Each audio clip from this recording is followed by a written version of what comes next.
Chapter 1. Fire. "We've got to get all these fires out before they burn everything down," I yelled. "Bear, get on the dozer and crank it up. Someone else get on the backhoe. Everyone grab rakes, shovels, chainsaws, handsaws, anything you can think of to knock these fires out. Don't worry about water, except around the buildings. We'll never carry enough to make a difference with just jugs. Everyone grab a helmet too. Limbs will be falling. Grab all the fire extinguishers we have. Leave half here, the other half throw in one of the 6x6 trucks. Put all the other vehicles in the garage. We'll take the 2 trucks. Everyone needs a respirator and as many N95 masks as you can stuff in a pocket. Let's start around the buildings first and work our way out. Everyone get a radio and turn it all the way up, and if you need help, yell, 'Let's move, everyone,' before we start losing buildings and supplies." We could have all run into the bunker and been safe, as I had put in an air filtration system that could stop poison gas, so smoke from fires wouldn't have been a problem. But then we would have lost the farmhouse, barn, possibly the garage, though it was metal and all our livestock. That would have been a big blow mentally and physically. We quickly loaded up the trucks. Bear, Mary, and Julie would stay around the house to make sure if any embers started a fire near the buildings, they could put it out or call for help. This was going to be hot, dirty work. Thank God we had a dozer and backhoe that ran. The thought of doing it by hand would be overwhelming. We first went to the poles out in the pastures by the barn. We couldn't let that go up. "I'll take the dozer and make a fire break in a circle around that fire and make it twice as wide as the dozer. Greg, get on the backhoe and dump some of the cleared dirt on that fire. Bury it deep, at least 2 feet of dirt on top. Everyone grab a shovel or a rake and let's push any vegetation away from the fire." Within just a couple of minutes, we had that one out. "Steve, you and Jeff take a couple of chainsaws and handsaws, cut those poles down and try to cut them in pieces. Then I'll push it all in a pile and Greg can bury it. Everyone start covering it as best you can." We repeated the process over and over again. It seemed like as soon as we would put one out, we'd notice a new one. Several times the smoke was so thick we had to put actual respirators on.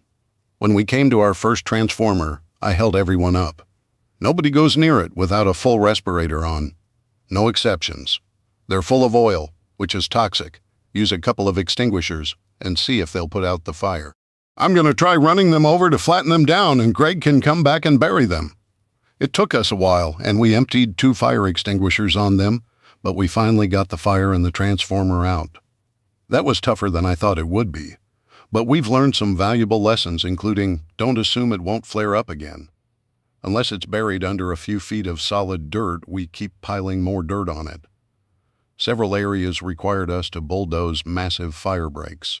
We learned fairly quickly that fire could jump quite a distance, so we started making our fire breaks at least 3 passes wide, or 45 feet. We fought the fires for hours. When we came to one of the high-tension towers that had literally melted, we stopped for a rest and to drink some water and talk about what to do next. The way I see it, Dave, we've got to get all that steel away from any lines. Why don't we cut the lines as close as we can and drag the tower away? That way we can get to all the lines without having to fight that massive steel beast. Jeff's idea seemed to be a good one, so we tried it. It took a while to figure out exactly how to accomplish it, but eventually we did. All in all, it took us over 4 hours to put out all the fires on the farm. "What about the fires across the rest of the valley and the town, Dave?" Greg asked. I looked around and could see several. I knew the town had a large gravity-fed water tower, at least one old fire truck that should still run, and around 2,000 to 3,000 people who were able enough to fight them. As much as I wish we could put all of them out, we just can't. We're all already beat, there's way too many, and they're too far away.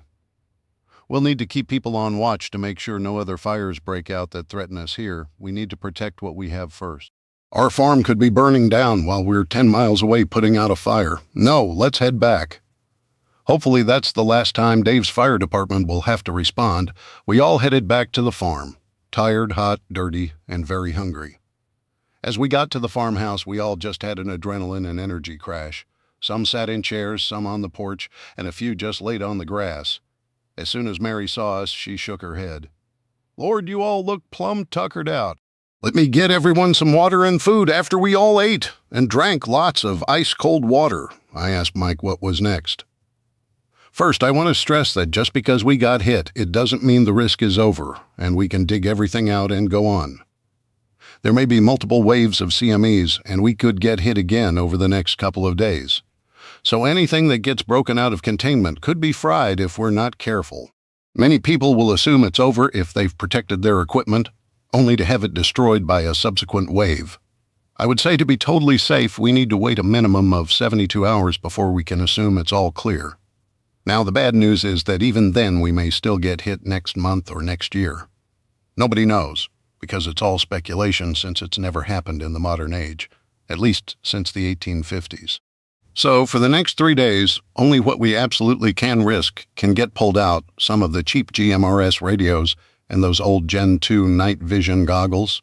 We have dozens of each of those, so if a few get fried, then it's no big deal. Right now, I don't dare hook up the ham radio or anything to try to get more information.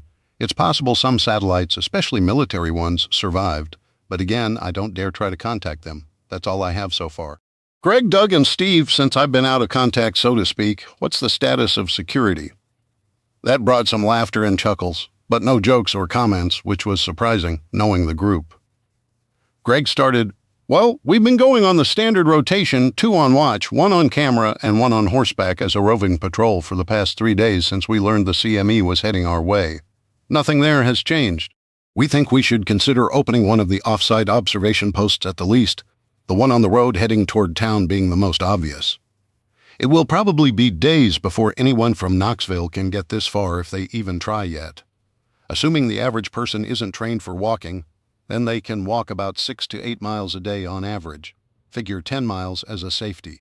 A trained athlete or an experienced soldier can do 20 or so miles a day, but there won't be many of those out there, so we shouldn't expect any serious risks for around a week at a minimum. Any of the so-called golden horde out of the cities will hit Tazewell first, of course. Not many people will think to go around the small towns. Also in our favor is the Great Smoky Mountains National Park. Lots of people have driven through Cades Cove in the park and seen the old farmsteads and the bears and deer and will automatically head there looking for shelter and food. What they don't realize is that it is just a small area of the park, not even 1/100%, and most of the park is really rugged mountains. The wildlife will move uphill where people can't get to them. I'd be more worried about unwanted guests if we were near Wears Valley, once the people realize the park isn't going to be easy unless they want to climb high into the backcountry, which wouldn't be a bad idea except for limited resources.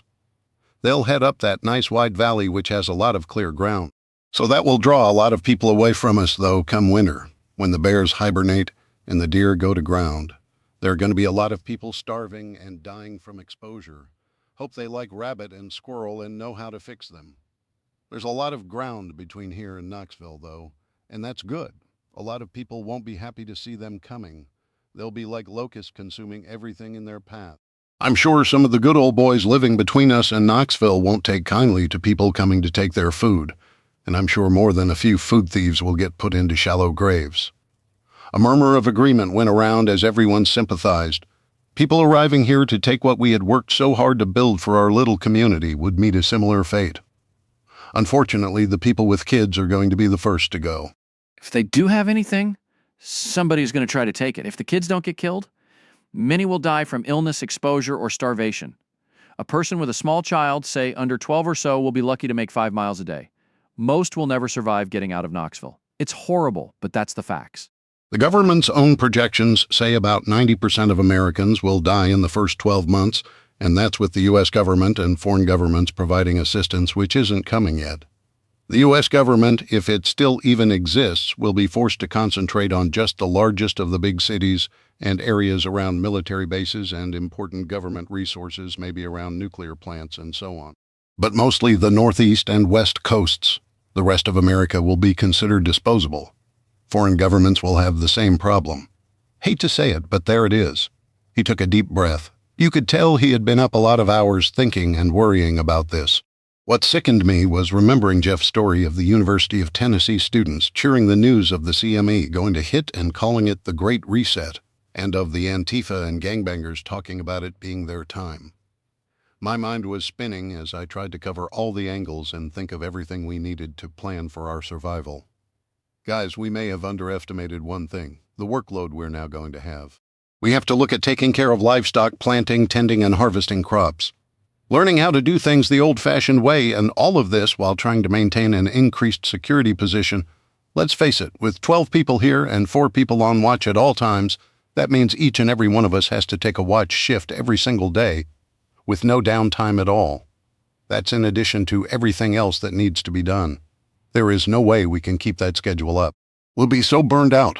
We'll start to make mistakes, and those of us who have spent time in combat know mistakes will get you and your teammates killed.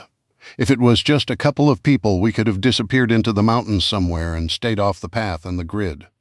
But here, sooner or later, someone is going to find us. We need to consider finding a few people with skills we can use to join us. We'll need to be very selective, but I think we need to really consider anyone local we can absolutely trust who would be an asset. Something to keep in mind, Doug. You know a lot of people in the area. Mary, you too. Why don't the two of you get together and try to get some kind of a list of some people you know we could trust and who would be an asset and their skills? If there is the slightest doubt about the trust part, they're out. I'll bury anyone who tries to sell us out or compromise us. In the meantime, I agree, we need to keep an eye on the road from town for the next few days. Maybe we can sneak out and do a recon. Do you guys think we would be better off using the 4th person on horseback as a rover or in one of the OPs out towards town? Personally, I think keeping an eye towards town would be the best right now, Steve said. They have to get here before security sees them. If we see them first, we can be better prepared and act instead of react. Also, we need to make sweeps of the far edges of the property to see if we see signs of people. Fences cut, animal remains after a hunter field dressed them boot prints, boats having been beached on the riverbank, that kind of thing. We can't patrol it regularly, there's just too much area, and we don't have the bodies, but random sweeps without a set schedule that can be timed would be a good idea. If I was going to come at us, that's how I would do it, and while 99% of the people won't push it, some will. Great idea. You guys start trying to work it out and add me to the security schedule starting tomorrow. I think I'm going to enjoy one last night of my honeymoon before starting back at it. Also, I'm going to check on the Ole man, see if I can talk him into moving down here. If I can't, I know I'll just keep going up to check on him. And it's not fair to you guys for me to leave you with extra workload because I'm worried about him. Dave, every one of us worries about him. We all know if they come after his supplies, he won't stand a chance if there's more than a couple of them. Even if we heard shooting, by the time we got there, in all likelihood, he'd be dead, Bear said. He looked like a murderous giant, but inside was a big teddy bear, unless you tried to hurt someone he cared about. I'd heard some stories I wasn't quite sure were true, but if they were, I sure wouldn't want to be the person who hurt or killed anyone he cared about. They all left, leaving Julie and I alone. Yes, it couldn't last, I said. No, but we have each other and our friends. I know we'll be okay. Julie reached over and held my hand, and we sat there the rest of the night just enjoying the peace while it lasted. I was afraid it would be short-lived, though. The next 2 days went by without any incidents. It almost seemed like the world had just gone to sleep on a normal day.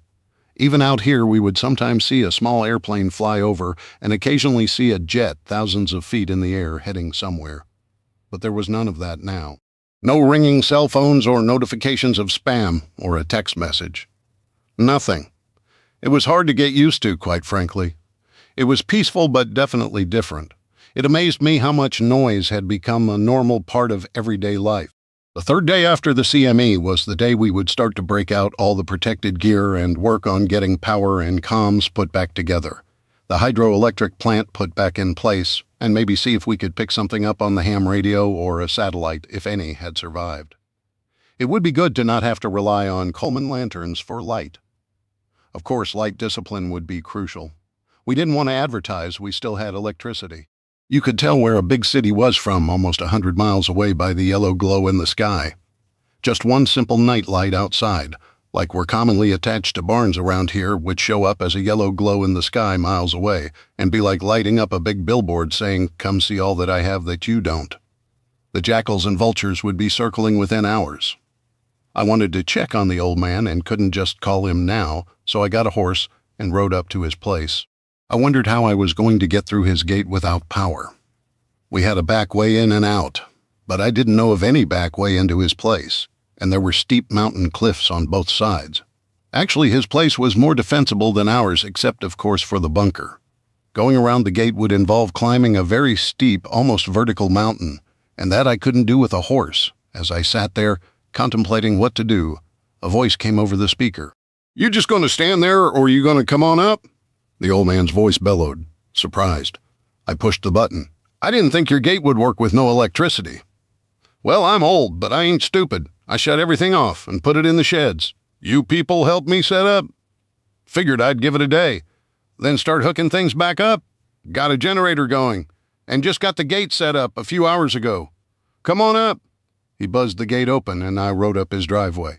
He was standing on his porch with his ever-present shotgun in one hand, and a mason jar of what I suspected was shine in the other. "Have a seat, son. Don't expect there's a reason for you to rush off unless it's to get back to that beautiful new wife of yourn here. Have a drink." He handed me a mason jar full of a very powerful homebrew, and I took a polite sip. "Man, was it strong. We haven't taken anything out of storage yet, except a few disposable items," I said. "There's always the possibility of additional CME waves, so we decided to be careful. Glad to see you're doing okay. We were all worried about you." "Ah, I've been up here by myself a long time. I've come to get used to it. It's gotten a lot quieter, though, it seems. And meeting all your friends and your wife made me feel kinda lonesome. Got to missing my Elizabeth, so figured I'd break out a bit of home brew. Still have a little mash cooker up in the hills. Sheriff's tried to find it for years. He even tore my car apart to see if I was a-running any. Dumb buzzard never did figure out I had a fake floorboard in the cab and bed and another 30 gallons in the second tank. Cut it open and welded a piece across both sides. You open the cap, and even if you put a hose in her, you'd find gas. But only about 3 or 4 gallons. Both sides of that hose had shine. He must have checked that tank a dozen times, but he never did find it. Those were the good old days, when people appreciated good shine and paid a premium for it. Now you can go to the liquor store and buy a half-gallon of rot-gut gin or vodka for a couple dollars. Maybe I'm just getting older. Anyways, I got all my vehicles and such back together. Kind of run out of things to do around here, to be honest, except for my garden and taking care of my horse." He looked over his farm, and I could almost feel his loneliness coming through. He had been up here pretty much alone for over 20 years. It had to be tough. "Listen, we've all been talking, and I'd like to ask you if you would help us out and come stay with us. Before you start, let me explain why it would help us. We have 12 people living there, and we usually run 4 people on security, and that's before what we know is coming even arrives. Remember, Mary is one of those 12, so we really only have 11 people to run the farm and security, because she's usually inside cooking and making meals for us and generally just keeping house. Each of us has to work 8 hours a day, every day, just taking care of security, and that means no downtime at all. Meanwhile, we still have a farm animals to take care of, and those are a lot more work than I thought. Growing crops, too, it's too much for us. We're going to try to find more people to come stay, and we plan on building some cabins. We have a lot of lumber, enough to build at least 3 or 4. They'll be basic, but they'll be livable. It would be a big help to us if you joined us. You know how to live without a lot of things we are used to, and you know how to grow a large garden for more than just a couple of people. So on behalf of everyone, we would really appreciate your help." The old man looked at me for a few minutes, and I actually thought I saw a tear in his eye. "Well, I've been studying on it since that wife of yourn done asked me to come stay, so I'll tell you what. Give me time to think about it for a spell. I'll let you know then. I got this here radio done give me, so when I make my mind up, I'll call and let you know to come on up and we'll talk about it again. How's that sound to you?" "Okay, old man. Call me anytime, just be careful. You see anyone, call us, and we'll be right over. Don't try taking them on all by yourself, please." "Okay, I'll let you know as soon as I make up my mind." I headed back to the farm and let everyone know that he was seriously considering coming down from his mountain and staying with us. Everyone seemed glad that he actually was. I had kind of expected him to just flat out refuse. We spent the next few days slowly bringing things out of their protective Faraday cages. We didn't want to rush, so we started with some of the least valuable items, and even then we limited the amount. Since nobody on Earth had ever experienced a massive CME, we were probably being overly cautious. But I didn't want any big regrets. It was 5 days after the CME, or as we called it, the event, when the old man radioed me that he was ready to talk, and I told him I'd be right up. When I got there, he was waiting on his front porch with a mason jar of shine on a table beside him, and his shotgun in his lap. "Come and sit a spell, son. Let's have a sip and talk." He coughed a bit and then looked down. "I done spent a hunk of time pondering on your offer. I really appreciate it. And I know ya really meant what ya said. It takes a right generous man to offer a fellow what you have. I knows y'all can get by without me, and don't dare tell me otherwise, but I've been a mite lonesome up here by myself for such a long piece. Being sick, then being told you a dyin', does that to a body, I expect. But if you're absolutely sure you really need me, I'll come help you out. Never turned a friend asking for help away before. Ain't gonna start now. Now don't go getting nary an idea. This is still my home, but I'll come help you out. Of course, I got a bit of stuff I want to bring with me, so I'll need time and help to get it together and moved over. Got that old flatbed trailer we can hook up to the dozer and just haul it all over for the most part. Or maybe one of those big old army trucks of yourn. Maybe need you to help me go through what I got and see if there's anything you could use. You come by in the morning or the next day and we will start, if and that's okay. That's fine. I'll come by in the morning and bring another person or two to help us. Okay, I'll be here. Not like I'm going to be going anywhere. After saying goodbye, I headed back down the mountain. The old man had come to be like a second father to me, and it would be good to have him around the farm where I didn't have to worry about him being all by himself on that mountain. Getting back to the farm, it seemed like nothing major had happened, and that was always my worry when I or anyone else left, especially after the gunfights in Knoxville.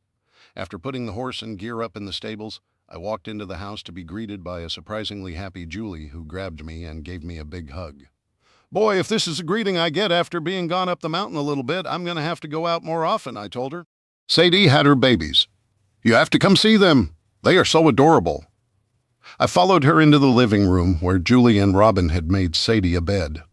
Fred was usually either curled up in there with her or right next to her, and this time was no different. There he was, looking like a proud papa. "Fred, look what you've gone and done." He looked at me like he was saying, "Who, me? Ain't done nothing you haven't been doing." Robin was sitting on the floor next to the bed, petting Sadie, who looked tired. There was a blob of brown laying partway under her, sucking on nipples. "How many are there?" I asked. "4 adorable little babies," Robin said proudly. "Aren't they cute?" Pictures of yapping puppies running through the house and being underfoot popped in my head. "Well, looks like you made a mess, Fred. What are we going to do with 4 more dogs?" "Don't worry, we'll take care of them. I'll train them to be extra guard dogs. You'll see." I left the pair to ooh and ar over, as they called them, the babies, and now I understood what Doug meant when he said that women went nuts about weddings and babies. Lord help us if we have children, I thought, and that immediately started me worrying what kind of world those children would inherit. Mary was in the kitchen making supper. "Hey, Mary, what's for supper? This ain't hee-haw, you know." Mary said, "Huh? You don't remember the old hee-haw show where they would ask Grandpa Jones, 'Hey, Grandpa, what's for supper?' And he'd say something like squirrel stew, collard greens, and cornbread." "Yeah, I remember it, but that was, 20 or 25 years ago? Haven't seen it in decades. Don't make it no less funny. It's in that bunch of DVDs laying around here somewhere. You should watch them. See what clean funny is? Not that there nasty stuff you see on the TV nowadays." No wonder God seen fit to take away everything we took for granted. I couldn't say I disagreed with her. The decay in morals over the past 30 or so years had been incomprehensible to me. Sure, I appreciated a dirty story or joke occasionally, but to listen to people constantly use profanity and the stuff you could see on network TV even during hours that kids were up and watching was disgusting, to say the least. Maybe Mary was right. Maybe God had said enough and that he was done with us, and it was time to let us reap what we sow, as the Bible said. As for what I'm fixing, it ain't nothing special, just fried chicken, taters, greens, and cornbread. Mary, we're all going to be fat if you keep feeding us like this. Well, don't go getting used to it. Y'all ain't going to get it every night. You seen them puppies in there? Yeah, I saw them. Should have had Fred neutered. Well, they's adorable. Might want one. Ethan, you're going to get rid of some of them. Talk to Julie and Robin about that. It's obviously out of my control. You can have all 4 if you want. I don't expect Julie and Robin going to agree with getting rid of all of them. Expect you be keeping 1 or 2. Now you can get out of my kitchen so I can finish this, Bear won't like his food not getting done on time. There we go again. Now I was sure that something was going on there. Chapter 2. Old friends drop by. All of a sudden I heard Charlie's voice come over the radio. She was at the forward outpost on watch with her new favorite toy, a Barrett 338 Lapua rifle. Security to the gate ASAP. Armed group coming up the road. Shit, I muttered to myself. Not this soon, I'd thought. We had time before we had to deal with these kinds of issues. I grabbed my M4 and I already had my pistol on my hip. I never left home without them, but had gotten into the habit of not always having my M4 handy. If this had happened and I'd been out on the back of my property, I'd have been caught in a bad situation. I'd have to remedy that. I threw my plate carrier over my head and strapped it down, then ran into the living room, yelling to Julie and Robin. Grab your rifles and your vests and the radio. Stay here and keep away from the windows. If you need to fire, use the firing ports. Get Mary in here from the kitchen and make sure she has her rifle and pistol and her vest on. Lock the back door and put the security bars in place. Even though we'd put ballistic glass in, multiple shots into it could cause it to fail. We had plans to put thick shutters on the inside, but hadn't gotten around to it yet. We had cut firing ports into the wall, which were basically small holes cut out with a saw, and then we'd use the plug to plug them back up. Putting a small knob on the back of the plugs allowed us to pull them out and then put them back in. From outside, they were almost invisible. Rubber sealant painted dark brown ensured that, when they went back in, they were solid and weatherproof. The security bars on the back door weren't impregnable, but you couldn't just kick the door in. We had reinforced it to where it would take some explosives to get in. Running out the back door, I got on my radio. Charlie, speak to me, what's going on? Boss, I'm in the forward OP, looking at the main road toward town. There are 2 old trucks coming. They look like junkyard refugees to me. I have a scope on both of them, but I can't see details of their faces through the sun and the trees. There are 4 males. 2 appear white, 1 Hispanic-looking male, and 1 looks possibly American Indian. 1 person in one of the trucks I can't get a good look at. Must be smaller or crouched down. Sure don't look like locals. More like guys who've been in a fight or two to me. I've seen at least 1 AR-15. ETA is about 6 to 7 minutes at the speed they're going. They're going real slow, almost like they're trying to sneak up on us. Keep an eye on them. I'm heading down to the gate with Greg and Steve. Keep us posted if anything changes. Bear, Jeff, and Mike set up around the house. Someone get in the barn loft to the overwatch position. I yelled into the radio as I ran to the barn. Steve and Greg had already saddled up 3 horses for us, and we galloped down the driveway, but I felt it still took us too long to get there. We're in position to hit them if they try to come up through the gate. For now, let's not let them know we've spotted them. Maybe they're lost and they'll keep going. The only thing up the dirt track was our driveway and the old man's driveway. Then the track dead ended at an old field next to the river where decades ago people used to go fishing. Now they all wanted to go to the big lakes, thinking that was where all the big fish were. Boss, they're heading up the road towards the farm. You have about 3 minutes. They've slowed down a lot and are barely moving. I don't think they're lost. They're definitely looking for something or someone. Roger, thanks, Charlie. Boss, I don't like the looks of this. We can take them, but it could get ugly. Got it, Greg. Don't know what else we can do. We protect the farm and our people at all costs. Everyone good with that? I'm good, Dave, Steve said. Me too, Greg growled. We heard the trucks creeping along the road almost to the gate, and there was no way they could see us behind not only the concrete gate, but the tangle of kudzu that covered it. We had made sure to keep small peepholes cleared in the kudzu where we could see outside and get a muzzle through. The truck slowed and stopped not 10 feet down the road, almost in front of the gate, and I heard a couple of doors open. Then boots crunching on the rocks and branches on the road. They were definitely looking for something. Dang it, I know it's around here. Are you sure this is the right road? Something was familiar about the voices, but I couldn't place it. Possibly someone from town I'd met. I'm sure this is the right road. I remember it, but somehow it's all different. There should be 2 driveways on it, but I haven't seen either one, and I know we should have by now. Damn it, Gator, you never could navigate, even back in the team? Suddenly it clicked in my head. Gator, is that you? I shouted out. I immediately heard bolts on rifles being charged. Staff Sergeant, is that you? Where are you?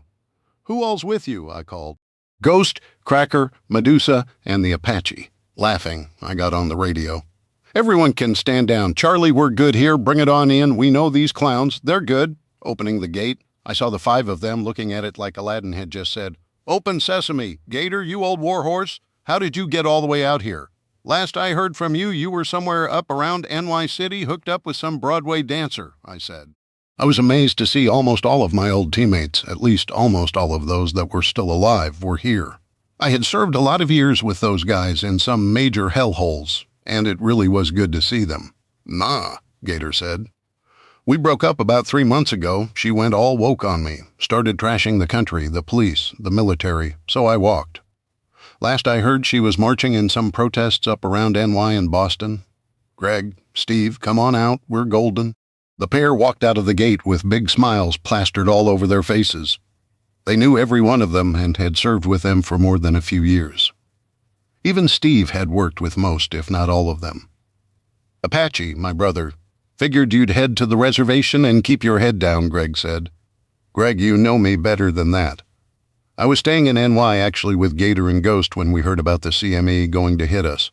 We were heading out of that city within 30 minutes. Left a lot of stuff behind, but nothing worth risking our lives over. Picked up a NY state cop just outside the city for going about 120 and a 60, but he dropped us at the Jersey line. 5 minutes later, we were in Pennsylvania. We figured that we'd take Dave up on the offer he made us last year and head this way. No way I wanted to be anywhere near those cities with the hellfire that was going to rain down on them. Just then, I noticed Charlie riding up the road on her horse. "This is going to be some reunion. Look behind you." They all turned, and I heard Medusa yell, "Charlie!" And she ran off, and they hugged. Being the only 2 female rangers I'd ever worked with, they had a close bond. Some assumed they were gay, but I'd seen them out with guys a few times, so I doubted it. But to each their own. They were both good operators, and I'd put my life in their hands many times and would do it again. They walked back to join us. "Where did she come from?" Gator asked. About a click back.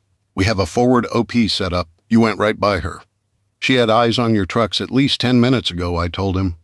"Damn," Gator said. "Never saw it or heard her. That's the whole point. She had that 338 dialed in on you guys the whole time." 338, man, that's some serious firepower for a farm around here," Cracker said. Greg laughed. "Brother, you ain't seen nothing yet." "Who all is here?" Cracker asked. "Well, you all know Greg and Steve. There's Doug. He's an ex-deputy and a friend from as far back as my high school days. Then we have Bear, retired Marine Recon, so he knows his shit. He's our mechanic mostly. There's Mike, our tech guru and comms guy. He was a SEAL, then left to work for one of the 3-letter agencies. He's ex-NSA, we suspect, though he doesn't say. Looks and acts like it, though. He's a genius computer nerd and hacker. Also a licensed gunsmith, and he worked for Steve until this all happened. Then we have my brother Jeff. Not any military experience, but he knows the farm, the land, and he's helping Mike out. There's Kim, Doug's wife. She's our supply sergeant, so to speak. You need something. She knows if we have it, and if so, where it is. Except for weapons, Greg and I mostly handle that. There's Robin. She's in charge of the cattle, horses, chicken, pigs, and so on. Plus, she's a top-notch farmer to boot and not a bad untrained veterinarian. There's Mary. She owned a diner in town. She handles cooking for the whole tribe. And I must say, we are very well fed. And finally, we have Julie. She's an ER nurse and our primary medic, and as of 3 days ago, my new wife. Wife? Gator yelled. I'd never thought I'd see the day that the sergeant would get married. Just wait till you meet her. Come on, let's get out of the road, Charlie. I think we can shut the OP down for the rest of the day. You got it, Master Sergeant, Charlie replied. Master Sergeant, when did you get the extra stripe and make E8? Gator asked. When I got hit by the IED and they told me I'd be stuck behind a desk. So I put my papers in. Came with the Purple Heart Silver Star and a big thanks. But also a don't let the door hit ya in the tail on the way out letter. Be careful on the way up. Driveway isn't nice and level. You can rip an oil pan off if you aren't careful. We headed up to the farmhouse, and I had a feeling it was going to be a long, loud night. On the way, I radioed everyone to meet out on the porch, and when we got there, they were waiting to find out what was going on. Getting off the horse, I tied her to a post on the corner. I'd put her up in a bit and just let her graze for now. Everyone, I'd like to introduce you to some old teammates of ours. With so many here, it's going to take a while. First, this is Gator. He was our heavy weapons specialist on the team. His real name is Rob. We usually called each other by our call signs. It made it a lot easier and kept our names off the air in case anything got picked up by somebody snooping. Next is Cracker. Real name is Boudreaux. Don't ask me to spell it. He's from Louisiana, not New Orleans hipster, but backwoods bayou. He is one hell of a shot and would act as a second sniper, behind Charlie, of course. Next is Ghost. Real name is Tom, can disappear like nobody. And he ran point most of the time. This is Apache. He's full-blooded Chiricahua Apache. Real name is White Eagle. And yes, that's his real name. Hard to tell who's stealthier? Him or the Ghost. Both can disappear before your eyes. He can sneak up on a sentry and neutralize them better than anyone I've ever worked with. And he's a phenomenal tracker. I've seen him follow one guy 30 clicks over solid mountains. And last, but by no means least, we have Medusa. Real name. I'll let her tell you if she wants. She said once, if I repeated it, she'd cut my nuts off, and I'm sure Julie wouldn't like that. She usually fills in where we have a gap. She was also our explosives expert. Yeah. Looking at a 5'4", 125-pound woman, you wouldn't expect her to love blowing things up, but she does, and I think that is why she and Charlie are such good friends. They both love to cause chaos and destruction. She also has experience in pretty much everything from radios to weapons. She's an awesome soldier and an excellent operator. Damn right I wouldn't like her to cut them off. Those belong to me the minute you put this ring on my finger, Julie said.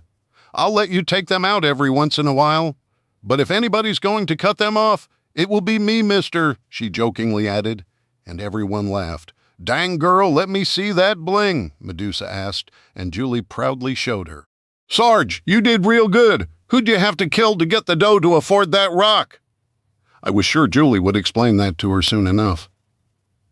Then I introduced everyone from the farm and what they did, and after everyone said their greetings, they broke into a dozen different conversations. I hate to interrupt, but we have a couple things to figure out. Then we can get to know everyone better. First, Mary, how are we set for dinner?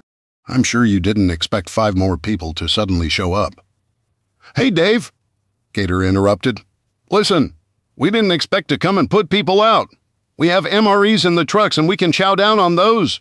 You'll do no such thing, Mr. Gator. I done tried to eat one of those things, supposedly chicken a la king. Ha! Wouldn't feed that nasty mush to a dog if it was starving. I got chicken, taters, cornbread, and greens on the stove, and I just got to throw some more chicken in to fry. Made enough for leftovers for tomorrow, so we'll have plenty. Unless y'all don't like country cooking, she gave them her old stink eye. No, ma'am, that sounds wonderful. We'd be grateful for a home-cooked meal. Been a while since any of us ate any genuine Southern cooking, Gator said, quite wisely. Ma'am, speaking as someone from down south a ways, I'd be much grateful for some real food instead of what we get up north in heathen country, as we call it.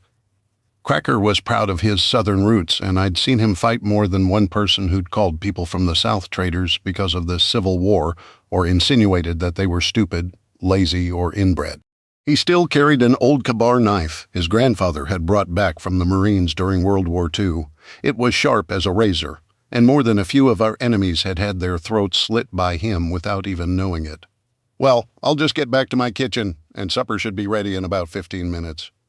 She was smiling as she walked into the house. She loved cooking and taking care of people. I'd suggest you keep in mind that the kitchen is her little kingdom. Even I don't mess with it, and it's mine and Julie's house, I warned them. Okay, that's solved now, housing. I explained how everyone had left the farmhouse for Julie and I to enjoy at least a bit of a honeymoon. But now we needed to move people.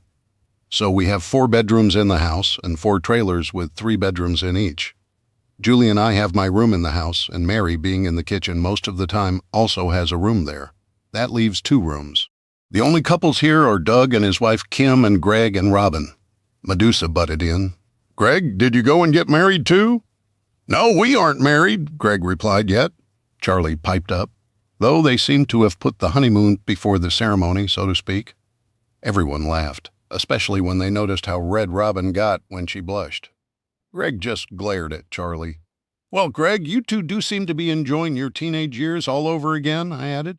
Again, more laughter, and it felt good to hear it after so many weeks of hard work and the ordeal of getting Robin and Julie out of Knoxville. We have 11 singles plus the 3 couples. Why don't the 2 couples move into the house and the singles spread out across the trailers? Unfortunately, we didn't think to get extras so everyone can have their own, but maybe we can look at grabbing a few more. But for now, there isn't room for every couple to have their own private place. Sorry, guys. Or if the couples want to share one of the trailers, the guys can spread out, Doug offered. I thought that was big of him. He and Kim had moved into a trailer right after we'd got them, and I was sure they enjoyed their privacy. But like Doug said, at the moment it wasn't feasible. Heck, even Julie and I didn't have the farmhouse to just ourselves.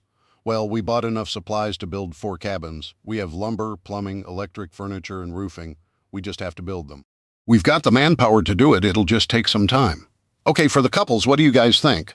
I felt it best to ask them, but having been single, I knew that the guys would just be grateful to have a room to themselves out of the elements. Wait, did you say plumbing and electric? You have electricity? Apache asked. Well, we will have. Later today or tomorrow, we put everything in Faraday cages and we're just now starting to pull it all out. I have a hydroelectric generator set up to run off the water coming from an underground spring.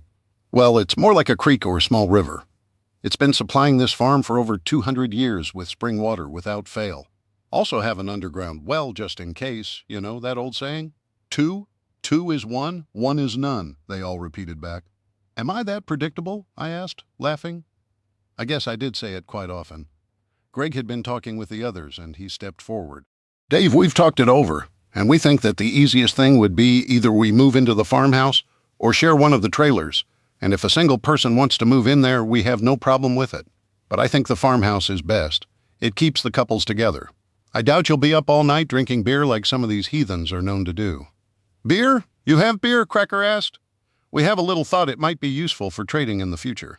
Some people will trade their souls for a beer soon, I answered. Don't trade my beer away. We need to keep that for emergencies like Friday and Saturday and Monday. Oh, Cracker, I expect we have enough for both, Kim reassured him.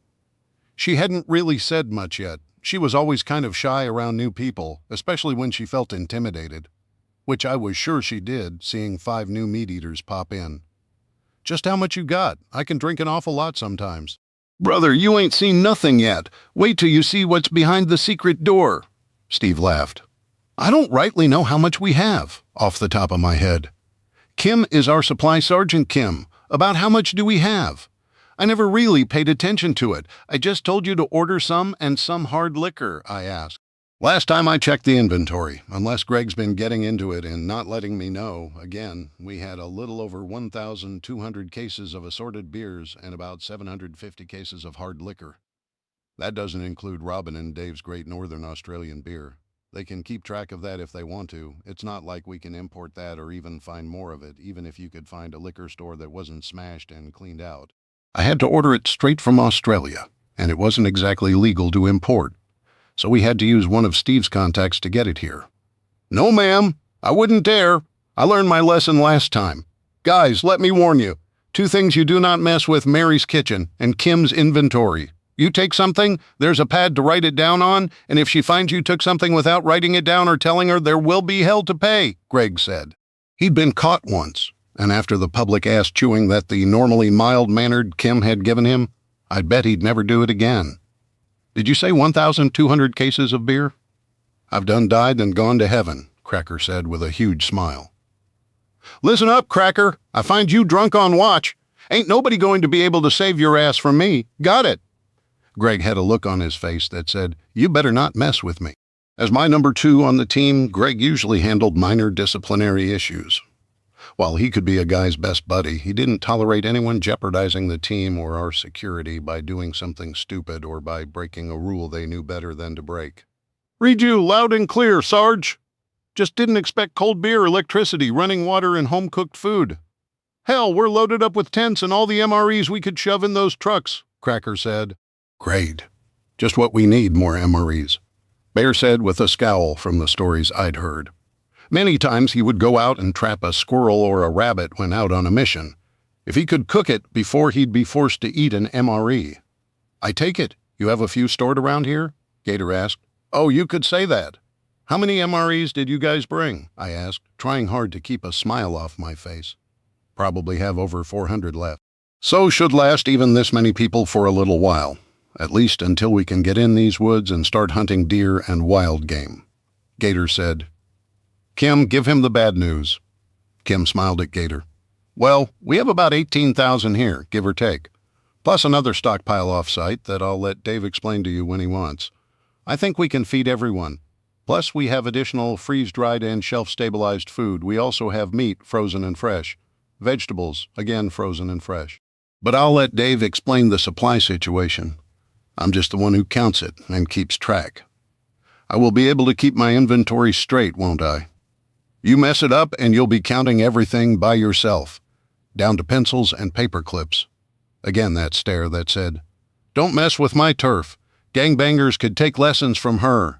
Damn, if we'd known that we'd have used the room for more ammo, Gator said.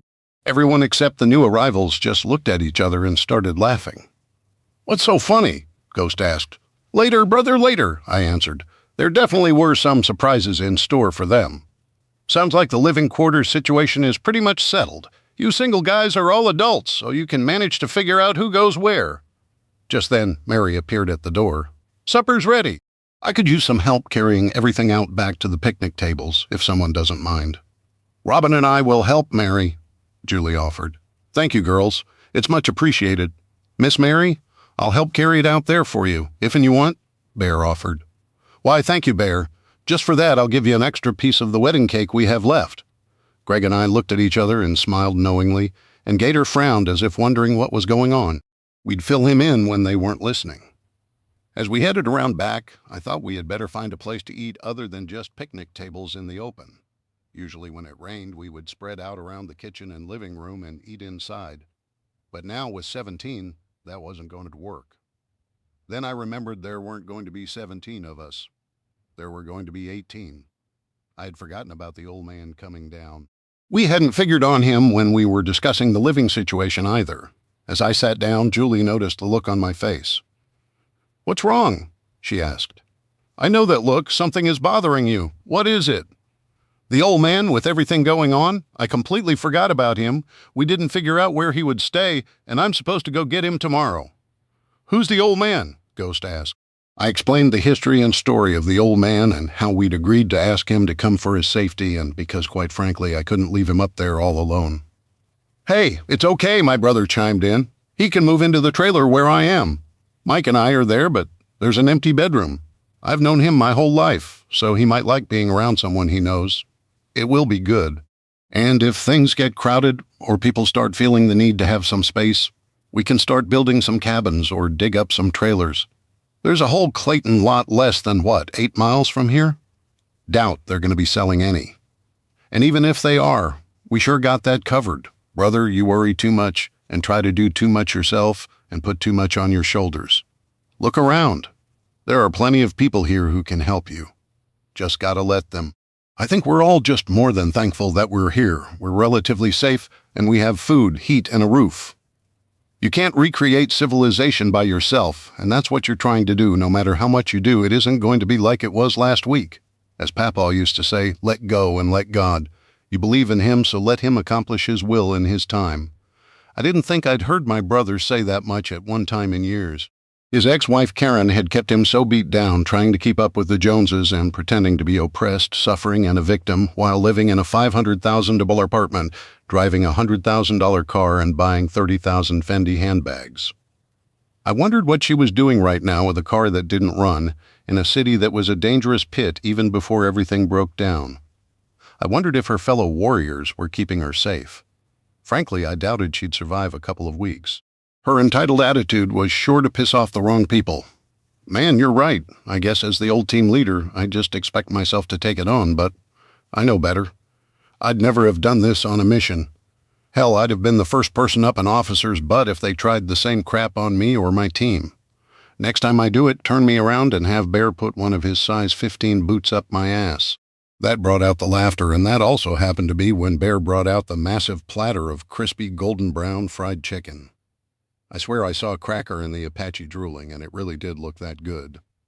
After everyone ate, Greg and Steve went into the barn and brought out a big cooler of ice-cold beer. When they opened the top of the cooler, the 5 new members of our little community looked like they had died and gone to heaven. Even though it had only been a few days, that seemed like a lifetime ago now, and cold beer was soon going to become a luxury indeed. "Greg, has everyone who is guard tonight got their assignments?" I asked. "Yep, we're good. All the sensors are on automatic right now, and I have the alert radio here, so if one goes off, we'll be notified. While you were at the old man's today, Mike and Jeff rigged some sonic and laser sensors across all the roads and trails, going out a click and a half. I'm going to try to go out 2 or 3 clicks, but since we haven't tested them that far out with this terrain, I want to make sure they work before we spend all that time rigging them up just to have to go pull them back out. You know, the farther out we go, the more possible approaches, which means more sensors, cameras, tripwires, and a lot more work. The extra help, especially with people already familiar with them, will make it quicker and easier. Don't want to make it a habit of relying on just them, but for tonight, we'll be okay." Also, while I'm thinking about it, we went and hooked up the hydroelectric power plant. "We have electricity now?" "Thanks, I was going to do that after we ate." I turned to Ghost and the others. "So guys, how did you get here, and what's it like out there? You don't know?" Ghost asked.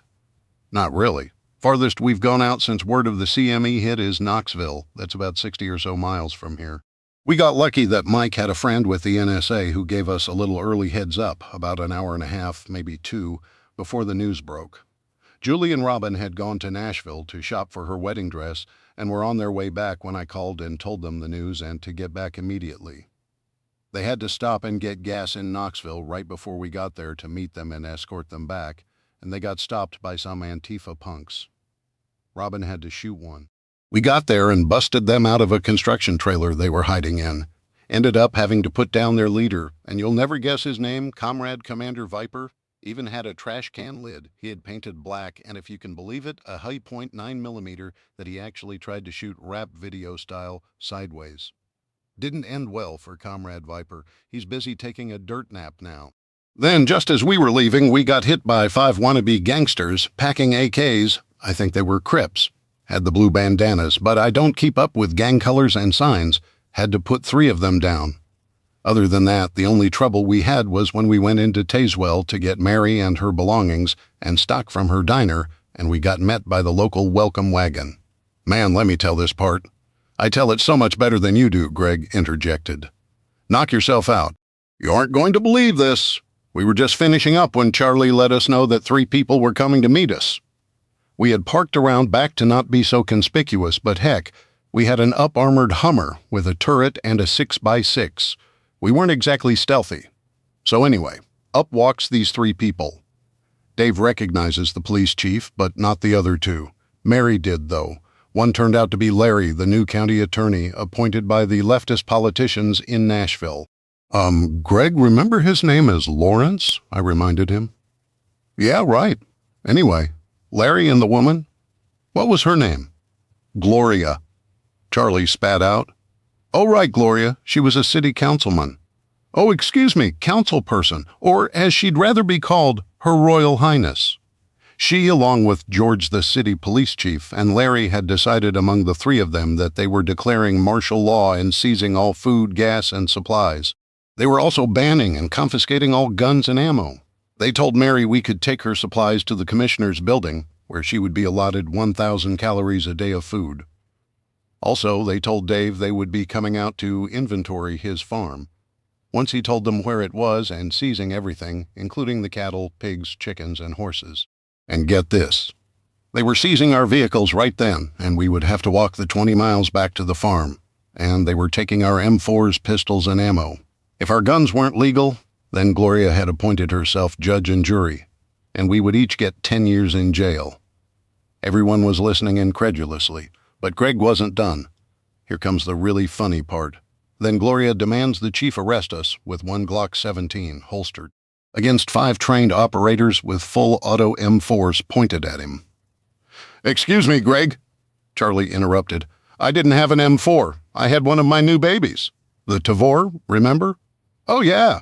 Who can remember with all the different toys you have laying around? I bet your room looks like an armory by now. You probably have one of the Ma Deuces beside your bed with a belt in it, ready to rock and roll. Wait, You have a Madus? For real? Cracker asked. Man, you ain't seen nothing, Wait till you get a look at the armory. Julie said. These guys have more toys than you can imagine. What is it with men and guns? Is it some kind of compensation for something? Hey, Charlie's a lady, and she loves them more than anybody. Well, Charlie's different. She's special. She's a real badass, Julie said. Okay, let me finish. Because here's the climax that Gloria woman gets all up in Charlie's face, reminding her that she broke another new ordinance the three had passed. How did she say it, Charlie? You'd called her the wrong pronoun or something? Her pronoun was X, E spelled the letter X, then the letter I, but pronounced G. And that she was, let's see if I can remember it exactly, non-binary, gender-fluid queer that day. She got all up in Charlie's face. Oh, hell no, you're kidding, right? She couldn't have been that stupid? Gator asked. Oh, yeah, she did. And she is that stupid. Greg was enjoying telling the story too much. So where did you all bury the bodies? Medusa asked. She knew Charlie. Okay, well anyway, what all they were saying is a potential problem. This isn't like New York City. There are a few 60s and early 70s cars here that they may get running, and they may decide to head out into the country and confiscate everyone's food and guns. I know the people here, especially outside of town, and they aren't going to sit still for it, but still it's something to keep an eye out for. So guys, as I started to ask before Greg hijacked it with his story, what's the world like outside our little corner? Man, there is only one word to describe it, Gator said with more than a bit of sadness in his voice, and that's insane. Me, Ghost, and the Apache got out of New York, picked up Cracker in Pennsylvania. He was driving a semi-truck, and we picked him up at a truck stop near Scranton before going down to pick Medusa up outside Leesburg, Virginia. She'd made her way out of D.C., never did ask her what she was doing there. Then it was a pretty straight shot. I-81 would have normally been the quickest way, but we wanted to stay away from all those cities. So we took some smaller roads that pretty much run parallel to it. Still, man, within hours of the news, people seemed to have lost their minds. That's why it took us over 5 days to get here. People were looting almost immediately. Stupid dumbasses. You know what we saw stolen the most? Big screen TVs, cell phones, and sneakers. Sure, people were looting food stores. But the first ones hit? Electronics? Duh.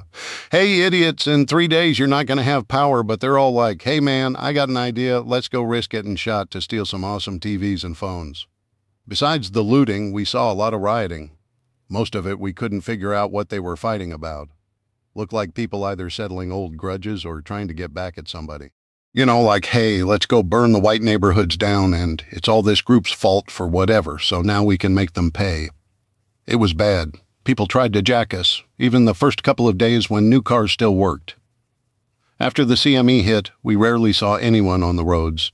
Just a few beater trucks like ours, even a few old tractors pulling wagons. The Amish country in Pennsylvania was nice. You couldn't tell anything was different. I happened to work at a garage when the news got out, and these 2 old trucks had been there for a while. Owner always said he was going to restore them. He and his family were on vacation when the news hit in Hawaii. Doubted they would miss them since the FAA shut down all air travel. So we took them and loaded them up, tried calling everyone from the old team that's still around and not active. Shooter, Mace, and Big Tim were already out in the Sawtooth Mountains in Idaho on a hunting and fishing trip. No way they could make it back with no planes flying, so they decided that the rental cabin they'd flown into was as good a place as any to hole up. Tried Greg here, but the number I had must be old. Tried you, of course. Never could find your number, but figured since you invited us several times that us showing up wouldn't be a problem. We got hit more than a couple times with some local militia types claiming that we had to pay a toll to cross their bridges. Bridges seem to be a real popular spot for people to play pirates, and we had to shoot our way out of a few situations. Man, what people will have their kids do to try and rob someone. It's just wrong. But anyway, here we are, so I hope we're still welcome. We talked it over before we got here, and if the inn is full, as they say, brothers ain't no bad blood if you tell us. Hell, you didn't plan on 5 people showing up at your door uninvited. We got gear and supplies. We'll be okay if we can survive Afghanistan, Iraq, and Aleppo. We can sure survive here. I shook my head. I know I speak for everyone here when I say you're more than welcome. In fact, this morning we were talking about needing to recruit more people, Security alone was going to be at least an 8-hour shift every day, 7 days a week, for everyone, with no breaks. And you know that couldn't last? So you're like an answer to a prayer I never got round to saying? You sure we're not going to eat up your supplies? I mean, we brought some. Those trucks are as full as we could pack them, but they're only 2 small pickup trucks, and you know better than anyone just how fast a group this large can eat up supplies. We're almost the size of a small platoon with everyone here. I looked at the original group. Guys, shall we? They all just grinned. So, turning to the newest members of our community, I said, come on, follow me. We have some things to show you. Julie called out to us as we stood up. Dave, Robin, Kim, and I are going to help Mary clean up, then check on Sadie and the babies. You guys go have fun. Okay, baby, we won't be long, I answered. Right, she said with a laugh. Guess she knew me too well already. When I got to talking guns and old times with the team, I tended to lose track of time. You guys have a woman with babies here? Medusa asked. Actually, she had 4. They were born a few hours ago. Shouldn't she be in a hospital? We can use one of our trucks. Relax, Medusa. Sadie is an Australian shepherd dog. Fred, my old Belgian Malinois, seems to be the father. I've threatened to castrate him myself. Oh, I'll have to go see them. I bet they are adorable. I just love puppies. Again, with women, weddings, and babies, geez. Dave. Mike and I are going to get the comms out and set up and put the antenna up, so maybe we can see what info we can get from out there. Also, we're going to get the cameras and other sensors going. Don't want to let security lapse too bad, my brother said as they walked away. Bear decided he was going to get the vehicle started on. If we were going to use one or both of the 6x6 trucks tomorrow, they needed fixed up tonight. Doug said he was going to help him. The rest of us headed towards the hill beside the house, and I talked as we walked. Guys, I wasn't entirely up front a few minutes ago. We actually have a little surprise or two around here. I want to show you. I bent down and opened the hatch to my little underground world, then turned on the light and descended 20 feet to the door to the bunker. The door above us and the one in front of us are nuclear blast-proof and sealed against chemical, biological, and, of course, radioactive weapons.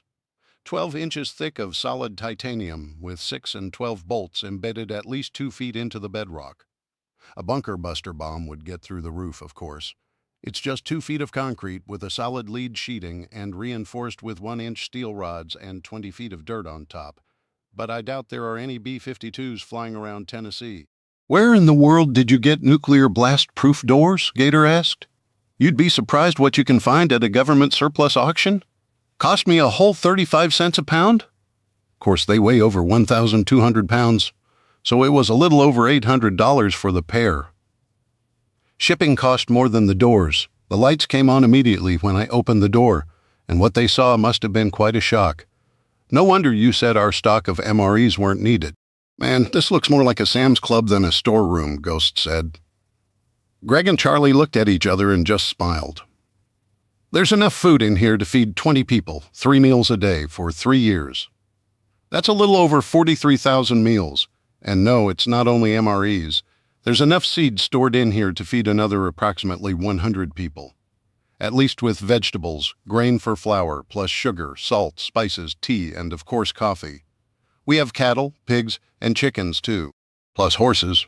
Robin takes care of them mostly, though all of us pitch in. I thought I'd seen the last coffee for a long time, if not ever, the Apache said. Relax, big guy, Steve said, putting an arm on his shoulder. There's over 2,000 pounds of it down here, plus sacks of beans we can grind walking down the aisles. I pointed out the different things, then showed them the living quarters and how it was set up to sleep 14, though the 18 of us could fit in comfortably. I explained the air, water, and sewer systems and finally reached the door that Greg and Charlie had been dying to show them. Opening up the armory, I just let them walk in and gaze around. I'm moving in here, Ghost said. You guys can have the outside world, just what all is in here. I explained about each section: rifles, handguns, shotguns, light and heavy machine guns, grenades, anti-tank missiles and rockets, RPG-27s, and even the dreaded RPG-29 Vampir's Claymore mines, explosives. All of it. They walked around for a while, picking up and examining many of them. You're all welcome to come down here and choose what you want. If you want to practice, take it. Just be sure to make a note of it so we know where it's at. If you want to keep it, that's fine. But I'd rather not see a stack of laws and RPGs in anyone's closet. Next, I showed them the ammo storage area And finally, the back entrance, along with the extra ATVs we'd left parked there during the CME. "How many rounds of ammo you got?" Gator asked. "To be honest, I don't have a clue right now. I know it sounds stupid, but between Steve and I, we were getting ammo and weapons coming in until literally the last day trucks would deliver. We also have a couple of shipments we bought that never got here, and it hasn't all been added up yet. We were so busy and working so hard before the CME that when it hit, we all just needed a couple of days of downtime to crash. Plus, I was on my honeymoon. Don't forget. There's also the off-site caches. We've got stuff stored in multiple locations in case someone gets cut off or we need to distance ourselves from some for a trade, for example. I'm sure not bringing someone I'm trading with in here, though it's highly unlikely that I'd trade ammo. We all saw what giving guns and ammo to the Iraqi police and military did. Too many of our brothers died from bullets. Our own country gave them, fired by our own guns as well. That sure ain't gonna happen here. If I had to guess, though, we've probably got a couple million rounds. The last shipment we got was a 40-foot container of 5.56. I got from the Czech Republic. Most of it we buried in a concrete room I built under the barn until we could get to it. We just never seemed to have the time. But let's head over to the garage and see what's happening over there. We have some surprises there, too. In the garage, we could see Bear under the hood of a 6x6 truck. "How's it going, big guy?" I yelled. "About done with this one, and I got the 2 Hummers done. I'll get the 2 6x6s finished and maybe a growler before I call it a night. I don't have watch tonight, so I can work a little longer. Don't forget about Mabel," Charlie yelled. "You promised." Mabel was the first thing I did. "El didn't want to hear you complain all night." "You have a growler?" Apache asked. "And what's a Mabel?" "We actually have 2 growlers, plus an RG-31 Nyala. Mabel? Well, you'll just have to see for yourself." Walking around the big 6x6 trucks, they could see the pair of growlers and the RG-31, and next to them were the Desert Raiders. That is a Mabel.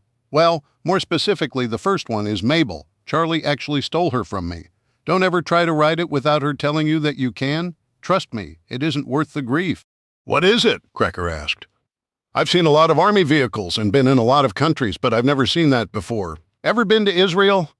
I got those 3 from a friend of mine with the IDF. Well, he's sort of with the IDF, not sure exactly what his rank or job is, but I do know he got me a lot of what you saw back in the armory, like the RPGs. The Israelis captured a bunch in Syria, and some apparently got lost or exploded during shipment. Guy even offered me a Merkava tank once. They are AL Desert Raiders. Israeli commandos apparently love them. Bear did a little work on them, and they now have a top speed up to 85 miles per hour. It was 70 when we got them. They're light, about 3,000 bays, and mobile. Plus, they're extremely quiet, obviously. The only armor is underneath, but the passenger and rear gunner can fit light or heavy machine guns on them. Normally, they're mounted with 2 AM-249 saws, but Charlie has an M60 on the rear mount of hers. We're debating whether to mount a 50-on-1. I locked everything back up, and we started walking back to the farmhouse. "A Merkava," he says. "Why not, right? I mean, who doesn't need a good main battle tank?" Gator asked. "Well, I started, and Greg couldn't hold it in, and started busting a gut laughing." "What? What did I say that was so funny?" Gator asked. "Hell no, you didn't, did you?" "Lord, no. Do you know how hard it would be to get a tank shipped in without somebody finding out? And the cost? No, I didn't buy a 65-ton Israeli main battle tank. But let me tell you about the Great Tennessee Railway heist, my friends. After I told them the story about the train and stealing it, they just sat there for a few minutes. Finally, Apache spoke up. "So you just hijacked a M60 tank. Why not, huh? Hey, let's throw in a pair of strikers to boot."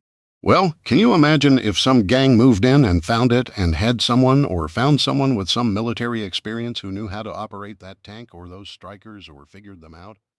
Hell, we all know that there are vets out there with a screw loose, or maybe a gang banger with one of the cartels is ex-Mexican army. We've all seen how corrupt the cops and military in Mexico are. The cartels practically run both of them. If someone else found it, they'd run through this place like a hot knife through butter. Even with the anti-tank weapons we have, how long could they sit out there and lob shells in here before we could knock it out? No, I'm not going to risk my wife's life on nobody finding it. I'll drop thermite grenades in it first. That's why I moved it. There probably aren't a dozen people left around here that even know that tunnel exists. and it will take a locomotive or something like that big D9 cat dozer to pull it out to even try to get it off that flat car. And that's if they can get to it. It's a half-mile back from the doors at the very least. And the rest of the stuff, we're going to pull a container or two off at a time and stack it on the back of the property, camouflage it, maybe bury it.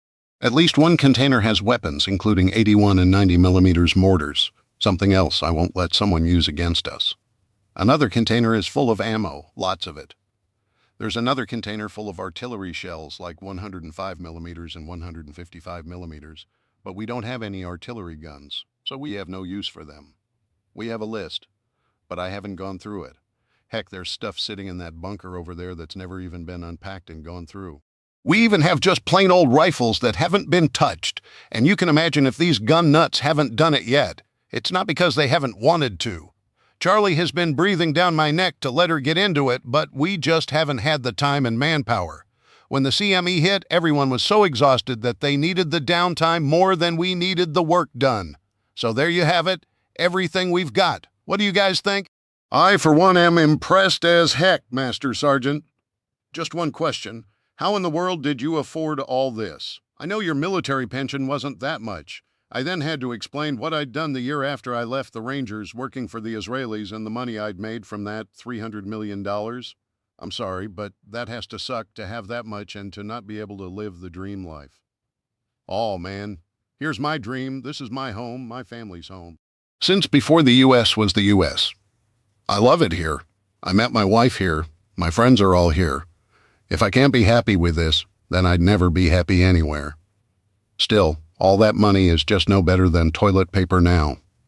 Well, not exactly. When we found out the CME was coming, before it hit the news, Kim managed to get all those ones and zeros on a computer screen changed into physical gold and silver before anyone knew it. We paid a heck of a premium for it at the time. She chartered a jet to fly it into Knoxville Airport.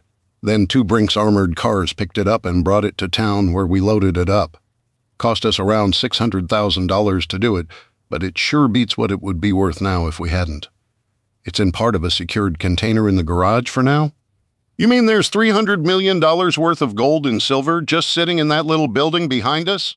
No, the last exchange rate we checked, just a few hours before the CME hit, said that the 4 tons of precious metals was worth a little over $850 million. Now, who knows, billions. If money even matters, 4 tons, man, I can't even imagine what it looks like. It's about the size of a big 15-passenger van.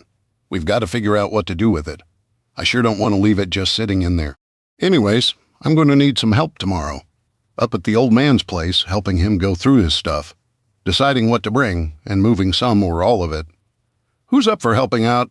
Well, Greg said, I'm sorry to say that unless the new guys are up for taking on some guard duty, all the rest of us at some time or another have a shift tomorrow, either early morning or afternoon. Right now, unless we cut back on security some, it's all we can do. We're going to have to make a decision. How much security do we need at the moment? And how much do we risk it to get things done? Guys, I'm sure I can speak for all of us new people when I say we are up for whatever needs done. Use us where you need us, Gator said, and the other 4 nodded their heads in agreement. I know after being on the road for so long, you guys need time off tonight, though? Greg, who has security for tonight? Mike is on cameras, and Jeff has front watch, though they're talking about switching to give Jeff more experience monitoring the cameras at night, and Mike would be close by if he had any questions or issues.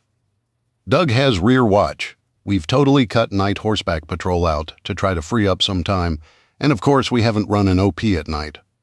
That leaves me, Bear, Steve, and Charlie not working tonight, plus Julie, Kim, and of course Mary. Mary has been pushing to take some of the security shifts, though, and I was thinking she might be good on cameras at first until she gets more training and experience, so she's helping out a few hours at a time, and she really likes it. I think it makes her feel more useful, though her cooking for us is more than enough for everyone else.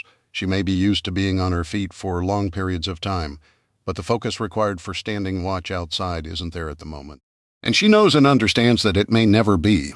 I'll give her the chance to learn if she wants, though Bear may get upset if her food isn't as good, or she can't keep him fed enough. That caused us all to laugh.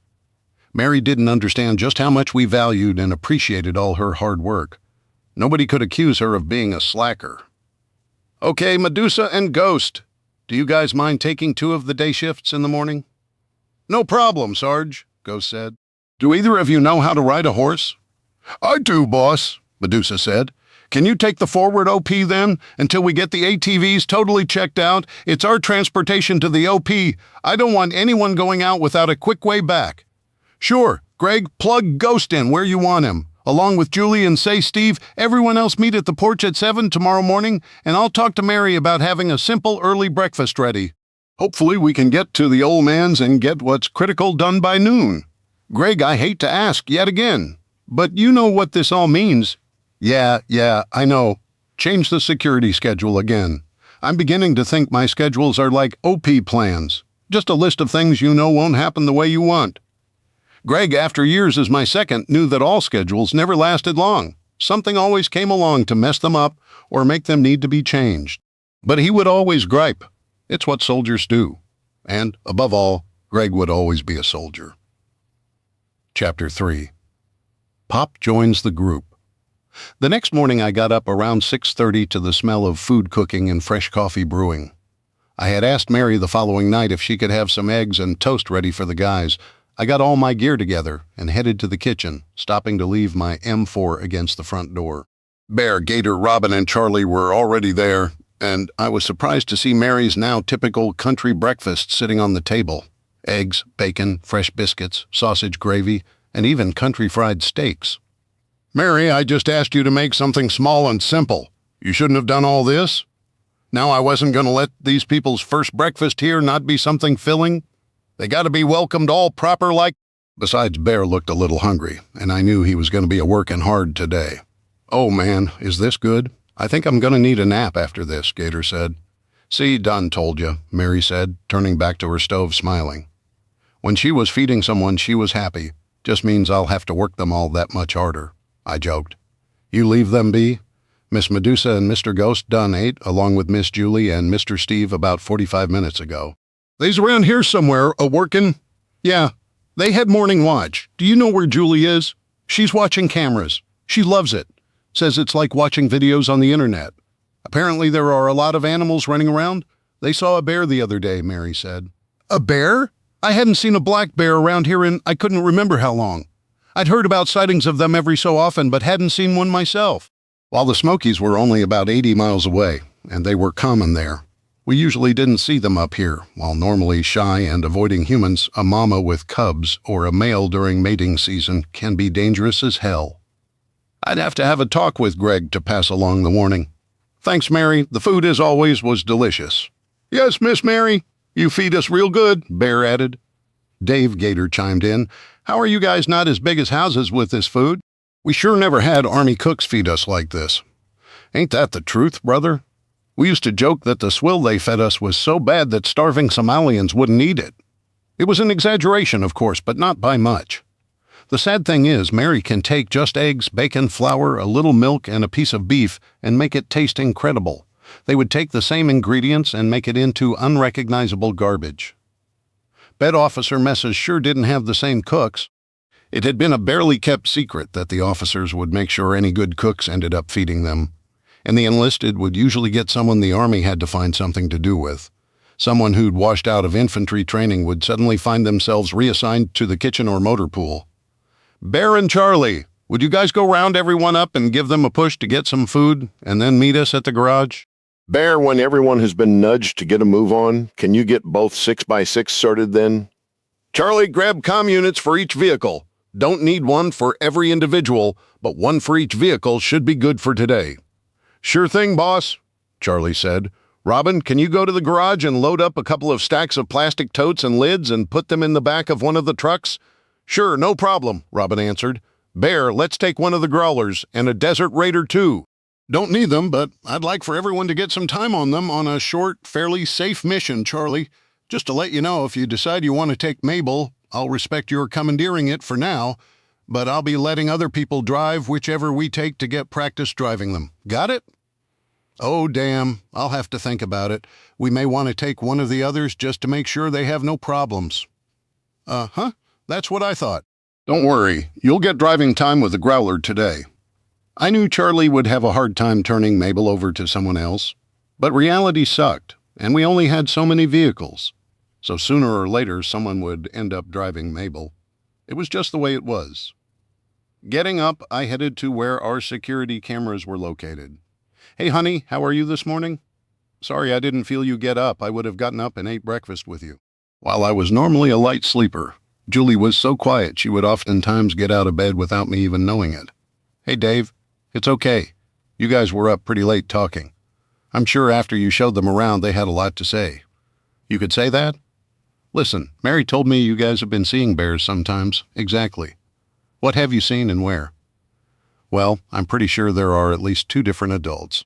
We've seen one obvious mama with her 2 cubs over by the river. Apparently they were fishing once because we saw the mother with a fish in her mouth. Pretty big one too, just as a quick thought. We might want to try going fishing every once in a while. Some fresh fish would be good. Oh, and I bet Mary could make awesome hush puppies. Would that be good? The other bear is bigger and we've only seen it once. It was by itself over by the wild blackberries. They're just getting ripe. Mary had talked about maybe going and picking some to can and make some homemade jam and cobbler. Apparently she knows how to can food and we have everything she will need. That's what I was afraid of. A mama protecting her cubs can be dangerous as hell until I have a talk with everyone. Pass the word to be on the lookout and for everyone to stay away from those areas for now. Anyone going out past the buildings needs to always have a rifle with a caliber of no smaller than 7.62 or a 12-gauge shotgun loaded with slugs. I know you don't like either, but that M4's 5.56 bullet won't stop a full-grown mad black bear charging at you without a lot of shots, and even then it won't do it fast. Okay, and I'm planning on practicing more with the bigger guns. Maybe you and I could do that sometime in the next few days. Make it a date. We could use a date. Maybe we can talk to Mary about making us a picnic lunch. It would be good to spend some time alone with you for a few hours, maybe even without getting interrupted. There's a second thing I wanted to talk to you about. I looked around to make sure we were alone and then sat down in the chair beside her. I had noticed that, even when talking to me, Julie kept her eyes on the monitors. She was learning quickly and becoming good at this job. I really needed to make more time to spend with her on outside watch to make sure she was as trained as we could get her. Her safety depended on it.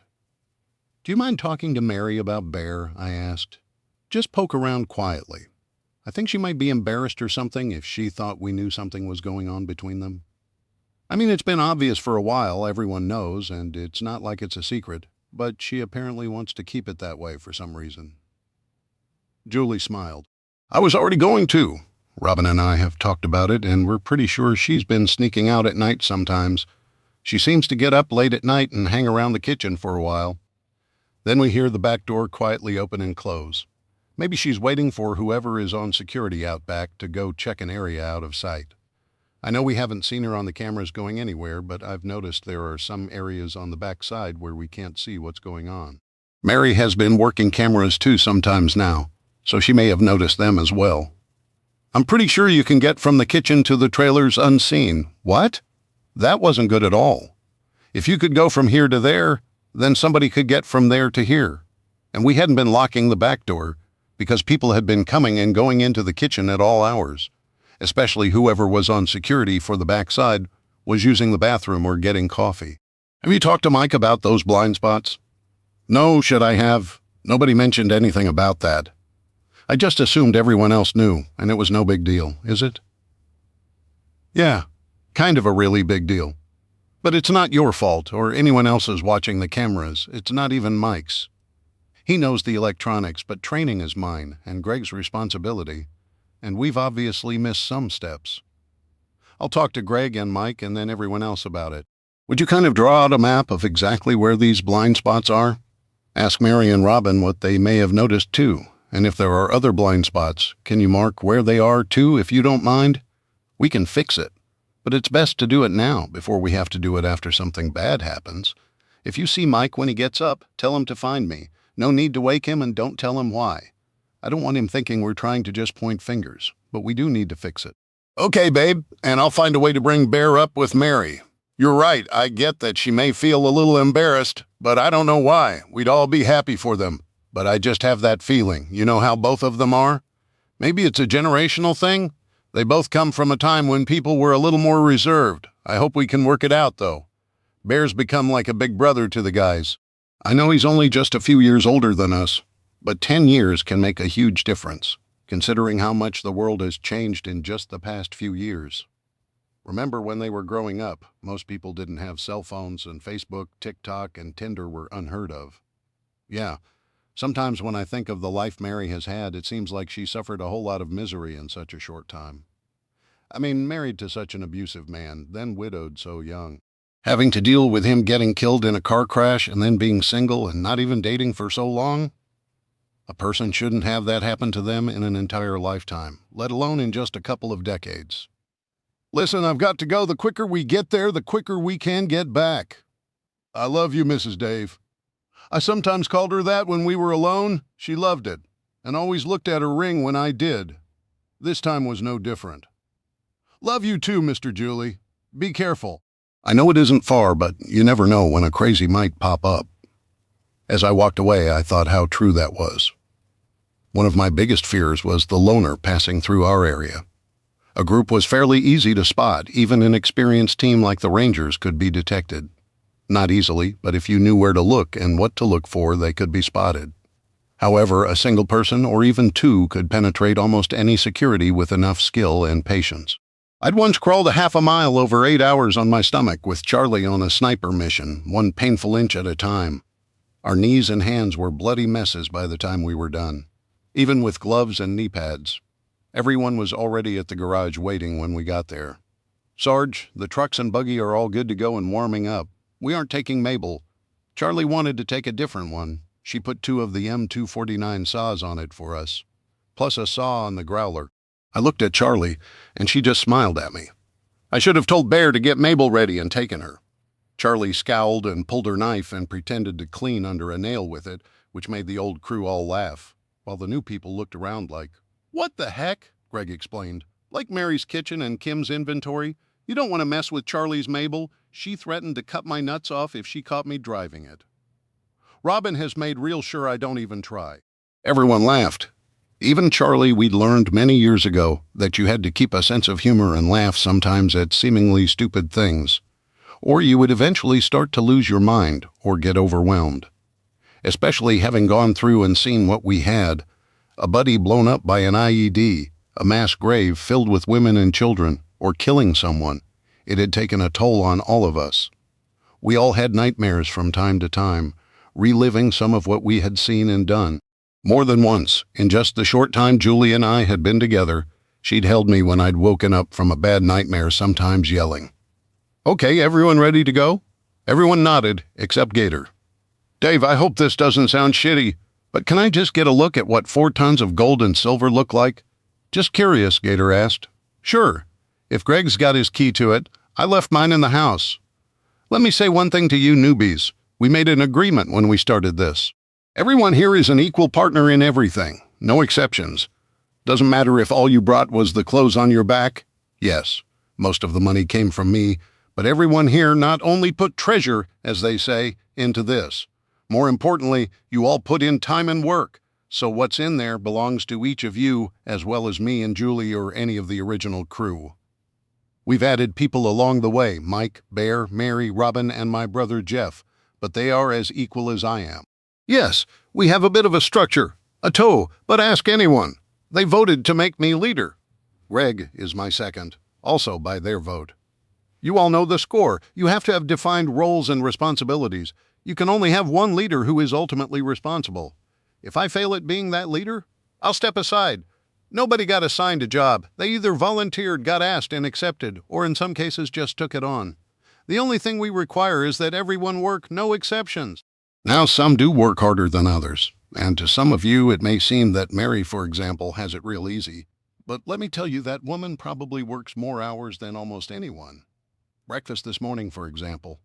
You may not realize it, but she usually gets up around 3:30 or 4 a.m. every morning to get started on it, and last night you saw how late she was working.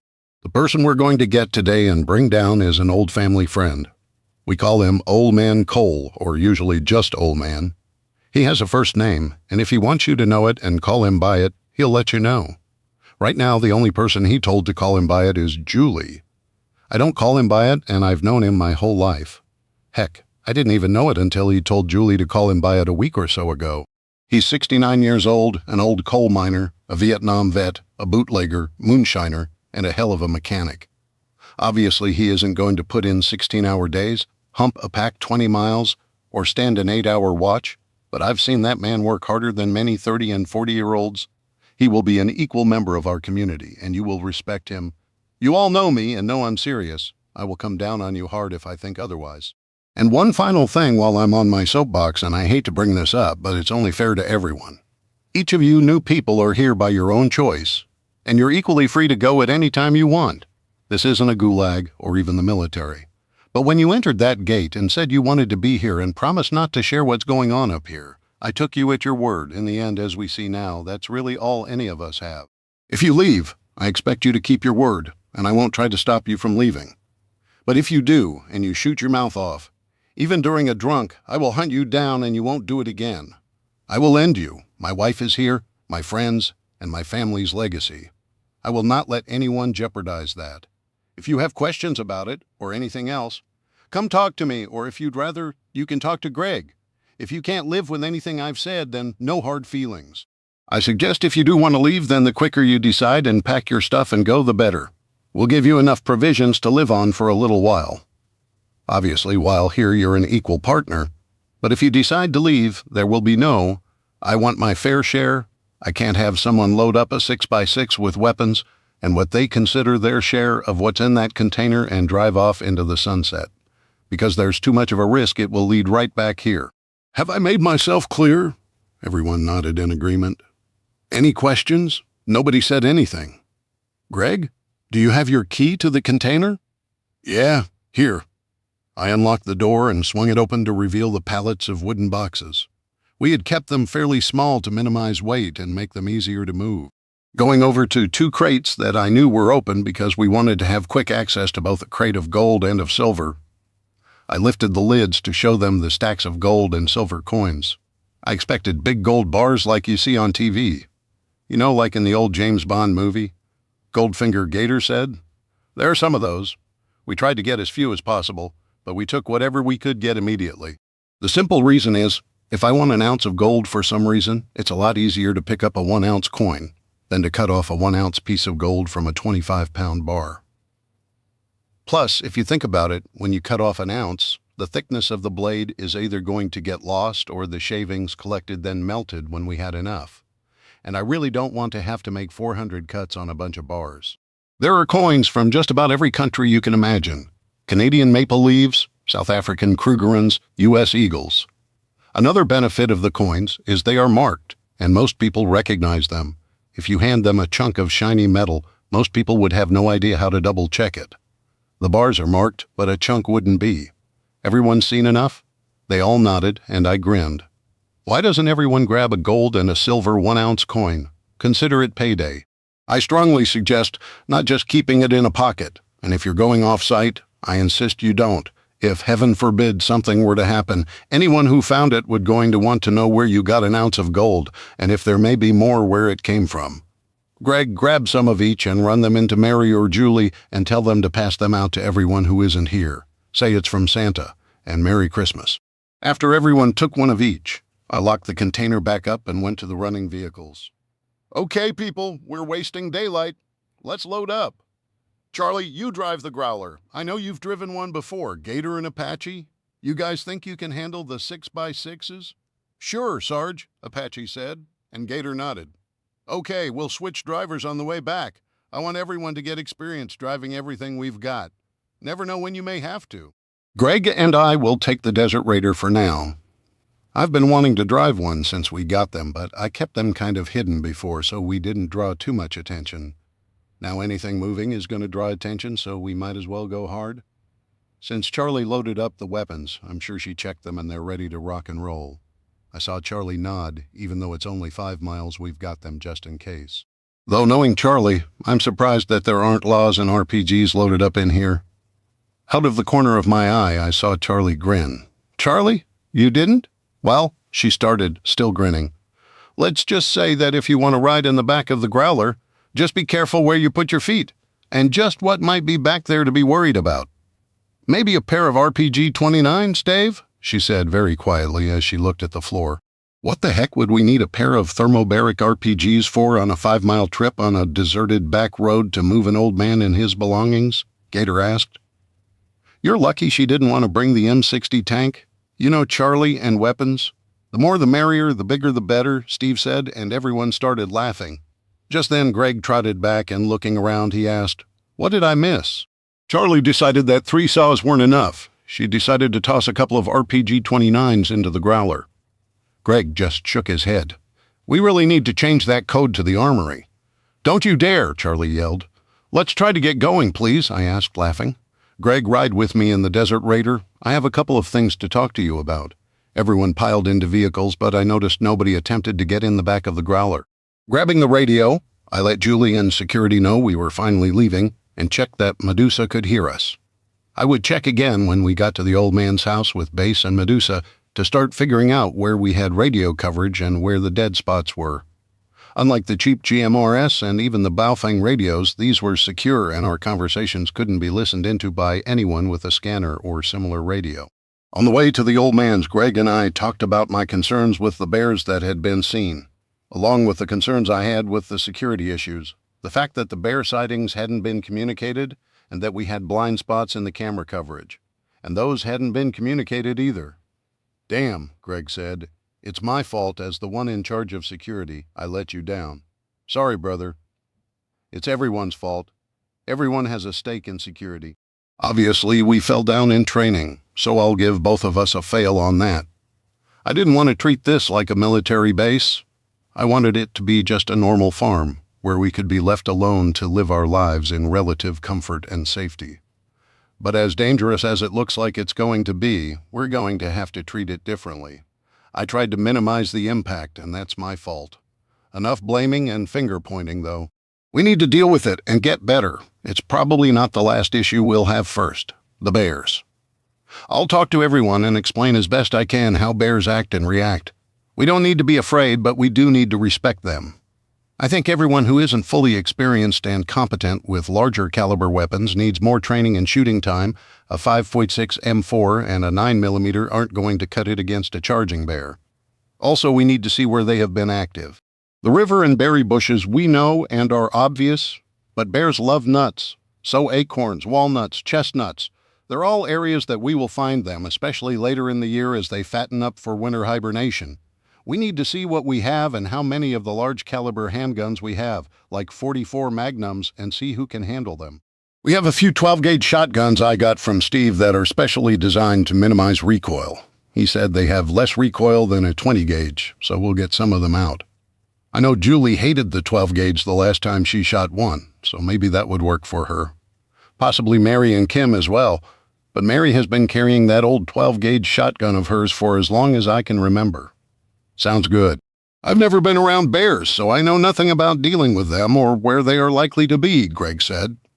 Wherever they are, I want to be somewhere else. Moving on to the cameras, we'll sit down with Mike and come up with a plan. I have Julie talking to Mary, Robin, and Kim about any gaps they've seen and drawing up a crude map of where they are. I know she said you can get from the kitchen to the trailers without being seen, so we need to come up with a plan to check every inch of a, say, 1,000-foot circle around the buildings to make sure we have it covered. We have plenty of cameras, so let's use them. Also, we have crates of ground and sonic sensors, laser beam sensors, motion detectors, thermal and infrared detectors. Let's use them as well. I hate to make it feel like a prison or military base, but I'd hate it a whole lot more if someone got hurt or killed. I'll set something up with Mike. Mind if I add Gator in too? I've been thinking of something I may as well shoot by you. We were coming up on the gate to the old man's place. Sure, let me just get this open. While I'm doing that, check in with everyone, and let Base and Medusa know where we are if you have a signal with them. The Raider was pretty sweet. We'd see how it handled the climb up the mountain. They were supposed to be able to handle a 60-degree angle, but the climb would be nowhere near that steep. Maybe 30 to 45 degrees if I had to guess. After asking the old man to open the gate, I got back in and started up the hill. I got in touch with everyone. Medusa and Julie both said reception was excellent, Greg said. I was glad we'd bought the best we could. Sometimes it was best not to go with the lowest bidder if you have a choice. So you were saying? I think we should think about the possibility of splitting into two teams. And I don't think old group and new group is what we want. It's too tribal, for one. We should go over everybody's strengths and come up with two groups, each just as strong as the other, Greg suggested. Brother, that's a great idea. Let's get with Gator, Greg, Charlie, and Steve and talk it over. They would be the best candidates for team leads. Elle would think. But we'll keep an open mind on that. Last thing I want to discuss is what I see as our biggest problem. How did things like the bears, gaps in cameras, and security holes get noticed and not passed on? Julie was quite frank. She had no idea she needed to tell anyone. That's where I failed the most. Those are critical issues that should have been addressed immediately, yet nobody thought to mention it. And I'm going to pass the blame around to everyone. Every person who noticed something should have known without being told that something like that was critical to communicate. Security is more than standing there watching for a person trying to sneak in. The old saying they used after 9/11, see something, say something, should have been a no-brainer. So every single person on the farm gets a great big F on that. I know, I'll have to be more gentle and go easy on people. Remember, I'm married to one of those people. And brother, let me tell you, the grief comes from pissing a wife off, or the guilt you feel if you hurt her feelings cannot be understood unless you have one. But every person there should have known better. I'm trying not to treat everyone like a soldier and a teammate, but in a way that's what they are. Maybe you may want to talk to Robin before I get everyone together and kind of lay the groundwork. Make sure she understands it's not about finger-pointing, but improving. I'll talk to Doug about Kim as well. I'd rather not have a bunch of pissed-off wives walking around. The Ola man was standing on the porch waiting, but he had a cup of coffee in his hand this time instead of a jar of shine. I got out of the Raider and walked up to the porch and shook his hand. Well, we finally got here. Sorry, we're so late. Had some old friends show up unexpectedly late yesterday who will be joining us. Took a while to get everyone together and moving this morning. It looks like you picked up a whole passel of new ones. Who all do we have here? I introduced everyone and mentioned that there were two others who were currently working as security at the farm. Well, nice to meet you, Mr. Cracker, Mr. Gator, Mr. Apache. Might as well get started. Got a lot of stuff to go through, stuff you may want and can use. Can't take it all, but will take the best and most useful. My personal belongings are in the front room. Ain't a whole lot. Come on and I'll show you. We went into his house and I saw 7 boxes neatly stacked along with 4 long gun cases and a couple of handgun cases. Is this it? I asked. I'd expected a lot more. This is all my personal stuff. Food and stuff is in the kitchen, and there's a bunch of canned goods in the root cellar. There's meat in the freezer, plus about 6 smoked hams hanging in the smokehouse. And there are a couple cases of glass jars in the smokehouse I'd like to take. They're just a little bit of homebrew. That's all for the personal stuff and supplies. Now, we can go look at what's in the shed and barn that we can use. Guys, you heard the man? The smokehouse is the little wood building out back. Looks like a big storage shed. The root cellar is around back, and you'll find a trap door leading underground for the root cellar. Start loading it up and packing it, but be careful of the canned foods. Those jars can start to get real heavy if you pack a lot in one tote. Before I forget, before packing a jar, press down on the center of the lid. If you feel it give even a little or hear a popping sound, don't pack it. It isn't sealed and could have spoiled or be contaminated with botulism. I followed the old man into the shed where we found a bunch of old tools I hadn't seen in decades. Hand threshers, scythes, hoes, rakes, hand saws, and more. All of this would come in handy in the future, but for today we would concentrate on things that might be stolen. I doubted that these would disappear tomorrow. There were a lot of old lanterns, camping supplies, tents, and old furniture. Don't expect there be much in here you be a-using right away, but it'll be good to come back and get, but probably be a-leaving it for now. Yeah, you're right. We'll come back and get it soon. It'll be useful, especially when we start gardening and cutting wood or building cabins. Let's go check the barn, okay? I knew we would find some things out there, and I immediately saw a few things of interest. Bear was carrying a couple of totes towards one of the trucks, so I called to him. Hey, Bear. Yeah. Can you come in here after you put those in the truck? I have some things I want your advice on. In a minute, Bear joined us, and the first thing I pointed out was an old 1950s Allis-Chalmers tractor. While I had an older Ford 8N tractor, a second one would come in handy during planting. Plus it had a mower attached so we could use it to cut hay for the cattle for winter. We had feed, but hay would be essential for supplementing. Can you check that tractor and mower attachment out and let me know what you think? Ole man, do you happen to have a hay baler or roller to go along with the tractor? There's an old hay roller out back, but it ain't been used in about 5 years. It's covered by a tarp. Probably have to take it apart and clean and lubricate the moving parts. I'll check it out, Dave. Walking to one corner, the next thing I saw was the old man's vintage Chevy pickup. What's the story on this? I asked him. That's my 1951 Chevy 5-window pickup. I ain't drove it in a bit. Last time I drove it, she was a-running, but she was needing some work. Just never got around to it. Pulling off the rest of the tarp that covered it, I saw that the paint and interior were in surprisingly good shape for a 70-year-old truck. I'm sure that there's some rust on it. It's pretty old after all. I assumed that was what he was talking about needing fixed. No, sir, ain't a bit of rust on that there truck. She's as solid as when she was new. Think she needs a fuel pump or something, and probably needs a carburetor rebuilt too. Dave, got a minute? Bear yelled out, and the old man and I walked over to the tractor. I think I can get this tractor running in about half an hour. The fuel line is gummed up. I just need to pull it and run a new one. I have plenty of metal line and fittings, or rubber fuel line. The roller and mower just need taken apart, cleaned, and lubed. Take maybe a few hours work or so. I'll need to go back and get some tools and supplies if you want me to do it now. Nah, we'll come back for it. The old man has a trailer, so we can come get it another day and trailer it over. The old man started drifting away, looking around, and I lowered my voice.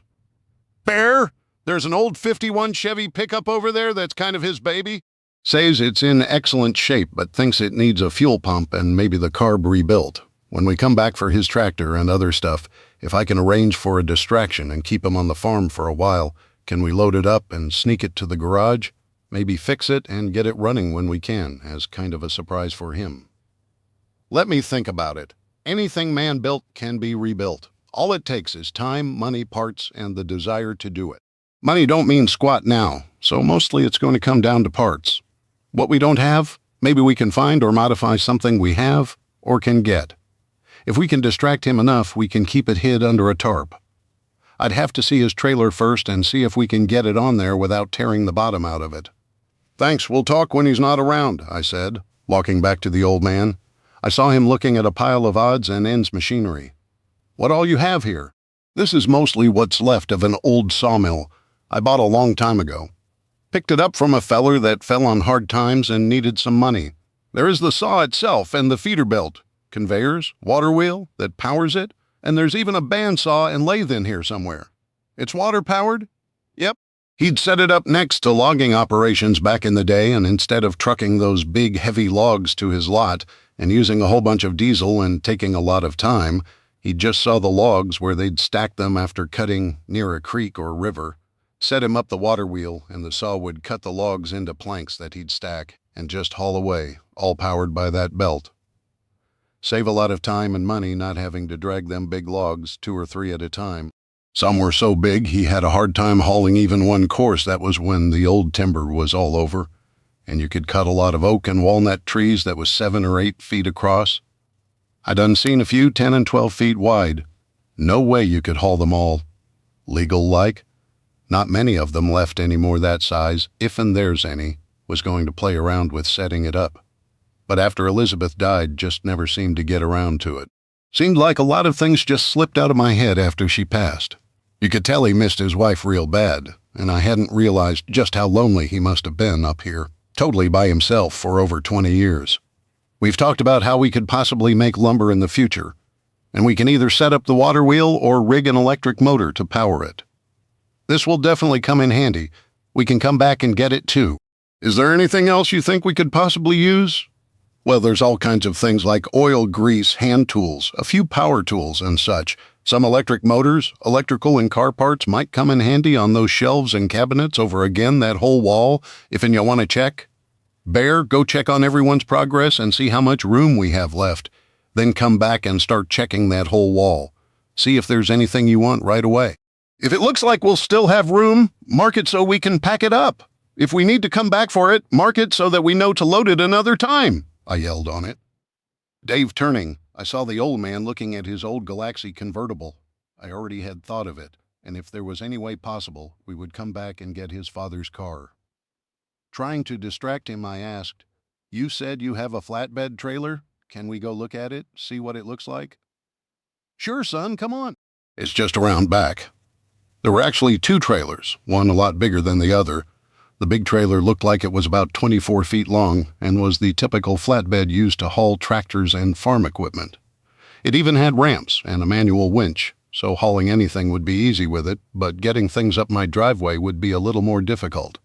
We might have to smooth it out a little in places. The shorter one was around 14 feet or so and also had ramps. "How's the wood on them?" "It's solid.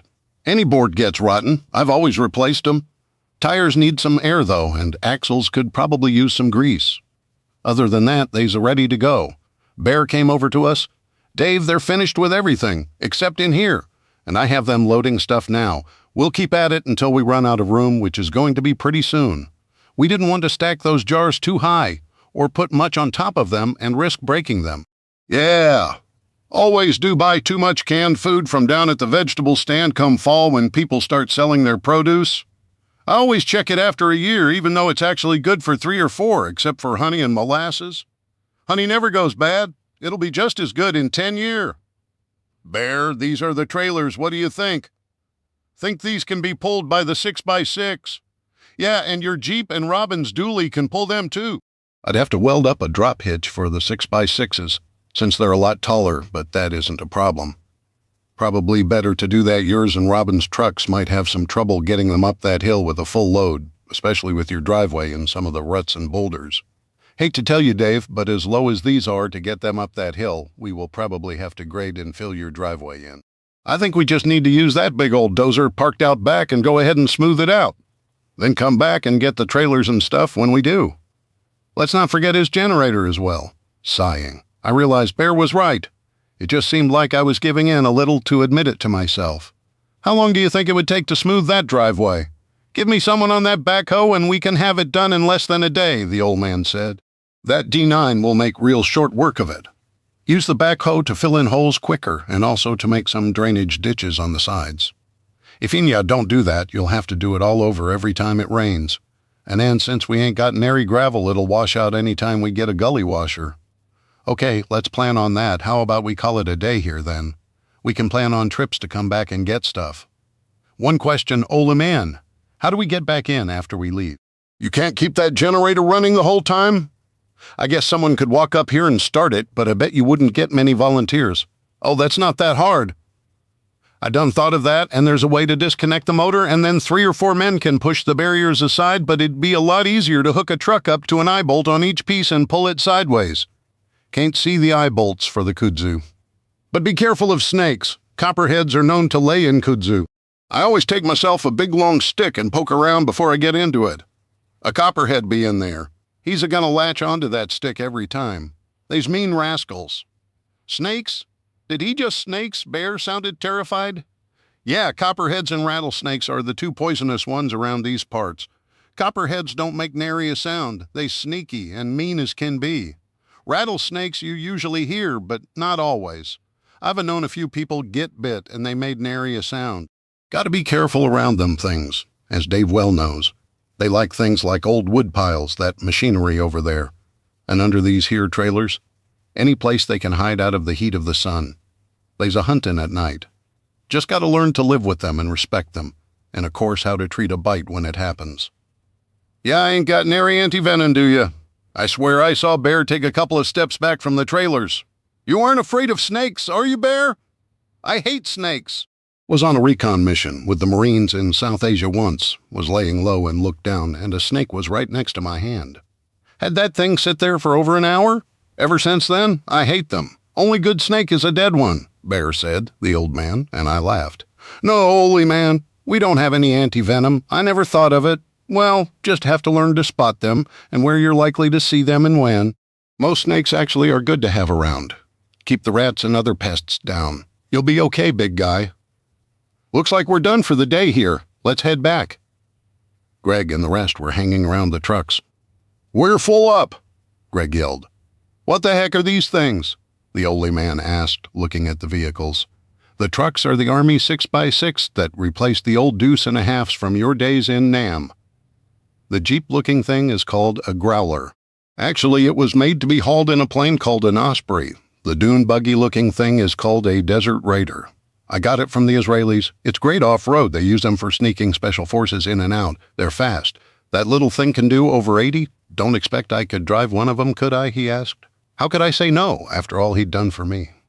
Sure, which one do you want to drive? How about the dune buggy-looking thing?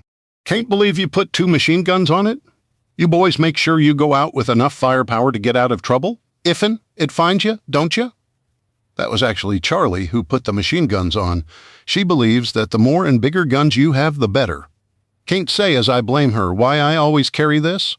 He lifted his shirt to show me a 3-barrel Ruger Red Hawk. A 44 Magnum, huh? Shoot, no. My Elizabeth carried a 44 Magnum. This is a 46D Ruger, a lot more powerful than a 44 Magnum. Got another one just like it, and my Elizabeth's 44 in one of those gun cases. I never go anywhere without it, even to town. Never know when someone needin' puttin' down, and this here will do it. I'm sure it will, I thought, since it was made to put down grizzlies. Let's load up, guys, I yelled. Greg jumped in the old man's 70s pickup. Someone was going to bring Robin by later to get his horse. We made sure the generator had a full tank of gas so they could open the gate. We'd let it just run out of fuel. It wouldn't hurt it, because nobody really wanted to walk all the way up his driveway. All the drivers switched around. I got in the passenger side of the Raider, and we headed out. The old man had a grin on his face the whole time back to the farm, obviously loving it. When we got back, we parked all the vehicles back by the garage. Now, that was a passel of fun. The old man was grinning ear to ear. How much do we have that needs to go into refrigerators and freezers tonight? I asked. Not much, maybe 8 or 10 totes, Greg replied. Stick it in the ones in the garage, for now, then Mary can look it over for anything she wants in the house. After that, everyone take a couple hours, grab lunch, and whatever. And thanks for today. This meant a lot to me personally. Come on, Ollie man. Let's start getting you settled in. We walked into the house where he said his hellos to everyone, and Julie was especially happy to see him and gave him a big hug. He smiled the whole time. Jeff had gotten up from his night shift, and I asked him if he minded showing the old man the trailer and helping him get his stuff in and settled. Sure, brother. Come on, old man. Let's get you settled in. We're going to be roommates for a while, if that's okay with you, Jeff said. That's fine with me, son. Just show me the way. You will not, Mary said. You ain't going any place until you get some food in you. Sit, and I'll get you some. Muttering under her breath, I heard her say, Ain't nobody gonna leave my kitchen hungry. Hump. Smiling. I grabbed a cup of coffee and went to mine in Julie's bedroom, then sat on the bed and just stared at the mountains out of the window. Julie came in shortly and sat beside me, then grabbed my hand and looked over at me. Dave, what's wrong? Why, you're crying. She'd never seen me cry before, and I could count the number of times I had in my entire life on one hand. I set the coffee on the nightstand and just laid my head on her shoulder and bawled like a baby while she held me and said nothing. When I finally stopped, she spoke in a whisper. What's wrong, baby? I've never seen you like this. She sounded really worried. Am I a bad person? I asked her. Are you kidding? Dave, you're one of the best people I've ever known. But I've been back over a year, and I hadn't been to the old man's place once until I needed to borrow his dozer. Not once. That poor old man has been alone up there for over 20 years, and I bet nobody has been up there in over 5 to even check on him or just talk to him. Nobody. I could have gone up there and spent time with him, helped him, been a friend. But I was too busy down here building my little bunker and storing stuff away. I can't imagine how utterly alone he must have felt. And I just left him there, all by himself. I couldn't help myself, and I broke down again. I had no idea how long we sat there, but finally I got myself together. I promise you one thing, Julie, it may not sound fair to some of the others, but I'm going to do everything I can to make that man's life as good as I can. I'll never let him be stuck alone like that again, no matter what. Dave, we've all gotten used to being busy all the time. Everything had to be done now. Every person here and everyone I know has forgotten how to just enjoy being alive and being with family and friends. I've seen the loneliness in nursing homes. People surrounded by dozens, sometimes hundreds of people, but all alone. In our society, the elderly have become a forgotten people. Even those with family, they get stuck in a home, and at first people visit, but then it's less and less until nobody does. I had a great aunt growing up who I barely remember. She got real sick and her kids put her in a home. She lasted almost 20 years, and the last 15, the home said not one person had visited her. I think I was like 8 when I saw her, and she died right after that. I remember feeling so bad for her. We do the same with the sick. I met a man once who was really sick. He had family, brothers, sisters, kids, friends. But you know what he told me? He said he knew he was dying, that there was no miracle cure that would save him, and he accepted it. But he actually wanted it to hurry up, not because the disease was bad, or because he was in absolute agony almost constantly. He could even deal with that. What caused him to want to hurry up and die was how utterly alone he was. He hadn't seen one person face to face in years, and in a good year he'd get maybe 2 or 3 phone calls the entire year, and maybe a text from someone once a month. Just a couple of lines saying, "Hi, how are you?" But when he'd try to chat for more than a couple of sentences, they would just stop answering. He kept saying that he begged God to take him every morning as soon as he woke up, and at night begged God not to make him wake up again. All we can do now is, like you said, make sure that his time with us is as good as it can be, and we will. That man will live like a king, or as close as I can make it now, Jules. There will be nothing he ever wants or needs in the future that I won't make sure happens. I took a few minutes to compose myself. Then we went back into the kitchen. The only person there was Mary. "Hey, Mary, what time do you want us to expect dinner? We have a couple of important get-togethers I need everyone at that we need to have pretty soon." "Well, lunch is done, and I noticed you didn't eat, so I left some hot food on the stove for you. Best you eat some. Don't expect to start dinner for at least 3 or 4 hours. Dave, sit," Julie ordered. "I'll make you a plate, and you'll eat. I'll sit with you." From the tone of her voice, I knew it wasn't a suggestion, so I sat and ate. "Mary, do you mind going to find Greg and asking him to have everyone get together in, say, an hour and a half? That includes whoever is on the forward outpost?" "Sure thing, Dave." Mary took off out the door, and I watched her walk away. I was still a little down. I hadn't felt this bad in a long time. I just ate and stared after I was finished and had washed my plate. Julie and I put the leftovers up, then we headed outside with no direction or purpose in mind. I saw the guys unloading the trucks and walked over. The old man was watching them. "You guys look busy. What can I do?" Normally I wouldn't ask. I'd just jump right in. "We're almost done, maybe 5 more minutes at most," Greg said. "Mary gave me your message and everyone will be there. Steve is at the outpost, but he'll be back in an hour to give him enough time to get his horse put away. I think we need to discuss that too. I'm not sure if we still need it for now. I'd like to do a sneak and peek in town in the next couple of days to see what's going on. Then we'll get an idea of what may be coming at us soon. I've been thinking the same thing. Maybe just man it when we get either a sensor go off or some kind of indication that something bad may happen or is heading our way. Those drones sure come in handy. We'll talk, but let's try to see if we can set something up to go into town in 2 days. Sounds good to me, brother. Before I forget, did we get those RPGs put back up? I don't mind leaving the saws out as long as they're secure, but I don't want those just laying around, I asked. Not yet. Charlie is going to do it when we're done here. RPGs? Did you say RPGs? The old man asked. Yeah, Charlie, for some reason known only to her, brought a couple today. Maybe she thought this was the movie Red Dawn, and Russian tanks would be rolling through. I remember them from Nam, nasty little boogers. Everyone hated the dang things. They've been around forever. The ones in Nam were RPG-8s. These are RPG-29s. They're a whole lot more powerful. They've taken out tanks, shot down planes and helicopters, even sunk a couple of ships. These are what's called thermobaric. It's kind of complicated, but they use the air around the grenade, and when it explodes, it sucks out all the oxygen and makes the explosion a lot worse. Hey, Charlie, I yelled. Yeah, Dave. Let's grab those RPGs and put them up. I want to show the old man our supply closet. Sure thing, boss. She and I each grabbed one, and along with the old man, we headed towards the armory. Julie, do you want to come? I asked. No, I've seen it plenty of times. I need to finish that diagram anyway. You go show him your supply closet, as you call it. I opened the door and started walking down the stairs, then turned on the lights. It's a pretty big closet, I said with a smile. Sure enough is. Ain't never seen this much stuff, except in at Walmart. I showed him around, then I went and opened the armory door. Young's expecting a war? Ain't never seen this much ordnance. I don't think my old fire team in Nam had this much. There's also that stuff on that thar train, though. Where y'all are gonna put all that? He asked. To be honest, I don't know. I just don't know. We sure can't leave it in that tunnel forever. The moisture and humidity will make the ammo and any explosives or gunpowder worthless and the guns rust.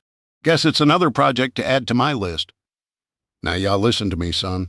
I seen a plenty of others around here, and y'all can't do it all yourself. So use 'em, y'all. Don't have to tell them how to do everything, or go figuring it out all by your lonesome. Bet them fine young uns can do some of it by themselves. You didn't lead a team in the Army a telling everyone every little thing they needed to do. You made a list of what needed a doing and what problem needed a fixin', and y'all got out of our way. Do it here, I laughed. Julie and Greg keep telling me the same thing. That Julie is a smart young'un. Listen to her. Yes, sir, I said as I shut and locked the door. As we left the bunker, the old man said, I'm a-gonna go lay down for a bit, take me a nap. I get a bit peaked a lot easier these days. Make sure to come and get me for the meeting. Okay, I will go get some rest. As I headed back to the barn, I heard yelling. I couldn't understand it, but someone was really pissed off. What now? I thought. Getting closer, I saw Julie 6 inches from Cracker's face, and everybody else had moved away from them. Obviously, they wanted no part in what was going on. I'd never heard, let alone seen Julie raise her voice or get mad. This isn't good, I thought. I heard bits and pieces, but couldn't make most of it out, and Charlie and I started jogging over, yes, ma'am. Everything he owns, 70 years? Sorry, I didn't mean it that way. Respect never again. Got it. I looked at Cracker. What's the hell is going on? Why is my wife yelling at you? I'm sorry, Sarge. I said something that I guess came out the wrong way. What you said was you were really sore and tired from loading and packing a bunch of old man's junk all morning. That old man is giving up his home of almost 70 years, his family's home, to come help us. He knows things nobody else here knows, and we need him. And you will respect him, or I will personally toss your butt off this mountain. Do you understand me? She looked around at everyone else standing there. That goes for the rest of you, too, every one of you. I better never hear anyone ever disrespect him again. I don't care who you are or how important you are to us. Have I made myself perfectly clear? There were a bunch of yes ma'ams and loud and clears. Then Julie turned and ran into the farmhouse crying. I let myself settle down before turning back towards Cracker, and could tell he saw just how angry I was. Nobody made my wife get that upset and cry. Just what do you have to say for yourself? I asked him. Sarge, I'm sorry. You know how it is? We piss and moan, but don't mean nothing by it. I didn't mean no disrespect or nothing. Cracker, I've known you a long time, and I know you didn't. If I thought you did, you'd be picking yourself up off the ground with a lot of bruises and hurt and a whole lot fewer teeth. But she isn't a grunt. That's my wife that you pissed off. That old man has been alone on that mountain for over 20 years. He has things he's giving us we desperately need, including an entire lumber mill. Do you see one anywhere around here? He has equipment to cut and bale hay that those walking steaks and hamburgers will need this winter to survive. I didn't even think about that. That junk will mean a world of difference. I know you're used to bitching when a job's done just because it's habit, but I'm telling you right now, I ever hear of my wife feeling disrespected, or that you've disrespected those she loves, or make her cry again, me and you will go behind that barn and have us a different kind of talk. Do I make myself perfectly clear? Yes, Sarge. I'm really sorry. I sure didn't mean no disrespect.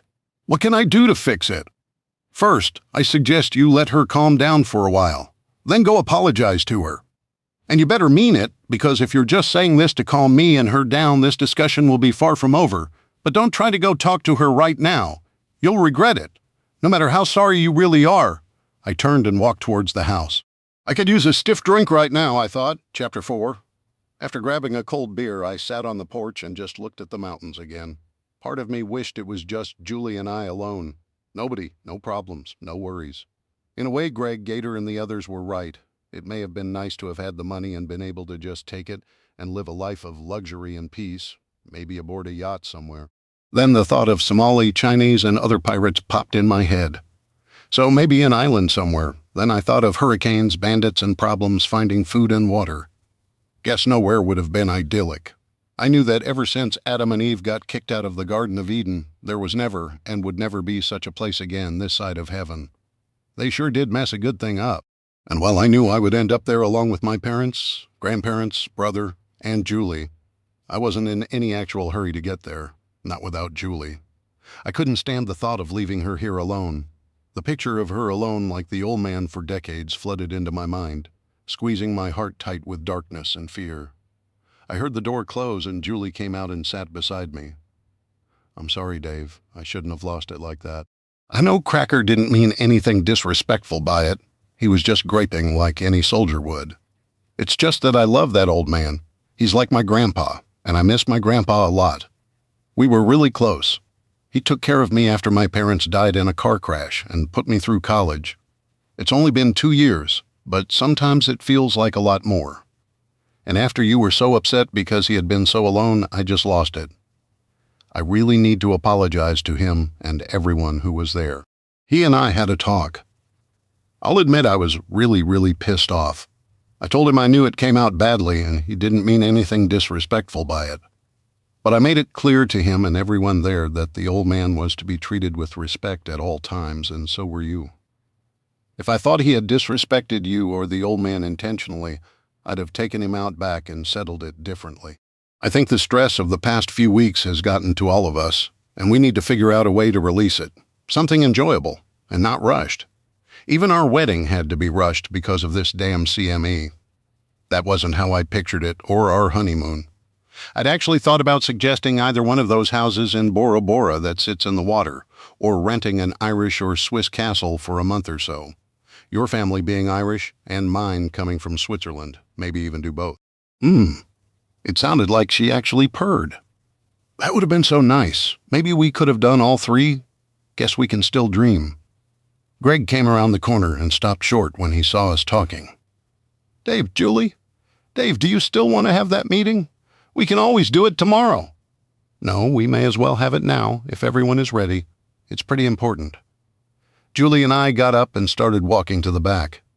Dave, do you mind if I say something to everyone first? Julie asked. I want to apologize. If you want to, baby, but you don't have to, you know? No, I need to do this for me, if nobody else.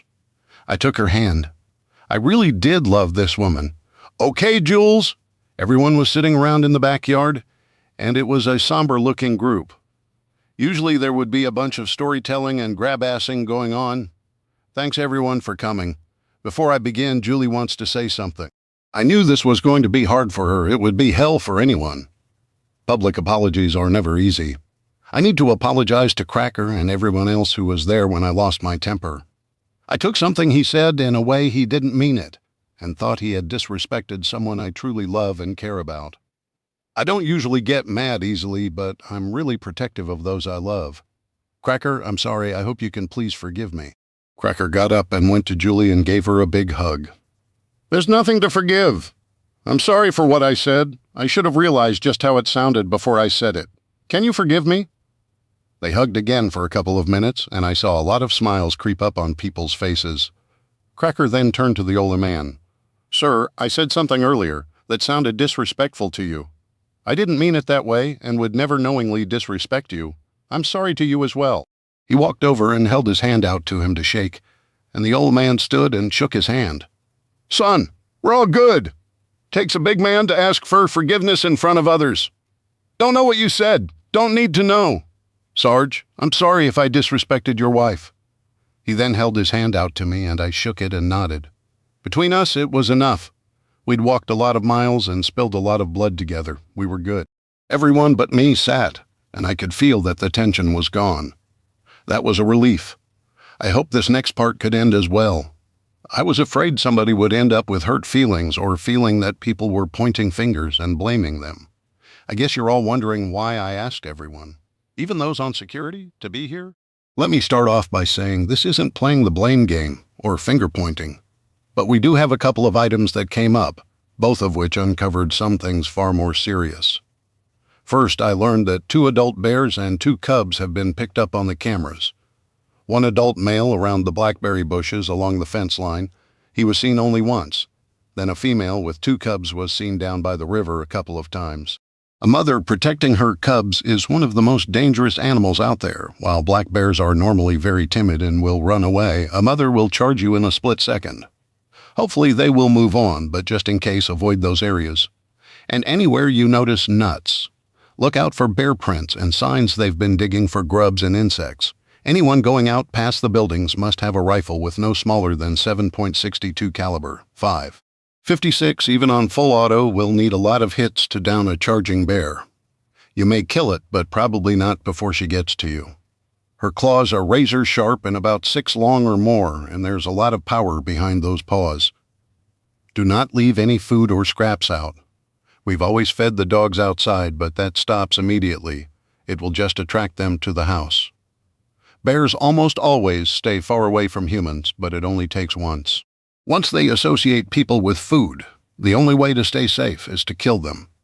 We may consider killing the male for the meat, and even the hide would make a great blanket. But these are not Yogi and Smokey Bear. They're wild animals. I think we will send a couple of 2- and 3-person patrols around the property to encourage them to move on to where there are no people. That should run them off.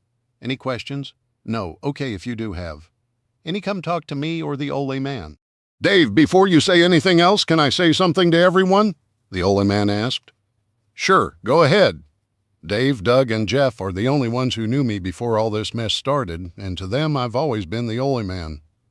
Some feller a while back pinned that name on me, and it seemed like it stuck, and after a while everyone called me by it, but I've always hated it. I've gotten so used to it, I mostly don't rightly remember my own real name most of the time, but I'd be a mite happier if y'all can figure something else to call me. I don't much care what, but anything else would be nice. He sat back down, and I looked at him and started laughing. I've called you that for the entire 32 years I've been alive. It never occurred to me that you might not like it. I'm sorry. We'll call you whatever you like. I take it you would rather we not call you by your real first name? I'd rather ya not. Only Julie can call me that, 'cause she reminds me of my Elizabeth and the daughter she always wanted. I thought about it for a minute. Then an idea popped into my head. I walked over to my brother and whispered into his ear, and he grinned, then nodded. I turned to the man who used to be known as the Ole Man. Jeff and I have known you our whole lives, and you've been like a second father to both of us. How about Pop or Pops? I'd like that. You two have been like the sons, my dear Elizabeth. God rest her saintly soul, and I never got to have. I'd be right honored. I hope you both don't mind if I call you son. Almost like I'm adopting ya both. Jeff and I went over and hugged him. He was definitely part of our family now. I saw all the women crying, and there was even a tear in Bear's eye. I cleared my throat to get the lump out and started the next part. It was also brought to my attention that we have holes in our camera coverage. It's possible to get from the buildings and trailers into the farmhouse without being seen, and that's just one hole I know about. Julie brought it up to me this morning, so we are going over everything to make sure we have every inch of ground for 1,000 feet around the building covered, not only by cameras, but also by every type of sensor we have. We have hundreds of sensors and dozens of cameras sitting in crates not being used, and if we have to use every one of them, we will. But we can't have holes like that in our security. We got lucky, but luck only lasts so long, and it will run out. Yeah, I know, more work, more digging and laying wire, but I'd rather dig 1,000 holes for sensors and miles of trenches for wire than one grave for one of you or for my wife. Any questions on that so far? I know it's a lot all at once. I'm sure that there will be questions and maybe even arguments, but we'll deal with them as they come up. Third, we briefly talked about maybe creating 2 teams. Not old people and new people, that tends to lead to an us and them mindset.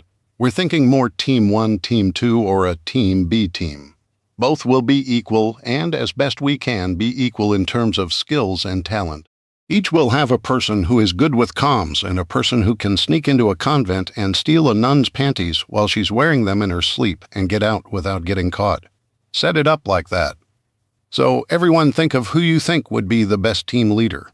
Make a list of all your experience, what you're good at, and how good you think you are, and also what you'd like to learn to do. Maybe you've always wanted to work with the radios and computers, and were just never given the chance. My goal and hope would be to have a team totally off duty for at least a day at a time, and I'd like to see it more like a 2-day on, 2-day off rotation. Try to work on those lists pretty quickly so we can start mapping things out. Each of you will have input into this. This is a democracy, not my little kingdom. Any questions? I have one. Greg yelled. Can we call it a team, B team?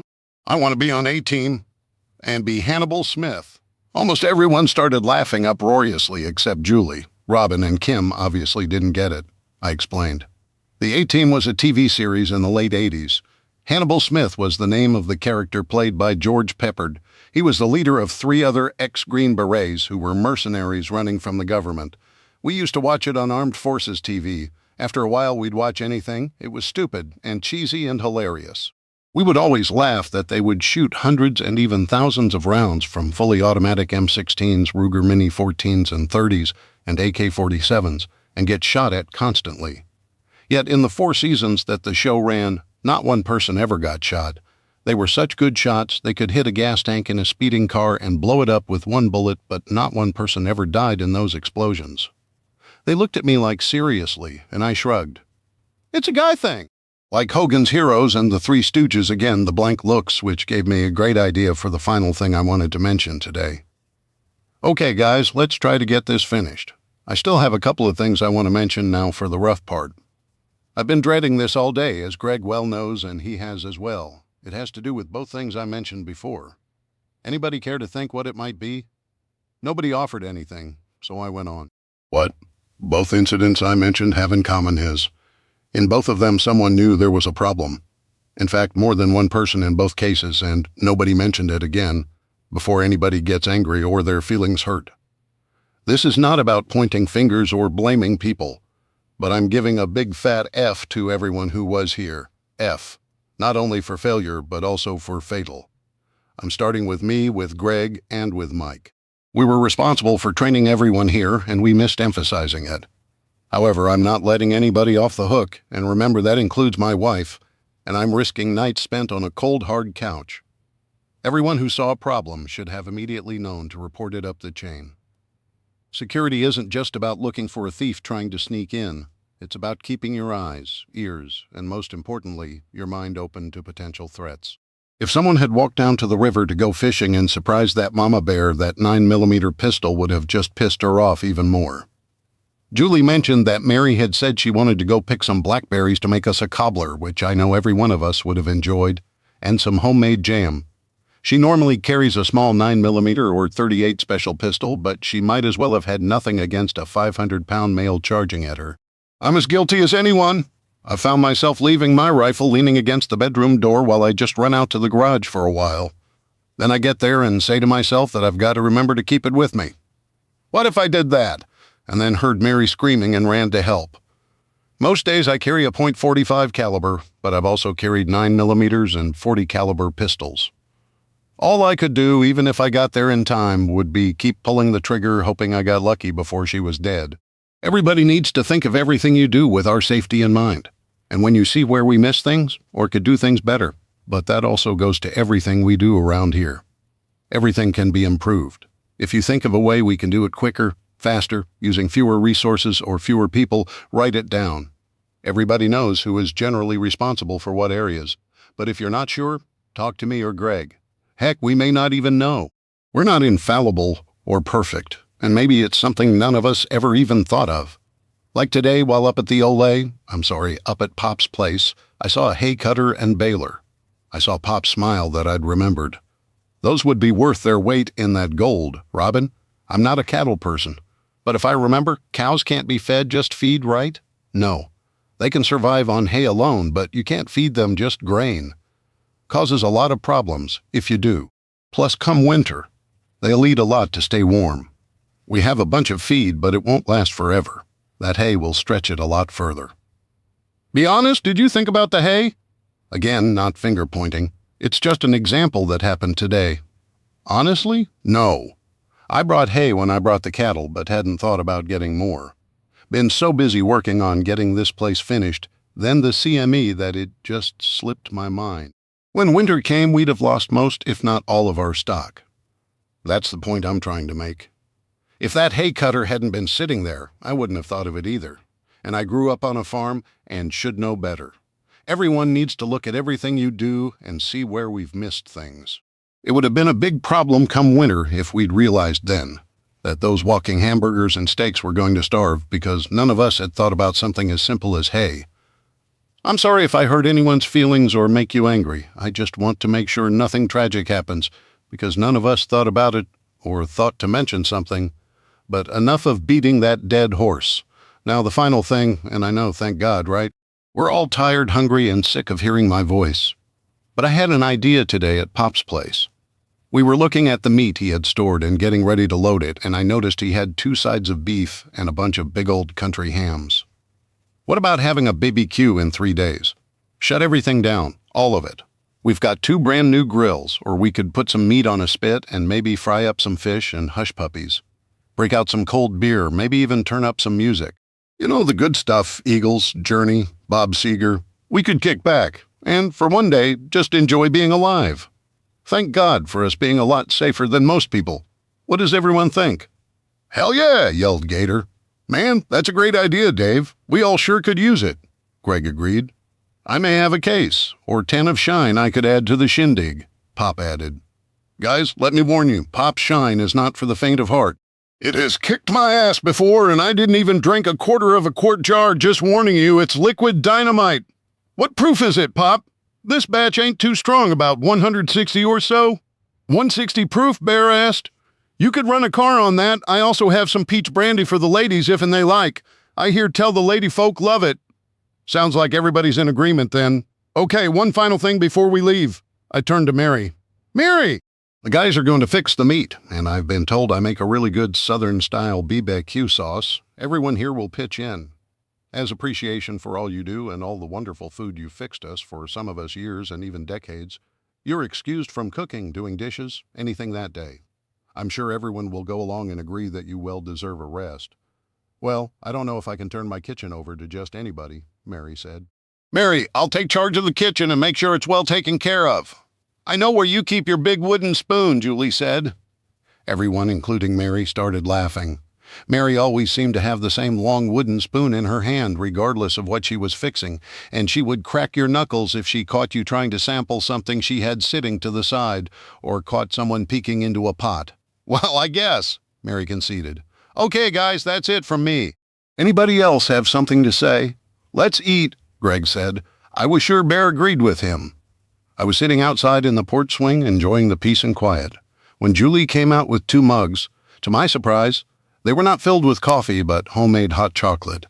Taking a sip, I said, I haven't had hot chocolate in probably 15 years. It's really good. We sat in silence for a few minutes, just happy to be together. How do you think people took today's meeting? I've been worrying about it all night. I hope I didn't make anyone mad or feel like I was blaming them. I set my mug down, wrapped my arms around Julie, and pulled her close. In a voice barely above a whisper, I said, Especially you. I never want to hurt you. And I didn't want it to sound like I was blaming you or anyone else or trying to embarrass you or put you down. I love you, Julie McLeod Sellier. I bent down and kissed her gently on her lips. Oh, Dave, you didn't hurt or embarrass me. You just said what needed to be said. That's all. Everyone knows that. We're lucky that nobody got seriously hurt or even killed because of things like that. Everybody here is good with what you said today, especially those like me who knew there were problems and didn't say anything. I think most of us just assumed everyone else knew about it or had said something. Our common sense alone should have told us to mention it. Not one person on this farm has a single doubt that you wouldn't sacrifice your life to protect and save their lives. I just held her and looked at my mountains. They're beautiful, aren't they? Julie said. Yes, they are, especially in fall when the leaves are bright red and orange and yellow. There are a few over there that turn purple. I pointed to a small ridge to the right. They're called sweet gums. Don't hardly see them anymore. And straight ahead, almost to the top of that pointy finger of rock, we'll see some white poplar whose leaves will actually turn white if you can believe it. I love sitting here and just watching the mountains. Have you ever noticed just before a rainstorm comes, the leaves on the trees seem to get brighter and a lighter shade of green? The leaves actually turn upside down to protect themselves from being damaged and blown off. I've learned a lot sitting here with my buddy Fred, though. He doesn't sit here with me as much lately. Stays around Sadie mostly. I had reached over and was scratching his belly. "You miss him, don't you, Fred?" Julie asked. "Yeah, I guess I do. Him and my old cat Pudge. She's been gone for a long time, though. Most gentle cat I ever saw. It was almost like they could read my mind. Got used to Fred being underfoot and being my running buddy. Of course, we don't run anymore." "What happened to Pudge?" "No idea. She showed up at my door one day, fur-matted, flea-infested. Took her to the vet and got her fixed up, and had her for about a year, and then one day she was gone. Just up and disappeared. Never did see her again. I really struggled with that. I hope I don't hurt your feelings, but there are times you sound like you are so lonely, even when there are plenty of people around," Julie said softly, looking into my eyes. I just sat there for a while. "Is it that obvious?" I asked. "To me, yes. To others, probably not so much. I think that's why you stay so busy trying to hide it." "Oh, I'll be all right. There are days it gets a lot tougher, but I just need to get back to work. Stop sitting here staring at my mountains so much. Suck it up. Dave, don't try to hide it from me, please. If nobody else, talk to me." Julie practically begged. I could hear the worry in her voice. "Julie, you are the best thing to ever happen to me." "I promise I'll always talk to you. And if it seems like I'm not, slap me upside the head, okay. More like kick you in the butt. But I'll always be here for you. You've been working on this whole thing for almost 2 years solid now, building this to protect the people you care about. I think if it wasn't for wanting to take care of everyone else, you wouldn't have done any of this. The rest of us are tired and on our last legs, and you must be both physically and mentally exhausted. Do you think I did all of this trying to maybe bribe people to come? Offer them safety in return for their friendship? Did I do that to you? Offer you safety and security, trying to bribe you into marrying me? Wait, before you say anything, let me say this. I love you with all my heart, more than life itself. The only thing I could possibly love more than you is God. I may not always be a poster child for the best Christian, but I grew up in the church and my father and grandpa taught me that God had to always be the most important thing, and I had to love him more than anyone. But you are a very close second. I love you even more than my grandpa, and there hasn't been a day gone by when I haven't cried because I miss him. And I know you love me with all your heart. I knew that, and you showed me that before you knew I had more than 2 quarters to rub together. But did I start out with the right intentions? Julie squeezed my hand. You big oaf. If I had thought that I'd never have even gone out with you the first time, let alone agreed to marry you, you are the most genuine person I've ever met. You wear your heart on your sleeve, and even though you've never told me, I can tell it has caused you to get hurt by others. Someday if you want to tell me you will, but I'll never push you to do it. Yeah, there are things I've never told anyone. Maybe someday we'll talk about it, but no promises. I'll never make you a promise I'm not absolutely sure I can keep. Do you mind if we change the subject for a while? No, I understand. I'm not going anywhere. I'll always be here when you need to talk or just sit. Thanks. So, did you have a chance to talk to Mary about Bear? I asked. Yeah, both Robin and I did. It took a while and a little nudging here and there. Some innocent-sounding girl talk, but we figured it out. You aren't going to believe it, but it's what she feels. Did you know her father was a Pentecostal preacher? No, I didn't. Come to think of it, I don't recall her ever mentioning her parents. Well, he was. She said thankfully he wasn't a snake handler. Wasn't sure what she meant by that, and I didn't want to interrupt her while she was talking about it. I was afraid she'd stop talking. Do you know what she meant? Yeah, I do. We had some people in my family who went to those churches. Decades ago, there were churches in Appalachia, mostly, who took a single verse in the King James Bible, the book of Mark, chapter 16, verse 18, which says, "They shall take up serpents, and if they drink any deadly thing, it shall not hurt them." And they built almost their entire church around it. What they believe is just that, so they will have baskets full of poisonous snakes, mostly rattlesnakes, but some do handle copperheads, and those are vicious suckers. They don't just bite if they feel threatened like a rattler. They'll bite just because they're having a bad day. The elders of the church would also pass strychnine and poison hemlock and even cyanide out and drink it. They believe that if you're truly a Christian and following God, then even if you get bit, you won't die. They're also very conservative, like almost all the other Pentecostal churches. There are only a few snake-handling churches left now, at least out in the open. Nobody really knows because all the states outlawed the practice, though I think the Supreme Court ruled that it was protected under freedom of religion. But if you passed out poison or a snake and someone died, you could be charged with murder or homicide anyways. Go on. Well, she said that they believed women couldn't cut their hair, couldn't wear pants, had to totally obey their husbands. If they weren't married, they were supposed to live with their parents and take care of them. There were a bunch more rules, and I noticed most were for women. Apparently they had a big blow-up when she was just becoming an adult, and he called her a tramp, a slut, and even a whore. So since she violates a lot of their rules, she thinks she's a bad person. The big one is regarding her ex. Did you know she had been married? Yeah, but she's only mentioned it maybe twice in all the years I've known her. Well, he was an abusive drunk who beat her all the time. He even broke her collarbone and both her arms, a couple of ribs, and lacerated her liver once. She said he apparently loved to hit her in the liver. For some reason, he was a vet who got a dishonorable for beating an officer up. Anyway, she almost died from that one, almost bled to death. Damn. Getting hit in the liver is the most painful thing there is, period. They taught us that in the Army. If you hit me in the liver, I'd go straight down to the floor and be incapable of moving for maybe as long as 5 to 10 minutes, no matter how big I was or how small you were. Well, one day she decided she'd had enough. He had passed out drunk after beating the crap out of her again, so she took a bus back to her parents' house and called her dad to pick her up at the bus station. He showed up, then he drove her all the way back to her ex. He wouldn't stop and let her out, even though she begged and cried. She said she had 2 black eyes and what turned out to be a broken wrist and dislocated shoulder. She said her father told her that her marriage vows meant that she had to totally obey her husband, and if that meant suffering his abuse, then that was her husband's decision. She must be doing something to make him hit her.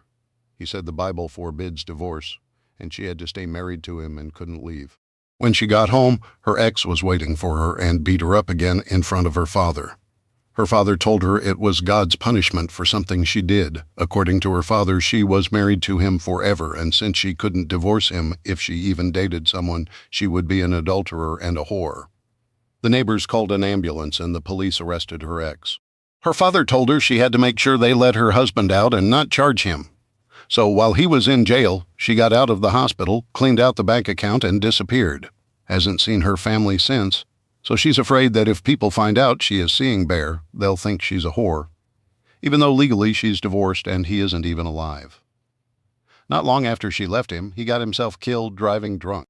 But in her father's eyes, because she divorced him, even him being dead didn't release her from her vows. She needed to repent of her sin of getting a divorce and ask for God to forgive her. Apparently to her father, the act of her divorcing him was a shame and a sin she can never overcome. And in the eyes of the church she grew up in, she can't even remarry until she repents of that sin. She said she couldn't truly repent for something she didn't believe actually was a sin. That it would be a totally hypocritical sham. Now, if that isn't the dumbest thing. Just because someone says they're a Christian doesn't mean they are, I told Julie. And her father isn't reading the Bible correctly. Maybe he's never read parts that prove he's wrong. I'm going to try to think of a way to bring up passages that do. Nobody here is going to think she's anything other than the wonderful person she is. Everyone would be happy for them. Maybe I'll talk to Bear and make sure he's okay with others knowing about them. It's so sad that she's had to live with that kind of guilt her whole life and felt she had to give up happiness because someone indoctrinated her with misinformation and deliberate mistruths. Most of the time, men who teach that women can't divorce do so to control their wives, to turn them into slaves. In both the book of Exodus and Ecclesiastes, the Bible specifically allows a woman to divorce a man who breaks his marital vows, and those vows are to love, honor, and cherish and protect her. Abuse violates all of them. Divorce is also allowed if the spouse is an unbeliever, and her husband definitely was not a Christian. Remember, the Bible says you will know a Christian by his acts. His acts definitely don't reflect a Christian's life and beliefs. Julie nodded, but she was frowning. Dave, there's something else we need to talk about. You made a huge mistake earlier. What did I do now? Did someone think I was singling them out and got hurt? Did you? I never meant for it to come out that way if it did. I fought with myself all day trying to figure a way to bring up the issue without it sounding like that. No, that's not it. Nobody took it that way, especially me. I think everyone is okay with how it was brought up and appreciated the way you wanted to make sure it didn't sound like you were publicly going after them. No? But when you told Mary she couldn't help with the BBQ, you really hurt her feelings. What? I was trying to give her a break, let her rest for the day? I know, but you know Mary lives for that kitchen. Her whole life and reason for getting up every morning and for being here is to take care of people. We're her family, and she feels left out of a big day. She actually feels like she doesn't matter and is just here out of pity. Did you know she cried for over half an hour in her room afterwards? I went by a couple of times and heard her. And I heard her talking to herself. She was actually asking herself what she was going to do and where she was going to go. She thinks we're going to throw her off the farm. What? I'd never do that. I love Mary. Everyone does. If I tried to throw her off, everyone, including you, would probably throw me off. I never meant that. I was just trying to give her a break, a day to relax. She cooks and takes care of us 7 days a week. We all complain about how hard we work and how we need a day off. But I think we all take her for granted sometimes. I know you meant well, but this is going to be a big and special day for everyone, and she feels left out of it like she doesn't matter. Remember, the way her parents brought her up, her only reason for being around is to cook, clean, and take care of a husband. She has moved past that some, but a big part of that is still locked inside her, and it may always be. You can't undo a lifetime of beliefs with a conversation or two. Dave, remember what I told you when you told Greg to leave Robin alone and you almost kept them from being together? She grabbed my hands and stared into my eyes with a slight grin. I had to think for a few seconds before I remembered those two words. Then I nodded. Uh-huh. I remember, Bet. I'm going to have to remember those words a few times in the future. We looked at each other and at the same time said, "Fix it." We both started laughing. I was learning quickly as a husband that if I made a mistake, I had better fix it, and quick. Chapter 5. When I got up the next day, I grabbed a cup of coffee and went looking for Bear to have a talk with him. As usual, I found him in the garage. "Hey, Bear, you got a minute?" I walked over to a small table and chairs we had set up and sat down, and Bear sat down across from me, the chair groaning a little. I noticed he was one big guy. I wanted to talk to you about the vehicles and equipment over at Pop's place. It took some conscious thought to remember to call him that. How hard is it going to be to get those trailers up the hill? I'd rather not drag them up with the D9 dozer. I think we'd risk tearing them up. Probably best not to if we don't have to. Besides, if we do that, they'll essentially be useless afterwards. Getting them back down would be even harder and riskier. We may need them again sometime. We can pull them up with the 6x6s or the 2 pickups, but probably not with your driveway the way it is. Too many deep ruts. Even with the D9, they'd bottom out, and we'd end up just dragging them on their frames. That would probably either destroy them or do a whole lot of damage we'd just have to fix. Yeah, that's what I figured. I'm going to bite the bullet, and we're going to go ahead and smooth it out. Wish we had some truckloads of gravel, but we'll do the best we can. Pop says we'll have to dig drainage ditches on the sides to keep it from washing out, and he wants to start today. He's going to run the dozer since he's had a lot more experience than I have. I can run the backhoe, but I don't have all that much experience with it, just a few hours, and I kind of trained myself by trial and error. I was wondering if anyone else knows how to use one. Gator worked for a gold mining operation in British Columbia for a while after he got out, he told me. You could ask him. I know those operations use a lot of heavy equipment. Thanks. I'll ask him. Next thing is, what do we bring back? You know about the tractor and the hay cutting and baling equipment? And we're going to sneak his old Chevy pickup back. How long do you think it would take to get it going? Assuming, of course, it's the fuel pump and a carb rebuild and nothing more extensive. Depends on if he has the parts there or not, I guess. He said he had a bunch of odds and ends, and I saw at least 4 or 5 different carbs laying around. Of course, they may be in just as bad shape. But I have hundreds of different O-rings I stocked up on before things crashed, so I could hopefully find something that would work. Most of the rest of the carb rebuild is tearing it apart and cleaning the fuel pump. If he doesn't have another one, might be a problem. If he has something real close, I can probably modify it, or if not, I can probably take one of the electric ones I bought and just cap off the mechanical one and put the new one in along the frame, between the tank and carburetor. I'm pretty sure I can get those problems fixed in a day, maybe two, unless something with one of our vehicles comes up. Yeah, those take priority. Can't risk not having something available that we may need right then. Is there anything critical with any of them at the moment? Not critical. Charlie wants me to modify the rear gun mount on Mabel. It only allows a 180-degree arc of fire. You can't shoot behind or past 90 degrees to each side. She wants the passenger or the rear gunner to be able to swing it around to cover their six. Right now, that's a big vulnerability. Yeah, I can see how it would be. I'll bet a few of the Israeli mechanics did the same thing. I'm sure they did. Whoever designed it left a big blind spot. It wouldn't be comfortable or easy to shoot behind it, but at least it gives you the option. Never know when Jihad Johnny might decide to chase you. Second thing is, she wants to modify the mount to take a Modus right now. You can't put a Pi 50 on it. You can put an M60, but you know, Charlie, I also figured that if I was going to modify Mabel's mount, I'd modify the other two, plus the Growler's mounts as well. May as well do them all. You're right. May as well eat the whole apple if you're going to take a bite out of it. How long do you figure it will take? I asked. All of them too? Maybe 3 days? If I can get some help doing the simple things like unbolting, maybe some simple cutting?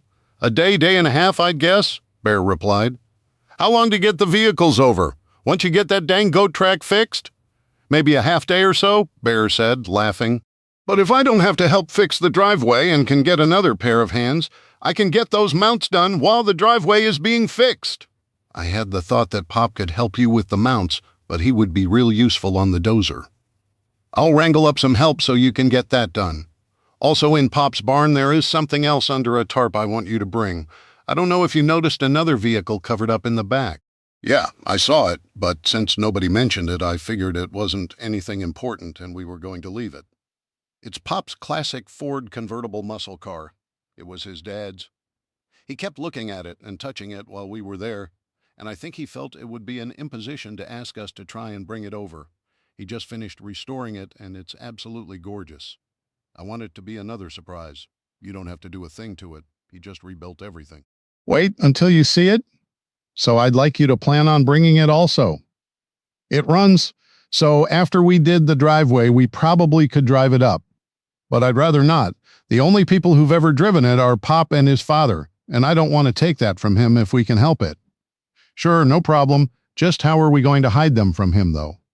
He does come in here sometimes. Camouflage. Put cardboard boxes on and around them to make it look like just big square stacks of supplies. Good idea. I can come up with something. May actually take some pipe, connect it all together, and hang a big tarp over it. Tie it down so he can't just lift up the tarp being nosy. Bear was grinning. He was not only going to have fun, but also he would enjoy making Pop happy seeing his prized vehicles. Listen, Bear, there is something else I want to talk to you about. It's personal. Sure, it's about Mary, if you're okay with talking about her. Sure, he repeated. But his face immediately showed that he wasn't prepared for this conversation. It's pretty obvious that you two have feelings for each other. I like Mary, Bear started. She's a great person.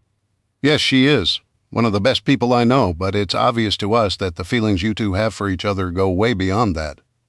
Listen, Dave, this is just between us, okay? Absolutely.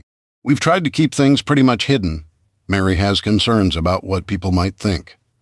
I know she's talked to Julie and Robin about things from the past, and don't worry.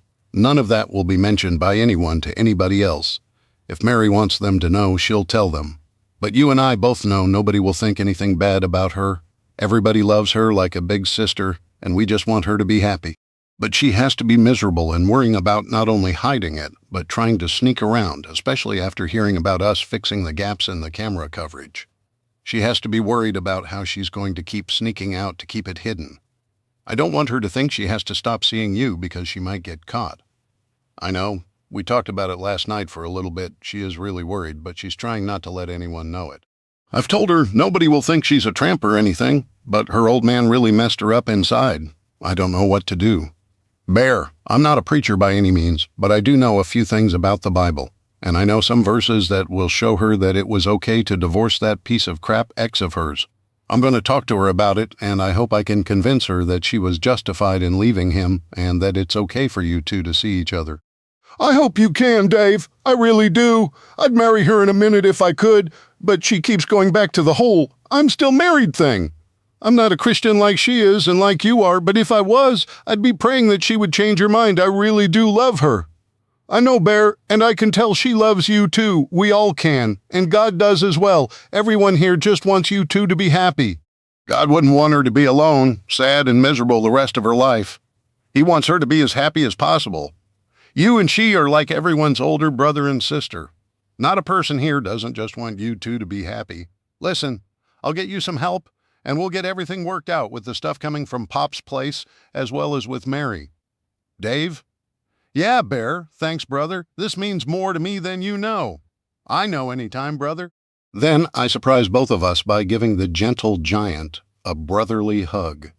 He and everyone here had started to become much more than just friends. They were becoming family. Walking up to the back door, I was greeted by Fred. Fred, old buddy. I rubbed his belly and scratched his ears, and he flopped over so I could get to his entire belly. I've missed you, buddy. Seems like we've both been busy with our new wives, huh? Of course, you got those 4 new mouths to feed in there? Well, Sadie does, but you've got to take care of them all. How about you not have any more anytime soon, okay? Fred just yawned, grunted, and moved so I could get to more spots to rub and scratch. The kitchen was empty except for Mary. Hey, where is everyone? Usually someone was in there grabbing something, a late breakfast, early lunch, or something to drink. Fortunately, nobody, not even Cracker, had gone overboard with the beer. They's all done ate and is out workin' and such. Pop said to tell you, him and Gator would be out looking at the dozer and backhoe. Something about fixin' the drive. Mike and Jeff's in there fiddlin' with that radio trying to hear something and get some news. Robin and Julie is out at the stables with the animals.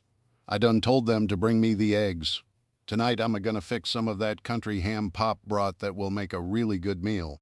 Make some red-eye gravy, some fried taters, fresh maters, and Bear and Medusa is a-gonna go with me to pick some blackberries for me to maybe start canning. They's gonna keep an eye out for snakes and that bear. I'm more worried about a copperhead a-layin' in that than a bear. Bear is usually gonna stay away, but a snake be hidin' on ya. Get ya afore ya know it. Still gonna wear my boots. Them fangs can't get through that leather. Gonna check them berries out first before I pick them and make sure they're nice and sweet. Nothing worse than sour blackberries. I took a plate and scooped a spoonful of scrambled eggs onto it, then took a couple of biscuits and a jar of honey. I loved fresh biscuits and honey. Grabbing a cup of coffee, I sat down. Mary, do you mind sitting a minute? I'd like to talk to you while we're alone. If you don't mind. Pulling up a chair, Mary looked at the floor and in a real quiet voice said, Sure, Dave. Uh-oh. I thought I've done it again. She must be thinking I'm going to ask her to leave. I was so used to dealing with soldiers whose emotions had been compartmentalized that I forgot that to someone else. It may come across that I was going to deliver bad news. Mary, Julie told me she heard you crying last night and asking yourself where you would go and what you would do. Please know that I, nor anyone else here, has any intention of asking you to leave. Ever. You're welcome here as long as you want to stay, period. I'm sorry if I made it sound like we didn't want you here or that we didn't need you. The only reason I said we would do everything for the BBQ was to give you a break. You're the hardest working person here. You work 7 days a week. I wanted to give you a day to rest and not have to do anything. But if you want to help or do most of it, that's up to you. I'm sorry. Mary had started crying, and she took the ever-present rag she kept in her apron to wipe her hands on and wiped her eyes and her nose. Thank you, Dave. I don't know what I would have done. Y'all are my family. I ain't got nobody else. I appreciate you a-wantin' to give me a day off, but this'll be a special day, one I hope we all remember. So I'd like to help if'n that be all right with you. Mary, of course it's all right. Do as much or as little as you want. You can take the whole thing over if that's what you want. I would like you to take a day off every once in a while, though. A thought popped into my head. A way to bring up Bear without making it look like a direct confrontation. Maybe you and Bear can take a day, go for a walk, go down to the river. Just spend time together, I said. Oh my! Oh no! She started crying really hard. Mary, I said quietly. It's okay. You know, we know that you two really care for each other, and that's okay. I'm happy for both of you. Julie and Robin are as well. Everyone is. I touched her hand. Still crying, she asked, Oh no, does everyone know? It's been pretty obvious for quite a while now. You know how you knew Julie and I were in love with each other? It's the same thing. We're all just happy for both of you. Everyone must think I'm a floozy, an adulterer. I'm still married, and now I'm seeing another man. Oh, what will I do, Dave? I can't face everyone with them unknowing. I can't look them in the eye." She buried her head in her hands. Kim and Doug had started to walk into the kitchen with Jeff right behind them, but I gave a slight shake of my head to tell them to leave us alone for now. Jeff looked at me, nodded, and turned around, and I saw him sit in a chair around the corner. He couldn't hear us, but he could stop anyone else from coming in. I knew he would make sure we weren't disturbed. I got up and locked the back door to make sure nobody came in that way, then sat back down after moving my chair closer to Mary. "Mary, nobody thinks you're a floozy tramp whore or anything like that. Julie was really concerned for you and wasn't sure how to help. She told me about your father and your ex, about your father telling you what he thought the Bible said about women leaving and divorcing their husbands. And while I'm not a preacher, I do know something about the Bible. I know you remember my papaw, and you know he was a godly man, maybe the most fervent and knowledgeable Christian I've ever known or heard." Mary sniffed and wiped her face again. "Yeah, I remember him. I remember the Baptist church tried many times to talk him into being their preacher, and I always thought he would have been a really good one. He knew his Bible, and just as important, he loved everyone. I know my dad was a really jealous, kept saying he wasn't a true Christian, a cause he didn't believe in a handling snakes and a drinking poison. He and my daddy always got in disagreements over it. Weren't exactly a fight, a cause your papa wouldn't get into it. Never did hear him raise his voice to anybody, even those that did wrong, but he sure could chastise them without a having to. I remember him talking to a woman, Mrs. Thompson once, who showed up in town with a black eye and a ton of bruises. She told him that she couldn't leave or divorce her abusive husband, as her church didn't allow it, and if she did, they would throw her out. He told her some things that I'm going to pass on to you. He told her that the Holy Bible did allow divorce for some reasons. First, for adultery. Second, if your ex wasn't a believer. Third, if he violated your vows to love, honor, and cherish you. Actually, the cherish should say protect. They translated it wrong back in 1611, and newer translations have corrected it, but I'm sure that a Pentecostal church only used the original King James Bible. Since your husband abused you, he obviously violated the protect you vow, and there is no honor in him abusing you. From his actions, it's also obvious he wasn't a believer, as no true Christian would beat their wife. So you see, you had every right to leave him and divorce him. You have nothing to be ashamed of, and no reason not to see Bear and be with him. I don't know your father's heart, but there are a few churches and Christians who've been led astray by others who misinterpreted a verse or two. Do you think that one verse in the book of Mark totally negates the rest of the Bible? The Bible that says, "Don't tempt the Lord thy God," meaning don't dare him with your actions to save you. No, Mary said. I guess I never thought of it that way. I was brought up being taught certain things, but since I left my father's church, I've done things that they forbid us to do. Things like cutting my hair, wearing pants. But the belief that if I was with someone else and that I couldn't get out of my old marriage always haunted me. When I left my ex, my father actually took me back to him and watched him beat me right there in the yard. I never have forgiven my father for that. I just couldn't. Forgiveness is hard. But do you know why God tells us to forgive others? I asked her. No, just Addie does. It's for us. As long as you feel that anger and hurt, that person controls you as much as if they still had you in their hands. Lord knows my ex sure did have enough girlfriends through the years to fill the adultery part too. Man would go out and get drunk and pick up some woman in a bar and not come home for days. Please think about it. I won't say anything to anyone else about it, but if you want to talk more, you can always talk to me, or Julie, or even both of us. We love you, and just want you to be happy. And I know you really love taking care of people and cooking. But everyone needs a day off. I'm sure Bear would love to spend some time alone with you for more than an hour or two, so promise me you'll take some time away from this kitchen, I asked her. I promise, Dave, and thanks for talking to me. Here I thought I was going to have to walk to town and fight that Gloria woman about my food and stuff. We both laughed. I'd let Charlie take care of her for you. Getting up, I hugged her and walked out the back door. Hopefully that helped, I thought. I just stood there for a good 5 minutes or more before I heard the door to the house close behind me, and I turned to see who it was. Hey, Jeff, thanks for playing guard dog. Last thing I wanted was for someone to come in and stop our conversation. It was hard enough to get her to start talking once. Doubt if she would have opened up so easily a second time. No problem, just trying to help. Think it will do any good. Did you hear our conversation? No, but it wasn't hard to figure out what you were talking about. Everybody has been trying to figure out how to bring it up. We all hate to see the two of them sneaking around. I mean, it's their business, but there's no need to. Everyone here is an adult. Just live your life and be happy. This world is crazy enough right now as it is, and nothing should stop someone from grabbing happiness where they can. You got that right? Listen, do you think you can help Bear work on some projects he's got going on? We're going to start working on smoothing the driveway today. We have to get a couple of trailers and some stuff up here from Pop's place. He has a tractor, implements, an entire lumber mill, plus a couple of things we're going to bring back and surprise him with. It will probably take a day or two of work on the driveway until we can go get the stuff. So he's going to try to get a couple of things done. He basically needs someone to use a wrench, maybe cut some metal, nothing too hard or technical. Sure, be glad to, whatever I can do. Sometimes I feel like I need to figure out how I can help more. I don't mind helping out anywhere someone needs help, but I still feel like the third wheel. Is there anywhere around here you see a place I can maybe look at learning how to do something better that's really needed, not just being a helper? Jeff, you're always needed. This is your farm as much as it is anybody's. You grew up here. This is our family's home. I know you've been helping Mike, but I also know Mike.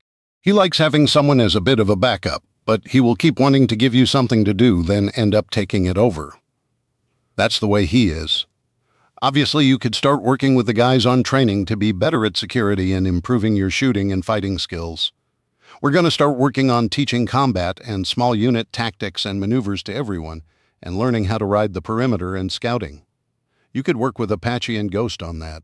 You may find that may be your calling, so to speak. You're not much older than many Army recruits, so you have plenty of time to learn that one area. I do know we need someone to step up on is working the cattle right now. It's just Robin, and she needs help taking care of them. There is a lot more to cattle than just feeding them. Talk to Robin and ask her how you can help her. If that doesn't interest you, figure out what you'd love to do. Find someone working in that area and talk to them. Everyone here will be glad to help you. Thanks, Dave. I appreciate it. Anytime, brother. Anytime. I walked over to the back of the garage where they were gathered talking about the dozer and the driveway. Hey, Pop, Gator, Greg, what's the word? Well, the Gator here done run a D9 up in Canada somewhere working on a gold mine, and he also run a backhoe for them. So I figure between the two of us, we can get that driveway of yourn done fixed pretty quick. We's just a-talking through it now. No offense, son, but you barely knows how to run either one. Nothing beats experience, and I'm a figurin' he has a right bit more, having been digging up there in the cold for gold. No problem, Pop. I know where my experience is, and I'll admit I barely know much more than basically how to operate either of them. So you guys take care of it. I'm sure I can find something to do around here. One thing I knew for certain around here, there was always more work to be done than time in the day. If you need anything, just find me and let me know. I'll be around. I went looking for Julie. She was supposed to be somewhere around the stables with Robin. I saw the pair were brushing out the horses, and something must have been funny, because they were laughing pretty hard. Hey, baby, what's going on? Hey, honey, just girl talk, you know? She looked at Robin, and they both busted out laughing again. Why did I get the feeling whatever it was, it probably involved me? Yeah, I'm sure. So what's your plans for the day? We're done here. Just taking a break for a few minutes. I'm going to head out and check on the cattle, Robin said. They need to be moved in about a week or so over to the other pasture, and I'm going to need some help with that, maybe one or two others to herd them with me. Then I'm going to need to check them and maybe give some of them some shots. It's going to take all day, probably. While I'm out, I'm going to check the fences, make sure none of them are down. Who's going with you? I asked her. Nobody. I'm not doing anything I can't handle by myself, Robin answered. No, I told her. What? No. Think about it. You'll be riding miles of fence? You're not doing that by yourself. Remember our discussion last night? Think it through? You'll be out of sight for hours. Oh, sorry. Guess I hadn't thought about it. I mean, I heard you last night. I just got back into my old habits. I'll find someone to ride with me. Sorry. Greg is still helping Pop with the driveway, so just grab someone else. Make sure you both have something more powerful than that M4. Whoever you get to go with you, find me before you go. Oh, and make sure and take a pair of radios with you. Okay, I'll grab someone and we'll come find you. So what's your plan for the rest of the day, baby? I asked Julie. I had planned on working on finally getting all the medical supplies inventoried and put away. Been thinking of maybe setting up some kind of infirmary in the empty bedroom we have. If not there, then in that RV trailer Steve brought, I thought we might need to at least prepare something in case we need it. There isn't any room in the house if something bad were to happen, and I would hate to be totally unprepared. But that can wait if you need something else done. Actually, I was wanting you to come with me. I'm going to ride the fence line, as they say. Just check the perimeter for any sign of people. Thought we'd take one of the buggies for fun. We could use ATVs, but then we'd be separated, and I thought it would be nice to ride together. Maybe you could even drive it for a while, I suggested with a big grin. Knowing Julie, she would love to drive one. Oh, that sounds like fun. Come on. Why don't we stop by the kitchen and grab a few things? Maybe take a blanket and have a picnic lunch? Sound good? Sounds wonderful. She started walking faster on the way to the kitchen. Robin came up to me with Medusa and Cracker in tow. Hey, I have my escorts. We're going to head out now, and I have my rifle with me. We had all kinds of rifles, even fully automatic rifles that could take a black bear down with one shot, let alone the 20 or 30 that would be in some of the magazines. Robin loved her Browning lever action in 7mm Remington Magnum, though. I was sure she'd end up taking it. Robin, I was talking to Jeff earlier. He kind of feels that there's really no place for him here.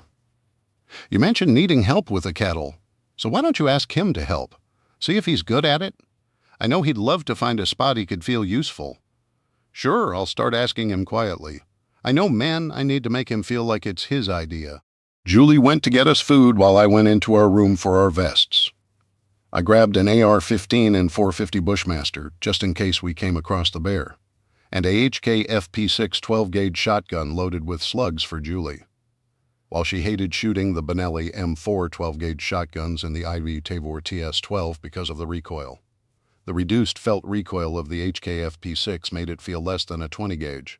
She loved it, and I felt a lot more comfortable with her, shooting it. Nobody had shot the Atchison AA-12 full-auto shotgun yet, probably because they hadn't been unpacked and put away, but knowing Charlie, once she got her hands on one, it would end up in her room. I got us 2 radios and headed back into the kitchen. Turning on the radio, I called Bear. Bear, you got a radio on? Yeah, Dave. What do you need? Are you in the garage? Yeah, still here. Can you get one of the Desert Raiders warmed up? The missus and I are going to take a drive around the farm perimeter. Sure, they're all full of gas and good to go, I smiled.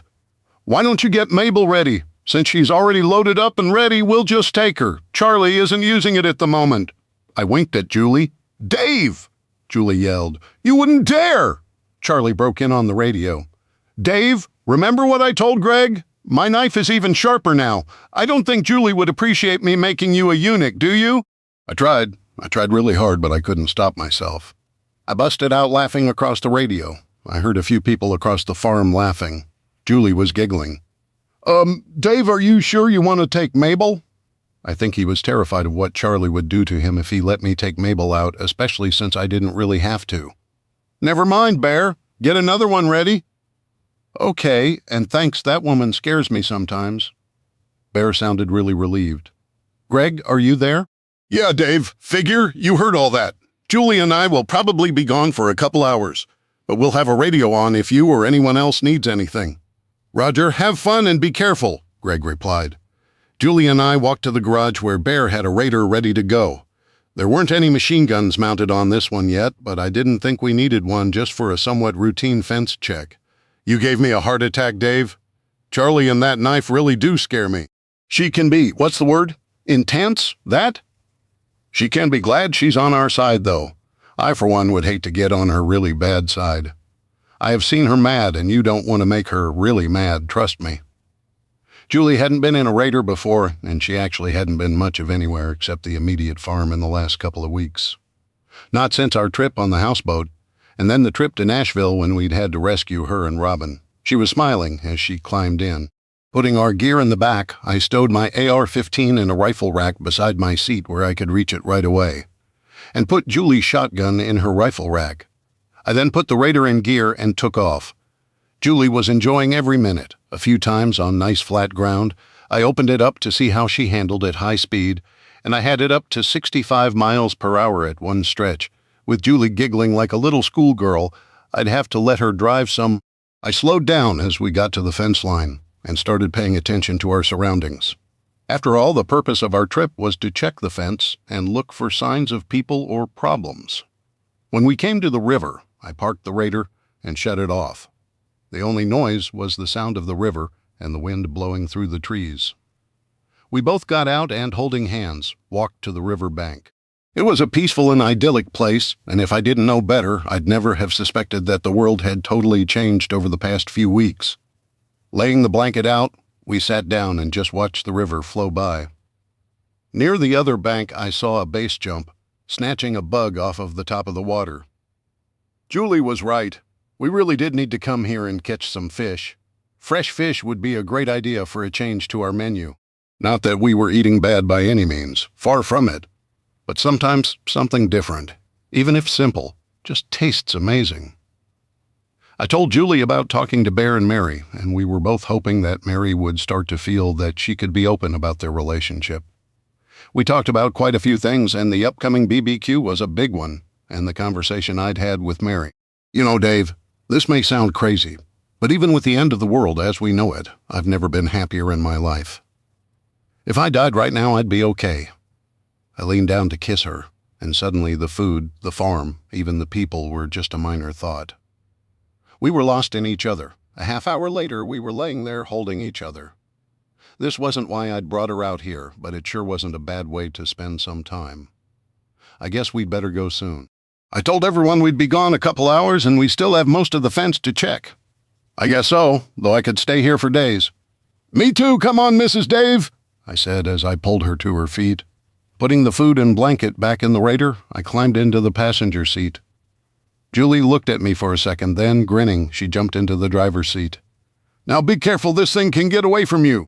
You saw how fast I had her, and she can do about another 20 miles per hour faster than that, I warned. I'll be careful. This is going to be so much fun. She slowly accelerated and drove along the river while I kept my eyes out looking for anything which would be cause for concern. I saw a beaver dam and a beaver chewing on a small tree and pointed it out to Julie. She was always fascinated by wildlife.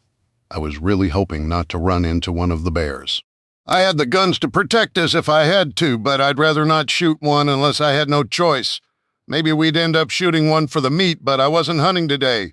We turned away from the river and drove along the side of the mountain cliff. Coming to a bend in the fence, I told Julie to stop. I thought I'd spotted something from the corner of my eye and wanted to check it out.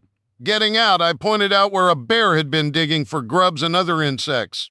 It hadn't been made today or even yesterday, but definitely in the past few days. That looks like it was made by that big male bear you said you saw. It's a few days old, so hopefully he's moved on. I'll make a note of it. It's pretty close to that blackberry patch you saw one at. When exactly was that? Let's see, that would have been 4 days ago now, Julie said. We'll send a pair out every day for an hour or so to scout out this area.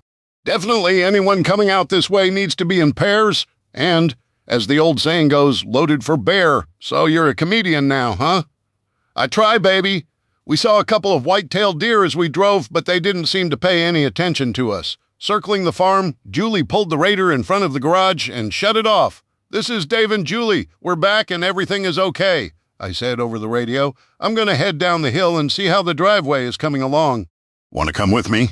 I asked Julie. No, I promised Mary I'd help her with supper tonight. And you people sure do love your food.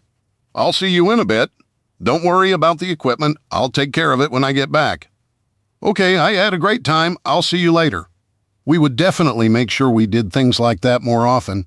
It was good to be alone for a little while, away from everyone. I drove down the driveway checking out what they had done. Compared to before they had started, the driveway felt almost like asphalt. I knew that a few really hard rains would start the whole washing out process, but for now, it was pretty good. They had done an excellent job. I could see the drainage ditches they had dug and some fairly large-sized boulders they'd removed and put out to the side. We might find a use for them. They could be used to make some really good cover. Bullets can't go through a 4-foot piece of rock, so stack a few of them up. and 2 or 3 guys could hide behind them and lay in ambush. About 3/4 of the way down, I came upon everyone. The dozer was making quick work of smoothing the driveway out and filling in the holes, while the backhoe was filling in deep ruts with rocks before the dozer spread dirt over it. Pop was currently standing to the side, holding a mason jar and supervising. I noticed Greg was using the backhoe. I guessed Pop and Gator were showing him how to operate the equipment. I could only imagine what Pop had in that mason jar this time, but fortunately it appeared that nobody else had one. They saw me drive up and turned their machines off to join me. "Hey, son, you and that purty wife or your'n have a good time riding the fence?" Pop asked with a smirk, and everyone busted out laughing. "Yeah, Dave, did the 2 of you really enjoy your ride?" Gator asked. "Maybe next time you need to take her for a longer ride. You always were too quick for the ladies. You know, when you took them for a ride, Pop lost it at that and he started laughing so hard he literally did start crying." "You all been sipping some of Pop's homebrew? Sounds like you have." I tried to be stoic about it, but knew I was probably blushing. "I'll have you know, this is just some of Miss Mary's sweet tea, young man." Pop acted insulted, but I knew it was all an act. "Yeah, just a little sweet tea. Sweetened half and half with some of his 160-octane homebrew," Gator corrected. "I tried some of that earlier and about got drunk on just that one tiny sip." "That is some powerful liquor.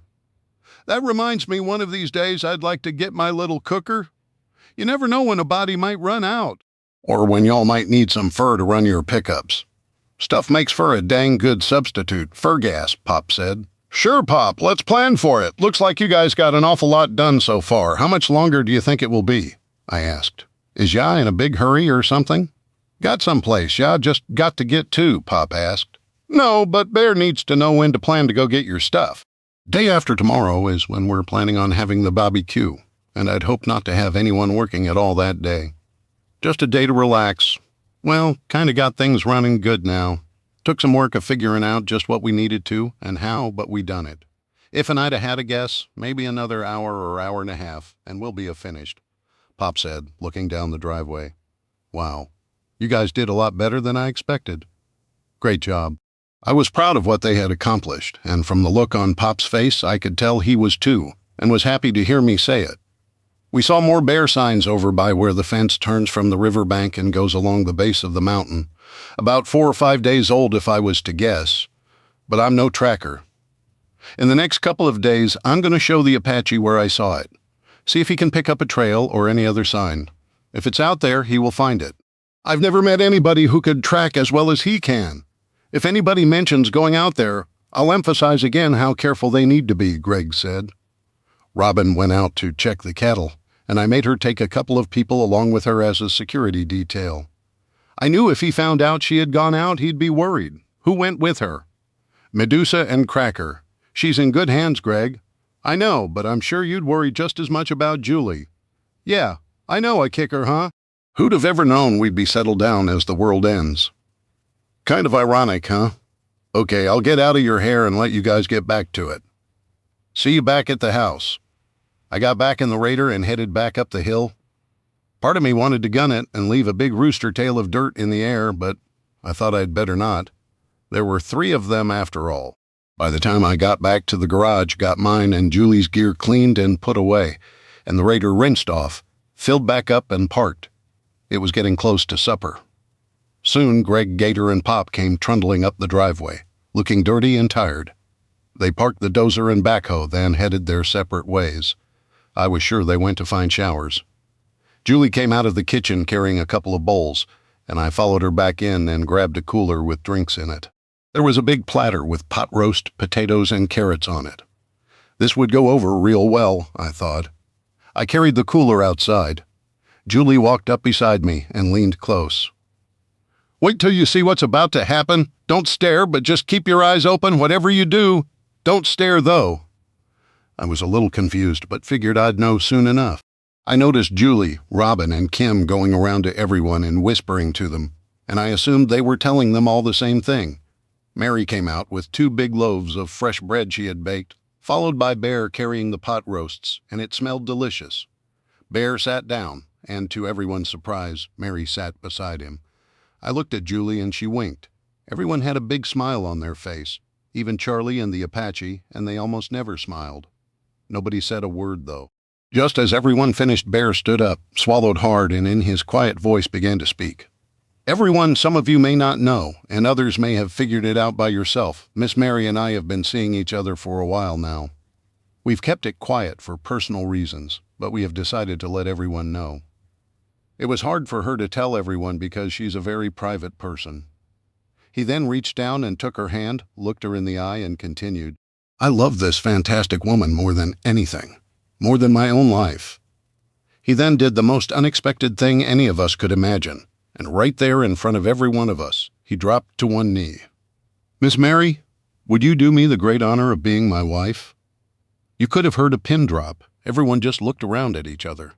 And Julie looked at me, and I could tell she'd had no idea. We all turned to Mary, and it was obvious that she hadn't seen it coming either. There was total silence, and it was kind of funny, because everyone just kept looking from person to person, probably wondering if they'd heard the same thing I had. Finally, with tears rolling down her face, Mary managed to croak out her answer. Yes, oh God, yes! She jumped up and literally leaped into his arms, and with that, it all broke loose. The women were crying, the men were cheering and yelling congratulations, and every single person started clapping. I was sure this was not what the women had been expecting when they'd told us not to stare or ask questions. I looked at Julie and handed her a napkin. Did you know? No, did Bear mention it to you? Not a word. I don't think even Mary saw this coming. It took a few minutes for things to settle down again. Mary was sitting as close to Bear as she could get, and Bear had his arms wrapped around her. Both were grinning from ear to ear. People started walking up to congratulate the happy couple, and I waited till last. I was just enjoying it all. Well, looks like you two have surprised everyone. I'm so glad for you both. You deserve to be happy, and I'm sure you will be together. Thank you, Dave, for everything.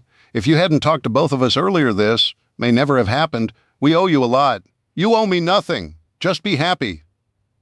I started to turn to leave, but Mary called out, Dave, wait! Don't leave just yet, please. I stopped and waited to see what she wanted, and she leaned over and whispered in Bear's ear. He smiled and nodded. Dave, I hate to ask, but could you do us a big favor? Sure, Mary. Anything. Name it. I know it's a lot to ask, but would it be possible for you to go to your church and see if your pastor is there the day after tomorrow? If he is, can you ask him if he could come and marry us during the barbecue? If it's too dangerous, I understand. Mary, I'll go out first thing that morning and see if he's there. If he is, I'm sure he'll be happy to come. We'll have the first barbecue wedding reception I've ever heard of. Oh, thank you, thank you. I know we don't have to have a preacher. We could just say our vows before God like they did in the Bible, but it would be nice. I've got this, Mary, don't you worry. I'll do everything I can to get him here. You two will make a great couple. I gave Mary a big hug and shook Bear's massive hand as Julie, Robin, Kim, Medusa, and Charlie came over to talk to Mary. I headed over to where the guys were standing around drinking a cold beer. I grabbed one out of the cooler and took a big drink. Guys, it seems like we have a new mission in the morning the day after tomorrow, I said. Greg looked confused, but I thought we were shutting everything down because of the barbecue the day after tomorrow. Well, we were, but Mary just asked me if I could run over to my church and bring the pastor here. They want to have the wedding during the BBQ? How could I say no? We haven't been out since the CME, Mike broke in. We have no idea what it's like out there. True, but we had talked about going into town, and this is a lot closer. There probably aren't more than a dozen farms between here and there. Dave, you know I have your back. I'll ride with you. I think I speak for everyone here when I say all of us will be happy to go with you, Gator added. I saw everyone nodding their heads. Thanks, everyone. It means a lot to me, and it means even more to Mary and Bear. Trust me on that. Mary has had a rough life, and I won't divulge any details, but I can say that sweet woman has lived a life of pure hell. She deserves to be happy. I think one of the Hummers would be enough with 4 of us. We'll mount a gun in the turret just to be safe, but please, no RPGs this trip, okay? We all laughed. Remembering Charlie's trip to Pop's place where she had brought 2 RPG-29s along just to be safe. I would like a full loadout for everyone, though, plates included. Better to be safe than sorry, Mike. Can we get a drone in the air about 15 minutes or so ahead of time? Thermal and infrared cameras included? Sure, no problem. Jeff and I will run too, actually. That way we can keep one overhead of you and one looking a few miles down the road. Be good practice for us as well, kind of like a training op. Are we still going to get Pop's stuff tomorrow? Gator asked. That depends on Bear, I guess. Man does have a lot on his mind all of a sudden. I'll ask him in a bit, when things settle down. If not, we'll get them the day after the BBQ. Yes, it would be good to have Bear along, but we can do it without him. Who else is up for going? I'd like to go, Doug added. I'd like to get some sense of what's going on in the area, even if I'm not a deputy any longer. These are still my people. Sure, Doug. Gator, can you take over security while Greg and I are gone? You've done it before. Anybody else wanting to go, since it will be a pretty boring mission, we hope? I promised Pop I'd help him with something that morning, Cracker said. After the other day, I'd rather not back out on him, if you know what I mean. Kind of another way to make sure he knows I meant what I said when I apologized and that there are no hard feelings. I get it, and it's a good idea. I've got the OP watch early that morning before we pull it in and shut it down for the day, Ghost said. I'll go, Dave, Apache offered. All right, we'll pull out around 7 a.m. and we should be back well before 8 up. Mike, make sure we have 2 drones fully charged. We'll make sure that the Hummer is ready to go tomorrow night. Now, I don't know about anyone else, but I could use another drink. Now you're talking my language, Pop said, and Cracker quickly agreed. The next day, we loaded up to head to Pop's to pick up all his vehicles and some things that we hadn't had room for on our last trip, like his brand new generator. We were taking both 6x6 trucks as we had 2 trailers to pull. Robin's dually and my Jeep pickup probably would pull them even loaded, especially with the driveway having been smoothed out. But I'd hate to get halfway up and then find out that they couldn't make it and have to unload everything, switch vehicles, and then load them back up. My back would hate it as well. We loaded everyone else coming to help into my Jeep pickup. We were taking 9 people plus Pop this time. Julie, Mary, and Robin were coming along too to see if there was anything they could use that we may have missed. Sometimes men miss things that women think are obvious. And of course, if they did, we'd hear all about it repeatedly. When we got to Pop's place, the women immediately headed into the house. Pop had told them to take anything they felt we could use, and it seemed he was reluctant to go into his house. I could understand that. It had to be hard to leave the home he had lived in his whole life. The rest of us headed around back as Bear and Gator pulled the 6x6 trucks around to hook up the trailers. Pop and I went into the barn to look at the tractor again. He suspected that the fuel pump was bad and it probably needed the carburetor rebuilt. Bear was sure that he could fix it even if he had to put an electric fuel pump on it. How's the battery? I asked. It's probably shot, ain't rightly sure. Ain't been charged in years. It's an old 6-volt battery. Ain't many of them around running anymore. Except for farm equipment, Pop answered. Crap, I thought to myself. I had forgotten that vehicles and farm equipment made before the mid to late 1950s used 6-volt electrical systems, and that meant that the 51 Chevy pickup probably had one as well. That could be a problem. I saw Bear backing the 24-foot trailer up to the barn doors, and then he climbed out of the truck. Hey, Bear, you got a minute? Something we never thought about. Pop reminded me that the tractor has a 6-volt battery and electrical system. I'd forgotten that everything produced before around the mid-50s did. I stared at him and glanced over at the Chevy pickup, hoping he would get the hint. He nodded just a little to let me know he had. We still wanted to keep the fact that we were going to take both the 51 Chevy and his 66 Ford over to the farm as a surprise. Dave, what year is your old Ford tractor 1950? Oh, I felt like a real dumbass. It was a 6-volt system as well, and I had 3 or 4 extra batteries for it at least, as well as a couple of 6-volt generators. If either Pop's old truck or tractor needed a generator, Bear could probably adapt the extras to work or else scavenge the internals to rebuild the original ones. Never mind. We laughed at my brain freeze. I want to load the tractor on the trailer first to put the weight on the front. We can winch it up. I'd rather not work on it here and spend the time to get it running in case it's going to take more than a few minutes. Then let's load the hay cutter and roller if we have room. We can load the lumber mill equipment on the big trailer next trip. We'll use the shorter trailers to get the generator and some of the other big items. We can load that after we leave to unload the tractor. Bear nodded toward the pickup and convertible. We had discussed this morning how we were going to distract Pop to sneak over the 2 surprise vehicles. Bear would get Pop to ride with him back to the farm with the tractor, since as far as Pop knew, that was all that was coming out of the barn today. We would then quickly load the Chevy on the smaller trailer and follow behind and take it to the back of our garage out of sight and cover it with a tarp and disguise the shape. Bear was going to slow down unloading the tractor until he knew that the Chevy was unloaded. Mary was then going to get Pop into the house, so the 6x6 with the small trailer could get back to Pop's unseen and start to load up the lumber mill. We would do the same trick again, except someone else would distract Pop, possibly by having him check out something in our bunker until we could get the Ford snuck over. Sneaky, but Pop would love it when he saw them there. Okay, Bear, why don't you and Pop get started on it? I'm going to take everyone else out back to start uncovering and separating the hay equipment and the lumber mill. Come on, everybody, let's go check this stuff out. Walking around the back, we all stopped and looked at everything.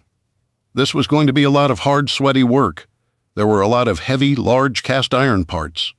Damn, it was going to be a lot more work than I had remembered. Dave, there is no way we're going to be able to pick up some of this stuff. It's way too heavy, even with 4 or 5 of us trying to move it. Even with Bear, Ghost said, walking towards the equipment. Stop! I yelled. What? This isn't New York City, Ghost. This is Tennessee. That equipment has been sitting there for years, and I can almost guarantee that there are rattlesnakes or copperheads hiding under it. Ghost jumped back. Damn, why didn't you tell me that before, Ghost? You're 20 feet away. They can't get to you from that far away. Be glad I stopped you before you got close and got bit. Had a friend once who was weed eating, and the weed eater flung one up and it landed on his face. It latched onto his nose and bit him, and he was sure his nose was going to fall off. The venom in a copperhead or a rattlesnake kills the tissue and the dead flesh spreads out. He got lucky, though. It was what's called a dry bite. The snake didn't inject any venom. I started laughing. City boys and wildlife. Growing up in the mountains, you learn to live with and respect the animals you come across. A couple of you go into the barn.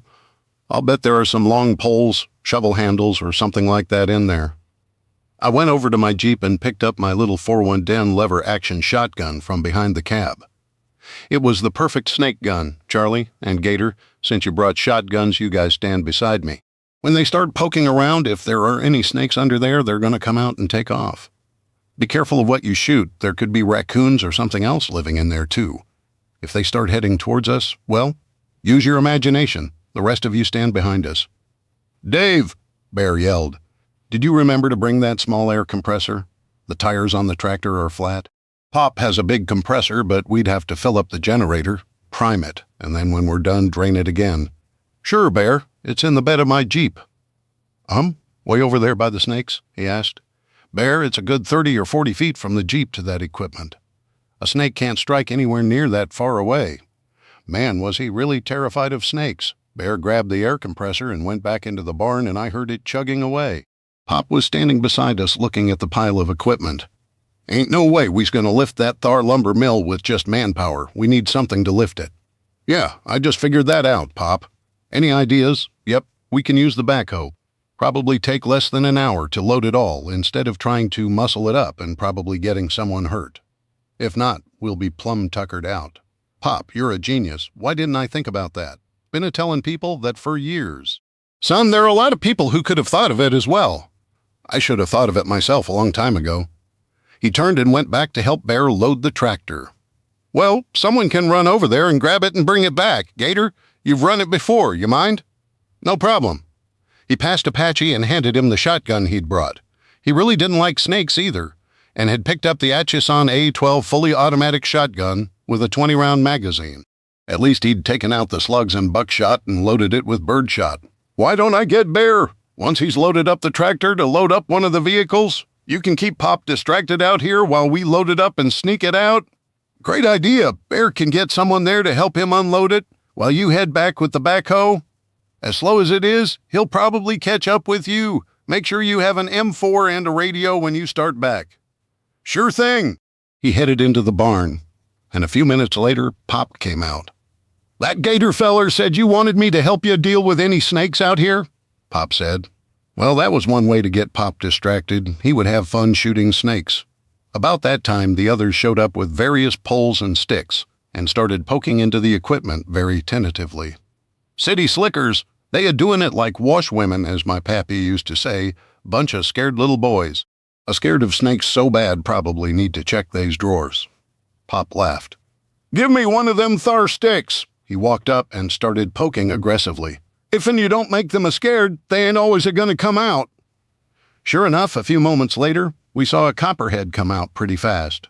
Shoot the dang thing already. What you a-waitin' fur? He shouted, just as I let loose with a couple of shots. At the same time, the other two let loose. Apache must have let 5 or 6 rounds off from the Atchison with a grin in his face. He was going to make real sure that snake was dead.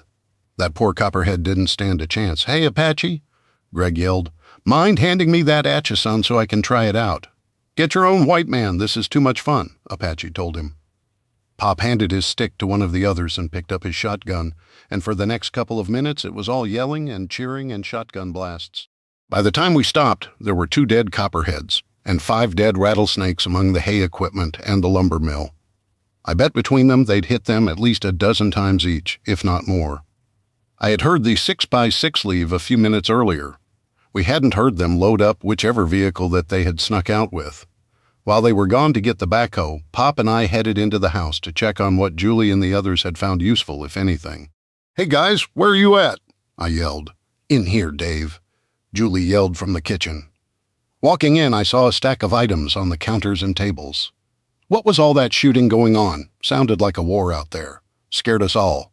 Oh, just the guys clearing out a few copperhead and rattlesnakes? Find anything interesting? I asked. Must have been a whole lot of them, Julie said with a laugh. We found quite a few things we can use, Mary said. An old meat grinder, so we can make our own hamburger, ground pork, ground chicken, even sausage, and we found a coffee grinder. If we've got coffee beans, that would mean totally fresh coffee. We also found 2 pressure cookers, so we can definitely use those for canning and cooking too. One's a massive one. Get a whole lot done in a very short time. A whole lot of cast iron skillets and pans. Oh, I've missed my cast iron cornbread. Tastes so much better when it's made in cast iron. There are a whole lot of other things we've found. Nothing that's going to take much room, but things that we can definitely use, especially in my kitchen. But wait till you see what else we found. Mary went to a huge box and opened it up, and inside was an entire smoked pig. Not just the ham, but ribs and all. That is going to taste really good tomorrow at the BBQ. Can't wait to have some fresh BBQ ribs. I know Bear will appreciate it a lot. I done forgot about that smoked hog. Done got that about 2 months ago, maybe. Was meaning to cut it up and make me some fresh bacon. Always made my own bacon. Can't stand that stuff at the store so thin you can see through it, and have some of them there, ribs and ham. Guess it's a good thing you came by and found it. Be a shame for it to go bad on us, or some critter break in and take off with it. Paid good cash money for it. Most of that cast iron was owned by my great-grandma. They're at least 150-year-old. I'll be sure to take really good care of them, Pop. I'm honored that you'd allow me to use them, and I'm sure those walking stomachs will appreciate the food made in them, Mary said. You mean like Bear, I said with a grin. Now you leave that man alone. He gots to eat. Ain't nothing wrong with a man a-eatin', and it's my job to keep him fed, right? Good. Oh, I'm sure you're going to take real good care of Bear, Mary. Real good, Robin said with a big smile. You hush, girl. Use one to talk away. You and Greg keep everyone up all night long. I'd heard way more than enough. Obviously, they'd been having some interesting girl talk while we'd been outside, and that's exactly where they were heading again. No thanks. I didn't want to be around to hear that. I heard Bear and Gator pull back in with a backhoe and 6x6 truck. Don't forget to check the shed and barn to see what else might be useful, especially what we could use for the animals and gardening. Since we missed spring and summer planting, we're probably not going to get much left this year until fall planting, when we plant greens, potatoes, onions, and other fall and winter crops. But next year we need to make sure we're ready. There's a couple of old saddles out in the barn, some harnesses, other things my daddy used when we plowed the fields with horses, mules, and oxen that I remember. Come on, Pop, let's go see what those city people are doing. Outside, the guys were chaining up a big piece of some kind of conveyor to lift it up onto the big trailer. The truck and small trailer were barely visible backed into the barn. We might just be able to sneak the other vehicle out with the old man here. Trying to distract Pop, I steered him towards the sawmill equipment.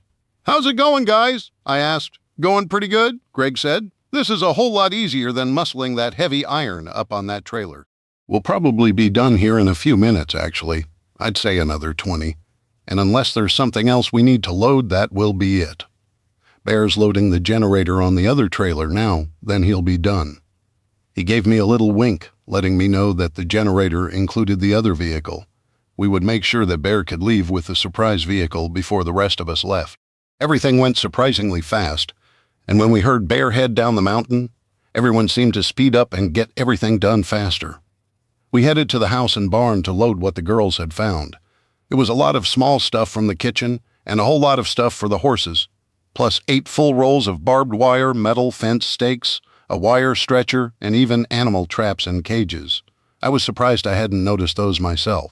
Soon we had it all loaded and everyone piled in various vehicles. Everyone was very grateful we hadn't had to manually lift all that heavy steel and iron by hand. And I know that everyone's backs appreciated it as well. Robin mounted Pop's horse. She was going to ride it back and we would all follow her, even though it would slow us down quite a bit. I sure didn't want her to be left alone to ride back. As sure as I sat there, that was exactly when something bad would happen. Murphy's laws of, if anything can go wrong, it will go wrong. And if everything seems to be going well, then you obviously overlooked something, were always in effect. As we slowly descended the hill, Julie slid over in the seat to sit right against me and leaned her head on my shoulder. I had rolled down the window to enjoy the summer breeze and smells. Even with the sounds of the diesel motors plus my truck, it was actually pretty peaceful. It took us over an hour to go the 5 miles back to the house. I had forgotten that a horse actually only walked at 4 miles per eddy. Pretty much the same as an adult person. It was just a whole lot easier to ride than to walk. It felt good to just enjoy the quiet time and talking with Julie at the house. I saw that all the vehicles had been unloaded and either put away or hidden. The sawmill and hay equipment had been outside for years, so we'd cover them with tarps and leave them on the trailers for now. The small items were all in the back of my truck, so I pulled it into the garage. The hog we had put into the back of a truck, and we'd leave it there until we got ready to put it on the fire. Stretching as I got out of the truck, I hollered for Pop.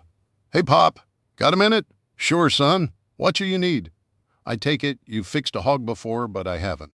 "Exactly what the heck do we do with an entire pig? How do you cook it?" "Well, there's a couple ways.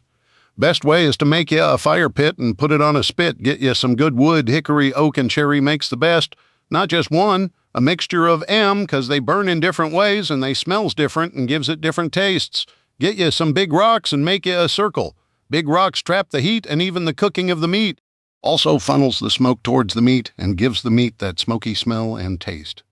Take a good long while to cook it that way, but it makes it taste the best." "How do we make the spit, and how long does it take to cook?" I asked. "Normally about a whole day. If you want to have it tomorrow, you need to start tonight. You can do it quicker, but it won't taste near as good. Quickest be near about 12 hours. Well, let's get Bear, Cracker, Apache, and Gator together. They're all from the country, so they may have more experience than I do with cooking a whole hog."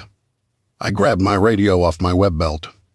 "Bear, Apache, Cracker, Gator, if you still have a radio and have it on, come over to the farmhouse as soon as possible." "On my way," Apache said. "Cracker and I will be right there." Gator replied. "I'm heading right there, Dave."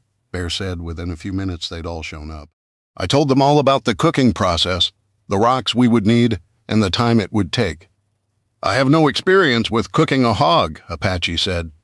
"Only experience I have with BBQ is ordering it at a restaurant." "Same here, boss, but I can weld up a spit in a few minutes using some scrap metal we have." "That won't be a problem," Bear replied. "I've cooked a few hogs back in the bayou in my day." Cracker said, "Just takes time, a little seasoning, and a whole lot of patience. Can't leave it alone, though. Once you start, that meat needs to be turned every so often or it won't cook evenly, or it will burn. Maybe turn it every half hour. More often don't hurt, but nobody wants to turn it for hours." We made us a motorized spit when I was growing up using just a small motor and a couple of pulleys and a belt, but that would take a while to make. If you don't turn it, you'll end up with one part burned and another undercooked. And I sure don't want to eat undercooked pork. Even though it's preserved by the smoking, you still gotta cook it. We can get the rocks from the river or creek and I can make up the rub. Have my granddaddy's recipe, that's real good. One thing folks down in Louisiana know is cooking BBQ. We can use the people on guard to turn the meat during the night. Won't take them a second. Set an alarm on their watch or something. I'm on watch tonight, so I can switch to the backside watch, then let someone take over, turning it in the morning. Well, it's 2 p.m., so we have the time, Bear. I hate to ask with everything you've got going on, but can you weld us up a spit real quick? I would have asked Pop, but I wasn't sure that his pickup and car were hidden yet. I looked at him, then at Pop, and raised an eyebrow, trying to be as discreet as possible. He gave his head a little nod. Pop, you mind giving me a hand? Make sure I'm doing this right, Bear asked. I was glad. I was sure Pop loved being included in as much as possible. Sure, Bear. Be right, please, too, Pop said, smiling. We got this, Dave. I knew then that Bear and the others had finished their camouflage of the vehicles. Apache, do you mind going with me to the creek and getting some rocks? I'll dig up a couple more bodies. No problem. Anyone not on security and not in the middle of something, I need a couple of people to go with me and Apache and get some rocks from the creek for tomorrow's BBQ so we can cook this meat. I sent over the radio. You'd have thought I called mess because I saw Steve, Doug, Greg, and Medusa all come jogging towards the house. I knew Julie was helping Mary unload the stuff for the kitchen and Robin was still putting Pop's horse up. So, except for those in security, that was everyone. I guess the thought of BBQ was guiding everyone, at least their stomachs. Well, looks like we have enough volunteers. Guess the more the merrier. Grab the ATVs and enough raiders for everyone, and let's get down there and grab some rock. When we get back, we need to stack them in a circle wide enough for the hog to fit in, about 18 to 24 inches high. We also need to be on the lookout for some oak, hickory, and cherry wood. I know where a dead old cherry tree is, so someone grab a chainsaw and the gas can for it. We'll cut the wood up there, since we're going where there are hickory nuts. That could mean bears, so we need at least 2 people to keep an eye out while we work. Remember, 7.62 or larger or 12-gauge shotguns loaded with slugs. We took 2 12-gauges with us to Pop's, so they may not have been put up yet. Earlier they were loaded for snakes, so keep those 2 loaded with birdshot. Downed wood can also mean rattlesnakes. Anyone got a rifle loaded for bear? Literally, everyone looked around. Everybody had M4s, and Charlie had an Iwi Tavor. But it was chambered in 5.56 as well. Okay, everyone who's going needs to swap your M4s for something bigger. I'll grab my 45-70. Someone make sure to grab at least 2 shotguns with slugs, and anybody carrying a 9mm pistol, swap it. Grab a 45 or 10mm or a revolver, something bigger than 357. We have plenty. While you're in there, may as well bring the 2 ATVs in there out and load the extra guns in the back. We'll take ATVs and at least 1 Desert Raider. If you guys want to turn it into something interesting, we'll take more vehicles. Everyone grab a comm headset as well. We can use the experience, may as well do a bit of training while we're going. I went into the house to grab my lever-action 45-70. I knew that would take a black bear down with 1 shot. Hey, Julie, Mary, we're going out to get some wood and creek rock to cook that nice juicy hog. Cracker actually has BBQ'd a whole one before. It's going to take about 24 hours to cook. BBQ ribs sound so delicious, Julie said. I think people actually started drooling when they saw that hog and Mary mentioned ribs. I know Bear did. When I asked for volunteers to get the rock and wood, every single person not on watch besides you 2 and Robin ran to help, and Robin probably would have if she hadn't been putting Pop's horse up. Mary Bear is making a spit for us, then. I want him stopping for the rest of the day. You 2 enjoy yourselves. A man shouldn't work the day before his wedding, but I can't get him to stop, or apparently you either. I ain't used to not working. Worked every day of my life since I was a 15-year-old. Worked the day I got married to my ex, even. He said just 'cause I got married didn't mean I could slack off. Then he went to the bootleggers and got drunk. Well, I'm sure Bear will do a lot better than that, I assured her. Dave, do you mind if Julie and I come along? Mary asked. Of course not. You don't even have to ask. Both of you don't forget your shotguns, though. I want to pick some fresh blackberries. I want to make everyone a cobbler tomorrow. We also found an old hand-crank ice cream maker for a treat for tomorrow, Mary added. Mary, tomorrow's your wedding day. You shouldn't be working so hard.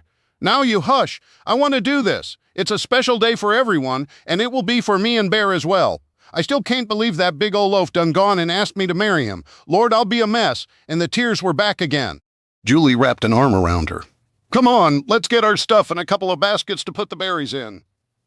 I grabbed my 4570 and headed outside. We all loaded up into various vehicles, and Robin had gotten back from putting Pop's horse up, so even she was going now. It probably looked like some kind of redneck parade, I thought. I could hear people laughing and hooting and hollering, and it felt nice to slow down and enjoy what we had. We were blessed beyond measure. Out in the world, I knew that few had anything near what we did, and many had already died. I was sure if I dwelt on it, I knew I'd end up going down a dark hole that I may never come out of. We spent the next hour or so going to different spots, collecting various types of wood and dozens of creek rocks. Mary picked her blackberries and even found some raspberry bushes, but they were nowhere near ripe. She even found a few patches of something rarely seen and eaten by people. Not from the south, rhubarb. Mary explained to everyone that you had to be careful. Certain parts of the plant were highly toxic, but the stalks made a delicious pie or cobbler. She picked some as well. I had grown up with it, so I knew about it. The rest of them weren't so sure, even after I assured them it was indeed delicious. Once Mary mentioned toxic, you could see that some people instantly decided, nope, no way. After an hour or so, we headed back. We hadn't seen a bear, but had seen signs of a large one by itself, which I assumed was that male. Apache assured me the signs weren't fresh. I had intended for him and I to come out and try to see if we could pick up whether or not it was still around, but had gotten sidetracked and forgotten. I'd have to remember to do that in the next few days. When we got back, the spit was ready to go, and Bear had even scratched out a place for the rocks to go. Everyone started placing them in a circle, and we started stacking the wood. I'd leave the fire building to Cracker. He would know what he needed and how much I could build a fire. But I knew that a fire to cook a whole hog was different than a normal campfire, or one needed for heat. Soon Cracker had the fire going and the pig placed on the spit. It took Apache and Ghost to lift the hog while Cracker inserted the spit. A short while later, everyone was gathered outside eating, and the smell of the hog cooking filled everyone's noses, and even though we were already eating, it still made our mouths water. I think half of that night's conversations were about the pig and eating ribs. After dinner, I didn't stay up long. I told everyone that since we were leaving early, I wanted to make sure a Hummer was ready to go for our early morning run to my church to try to find my pastor, and that once everything was loaded, then I was heading to bed. When I went to make sure everything was ready, I found that both Hummers had guns already mounted. One had an M249 saw, the other a .50 caliber Mod Deuce. I wasn't sure which one you wanted, boss, so I loaded one of each. I heard Charlie say behind me, "Which one would you suggest?" I asked, already knowing her answer. She looked at me and just grinned. The bigger the better, huh? You know me too well, boss? Charlie, if it was up to you, we'd mount a tow missile launcher on one of them, I said, laughing. Don't give her ideas. You remember, we have 2 of them, don't you? Greg had walked in and spoke up. Tow launchers? Where in the heck did they come from? I didn't order anything like that. At least I don't think I did. And I'm pretty sure Steve didn't either. They're in one of those containers in the tunnel, along with 3 dozen rounds. I guess you still haven't read those manifests we gave you. No, been a little busy. What, with a wedding or 2 and everything else. I looked at Charlie and just said one word. No. She looked extremely disappointed. No way, Charlie. We have absolutely no use for one just for a short trip, and you have enough toys to play with. He's right, Charlie. You do have enough toys. You can play with them. Greg could barely keep a straight face, but after a few seconds he gave up any pretense and totally lost it. He was never going to let her forget that joke. One of these days, Greg, I may just toss a tear gas grenade or flash bang through your window. See just how you like my toys. Play nice, you two, I said, as I walked away. A tow launcher she wants. Next it will be Hellfire missiles. That girl definitely had issues with minimizing damage. I went into the house, packed up my gear, and checked my magazines. Everything was ready. I knew that Doug, Greg, and Apache would be ready as well. Chapter 6. I didn't sleep well that night, and I was up and sitting on the porch with a cup of coffee by 4 a.m. I could smell that pork cooking, and it was making me hungry. I went around back and checked in with Cracker, who said it had been another uneventful night. Turning the hog was the most excitement he'd had. Sooner or later I knew our luck would run out and Murphy would show up with his laws.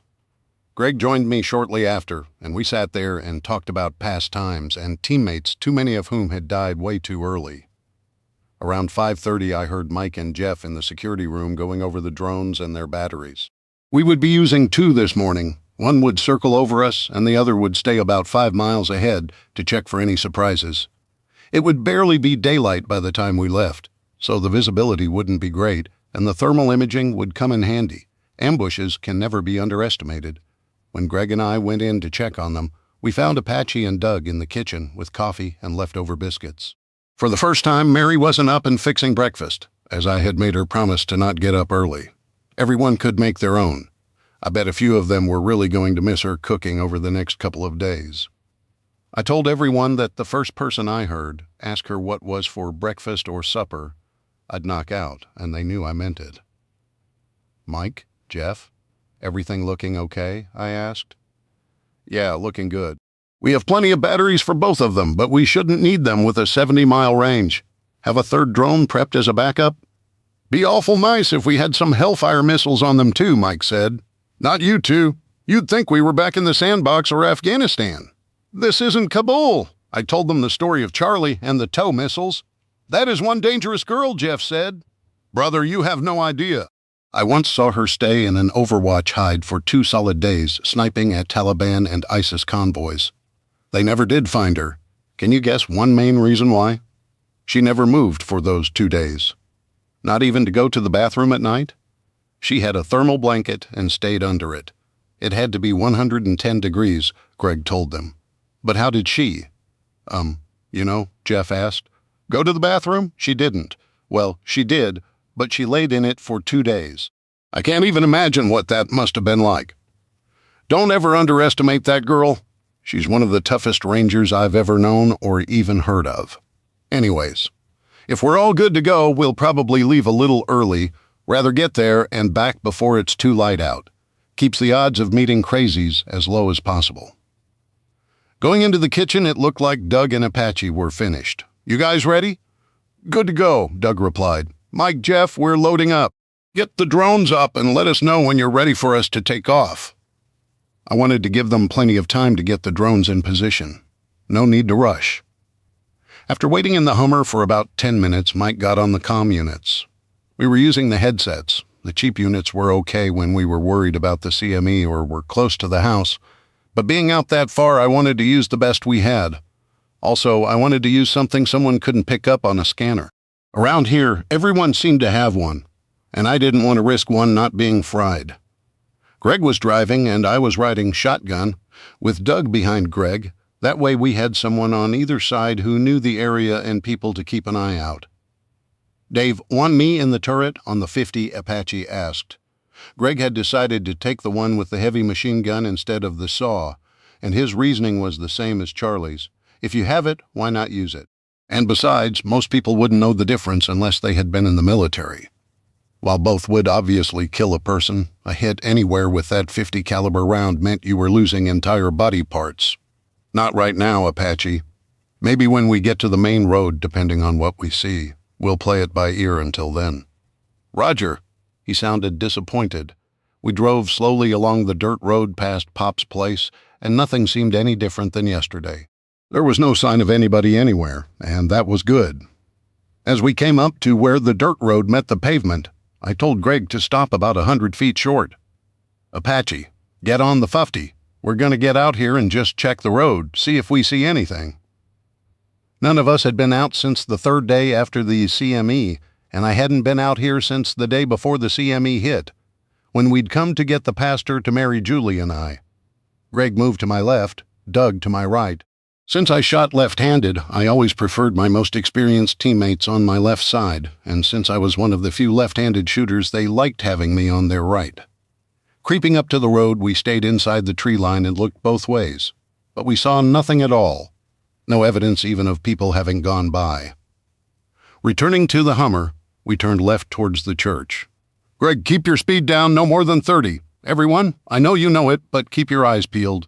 Old habits die hard. I was going back to how I would act on a patrol back as a ranger. Some might say I micromanaged, but it never hurt to remind people of the basics.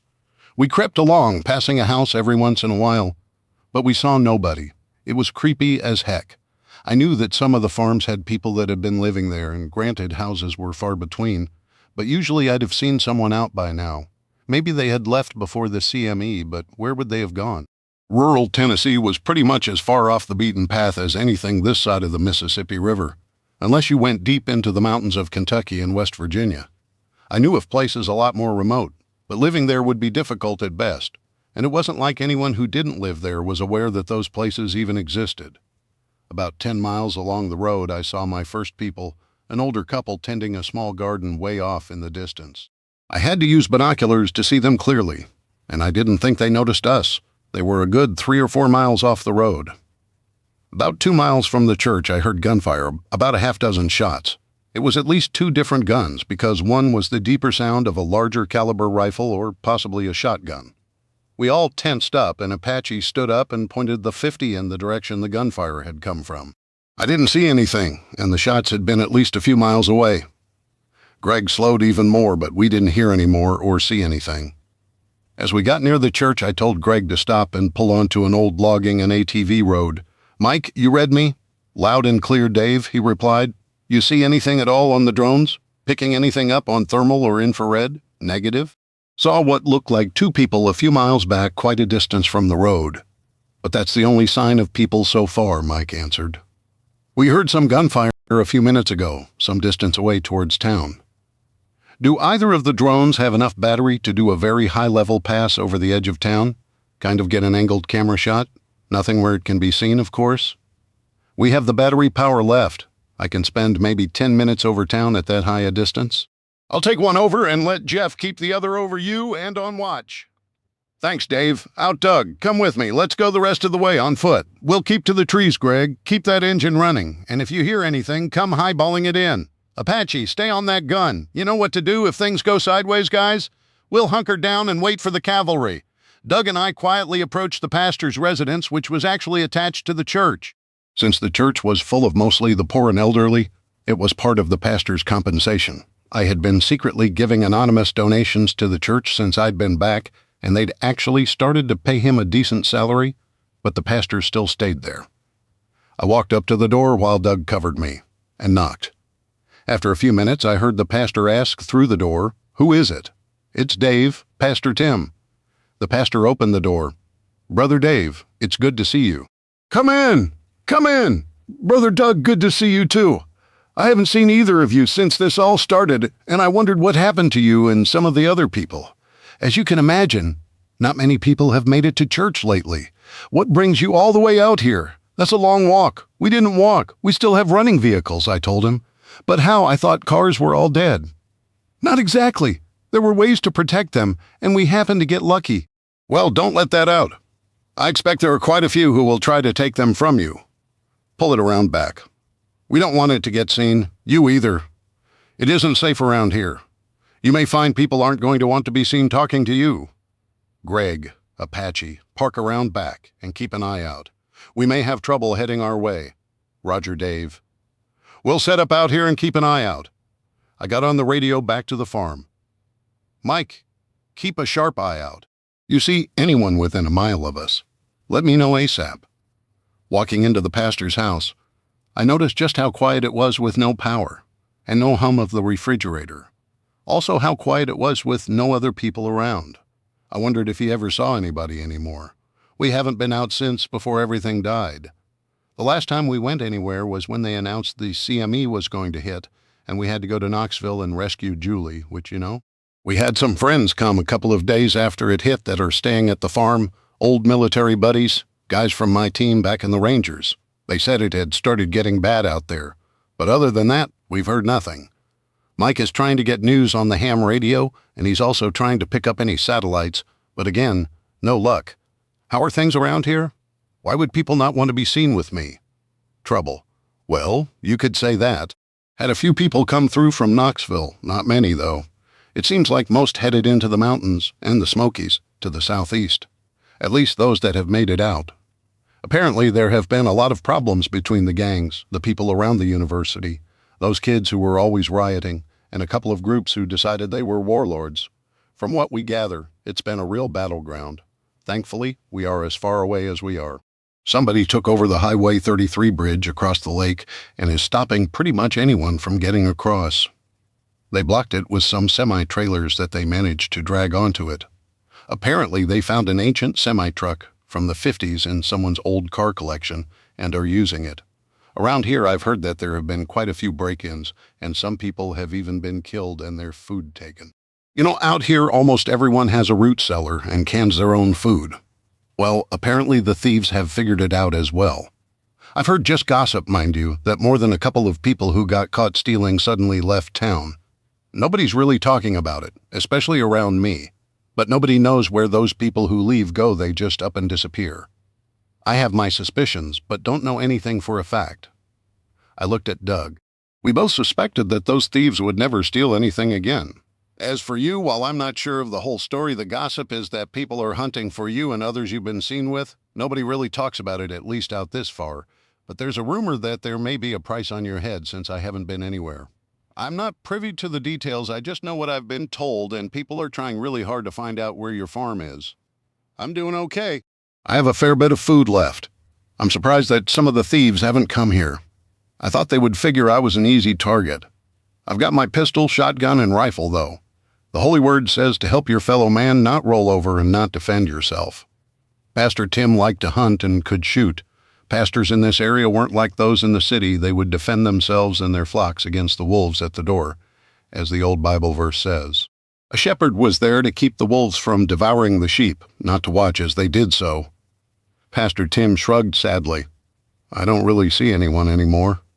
Most of the congregation was elderly. As you know, the Lees are dead. Someone shot them and cleaned their house out.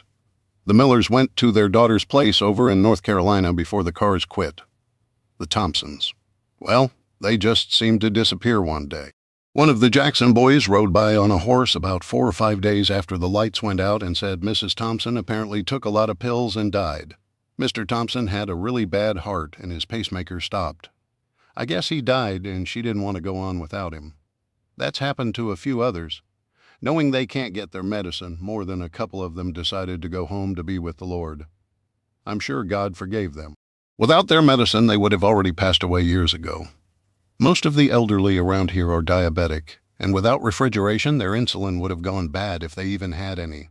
Medicare only allowed them 1 or 2 vials at a time to save money, they said. It wouldn't have lasted long other than you and Doug. The church members are either dead or they left to be with family. You would think that their families would have come here, but I guess they didn't want to leave their homes. I'm sure many regret it now. I looked at Doug. We'd definitely have to find out who was looking for us and why, and exactly why did they want to know where my farm was. He nodded his head, letting me know he understood my concerns and shared them with me. We actually came by for a reason, Pastor. Mary wants to get married. Do you remember Bear? He's that great big fellow, isn't he? Yeah, you could say that. We're having a BBQ today, and she wanted to know if you'd come by and perform the ceremony. I'd be glad to. Mary is such a sweet and gentle soul, and if anyone deserves to be happy, she does.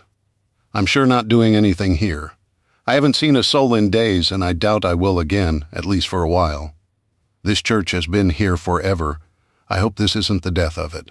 Pastor, you know, God's church never dies, I said. True, brother. Whatever happens, His will always wins in the end. I just never thought I'd end up sitting here alone, day after day. I've thought about moving on since my congregation seems to all be gone in one way or another. But where would I go? Maybe I could become one of those old-time itinerant preachers. I looked at Doug and knew without asking we'd both thought of the same thing at that moment. Pastor, why don't you come and stay with us? We have the room, and you're more than welcome. I know I speak for everyone when I say we'd love to have you join us. Plus, it would be safer. If someone is looking for me, they may come here hoping to use you to get to me. Are you sure? I don't know what good I could do. Wouldn't I just drain your food supplies? I don't want you going hungry taking care of me. There's always plenty to do. From gardening to herding cattle, to standing watch and keeping an eye out for trouble. There seems to be more work in a day than hours and people, and we have plenty of food to spare.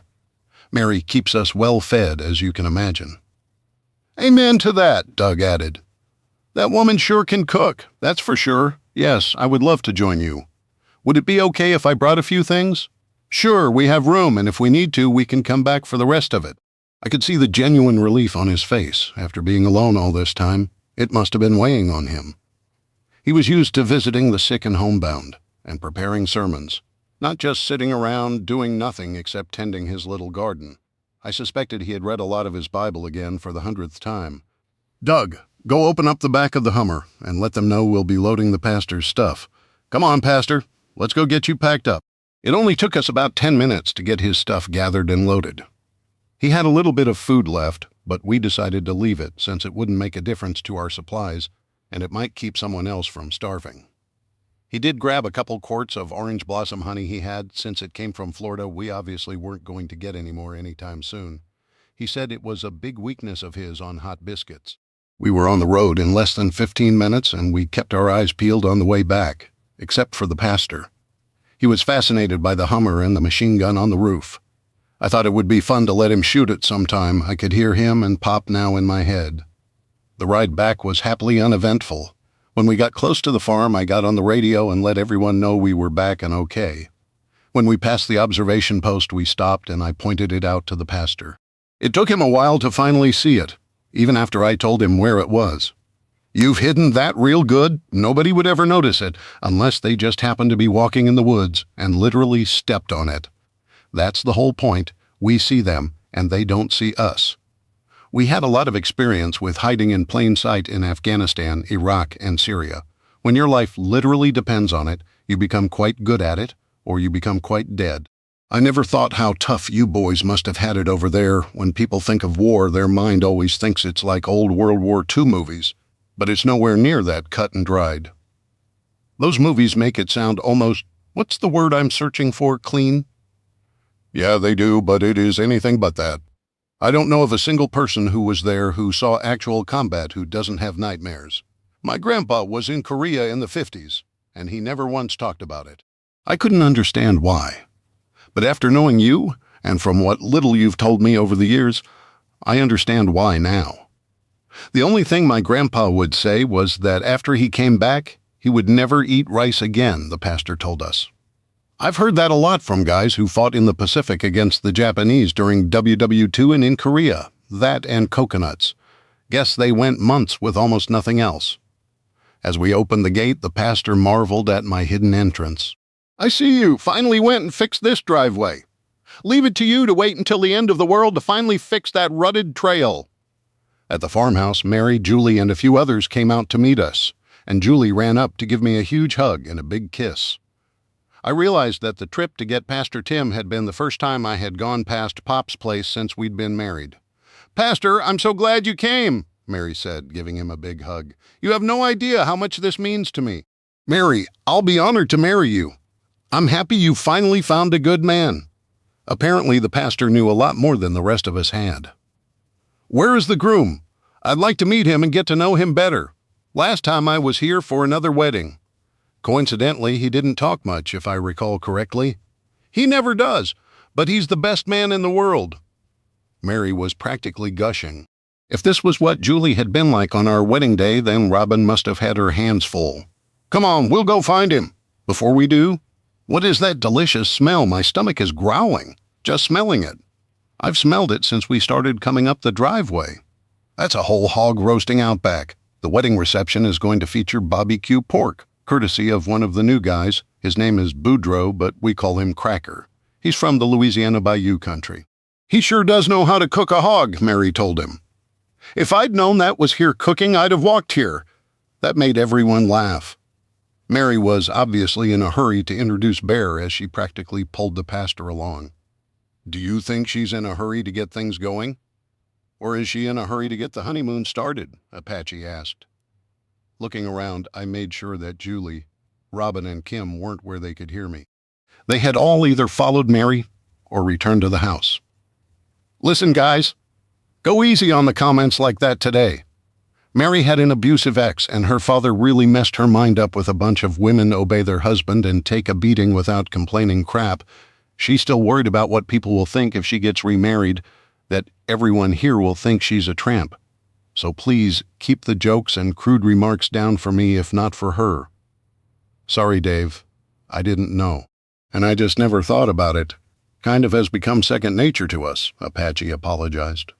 No problem, you couldn't know. I barely do, but just be careful. Okay. Got it, boss. Everyone, I've invited the pastor to stay with us. He's been alone the entire time. His small congregation, my whole church, is either dead or gone.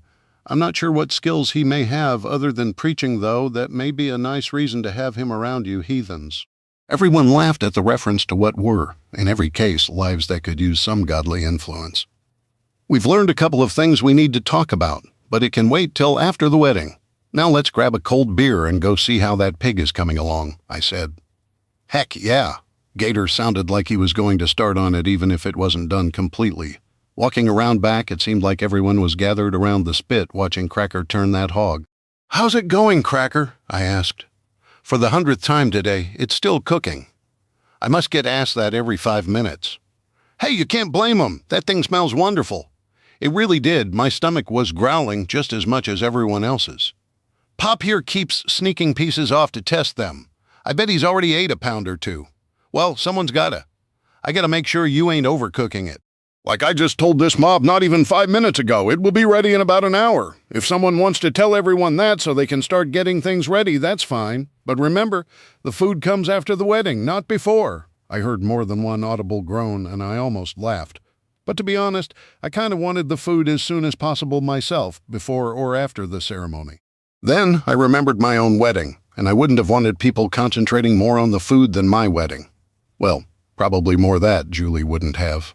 But I wouldn't deny Mary that a woman's wedding is beyond special to them. I'll pass it on. But when Mary and Bear are ready is when the ceremony starts, and nobody better try to hurry them along. You all read me? Yes, Sarge, they all yelled out. In the house, Kim, Medusa, and Robin were cooking and cutting up food. Anybody know where Julie is? She's helping Mary get ready in her room, Robin said. Working on some of that voodoo magic? Huh. Thanks, Cracker said. The meat will be done in about an hour? I reminded all of them that the food comes after the ceremony. Oh, I bet that went over real well, Robin said with a laugh. Those two-legged stomachs probably died. I know you call yourselves meat eaters, but you don't have to take it literally. You sure won't find any vegans out there. I was laughing as I walked away. I knocked on Mary's door and heard Julie call out, Who is it? It's me, honey. I'll be right out. A couple of minutes later, she came out, closing the door behind her so quickly I couldn't see anything. Just wanted to see if there's anything you need or want done, I said. No, we've got everything set up already.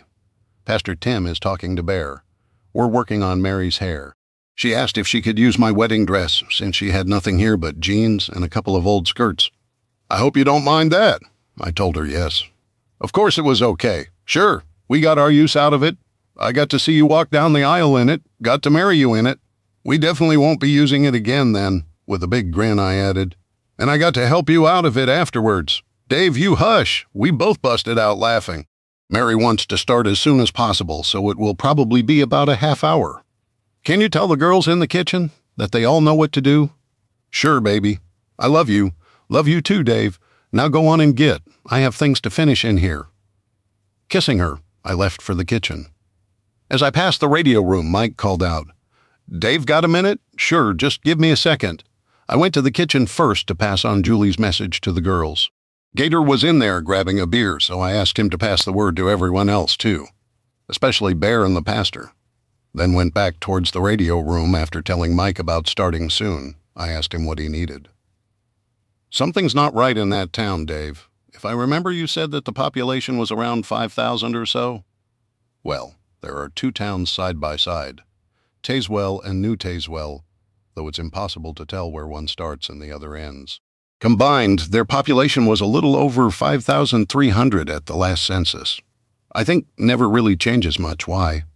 We've seen enough over the years to pick up on something not being right.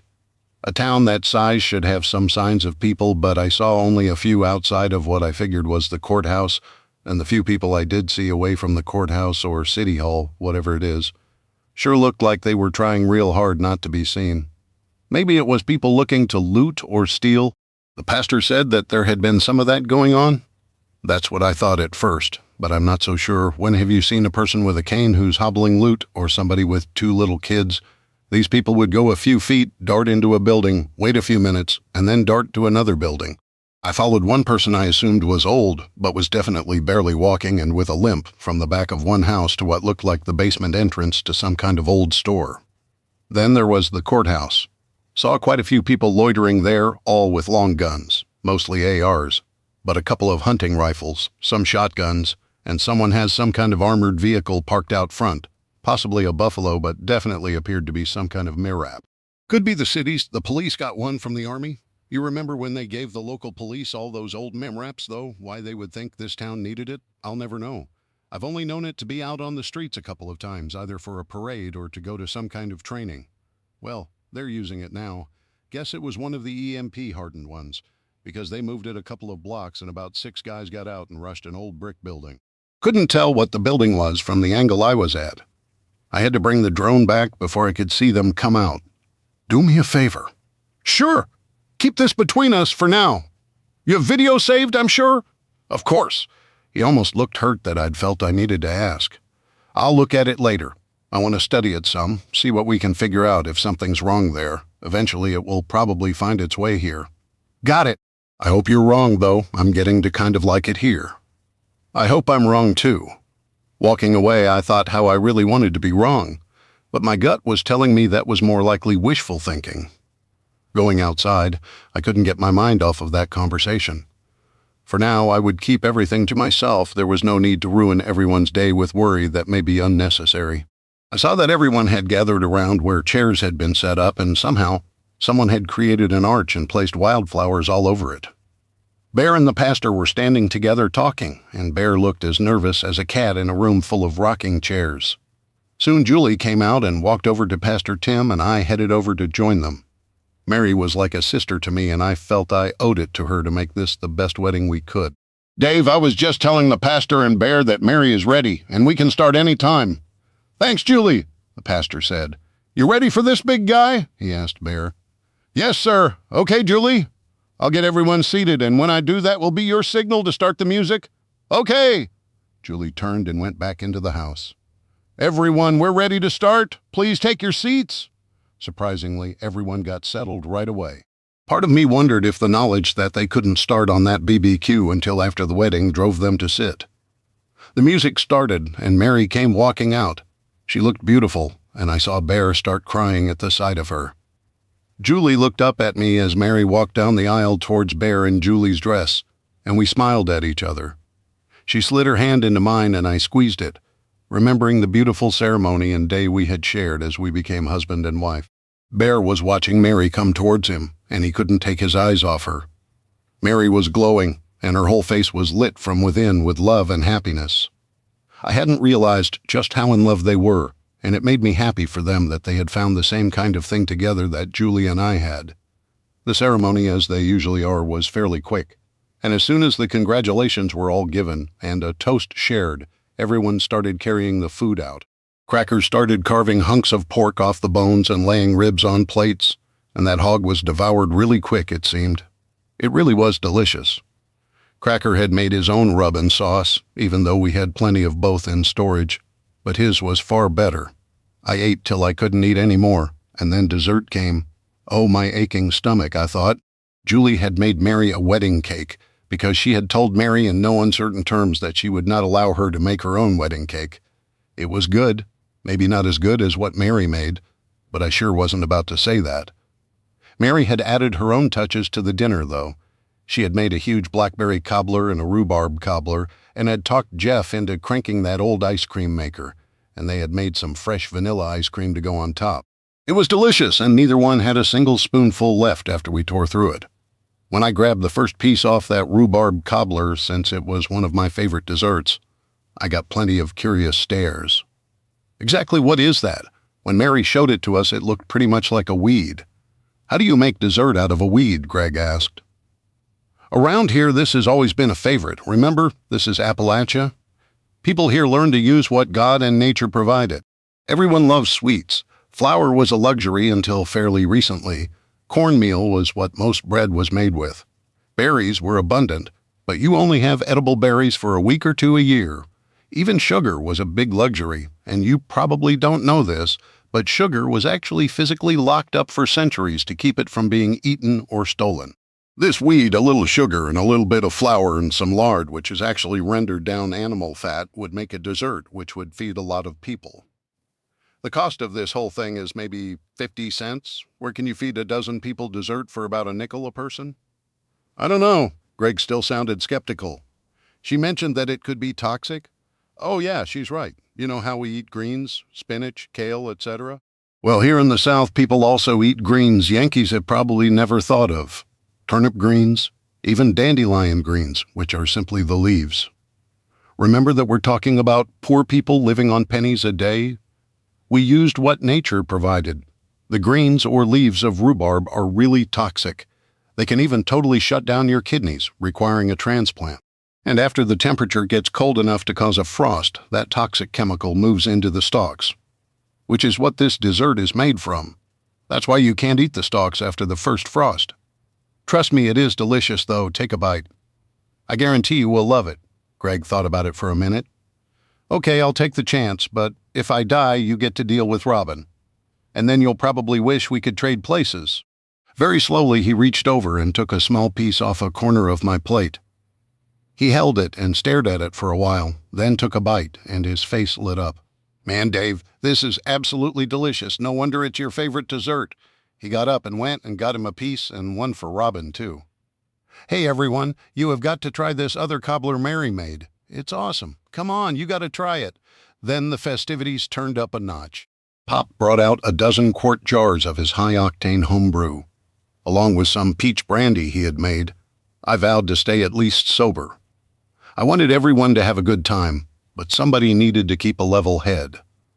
I noticed Charlie, Kim, Medusa, Greg, and Julie only sipped a little. None of us usually got drunk anyway. Pastor Tim did take a little sip, but only a couple, probably mostly to be polite.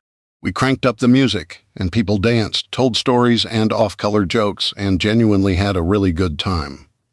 About an hour into it, I went in and got a white sheet I had taken from a closet, and Mike brought out a video projector and a DVD player. Jeff brought out a stack of DVDs I'd already picked out, and I popped in a DVD of the A-Team that I'd told Julie about.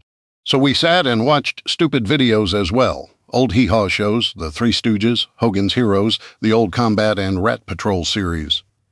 Julie and the girls brought out some Friends shows and other chick flicks. All the guys jeered at the cheesy 60s TV and how stupid they looked 60 years later. We all had a really good time forgetting the new world. It must have been around 10 that night when the last person staggered off. Mary and Bear had disappeared hours earlier. Pastor Tim, with some help, had taken his personal stuff into our last empty bedroom, though either Mary or Bear would obviously be moving in the next couple of days. I finally went in and joined Julie in our room.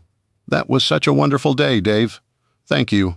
Between you suggesting the barbecue and then convincing Mary not to hide how she and Bear felt about each other, you made this special day possible. Taking my stuff off, I laid down beside her, then reached over and pulled her to me and laid there looking at the ceiling. After about 10 minutes, Julie raised up on one arm. What's wrong? What makes you think something is wrong? I'm your wife. I know you. I can tell, I sighed. I didn't want to say anything today, because I wanted everyone to enjoy themselves, and I sure didn't want to spoil Mary and Bear's wedding. But we may have a problem in town that may head our way. Oh no. Everyone was just getting comfortable and settled in. Pop finally came down. Now we have Pastor Tim. Is it bad? To be honest, I really don't know. Mike sent a drone over town while we were at the church, just to get an idea of what's going on, and what he saw sure spooked him. And remember, he was some kind of spy, and that alone has me worried. He's used to seeing bad. What he described has me concerned as well.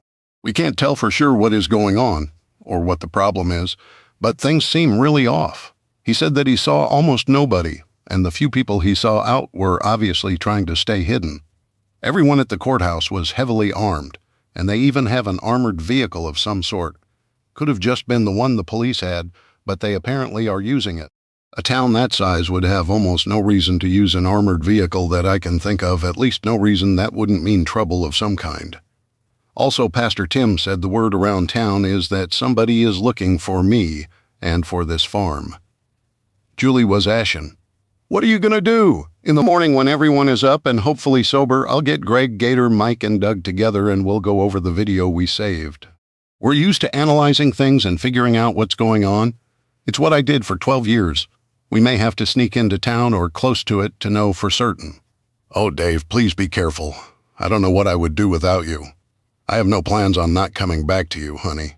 What I didn't say was that nobody who got killed on a mission ever planned to not come back. Chapter 7. The next morning as I got up, I noticed just how quiet the house was. Usually when I got up, I'd hear Mary rattling around in the kitchen making breakfast, and the smell of food was always drifting through the house. Good for her, I thought. She really did deserve it. Hearing me get my gear together, Julie rolled over and smiled. Want me to fix you something to eat? She asked. No. You go back to sleep? It's only 5 a.m. I'll scrounge something up. Wonder how many of those chow hounds' stomachs will be missing Mary this morning. They won't really start to miss her until that hog is gone. When that happens and they have to fix something themselves, that's when they'll be hoping Mary is back to cooking. She and Bear should stay locked in that room for a week. Let Bear hibernate, I said with a grin. Julie pulled the blanket over her head and groaned. What? You don't like my joke? Get it, Bear. Hibernate. Geez, everyone's a critic, I said, laughing. In the kitchen, someone had put a pot of coffee on, probably whoever was on watch. Grabbing a cup, some bread, and a hunk of BBQ, I headed out back. Hey, Dave, Ghost said. You're up pretty early. Yeah, couldn't stay asleep. Too many nightmares last night. You know how it is? Yeah, I've been there plenty of times myself. You'd think after a dozen years the faces would fade away, but they always seem like they're right there with you, don't they? Ain't it the truth, brother? If the Army could come up with one thing to really help their soldiers, it would be a magic pill to stop the dreams and the memories, at least the bad ones. You're assuming that the rear echelon, who've never seen combat, actually care about the grunts, Ghost said sadly. Yeah, stupid me, huh? I'm going to go for a run. I need to work all that food off. Clear my head.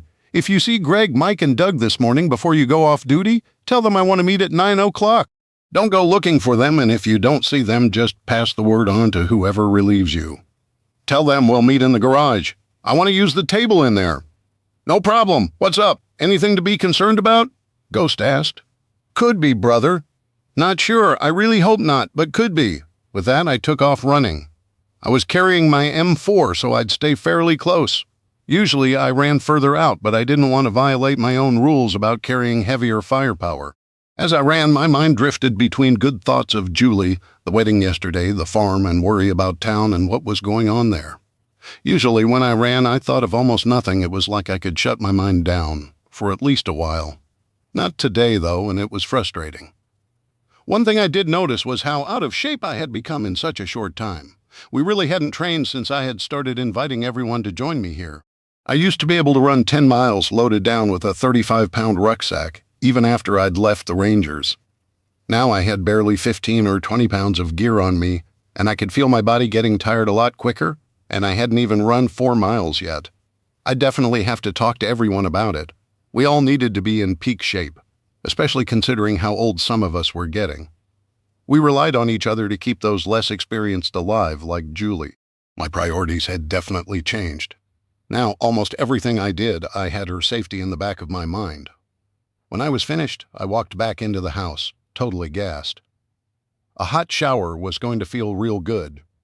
Greg and Apache were eating breakfast, which consisted of the same thing mine had, bread and leftover BBQ. Julie was right. Once that hog had been stripped bare, the guys would really miss Mary. Guys, I said, after grabbing another cup of coffee and sitting down. You look like shit, Greg said. Yeah, rough night. You guys know how it is, some nights too many ghosts flying around. Yeah, roger that, Apache said. When my ancestors talked about the spirits being all around us, I always thought that was superstitious storytelling. I never thought I'd see those same spirits myself. Being a full-blooded Chiricahua Apache, he used to tell us all kinds of stories that had been passed down through their tribe over the centuries. Maybe some of them weren't just tales to explain the unexplainable. You guys feel okay? I expect there are more than a few hangovers this morning. Yeah, I barely drank anything as usual, so I'm not fighting that demon, Apache said. He'd have a beer occasionally or a sip or two of something harder, but I'd never once in 14 years seen him get drunk. I tried a sip of Pop's firewater, and that was enough of that for me. That is some mean liquor. Unfortunately, he'd make a fortune on the reservation with that. Apache always lamented how people took advantage of his people the way they did. While almost all American Indian reservations had banned alcohol since they technically were their own countries, bootleg liquor was everywhere, and people would bring in trucks full of it from a nearby city and charge as much as 10 times the cost to sell it to the tribal members, since many didn't own a car or even know how to drive. Yeah, I won't usually touch his home brew, as he calls it. Takes a more experienced drinker than me to handle more than a sip of that. I try to be polite to Pop and have a little now and then. But I'm sure he's figured out I'm not going to tie one on when drinking with him. Besides, I've seen him drink a whole pint at one time, not me. We all laughed and I got up. I'm going to go grab a shower. Greg, did someone tell you about wanting to meet at 9 Ogre in the garage? I asked him. Yeah, I got the word and passed it on to Doug. I'll track down the others and make sure they know too, Greg replied. What's going on? I'll go over it then. Might just be me worrying about nothing. You know me? Yeah, I do. And that's why I'm worried. You don't overreact. You may be cautious, but I've never known you not to have some reason if you start worrying. If it's potentially really serious, I think you need to consider having everyone tasked with security as their main job. I know too many fingers, but you keep telling us security is everyone's responsibility. Just a thought, brother. You know what? You're always on me about delegating responsibility more, that all this is too much for just me. So guess what? Until we go ahead and split into the 2 teams like we talked about, you're it, buddy. You're officially in charge of farm security for now. You invite whoever you want. It's all on you. I was actually grinning. This was going to be good. Me? But that wasn't what I meant by what I was saying. I mean, sure, but I'm not the team lead. You have the experience, Greg hemmed and hawed. You asked for it, so it's your baby now. Just let me know what you're doing. Man, it's going to feel good to get that responsibility off my shoulders. I laughed. Oh, one last thing. When I was on my run, I noticed just how out of shape I've become. I maybe had 20 pounds of gear, and normally 10 miles would be pretty easy. But as you said when I came in, I was gassed. So, as my last act, you need to come up with a training plan and schedule. Everyone tasked with security as their primary job gets on it, and everyone else gets a schedule to improve their fitness. Obviously, Mary, Pop, and the pastor, at the very least, aren't doing 20-mile hikes with full combat packs weighing 65 pounds. But anyone who can starts training. Just think, you're now the new DI as well, I said with a grin. Great, just what I need. As I walked away, Greg yelled, You sure there isn't someone else better for it? Dave? Laughing, Apache looked at Greg. Well, there go all of your friends in a way. Apache was right. As a leader, you could be friends, but sometimes friendships had to be put in second place. As the one to kick people's asses about training and improving, Greg was going to ruffle feathers occasionally, just as I had had to do. But everyone he would be working with, except for Doug and Jeff, were professionals. They would gripe, but would understand it was for everyone's safety. And I was sure Greg would handle those less experienced more tactfully. I would be in the same boat as everyone. I would have to follow Greg's plans, just the same, regardless of the fact that I was the overall leader. Greg and the others would expect no less in the bedroom. I took my gear off and jumped into the shower. The hot water felt wonderful on my aching muscles.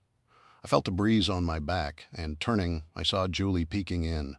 Hey, Jules, I said, I'm almost done if you need the shower. Went for a run, and these out-of-shape muscles are paying the price. No worries. I've already had one. I was just checking on you, Greg said. You look pretty ragged. Yeah? I've let my training go. I'm way out of shape. I turned over all farm security to Greg, and I asked him to come up with a training schedule for everyone. Obviously, I told him to take it easy on Mary, Pop, and Pastor Tim. They will be totally excused, and you, Robin, and Kim will get just some light cardio and jogging. Cowboy ain't happening, huh? Nope. We may not be experienced soldiers, but we need to train too. You take it too easy on the 3 of us, and give us too many free passes. I want to be as involved as I can be. I know it'll take time, but I want to train as hard as I can as well. And I know Robin will too. I'm not sure about Kim, but no more overprotecting me just because I'm your wife. And it better not be because I'm a female either. I may not be a badass like Charlie, or even Medusa, but I can hold my own. How did I get into this spot? I asked myself. I'd been trying to take it easy on her because she wasn't a trained soldier, but apparently I'd made a big mistake. Talk to Greg, and make sure he knows what you want, and ask Kim and Robin to as well. I never meant to imply you were weak or not capable. My bad. Now, slide on over, and let's relax those tired muscles of yours. Julie said with a big grin while peeling off her clothes. I had the sudden feeling that my muscles weren't done for the morning. An hour later, dressed again, I headed to the back porch and found Greg there. Boy, Dave, that must have been the longest shower in history.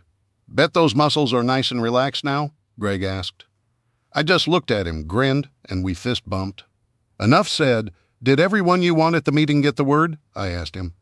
Yeah, and I thought about it since nobody has been out in quite a while, and we know almost nothing. I've invited anyone who wants to come. Jeff is going to stay on the cameras and sensors, and Medusa is running OP this morning. So Charlie said she would fill her in.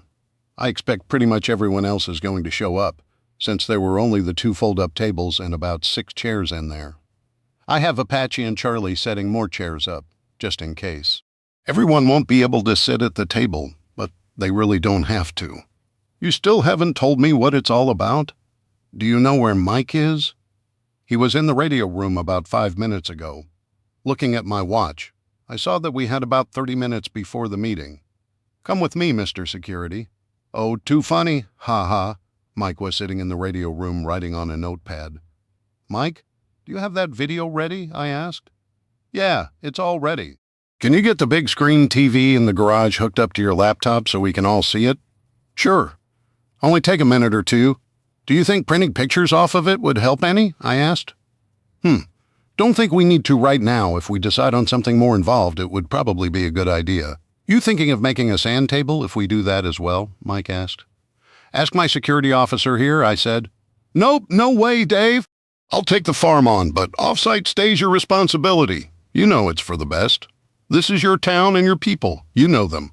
And I'd just end up having to ask you a million questions. I'm drawing the line there. Greg sounded pretty adamant. Relax, Greg. I was just pulling your chain. I'd never drop all of it on you at once. Chill out, dude. We all 3 laughed. I was really hoping that the whole meeting was a waste of time. And there weren't many times I'd wished that over the years, but I definitely was this time. Mike headed off to set his laptop up, and Greg and I started to follow. Julie was standing outside waiting and fell in beside me. By the time we got to the garage, everyone was there, even Pop, Mary, and Bear. Knowing these guys, I could imagine what they would love to say to Bear, but they didn't dare. I think they were more afraid of Mary's reaction than anything. I hadn't seen her mad much, but her reaction to Comrade Gloria popped into my mind. Nope, I wouldn't want to stir that hornet's nest. Okay, looks like everyone is here, so just a couple of really short announcements before we start. As of this morning, Greg is responsible for all security on the farm, beginning immediately. For now, I'm still overall team lead, at least until everyone decides that you would be better off with someone else. Then I'll grab my fishing pole and kick back like the rest of you. Every person laughed at that. A vacation resort this wasn't. So if it has to do with watch schedules, security issues around here, whatever, Greg is your man. Julie actually stood up and started cheering.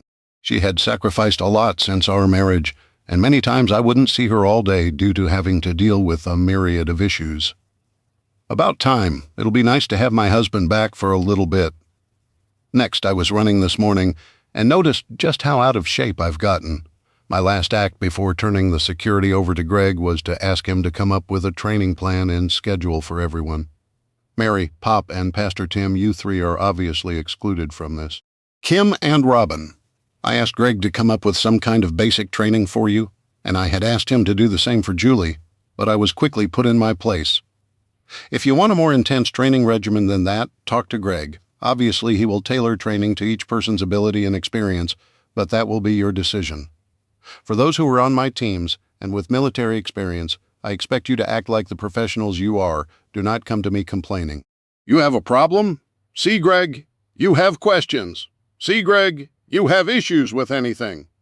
See, Greg, I think you're getting the point. We've had it easy and slacked off, and I'm not excluding myself. I'll be right there with you every step of the way. I'm sure we're all going to hate Greg at some point, but suck it up. I normally would ask you if you had any questions, but if you do now, ask Greg." They all chimed in. I was glad everyone had taken it the way I'd intended. We needed to harden back up. "Dave, before you go on, I want to say something," Greg said. "Sure, brother, go right ahead." I'm also going to start going through small unit tactics, especially for those who've never been in combat. If something happens and we need to communicate with hand signals or something, they would have no idea what we were trying to say. I'll sit down with each of you to come up with an individual plan. For those who've been in the fire, I expect you each can get started on training for now.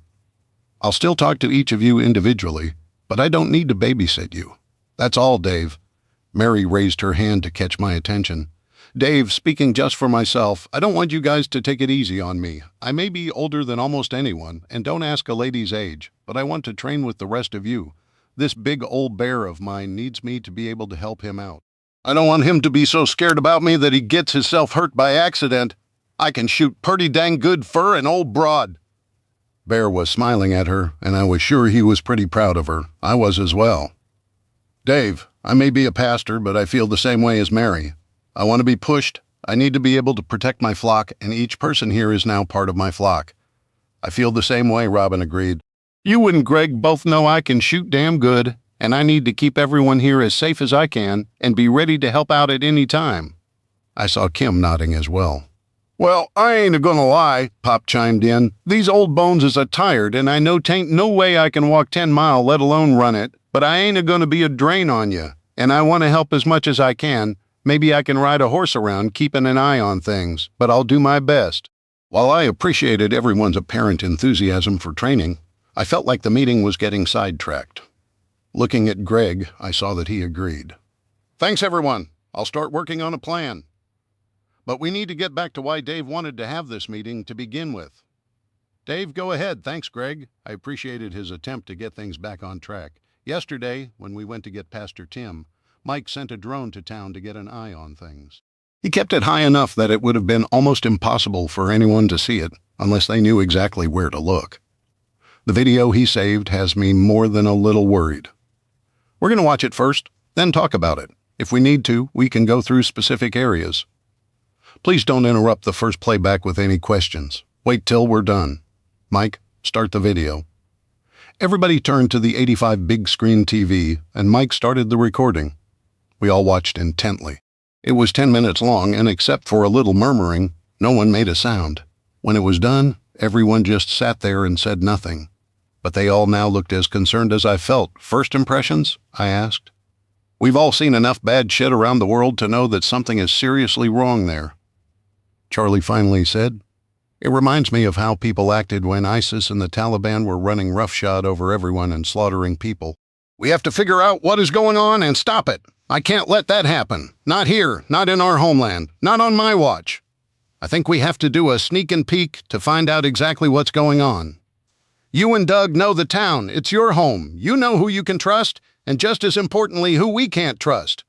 I think we need to pick a night soon and do some recon," Apache said. I saw most heads nodding and heard more than a few dang rights. Mike, fast forward to the person with the kids. "Okay, now run it forward slowly." We looked at the adult, who appeared to be a male, but we couldn't tell much about the kids, except that they appeared to be around 8 to 10 years of age. Doug, can you tell much from the video? You're the cop. You've probably had to identify people by just a picture or two. Can't tell much of anything from here. That could be just about anybody.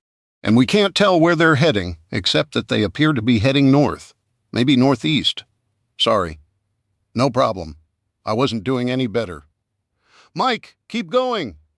Mike sped the recording up until we got to where we could see the courthouse and people around it.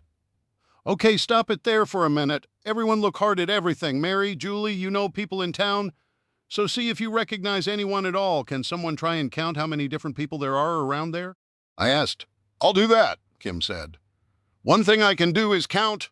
Mike, run the rest as slow as you can. If anyone notices anything in particular, shout it out and we'll stop the video. Everyone's attention was glued to the screen. I see a lot of people toting AR-15s, Dave, other than hunting rifles. That appears to be their weapon of choice. They could have cleaned out the pawn shops and the local gun store. Doug and I have been in one store in particular, Shylock's, that usually had a lot of AR-15s in stock. But that's as far as they went. I don't ever recall even hearing that they had anything near like what we have in the armory. Still, that is an awful lot of ARs out there. Start it back up, Mike. A minute or so later, Charlie piped up. Mike, freeze it a minute. Is there a way to zoom in on an area? Yeah, but of course quality will degrade. Charlie pointed to a small group of 6 people. Zoom in on this group, she asked Mike. He did slowly, and after a few seconds, the quality started to get significantly worse, to the point any further was a waste of time. Okay, that's too much. Back out just a bit, he started to, and she suddenly yelled, Stop right there! She walked right up to the screen and studied it for about 30 seconds. What is it, Charlie? I asked. Come here, Dave, Doug. I walked over and she pointed at something. These 3 people here. Look at them closely, and tell me if you notice anything. My mind keeps thinking I should be noticing something, but it's just out of reach. Mary, you know everyone in town? See if you notice anything, I said. Mary came over and stared at the screen, and we all 4 pored over it like detectives examining a murder scene. Finally, Mary's face lit up. She looked at Charlie, and Charlie nodded. Dave, I ain't for sure about this here feller. She pointed to a person on the right. But if I ain't mistaken, that person right here looks to be the police chief. He ain't got a hat on, but don't that look like a uniform? That looks like a gun belt, and unless I'm mistaken, that sure do look like his big old fat belly. Sure looks like it to me, Dave. Doug agreed. And Dave, unless I'm mistaken, doesn't that look like our wonderful Miss She, Comrade Gloria? Charlie fairly spat the words out. Damn, I said, I think you're right. I'd only met her once, but that was one time too many. Sure looks like it to me. And given recent history, I bet that 3rd person is our friend Larry. Oh, excuse me, Lawrence. If they're involved, then whatever is going on, it probably isn't going to be good. Dave, I have a really bad feeling about this now. Greg rarely worried about much. I went back to the table and sat there for a few minutes thinking. Sighing, I looked at Pastor Tim and Pop and told them the story of our trip to get Mary and her belongings and our encounter with the 3 would-be tyrants. Apparently nobody had buried them yet. Sounds like something them commies would do. We fought them and finally beat them. Our greatest president ever, Ronald Reagan, done beat them. Now we have them same evil commies right here in our little town in the middle of nowhere, Tennessee. I'd have never thought it. What did all them soldiers die for? To just hand our country right over to them, Dave? If I have to go fight them alone, I will. I learnt me some tricks a fightin' in Nam. I ain't a-lettin' him take over my home. I'll burn 'em out by myself if and I has to. I knows how to make me some napalm. Don't worry, Pop. You won't be fighting anyone alone. We'll find out for sure what exactly is going on. Nobody is taking over our town to put some socialist tyrant into power. I knew I should have just put her down like the rabid dog she is, Charlie muttered. Gloria had really made her madder than I'd ever seen her. Mike, let's keep going. We all started watching again. Dave, stop. Look on the upper left side by the 2 pickups. These 4 people here that look like they are surrounded by the 3 carrying what appear to be ARs, don't they look like they're restrained? Apache said. Doug got up and examined the group. Looks like they have handcuffs and shackles both on. Can't tell any more than that. Great. This was getting better and better, Doug. When Mike starts the video again, try to keep an eye on that group, see if you notice anything else and where, if anywhere, they end up. Again, Mike started. The armored vehicle appeared, and I wanted to examine it as closely as possible. The more we knew, the better. When the video started going past the armored vehicle, I asked Mike to back it up to where the vehicle was most visible. You're our resident vehicle experts, Mike. And Steve, why don't you go up and see what you notice? They both walked up to the screen. Dave, can you reach over and zoom in until the quality starts to suck? I started to zoom the video in. Stop, Mike said. He leaned over and pointed at something and whispered something to Steve.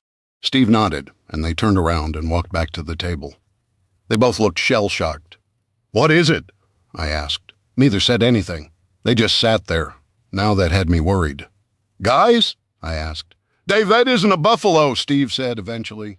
God, I wish it was. Mike sounded as worried as Steve.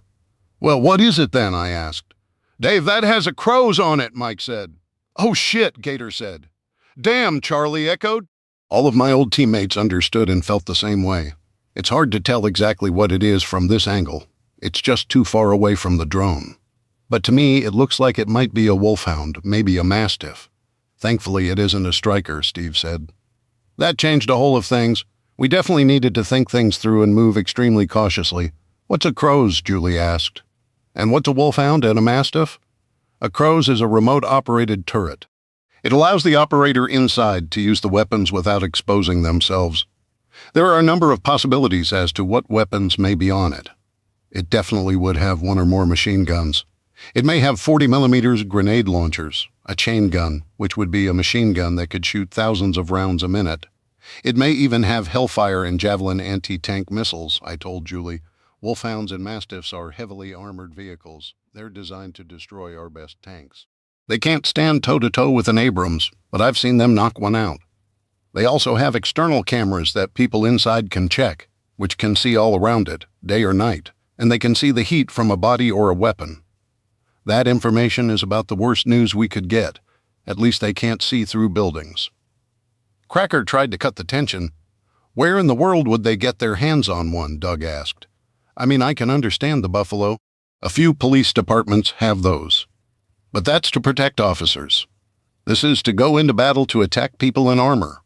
My guess would be a National Guard armory. They may have the vehicle, but no ammunition, but I'm sure not betting our lives on that. Okay, Mike, go ahead and forward to where they assault the building.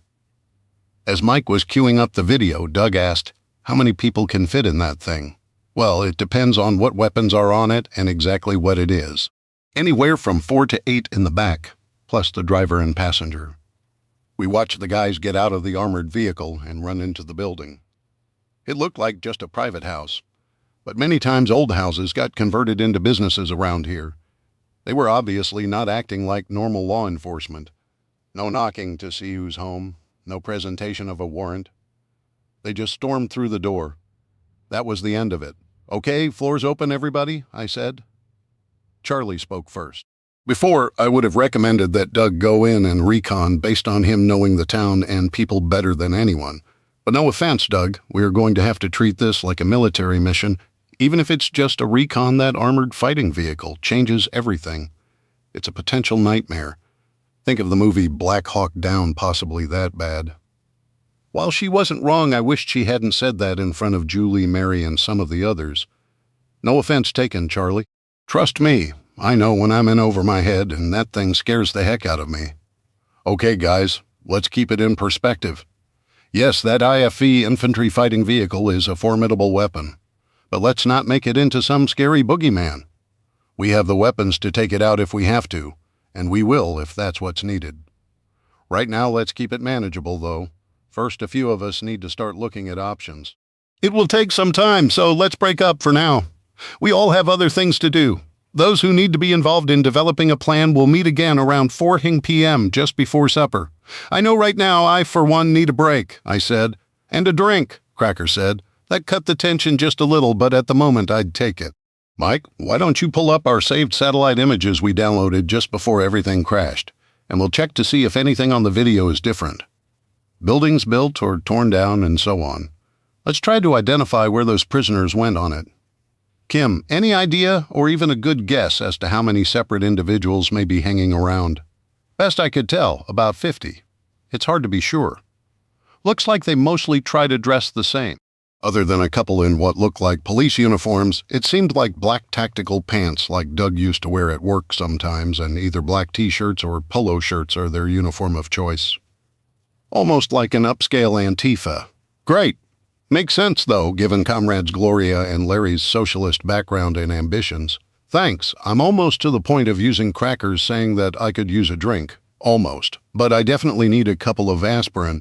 I went to the house, and that was right where I headed. I needed some time to de-stress and get my mind off of this situation. I tried to think of anything I could get involved in to give me a distraction for a few hours. Standing a watch for someone would just give me time to think even more. Hey, honey, Julie came into our bathroom. Now, I think I understand a little better what you have dealt with every day since this all started. I never understood just how much stress you were under. I'm glad you gave some of it off to Greg. I don't know how you've done it. Not only do you have us to worry about, but every other person here too. All 19 of us have been on your shoulders. What can I do to help you? Anything. I have no idea. I was just standing here looking at the mirror, trying to think of something to keep my mind distracted for a while, but I'm drawing a blank. I know there's things to do, but right now it's gotten me overwhelmed. I sat on the bed and looked out the window at my mountains. I'd never get tired of that view. I think I'll saddle a horse and ride the fence for a while. You have anything critical going on right now? Nothing that can't wait. We haven't been on the east side in quite a while. Why don't we head that way? We can be back in time for your meeting at 4. Sounds good. I'll go saddle a couple of horses for us. Make sure to grab your gear, and I'll see you at the stables. I'll be right out. I love you. I love you too, I said, and headed out to the stables. Julie made a beeline to find Greg, and she wasn't going to let anything stop her. She found him and Robin on the front porch and sat down beside him. Greg, I'm worried about Dave. Greg shook his head. We'll get through this, Julie. Dave is the best soldier and team leader I've ever worked with. He'll come up with a plan and find out what's going on. He'll keep us safe. That's not what I'm talking about, though. I'm worried about that, too. I know Dave can handle this new situation.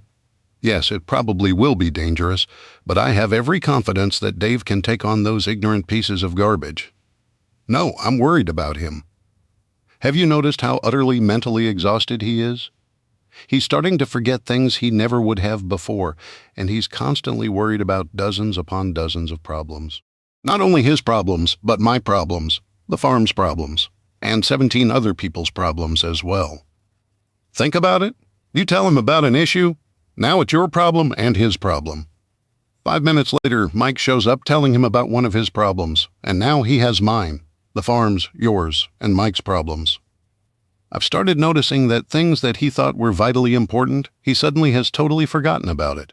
The day after we pulled out the ham radio, he wanted to try to start contacting other people out there and specifically said he thought it was critical that we learn what's going on to be prepared and to get information. 3 weeks later, not once have we tried to contact or even done much to listen for anyone. I know for sure that Mike hasn't tried. Eventually, Dave will remember and beat himself up over it. He's starting to crack. I just found him in the bedroom staring out the window. Again, happens a lot lately. He's trying to figure out something to do that will keep him busy, but not allow his mind to dwell on what's going on in town. Julie couldn't hold it in any longer and started crying, and Robin leaned over and wrapped her arms around her. Honey, I'm sorry. We're all to blame. We forget that Dave has worked for over 2 years to set this up. The most the rest of us have spent helping setting it up has been only a few weeks. We all are benefiting from his sacrifice, but we haven't realized the toll it's taken on him. I don't know how he did it. Heck, Greg and I, Mary and Bear, owe our relationships to him. We wouldn't be together without him. What can we do? Robin held Julie as she cried. I'm not sure, but we need to figure it out. I'm not losing my husband, not after I've spent my life looking for my soulmate. I'll tell you this, after this issue in town gets resolved, I'm taking Dave and we're going to move Steve's camper somewhere away from everyone or something. He's taking time away for us to be alone. Unless the whole Russian army comes through that damn gate down there. I'd dare anybody to interrupt us for any BS reason. If I thought we could do it, I'd take him back to that houseboat on Norris Lake. Julie stared at Greg. It will happen. You guys work it out. I will not lose my husband. With that, Julie leapt to her feet and ran off. Damn, Greg said. I never really thought of how much everyone here put on Dave's shoulders, Robin said. He's my best friend. I should have seen it. I can't even imagine it. I get overwhelmed to the point I think I'm losing it. But 19 people's stress, frustration, and problems. I really can't imagine handling it all. We'll figure something out, whatever it is. We'll take care of him. Without him, I'd bet all this would fall apart. He's what holds us all together. Everyone who has a problem goes straight to Dave with it. Every person here just ignored it, because we all liked him taking our problems on. It made things a lot easier. And to think I complained this morning because he put the security and training on my plate. Until then, usually all I had to do was stand a watch, check a few guns, and help him with dealing with some of the problems. Do you know the first thing I did when he asked me to take that over? I complained that it was too much work and I didn't want it. One part of all that he does was a lot more than I wanted to take on. Just one part. Robin reached over and took Greg's hand, and they sat in silence. Julie met Dave at the stable, and they rode off towards the east. They talked some, but Julie made sure to keep steering the conversation away from the farm. She'd point out every animal or sign of one, or ask him about old house foundations and the remnants of old sheds and buildings. Anything to keep his mind off the many problems that needed addressing, solving, or dealing with. There weren't any signs of the bears, nor of any people, so it ended up being a relaxing ride. Dave made note of some sections of fencing that needed to be repaired, and one cow that appeared very pregnant. He'd have to let Robin know about that if she didn't already know. Back at the barn, Julie told Dave she would take care of the horse, then would fix them supper, so that when his meeting was done it would be ready. "Thanks, honey. I think I needed that. Sorry I made you worry so much. I've never had that happen to me before. I'm okay now. Let me get to this, and I'll see you in a little bit. This is just to get a plan of action laid out so we know what we want to do. I'll be waiting for you. You know I'm always here for you. I know you keep me grounded. I'd be lost without you. I ever tell you that I could never do this without you. I wouldn't want to. It would be pointless. Just surviving used to be my goal, but that's not good enough now. I don't want to just survive. I want us to be happy. Dave, if you'd told me a year ago I could be totally safe but totally alone, I'd probably say that would be okay. At least I'd be alive. But like you, it isn't enough anymore. It would never be enough anymore. I'd rather not be here than just exist." I watched Julie walk into the house. I'd meant every word I'd said, existing, surviving. They weren't enough anymore. Greg, Apache, Ghost, Charlie, Gator, Steve, and Mike were sitting at the table in the garage waiting for me. "Sorry, I'm late, guys." "No problem," Greg said. "It's obvious we need to do a very quiet recon. We need to get in and out without being noticed, and without leaving a trace. Totally unseen. I assume that's why Apache and Ghost are here? Glad we have both of you with us. You two are the best I've ever known at recon. I think we need to lay out a grid of the street and mark everything we've seen, every building. We can tap into Doug's knowledge about the buildings. He knows them a lot better than I do, Mike. Can we get more drones up without being seen? If it's too risky, we don't take the chance. I don't want anyone knowing or even suspecting anyone around here has power. That just leads to people being nosy, and nosy people tend to put their noses where we don't want them. Let's start on the sand table. While this is a recon, if we decide we need a more direct action, then we'll need it. Anyone? Well, human intelligence would be great. Is there anyone you totally trust in town we could maybe try to contact but keep it low-key, Gator asked. I thought for a moment, Brett. He owns a Shell gas station outside of town. He and a friend, Joe, who owned the local fuel supplier, were sneaking their fuel to some storage tanks way out in the country before the CME actually hit. Brett told me about it in case I needed gas sometime. I loaned him some money when the banks wouldn't to upgrade his tanks, and he thought he still owed me. I know both of them. I got all that fuel stabilizer from Joe, and almost all that fuel as well. Brett's place is a good 8 to 10 miles from town, but he knows everyone and would definitely know what's going on. There's also Jack and his son Bill. They ran the local tractor supply. They live closer to town, but still outside a ways. Their store is in town, so they may have got stuck there depending on what exactly is going on. Joe, the fuel supplier, is outside town, but unfortunately on the other side, so we'd have to go all the way around. We're talking adding 10, maybe 20 miles to our trip. I think that would be too risky. There's too big a chance of somebody spotting us. Almost everyone around here is going to have a dog, and we all know that dogs can add a lot of unpredictability to a mission. I got up and looked at a map of the county that Doug had from his days as a deputy. It showed almost every road, including the dirt roads. It didn't show mine or Pop's farms, but did show the old dirt road out front, marking it as a logging road. It wasn't quite that accurate, as it showed the road ended well before Pop's place and the farm, and that probably would help us a little somewhere down the road. Here's where Brett's store is, on Highway 25E, unfortunately before the CME. That was a major road. His house is right next to it, right here, I said, pointing. Looking at the satellite picture of the spot, I saw his exact house. This right-of-way that's marked on the map then? That would be this strip right here? Ghost asked, looking at the satellite picture. Is that for high-tension lines? Yeah. Those are 330,000-volt lines they put in.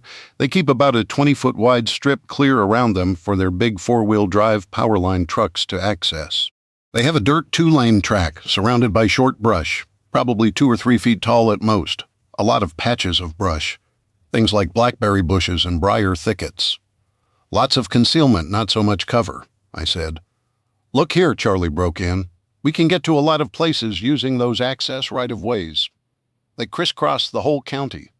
Yeah, people on ATVs love them. They could go about anywhere and stay off the roads, out of the sight of the cops. I'm sure Doug and the deputies hated them. Without power in the lines, those towers would make excellent sniper posts, Charlie said, especially any that have cell phone antennas on them. You'd be invisible. If I was up there with a silencer, they'd never pinpoint where the shots were coming from unless they happened to be staring right at me. Even then, I think they would have to get extremely lucky. There's a tower less than a half-mile from that gas station. Easy shot, especially from elevation. Yeah, it would make a great overwatch on that station. How much of a head start would you like to have to get set up ahead of a contact attempt if you were planning it? I asked her. I'd probably need 15 to 20 minutes to break off and scale that and get set up. I'd like either Cracker or Medusa along as a spotter and to cover my 6. Also, I'd like to take enough supplies that if we somehow got cut off, we could stay hidden up there for as long as necessary. Charlie continued. If we can get in with those big flat cell antennas blocking anyone from seeing us, we could literally stay up there for days if we had to. I'd want thermal blankets, night vision, all my normal equipment, of course, and if that's the plan, I'd make a couple of ghillie suits to make sure I'd look like just part of the frame and antenna. That actually would be easy. Even if something reflected, people would assume it's just a part of the tower or antenna hide in plain sight. That was a long conversation for Charlie. When she was in her element like this, she got totally into it. Okay, so we have an objective and we have an overwatch. Sounds like I'm going in to make contact. I'd suggest contacting someone alone so that nobody gets spooked with everyone else running security. If everyone thinks that's too risky, then one other person tops, maybe Medusa, since a female may feel less threatening, but whoever we meet should know me. If the satellite pictures still hold up, there is plenty of cover and concealment around both the store and the house. Mike, can we get up-to-date drone video of those buildings without exposure? I'm pretty sure the risk of exposure would be almost non-existent out there. There aren't that many people around, and there weren't even before everything went dark. Now, even at midday, I doubt if anyone would notice, even if we dropped down to a couple thousand feet. At night, we could be 100 feet overhead and be invisible.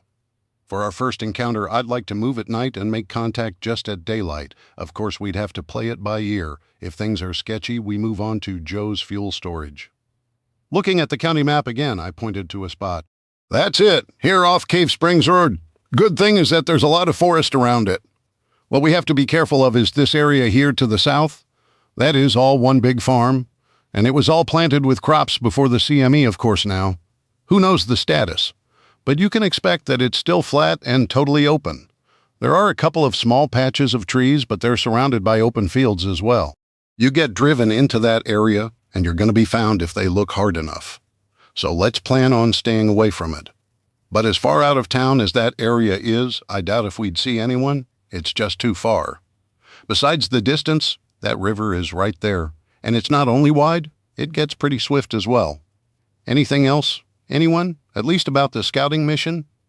When do we want to head out, and who and what do we take? Greg asked. Since stealth is crucial, we stay low-key. I figure 6 people plus myself. If everyone insists I take someone inside with me, we make it 7, and myself. I'm pretty sure that with everyone outside on watch, I'll be okay, and less likely to cause people to talk. I definitely want Apache and Ghost for obvious reasons. Then, Charlie, you'll be Overwatch. You want Cracker or Medusa? I'd love to have Cracker, because that gives us 2 snipers. But do we want to keep one of us here, just in case they need the long-range gun? It's highly unlikely, but I think it's too risky. So unless someone disagrees, I'll take Medusa. That's a long climb, and most of you guys are big and slow. I want lean and fast to keep up with me, plus quiet. I think leaving Cracker here makes sense operationally. Cracker, I know you would love the mission, but we have to protect the farm at all costs. A recon means nothing if we lose the farm and all of our people. With that damn IFE out there now, until it's neutralized, we have to consider it regarding everything we do from now on. That thing rolls up in here, and we have problems. Especially given that while we have weapons to take it out, guess where they are all at? 20 feet underground, Gator pointed out. Not exactly, Gator, Charlie interrupted. Charlie, what have you done now? I asked. Like he said, all our anti-armor weapons were underground. Makes them totally useless if we get hit at this moment. So when we learned what we were facing, Medusa and I went and pulled 2 javelins plus 10 rounds for them and 4 AT-4s. We'd be sitting ducks before someone got them out and in play. Time we may not have. For once, I couldn't disagree with her. I wanted to, but what she had done made good sense. As much as it pains me to say it, that was good judgment on your part, I told her. Charlie, normally I love to give you grief. You know that, but just this once I have to go along with Dave. Good call, Greg grudgingly admitted. I knew that pained him. He and Charlie loved to get under each other's skins. Do you at least mind telling me where you put them? I asked. Please don't tell me they're under your bed. No, that would be stupid. Where would be the safest place beside the armory to keep something dangerous? She looked to the corner. The jail! Gator yelled. She put the damn things in the jail. Well, I couldn't put them in with the gold, could I? That storage is locked up tighter than a nun's chastity belt. That got everyone laughing. Okay, can we try to get done here? I'm getting hungry, I said. So there's me, and I'll be Eagle 1 since we're getting an eagle's eye view. Gator, and let's say Apache, will be Eagle 2 and 3. Charlie and Medusa will be Eagle 4 and 5. Ghost and who else, guys? Leave Bear out of it. He's off limits for a week unless the world blows up. Greg, I know you're dying to go, but I need someone here to protect the farm. I'd hate to be left behind too, but we all need to know we've done all we can and have the best people here to make sure our people are safe. Personally, I need to know I'm leaving my wife in the hands of someone I trust with her life. And there aren't many people I trust with her life, brother. Everyone I do trust is here on this farm right now. I get it. Yeah, part of me, a big part, hates to be left out, but I understand. I have Robin here too, so as much as I do hate it, I'll keep everyone safe. For all of us. I could tell it was killing him inside, but that he really did understand. So Ghost and Steve will be Eagle 6 and 7, but I'm having deep second thoughts, guys. Maybe we're going in too heavy for a recon, and we're leaving the farm awfully thin on defense. That only leaves 4 people here with actual fighting experience, plus 4 others who can shoot reliably 5 additional people if you count Mary. I'm always going to leave Pop and Pastor Tim out of any consideration. One of those with experience is as a cop, but let's face it, law enforcement just isn't the same as combat, especially in a rural place like here, where usually the biggest threat is from people committing domestic violence. Though that can be dangerous enough. What are your thoughts, everyone? Now that you put it that way, you're making me second-guess it myself. What if we drop Steve? Ghost asked. 3 teams of 2. I think that is as close as we want to trim it. We have no idea what to expect, and I'd hate to get out there and have to call back here and ask the cavalry to come to our rescue. We make sure to take enough firepower to take that IFV out if we have to. I'd already planned on that. I don't want to get jammed up by that thing. I sure don't want to rely on the hope that they don't have any ammo for it. Okay, we cut Steve out. I'm sure every one of them is disappointed. We really do need to work on the whole 2-team concept soon. What's next? Vehicles. Charlie, you take Mabel. The stealth, quietness, and low profile will work to your advantage since there are only 6 going. Do we take 1 Hummer or the other 2 Desert Raiders? I say a Hummer. People are used to seeing them. They're not totally invisible, but they're as inconspicuous as almost any vehicle that runs now can be, probably less so than your Jeep pickup. People will probably think we're with some National Guard unit, load a 50 on it, and pack a couple of javelins, plus maybe a few RPGs. In this case, I'd recommend the RPG-29s. That reactive armor may take a couple hits from one of the RPG-27s before we knock it out if we have to go against it, Gator said. He was our heavy weapons expert. The rest of the gear will be the standard loadout. M26 frag grenades, say 2 each. 2 M48 stun grenades each. PRC-163 secure comm units for everyone. Everyone also grab one of the new ENVG-B night vision sets. Gator, what do you think about carrying an Armsel Striker Street Sweeper? You have some street sweepers? Yeah, a dozen of them. I ordered 6 of the 7.12 barrel ones and 6 of the 12 barrel ones.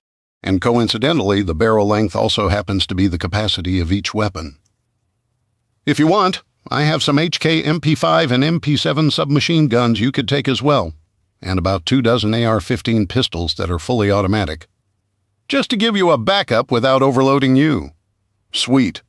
One of these days, someone has got to go down there and start cataloging and sorting that stuff. Even when we remember what the hell we have, it takes us forever to find it, Gator said. He was right. It was always one of those jobs everyone knew needed to be done, and soon, but no one ever seemed to get it done. You're right, Gator, and I know just the person to do it. Someone who loves weapons but has never had the opportunity to gain the experience. Mike, you're officially our armorer, and you already keep what we have in good condition and repaired. But do you mind if I ask someone else to unpack, inventory, clean, and arrange all the weapons and ammo? They'll probably have to ask you a question now and again, and the rest of you, if you get asked something and know the answer, or are asked to help with something, you'll have to bite the bullet and be available. But we've put this off way too long. We know to the roll how much toilet paper we have, but can't come within 100,000 rounds of how much 5.56 ammo we have, or where the 2 IWI Tabor TS-12 shotguns are. We have 2 Tabor shotguns as well, Gator asked, frowning. Exactly my point, I stressed. Mike, you good with it? More than fine by me. My to-do list never seems to get shorter. Seems like all of our lists get longer, doesn't it? Yeah, it does. Great. Killed 4 birds with that stone. Anyone have anything else? No? Okay, Charlie, I'm sure you can pick your rifle out. Distance shouldn't be more than 300 yards or so, but you're the expert sniper. How about we head out the day after tomorrow? Say around 3 a.m.? I don't expect it will take all that long to get there, but we're going to be as cautious as we can. Mike, you and Jeff try to get some updated pictures, both day and nighttime thermal and infrared pics. See anything that changes, find us. Gentlemen and lady, I think we're done here. I looked at my watch, a little over an hour and a half, just for a recon mission. I must be getting old. In the past, it would have taken maybe 30 minutes, tops. I went into the kitchen and found Julie sitting there waiting. She had supper already made, and surprisingly, it wasn't leftover BBQ. Did the locusts already destroy the last of the BBQ, I asked. No, I just thought you might like something different, so I made some spaghetti and garlic bread. That actually sounds wonderful. What say we take it and go eat on the front porch? After all that, my mountains would be peaceful. We sat on the porch and ate. Fred was already out there. Sorry, Fred, you can't eat garlic, I explained. But I'm sure you've begged plenty of BBQ today, plus the rib bones. Oh yeah, he and Sadie have been well fed, Julie said with a laugh. How's the mama and her babies doing? I asked. Oh, those babies are adorable. Their eyes are starting to open. 2 of them are just the cutest fat little things. They look wider than they are long. It was good to hear Julie laugh. No wonder they're so fat. All they do is eat. I bet Sadie's nipples are sore as heck. I thought of making a joke about mine and Julie's future, but decided that I'd better not. I did grin a little, and I think Julie figured it out, because she acted upset, but couldn't hide the laugh in her voice. Don't even, mister, don't you dare! I just grinned bigger as she slapped my arm. I must be getting predictable, so when are you leaving? Day after tomorrow. About 3 a.m. going to check out the Shell station off 25E, Brett's place? Hopefully that's as far as we'll need to go. I hope so. I won't be able to rest the whole time you're gone. I know, but we're taking plenty of firepower, and there are 6 people going. Ghost, Charlie, Medusa, Apache, and Gator. We considered taking more people, but I felt it left the farm too vulnerable. We'll be okay. Even with that tank thing out there? Julie asked. I almost laughed, but knew she was seriously worried. It's not a tank. It's an infantry fighting vehicle. And yes, we're taking missiles that can blow it completely up if we need to. I'd say you don't need to worry. But I know you will. I promise I'll be extremely careful, honey. We both sat there for a while, not saying anything, just thinking. I knew I'd be doing that a lot over the next day. I always did before a mission, even one as supposedly low-key as a recon. Murphy and his laws always seemed to have a say in what happened. I woke up around 5. It had been another long night, and I hadn't got much sleep. I went ahead and got up and decided I'd go for another run. Maybe that was going to be my new morning routine. Grabbing my gear, I snuck out, making sure not to wake Julie. No need for both of us not to sleep. I didn't even bother getting any coffee. I just walked out and said hi to Apache, who was on watch. Another boring night? I asked. Yeah, as usual. The animals are the most exciting thing that has happened around here, but I'm not complaining. The alternatives are a lot worse. Have a good run, brother. Stay safe. I started my usual circuit around the buildings, not venturing out of sight. Between not having a radio and the bear threat, I didn't want to take unnecessary chances. I may have been a mile into my run when I noticed someone coming up behind me, and I turned and saw Julie dressed in a tank top and running shorts. It looked really cute, but the pistol on her hip somehow didn't fit the picture of a typical jogger. "Hey, Slowpoke, fancy meeting you here," she said. "What are you doing out here this early? Something wrong?" "No, just thought I'd run with you this morning." "Can't a wife run with her husband?" "Sure, you're more than welcome. It's just that you've never expressed any interest in it before." "I heard you complaining how out of shape you'd become, and I know I'm not in the shape I need to be in, so I thought I'd start running with you. If that's okay, I don't want to slow you down." "No, you're good. Be nice having you with me." "Thanks. It's really peaceful out here this early. I know you usually get up around this time most days, but I'm not really used to getting up this early. This is more like when I was getting off shift and going to bed." "I've noticed you're not typically an early morning person. Most of our missions would leave really early while it was still dark. It's when sentries are less watchful and tend to be sleepy. They won't be paying attention as closely as they would normally be. Well, my life is here with you now, so my schedule needs to change." We quickly settled into a rhythm.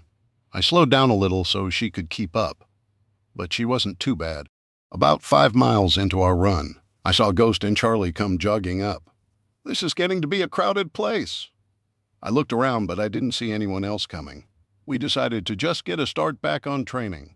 Every one of us has slacked off. I used to run 20 miles a day. Need to get back in that shape before I end up like you, old man. Charlie grinned and laughed. "Oh, too funny," I shot back. "Another comedian. Try to keep up if you can, old man." Charlie kicked it up a notch and took off. Ghost just looked at me, shrugged, smiled, and went to catch up with her. "You aren't going to run with him?" Julie asked. "No, I'm running with you. I'm kind of enjoying it. So if you don't mind being seen with this old man, I'll keep running with you. I'm perfectly happy to be seen with you, old man or not." We settled back into our rhythm, and surprisingly to me, Julie finished all 10 miles. "I'm impressed," I told her. "Not many people can do a 10-mile run without some previous training." She scrunched up her face and gave me a half smile. "I may not have been entirely truthful. I used to run marathons until I moved down here, ran both Boston and NY the 3 years before I moved, and last year I finished in the top 50 in both. I stopped when I moved here because I hadn't found a running buddy yet." She started laughing hysterically at the flabbergasted look on my face. "You were sandbagging me the whole time?" I realized I had been had. Bet Charlie never suspected that. Maybe you should pull it on her. I'd love to see the look on her face. I had to grin just then. Charlie and Ghost pulled up, and neither of them had hardly broken a sweat. Of course, doing that with a 65-pound pack on, then we'd see just what kind of shape they were in. "Girl, I'm impressed," Charlie told her. "You did pretty good out there for someone not used to it." I looked at Julie and saw the small grin at the corners of her mouth, and I couldn't help myself. I tried, but I lost it and started laughing so hard I got a pain in my side. Julie soon joined in. "What?" Charlie asked. "What's so funny, Charlie? We've both been had. Little Miss Sneaky here finished in the top 50 in both Boston and the NY marathons. She can probably outrun all of us." "Really? No way!" "Maybe she should be leading the running part of the training." "Girl, I'm truly impressed." Charlie gave her a fist bump. "You and I need to go for a run sometime and leave these slackers behind to cook and clean." I could tell Julie truly appreciated the respect. She thought that Charlie was a true badass. I suspected that the two women had somehow just become a lot closer. Charlie very rarely complimented anyone, let alone respected their physical accomplishments. I said. "Once Mary comes back into that kitchen, I suspect everyone will go back to respecting that boundary. I'm sure not poking that hornet's nest. I'll gladly clean, but I'm not about to mess up her kitchen." "Dave, you're assuming they ever do come out. We've seen them. What, maybe a dozen times total since the wedding. They may be in there a very long time," Julie said with a smile. "Girl, you know that's right. After over 20 years with no man, not even a single date? I bet Bear is going to need a long rest and an ice pack. Julie, you're the nurse. You may have a patient with a very interesting complaint soon."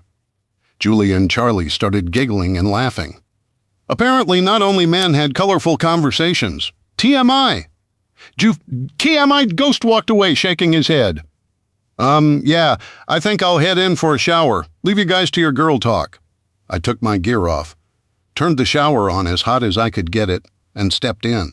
Not even a minute later, the curtain slid open, and Julie popped into view with not a stitch on. Slide on over, cowboy. Let Mama take care of those sore muscles again. This was becoming a habit. Maybe we needed to run together every morning. An hour later, we finally headed into the kitchen, and I had to look twice. Bear was sitting at the table, and Mary was at the stove making a big skillet of bacon and another of eggs. A pan of biscuits was on the counter cooling. Hey, Mary, Julie said. I'm surprised you're in here. Hi, Miss Julie. Bear was getting hungry, and we thought we wanted to get back to our friends. We both appreciate everything everyone has done for us, and we want to thank both of you for helping us figure out things. We owe you two a lot. We may never have gotten married if it hadn't been for Yunes. Mary, I'm just glad we could help, and we're all glad you two found each other. You make a perfect couple. Julie walked over and hugged her. I gave Bear a fist bump. Then I quickly snuck a hot biscuit man. Had I missed her big cathead biscuits? Just then the kitchen door opened, and Apache, Cracker, and Gator walked in. Miss Mary, you're back. We've all missed you, Gator said. Your stomach missed her food? Bear corrected with a laugh.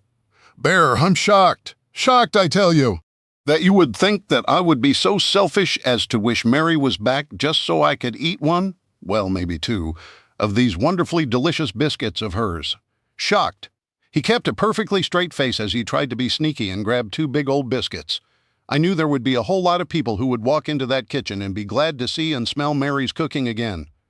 Gator, we're supposed to be heading out for a run. Don't you think you might want to wait until after the run before eating? Apache asked. Mm-hmm, Gator mumbled with a mouthful of biscuit. I noticed he wasn't putting either the one he had started on or the other one down. I laughed to myself. He would end up paying for that, and if he had thought it through, he probably would have waited. Oh, well, he'd learn the hard way.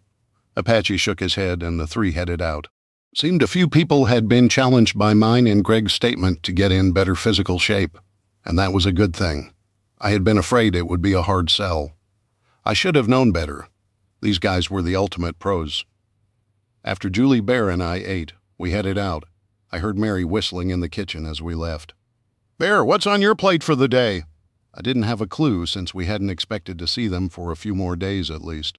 Well, I'm going to try to work on Pop's truck. Before the wedding, I looked it over a little, and the body is as solid as the day it was made. I'm really surprised. Trucks from back then usually have a lot of rust in the rocker panels, wheel wells, bed, and the cab's floor pan. Yeah, I noticed that myself. Except for the paint being faded, it looks almost perfect. I have some old Carnauba wax I'm going to try. I think I can get that paint looking a lot better. I'd like to do that for Pop. He's come to be everybody's grandpa. I looked around, and seeing nobody nearby, I motioned Bear and Julie to sit at a picnic table. I thought for a minute. Listen what I'm about to tell you. I'm asking you to please not tell anyone else. Promise? Sure, Dave, Bear said. Pop never asked me not to say anything to anyone about this. In fact, I heard it from a friend of his in town before he told me it was true. It took me a minute as I was fighting breaking into tears. I didn't know why, but since I'd gotten married, it seemed like that happened more and more. Some tough ranger I was, I thought. Pop's dying. The doctors only gave him 6 months at most. Black lung and cancer, I said, barely above a whisper. Stopping myself from breaking down was harder than almost anything I'd done in a long time. He had become a lot more than a neighbor and a friend. Maybe that's why I had been so protective of him. Oh, no. Julie burst into tears, and I held her as she sobbed. What's black lung, Bear asked. Black lung is a disease coal miners get. The black coal dust settles deep in their lungs and causes the small tubes inside that collect oxygen to clog up. If you cut open a lung, they are literally black inside and out. Towards the end, a person has to have oxygen just to barely breathe. There's no cure. A lung transplant is the only thing they can do to even try to help. But by the time a person gets diagnosed, it's usually too late. They're too sick to survive the surgery, or they're told they're too old for it to make financial sense. The cost is too high for how little time they would have to contribute to society. Just like with our brothers and the VA, it's always all about the dollar. With him also having terminal cancer, they just showed him the door and sent him home to die alone. I thought they used respirators to keep that junk out and to protect the miners, Bear asked. They were supposed to. In some places they did, but around here they figured a man's life wasn't worth the $20 cost of the respirator and the $24 a month per miner that the filter cartridges would cost them. You could always find a new miner. But $5,000 a month lost profit to keep 200 miners from dying? That was totally unacceptable. Didn't the government have rules, though? Yeah, and they enforced them, just not around here. They weren't enforced in Appalachia. The mine owners here really did own the inspectors, and if an inspector got too demanding and their bribes wouldn't work, those inspectors had accidents, or the mine owner would call a senator or congressman and the inspector got transferred or fired. Everyone knew it. But because it was just poor dumb hillbillies down here in the mountains, nobody cared. Ever read a newspaper article about it? Bet not.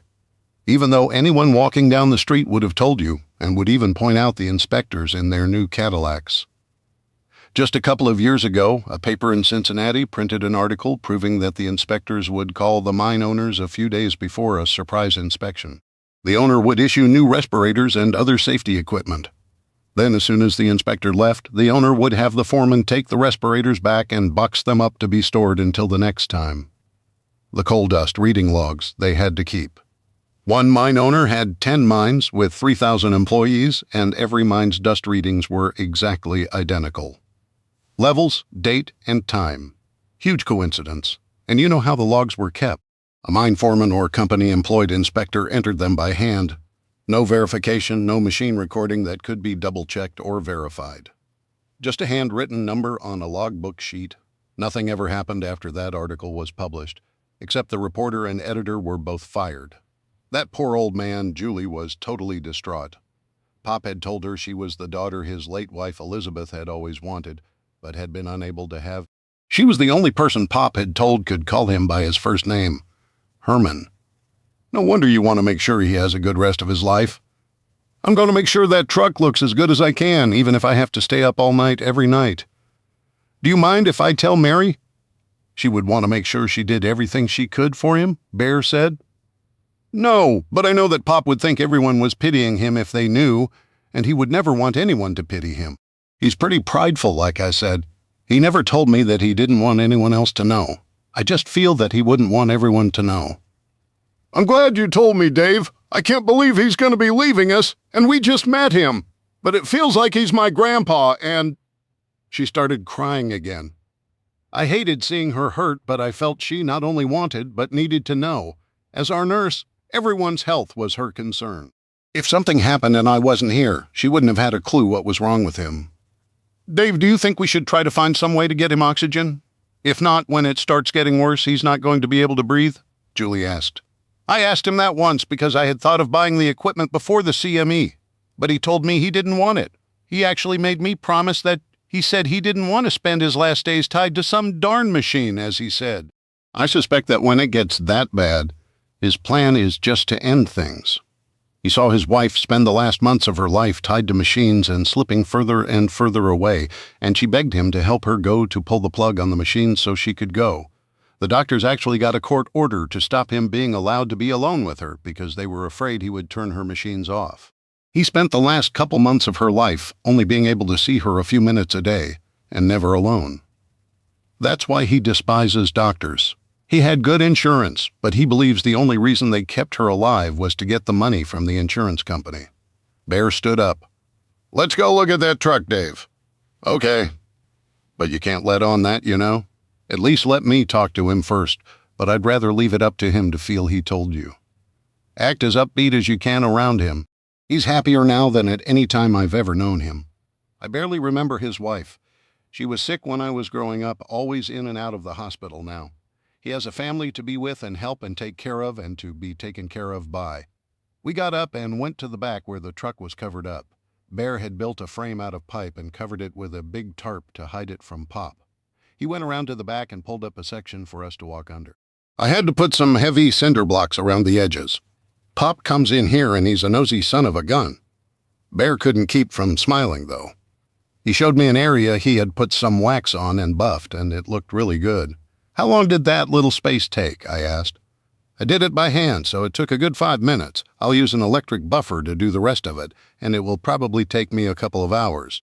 I'm going to get it fixed and running first, and I expect that will take me a couple of hours as well. Now, after what you told us, I'd like to get this fixed and ready for him in 2 days. I have nothing else critical to do, so if you don't have a problem with it, I'd like to spend my time on this, unless something happens that I need to work on right away. I got those mounts done with Jeff's help, and I need to thank him again for that. He really did help a lot. Bear, I have no problem with that. If anybody says they have something they want done right away, and you don't think it's critical, send them to me or Greg. It may end up being something that has to be done, but if not, then they can wait. Well, then I'm going to start on it. I'm actually going to enjoy this. Julie came up and slipped her arm through mine. Dave, it's a good thing you're doing for Pop. Not many people would do what you have done for just a neighbor. I know he's more than that to you, but I've seen a lot of family members totally ignore the elderly over the years. I know everyone here will make sure that whatever time he has remaining will be as good as it possibly can be. I know you'll take care of him as best you can, I told her. I do need to find a time to talk to him. When it gets really bad, we can't just watch him suffocate. That would be horrible, and it would be a horrible way for him to go. I have a feeling he will find a way to keep it from getting that bad. Talking about suicide was never pleasant. At least it wasn't for me. Maybe I needed to talk to Pastor Tim. There were a lot of spiritual issues that I would end up grappling with, if actually when I had to deal with it. Yeah, that would probably be for the best. Holding hands, Julie and I walked away and found Gator, Apache, Charlie, and Mike standing around the table looking at some photos. "What's up, guys?" I asked. "Just going over photos of the gas station and your friend's house and the area around it. Charlie has found the tower she wants to set up in, and she and Medusa are going to work on their ghillie suits later. She actually had a great idea for how to camouflage themselves. Silver paint and cardboard," Apache said. Charlie reached down and picked up a piece of rectangular cardboard that had been painted with a silver paint. It wasn't reflective, but it did make it look like a piece of metal. It was ingenious, and so easy as to be funny. "Good idea, Charlie. Nobody will notice you behind that," I said. She has her route picked out using mostly the power line right-of-way. We've identified the best way to get there with the least exposure, and we can't eliminate it entirely because we have to cross that wide road at some point. The big issue we're having is the bridge across the Clinch River. We saw on our way here that bridges tend to be choke points, and people are using them to block access and set up ambushes. Fortunately, the bridge we have to deal with isn't over the main river, but a tributary. "If you look here," I pointed to a farm. "This farm to the southeast has its own small private bridge over that same tributary that comes out on Y-33. We can take this road here to this dirt track, and then this right-of-way to that farm, cross that bridge and turn west to get to 25E. Highway 33 is a bigger road than I would like, but a whole lot smaller than 25E. It's about a 3-mile detour, so it will add about 5, maybe 6 minutes to our trip. But unless we want to hike in, it's the only way to stay away from that bridge. If we hike in, then we're talking around 6 or 7 miles on foot through these trees here. The only alternative I can even think of would be to ford this section of that water on foot. At times it can be around knee-deep, and sometimes it can be over your head. Since the Army Corps of Engineers isn't controlling the dam at Norris Lake now, it's a guess as to what we'll find. We can probably find a boat. But those last 2 are total shots in the dark. If they're bust, we turn around, hike out, and almost definitely have to try again. I do not want to try to make contact in broad daylight. We have no idea what's going on, and who may have eyes on what. And I don't want to alert anyone we're around, and especially that someone has a running vehicle. What do you guys think? What about the people that live on that farm? I mean, they can't call the cops, but they're definitely going to notice us drive through their yard and right beside their house. Nobody there. Farmer died a few years ago. We all stood there and thought as we looked from the map to different pictures. Ugh, Apache said. Is being team lead always like this? Trying to make a decision that could mean the difference between someone living and dying with so little to go on? Pretty much. It can really suck. But it happens more often than not. You're welcome to the job, Dave. I sure don't envy you. Never realized how tough it was. We just got pointed in a direction, told who to shoot, usually not even why, and let loose. It's why they paid me the big bucks, I said with a slight laugh, but it wasn't funny at all. More sad. I hate not having a Hummer and heavy gun handy or a striker. 5 miles away is a damn long way when the shit hits the fan, Gator said. Plus, that means leaving someone on security with it, which probably means we have to add 1, probably 2, people back on the mission. I wouldn't want to leave one person alone, so we go back to the farm being at greater risk. And that means a risk we may not want to take. That leads to us not knowing what's going on and back to an unknown threat. Is it just me, or did I just make at least 1 or possibly 2 circles in my thinking? Yep, welcome to the world of command. You take it all and pick the least of all possible evils, I said. That's why they issued us jumbo bottles of aspirin. It really did give you a migraine sometimes. I think we take the Hummer and bite that bullet. If we want to minimize it, we could take the 2 Desert Raiders, but with no doors and open roofs and no armor. It's pretty risky, especially traveling paved roads. The other option might be taking that RG-31. I don't see the upside, unless we want to haul more people than one Hummer can fit. The Raiders are too open. So either we hike, or we load up a Hummer heavy and take the risk. I'd rather nobody know we have anything armored right now. Sooner or later, we're going to be spotted in something, by someone. It will happen. But what if we're going about this all wrong? I asked. How do you mean? Charlie asked. Well, we always say that if people see a Hummer, they're going to think it's just part of a National Guard outfit, right? I asked. Yeah, so let's sell that to them. The Tennessee Guard unit is the 278th ACR Armored Cavalry Regiment. Let's get someone to stencil up some fake unit identification decals. We can use duct tape, paint it with desert tan paint, then stencil black lettering on it. I've seen it my whole life, so I know exactly what it looks like. They're already green camo, so anyone who sees us will assume we're from one of the armories. Probably Clinton or Knoxville, possibly Kingsport. We can hide ourselves in plain sight and wear green woodland camis. We'll be invisible. Anyone looking for us is thinking we're headed in one of those directions, not out this way. It could throw them off if they come looking for us as well. Now we know how you really earned all those big bucks. I never would have thought of it. Here, we've been beating ourselves up trying to figure it out for at least 30 minutes before you got here, Mike said. I still want to stay clear of that main bridge, so we use this farm, cross on the private bridge, and then head to Brett's station, I said. Mike, we have drones ready and a plan to cover us like last time? I like that 2-drone plan you came up with. It will sure let us get a heads up. Plus, it felt good knowing that you had us covered from the sky. Yep, 2 drones plus a third as a backup, with thermal and infrared cameras. I'd like to start pulling the others out and going through them. We really need to do it with each separate piece of electronics we have. Verify everything is functional before we pull something out and find it has a problem. You know, electronics, you could buy a brand new laptop, get it home, and it not work for some reason. I'd rather find out now while I have time to fix it. And if I can't fix it, I'll strip it for usable parts. Charlie, you're going to love me for this, Bear said. He finished your mount modifications, so mount a 50 on the back. He went ahead and modified the front mount as well.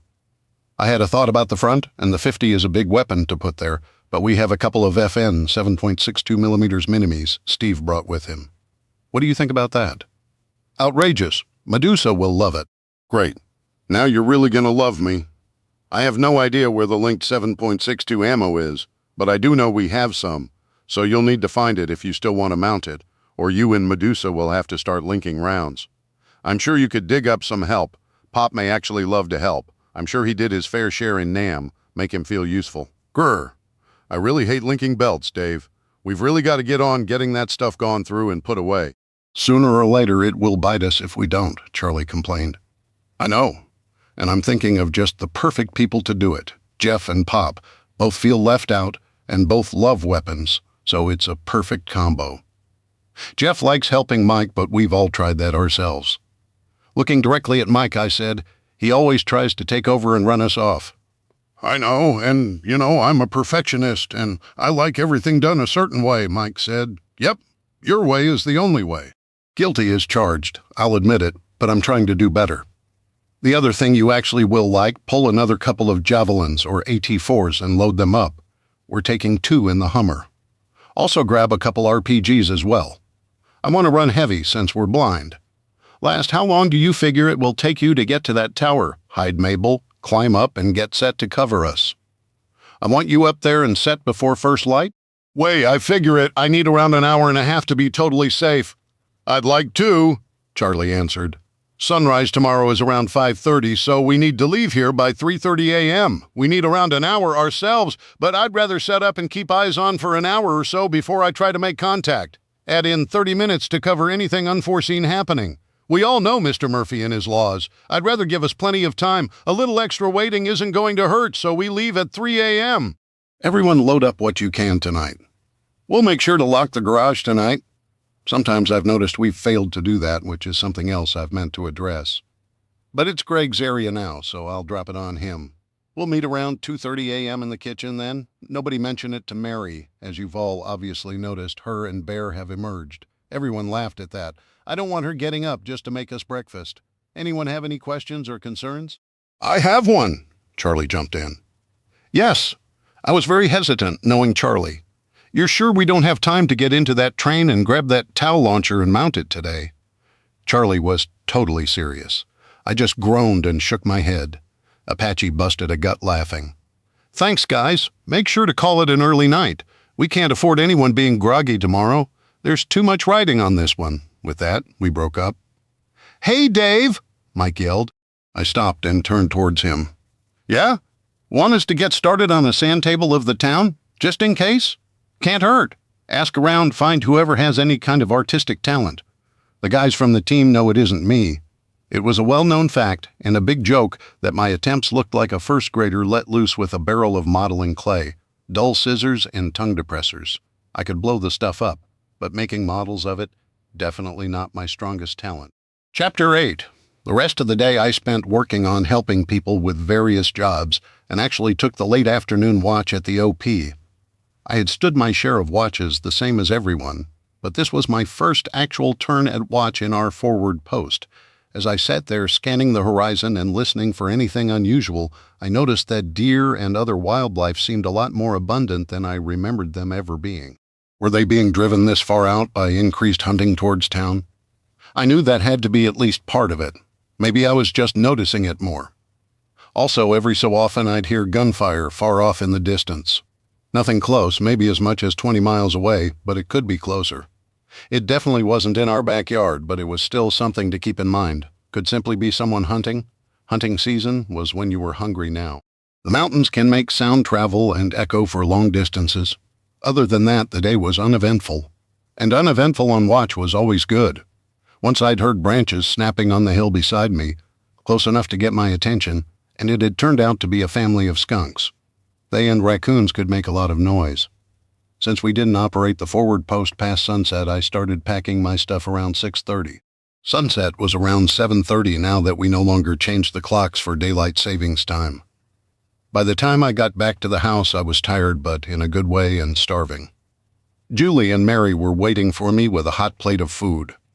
Thanks, guys, I'm starving. Sit and eat. I hate anyone sitting out there alone all day. I know we have to do it, but I'd be bored to death out there all by my lonesome, Mary said.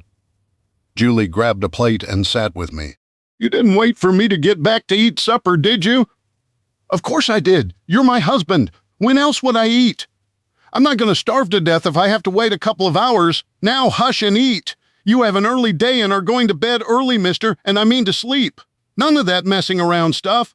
2 a.m. comes awful early. You have to get up at 2 in the morning? Mary asked. Dang! I wish Julie hadn't mentioned it in front of Mary. Yeah! The best time to sneak past people or sneak up on them is between 3 in the morning and sunrise. Anyone on watch is at their sleepiest and least alert then, and not expecting anyone else is crazy enough to be awake. Well, I'll make sure y'all have a nice hot breakfast, waitin' for ya. No, you won't. You'll stay in bed and get some rest. Mary, we can all grab something quick. Now you just hush that mouth. I'm a-back and this here is still my kitchen. I ain't gonna let Yones go risk your lives on an empty stomach. You hear me, mister? She gave me her patented stink eye. I guessed I didn't have a choice. I saw Julie grin and heard her giggle a little. Mary turned towards her stove and muttered under her breath. Ain't nobody a-telling me what to do in my kitchen. 'Tain't a-happening. Julie had to cover her mouth to hide her grin and keep herself from busting out laughing. After we ate, I went to find Jeff before I turned in. Hey, Jeff, what's up? Just finishing getting these drones ready for the morning before I turn in. I didn't know 2 a.m. existed except on Friday and Saturday. There's something I want to talk to you about. For the past few weeks, heck, since even before the CME hit, people keep bringing up the armory and other weapons stashes. We have stuff everywhere, and nobody is exactly sure where a lot of it is, or even how much and what we have. I keep getting told we need to get someone on it, and I need someone who knows weapons and who likes to handle them. A lot of them will be needing unpacked, cleaned, and oiled properly, then inventoried and stored. I need you to take it on, brother, and if you don't, I'm probably going to have to myself, and I just don't have the time. I was thinking Pop would be great to work with you. You know he loves guns as well. What do you think? Brother, you know I'll do anything I can. I'll gladly take it on. I'll talk to Pop in the morning, and we'll get started. I'm sure Bear will love to get him distracted from the garage for a few days. He keeps walking in there and disrupting Bear's plan with his truck. I'm sure it's frustrating, but you know Bear. He'd never say anything. You're right there, Jeff. Also, I need to tell you something that you can't pass on or tell anyone else. I told Julie and Bear today because Bear is working on that truck, and I felt he needed to know why I wanted it done so quickly, and why I was using up time some may think was better spent on other priorities. Jeff frowned. What is it? Pop's dying. Black lung and cancer. Doctors gave him less than 6 months, and that was at least 2 months ago. I couldn't keep a few tears from rolling down my cheeks. Damn. That was all Jeff could say, and over about every minute he'd say it again. I guess he was trying to process it just as we were starting to see him truly be happy for once in as long as I can remember. Damn it, it just isn't fair. I agree, brother. I just felt you needed to know. It's one of the reasons I wanted you to ask him to help. To make him feel like we really do need him here. That he is a really big help and important. Because I know to the two of us he really is. I'll take care of it. Don't worry about that. Damn it. Jeff was trying hard not to cry, and it wasn't working. Dave, I have an idea that I know he would love. Why don't we bring his still down? You know, he loves making shine. He almost never drinks too much of it, but he loves making it. That's a great idea, and I know where he has it hidden. He thinks nobody does, but I spotted it out in the woods about a year or so ago. I know Cracker's dad and Grandpa ran shine back in Louisiana. Maybe you and he can go get it. Or if you need to keep Pop distracted while someone sneaks it in, we'll get one of the others to help him. That's a great idea. Maybe have it. His old Chevy truck and his Ford convertible ready all at the same time. Great idea. Thanks for taking on the armory. I really appreciate it. And we really do need it. It's one of the most important jobs right now, with that EFV running around, and whatever we find out about what's going on in town. In fact, make it a priority. I have a bad feeling we're going to be needing some of those heavy weapons real soon. 2 a.m. came awful early. Many times either I couldn't sleep or the nightmares would wake me, but 2 a.m. is still when God intended for a body to sleep. I took a quick shower and headed to the kitchen. Julie hadn't joined me this morning. I guess 2 a.m. was just too early for her too. Mary and everyone else were already in the kitchen, and they all looked like I felt. But I knew a little coffee, and they would be good to go. We'd done this more times than I cared to remember. Morning, everyone. Ugh, was the only sound I got from anyone. Yeah, me too. Guess we're all out of the habit, I said. Let's try not to get in the habit, Medusa said. A girl needs her beauty sleep. As soon as she said it, she looked at Gator. Don't you dare. He didn't. Here, Dave, sit and eat. Mary placed a plate of food in front of me, and by the time I had finished it and a couple cups of coffee, I was a lot more awake and aware. I found a couple more thermoses, and I got them filled up for y'all. It'll keep you going, Mary. Sure took good care of us. You should have let Dave make the coffee. That brew he calls his grandpa's stump water will sure keep you up. We always wondered if he put kerosene or nitroglycerin in it. Strongest coffee I've ever tried to drink, Apache told her. I tried his coffee once, found a pot that someone told me had been on the stove all day, about killed me. No thank you. The laughter was good. We'd need it. I went to check on Jeff, Mike, and the drones, and Mike assured me they were all ready to go when we were. Okay, you'll be Eagle Base. I'll be Eagle 1. Gator is Eagle 2. Apache will be Eagle 3. Charlie will be Eagle 4. Medusa will be Eagle 5. Ghost is Eagle 6. Buster will be our Code 4. We're in the shit. Falcon will be Code 4. We need the cavalry to show up, and I'll follow with the coordinates. Greg and Doug have them on the county map they have. If I say we're coming in with trauma, it means someone is hit bad and we need to have Julie get ready for us to come in hot. If we lose comms for any reason, we will try to backtrack until we can pick you up. We have no idea of radio coverage that far away. We do know it reaches the church, though. I have the handheld ham radio if we lose you, and we'll try to pick you up on that too. But since the hams are not secure, if we do lose you, keep things to the bare minimum. We have no idea if anyone may be listening. Don't assume that we're in trouble, though. Any questions? 2, actually, Mike said. If anyone asks, meaning Julie, for the frequency so she can listen in, what do I do? Second, is there a code in case someone is KIA, killed in action? Under no circumstances are you to give Julie a frequency so she can listen. Not only because if things go south, she doesn't know not to break in because she's worried about me, but also because all that will do is cause her to worry even more. As to your second question, no, we don't announce KIAs. Even in the military, we kept that information to only a very few. It never ends well. If someone said that we obviously wouldn't say the name over the radio, those things are always done in person, unless I say differently. We'll check in every half hour. If I say off air, do not try to contact any one of us, it could get one of us killed. A small squelch might be heard as we're hiding and trying not to get compromised. I know you've never run comms on a live mission before, but you'll pick it up. There's a lot more to this than dialing a frequency and pushing a button to talk to someone. Yeah, there is. Let's pray. This is all overly cautious. I heard Julie ask Pastor Tim last night before you got back from the OP to pray really hard for you.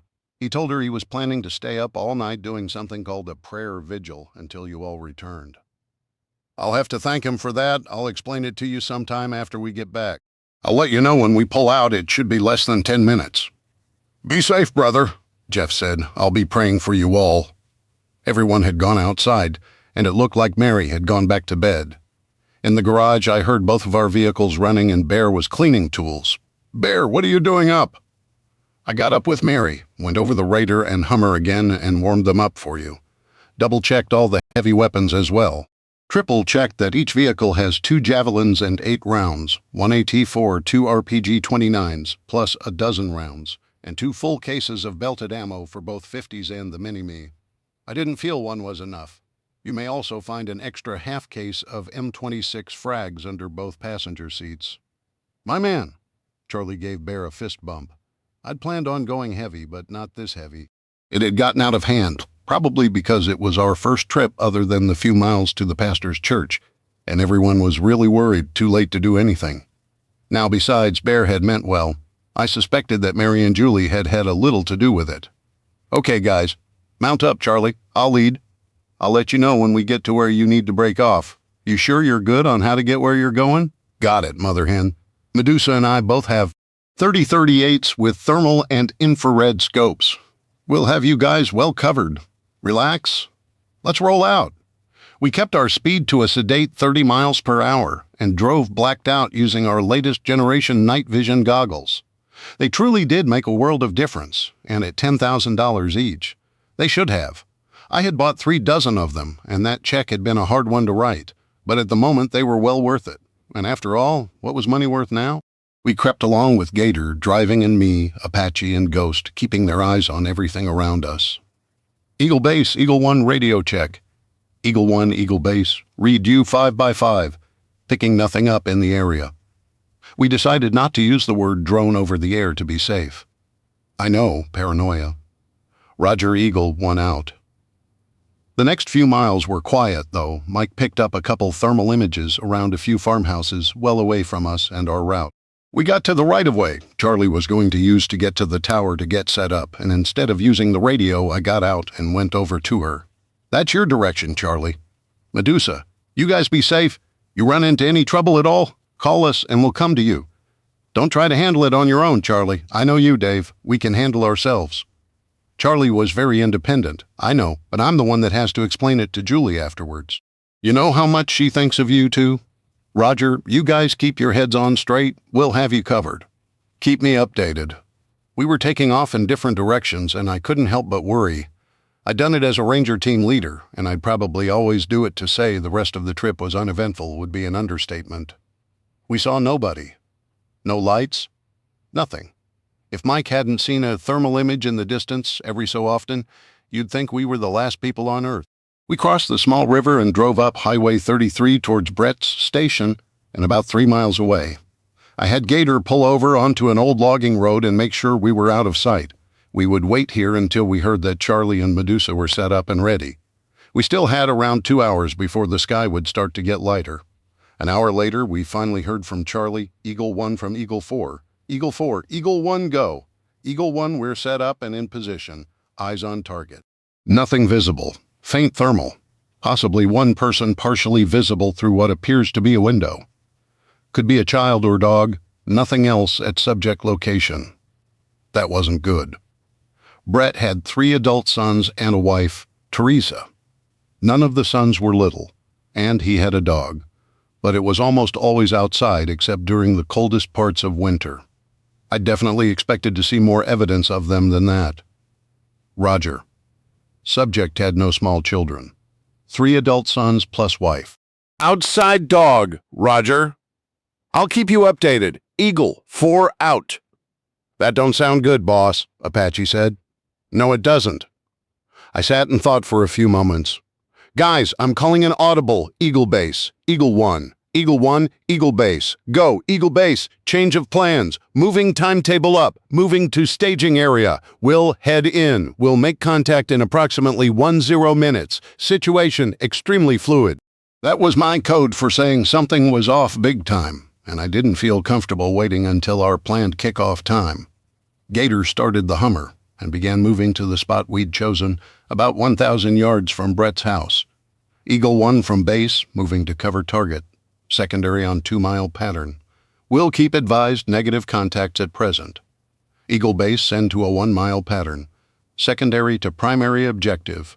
Advise activity and intel. I just told Mike to take the first drone and run a 1-mile circle around Brett's gas station, and send the second drone towards town and cover us from that direction and let us know what, if anything, he could see. Eagle 1, Roger, will advise Eagle Base out. Eagle 4, Eagle 1. You copy that last to Eagle Base. Eagle 1, Eagle 4, I copied. No change at target. Eagle 4.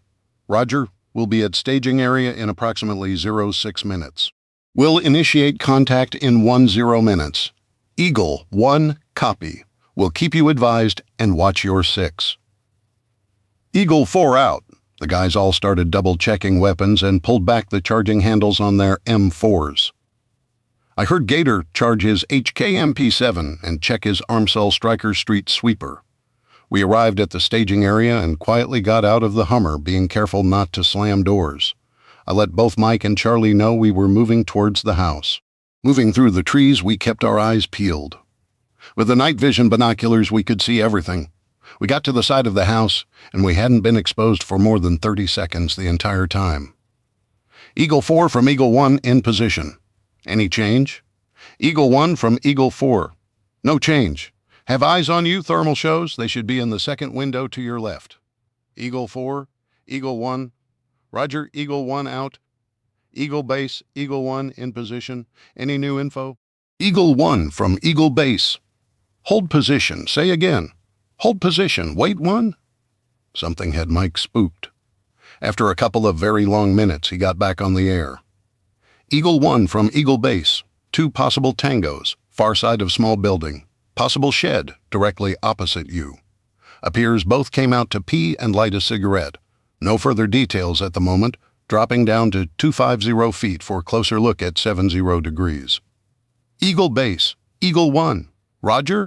We'll wait 02 minutes. Mike was dropping the drone down to 250 feet above the people and at a 70-degree angle. Hopefully he could pick something up. Eagle 4 from Eagle 1. Do you have eyes on 2 new tangos? Eagle 1, Eagle 4. 1 possible.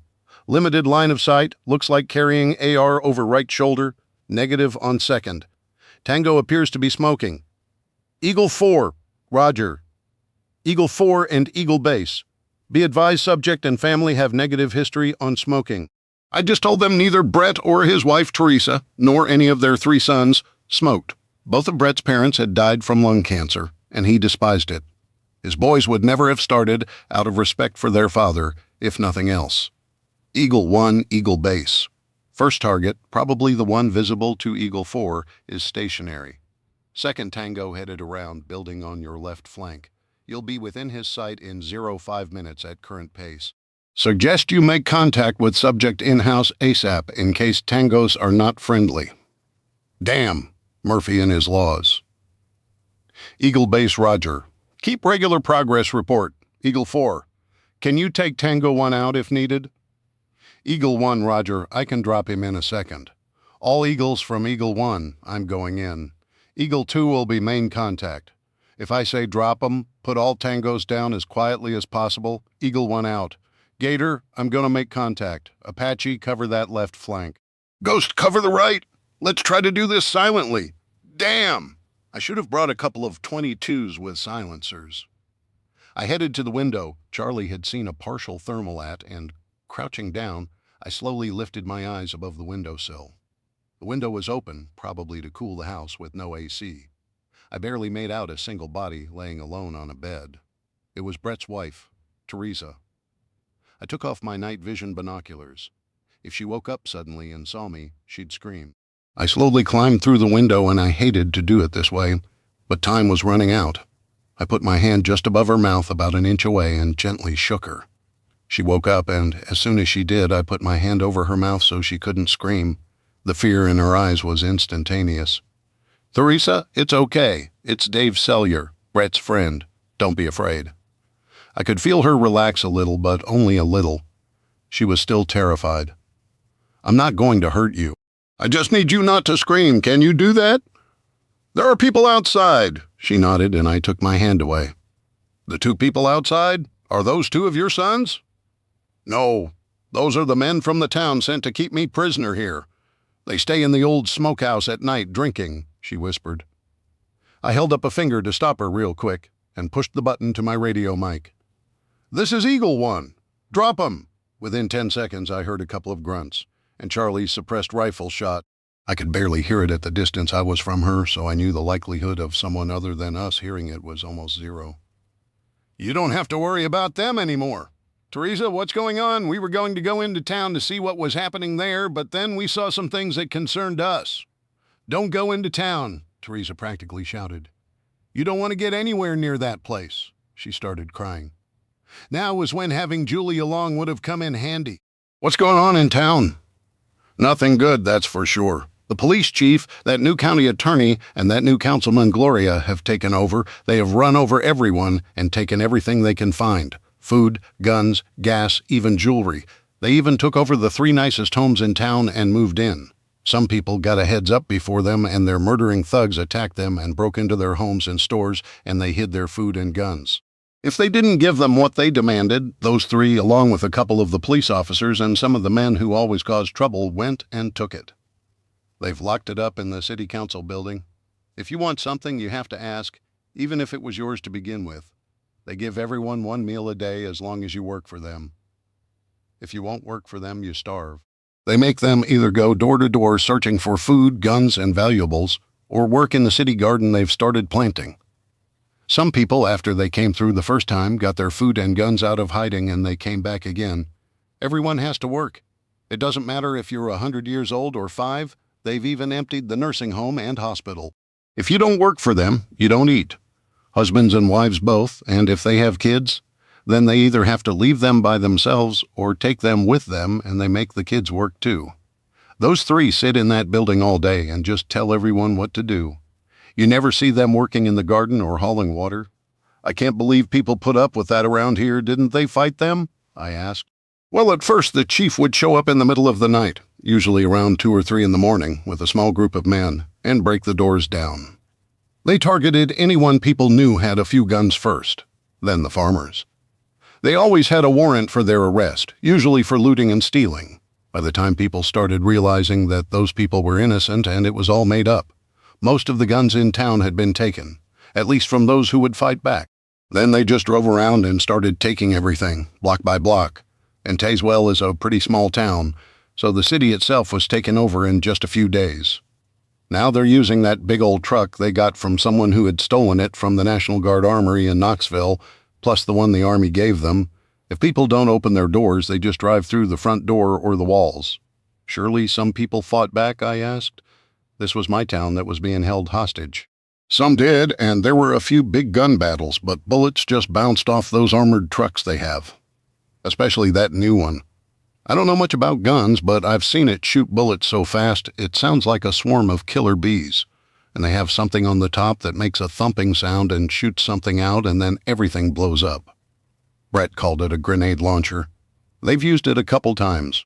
A few families barricaded themselves in the old savings and loan building that's been empty forever. They had little kids, and even told them that they did. But it didn't matter. They blew them all right up.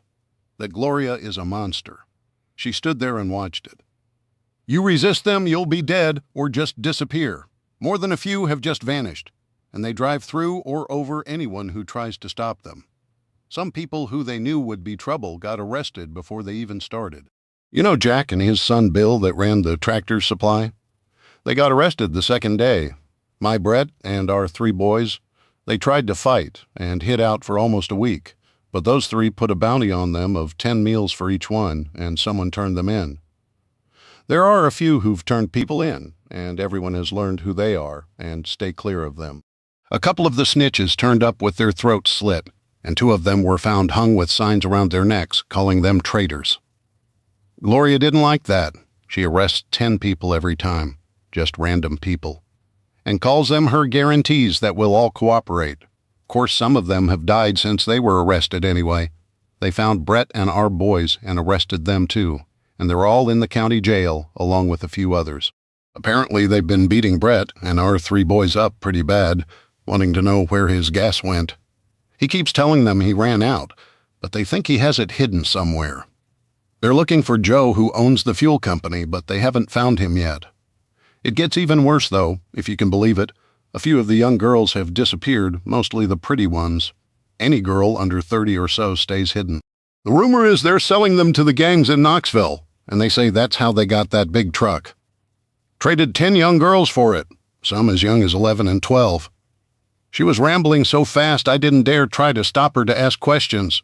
I was afraid if I did, I might have a hard time getting her to open up again. Who were the men outside? Those were my prison guards. Gloria has arrested so many the jail got full, but she's keeping me here so Brett won't know if I'm okay. She's using that to get him to tell her where his gas is. I told him just to tell her, but he said if he and the boys didn't fight them, then who would? So I've been a prisoner here for who knows how long. I don't even know what day it is. Those 2 keep telling me they're going to sell me, but so far all they've done is beat me up a couple of times. I don't think anybody would buy me anyway. They'll just end up killing me when they're done. Well, they aren't going to hurt anyone else. The guys with me took care of them. Did they kill them? She asked. Yes. There wasn't time to sugarcoat things. Good. I never thought I'd ever wish someone was dead, but I never thought human beings could be that evil. We've got to go get some things together. You're coming with us. Where to? They'll just find us. The word is they plan to expand across the entire county, even into Virginia. They can't get into Kentucky. That tunnel has been blocked real good. They'd have to take 74 all the way around to Middlesboro, and that's a good 100-mile trip. Or go to Rose Hill, Virginia, and across the mountains to Harlan. That's another 100-mile trip at least, if not farther. And I don't think they have much gas left. We have a place, and we'll work out a plan to get Brett, Jack, your sons, and everyone else out of that jail. Come on, let's get you packed. I got on the radio, all Eagles. Eagle 1 coming out with 1 female guest. We need to dispose of the garbage permanently where it can't be dug up. Be out in 5, Eagle 4. You good to extract? Eagle 1. Eagle 4. Roger. See you back at Rendezvous Point. Eagle 4 out. As Teresa packed, I contacted Mike. Eagle Base from Eagle 1. Eagle 1. Eagle Base. Eagle Base. Advise Eagle Mate will arrive with 1 will need checked out. Non-critical injuries. Eagle 1 from Eagle Base copy and understood will arrange reception. Eagle 1 to Eagle 2 on our way out. Eagle 2 copies! As we left Brett's house, I handed Apache and Ghost Teresa's bags, and they loaded them in the back of the Hummer while I helped her into the back seat. I looked at Gator, then at the roof of the Hummer and the 2 bundles tied up there, and he nodded. That's what had happened to our 2 prison guards. We dropped them off somewhere along the way in a gully or off the side of a cliff. We would pass plenty of places where they wouldn't be found. The animals would make short work of them. Eagle Base, Eagle 1. Go for Eagle Base. Eagle Base, any urgent traffic? Negative Eagle 1, all clear. Eagle Base heading to Eagle's Nest. Return secondary bird to the barn, keep primary circling. Roger Eagle 1, Eagle Base out. We headed home. Stealth was no longer an issue, speed was more important to get us as far from here as quickly as possible. We met up with Charlie and Medusa, and they fell in behind us. About 3 miles later, we unloaded the 2 bodies and stuffed them deep inside a culvert that ran under the driveway with the single bridge. You know, Dave, you have a bounty on your head, Teresa said suddenly. I do? I was shocked. Yep, you. Mary from the diner. A man who, I guess, had come to visit you just before the lights went out. Some really big guy. Nobody knows his name, but he was seen with you. And that new nurse from the hospital.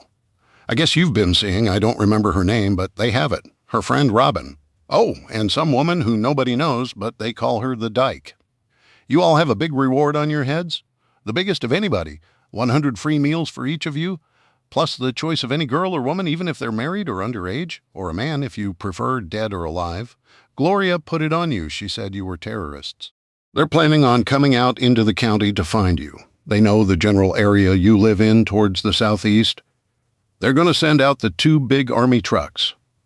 They were already planning to come out and start looting the farms and taking the food and guns. So they're going to do it all at once. They've recruited a bunch more men. I saw Red, they'd put a bounty on my wife, and on Mary and Bear. Plus Charlie, Robin, and Greg. Charlie would blow the place up and I would light the fuse. Bear would probably beat the flames out with their bodies. Greg would bury the ashes. I looked at Gator, then Ghost and Apache. Ghost resembled his name. He was as pale as could be. He knew there were going to be a whole lot of very unhappy people. Do you know when they plan to start? I asked her. 4 or 5 days. I overheard those 2 men say that they've finally recruited enough men for them to start. How many men do they have? I asked. They had around 40, but since they put that reward up, I think they have 70 or so now. They've had guys show up from as far as La Follette. Guess the end of the world wasn't bad enough for everyone. Great, I thought. This is going to go over real well. We continued back to the farm in silence. And as we approached the forward OP, I radioed Mike. Eagle Base, all Eagles passing OP. Be there in 3. Roger, welcome home. Chapter 9. When we finally pulled up in front of the farmhouse, almost everyone was there waiting. Taking off my bump helmet with the night vision binoculars, I just sighed and sat there. Our fairly quiet existence was going to change really quickly. I slowly got out of the Hummer as Apache helped Teresa out of the back. I was really dreading everything. First thing we had to address was that we had just brought in someone who I knew but only casually, and she was now exposed to everything here. I couldn't just leave her there, but now what? Teresa? This is Julie, my wife. She's a nurse. She's going to check you out and make sure you're okay. This is Robin. She's a really good friend. Julie, Teresa's been beaten a couple of times. Where are you going to take her? Let's just take her into the RV for now. I've got it set up. Robin, can you take Teresa there? I need to talk to Julie for a minute. Sure, come on, Teresa, Robin replied. As they walked away, I asked Greg and Julie to step to the side with me for a minute, and I turned to Julie. I don't know Teresa that well, but I know her husband, and I would trust him. Keep her exposure to everything to as little as possible, and try to keep her in the RV as long as you can. Then keep her around the picnic tables or front porch. Don't let on anything we have electric supplies. Nothing. Feed her, but don't stuff her. We don't want her to know we have more than the bare minimum for now. Can you take Mary with you? See if she can keep her occupied since they know each other. Tell Mary what I've told you. Where Teresa can't overhear once you've checked her out, turn her over to Mary and come to the garage. I need to talk to everyone right away. Sure, I'll keep her as sheltered as I can. I watched Julie walk away and then turned to Greg. Unfortunately, the situation with Teresa is the least of our problems, by far. I need everyone to meet in the garage immediately. Everyone pull in the OP. If anyone is not close, find them. It sounds bad, Greg said with more than a little worry in his voice. It is. It could change everything here. I was really dreading this. There would be a lot of very unhappy people. Within 10 minutes, everyone except Kim, who was on her way back from the forward, was there. Even Mary and Julie. I immediately went over to them. "Julie, where's Teresa? You can't leave her alone right now." I gave her a sedative. "She's been beat up pretty bad, but it doesn't appear any bones are broken or anything is injured internally. But the stress, plus the beatings, have taken a toll on her." "She'll be out for hours," Julie said. Nodding. I got everyone's attention. "Okay, everyone. We've found out what's going on in town, and I'll be honest with you, the news isn't good at all, and will affect everyone here." That sure got everyone's attention. You could have heard a pin drop. The person I brought back is named Teresa. She's the wife of a friend of mine, Brett, who owned a gas station just outside of town. I know her, but not well enough to say if she can be trusted or not. Mary may know. Right now, Julie has her sedated, so until we notify everyone otherwise, we all limit what she sees and knows. We need to make it look like we're struggling as much as anyone, Mary. I'm sure we'll need to feed her, but tonight, we need a very basic meal for everyone, and small portions. We'll go back to using lanterns and candles again. Sorry, but I don't want what we have getting back to others, because she likes to gossip, for whatever reason. I took a deep breath. I really did not want to say what had to be said next. The town has been taken over and is being led by 3 people, 2 of whom are Nashville liberals. The county attorney, Larry, and a councilwoman named Gloria. Both were appointed by Nashville, not voted on by the residents. The third is the chief of police, George. They have set themselves up as dictators, led by Gloria.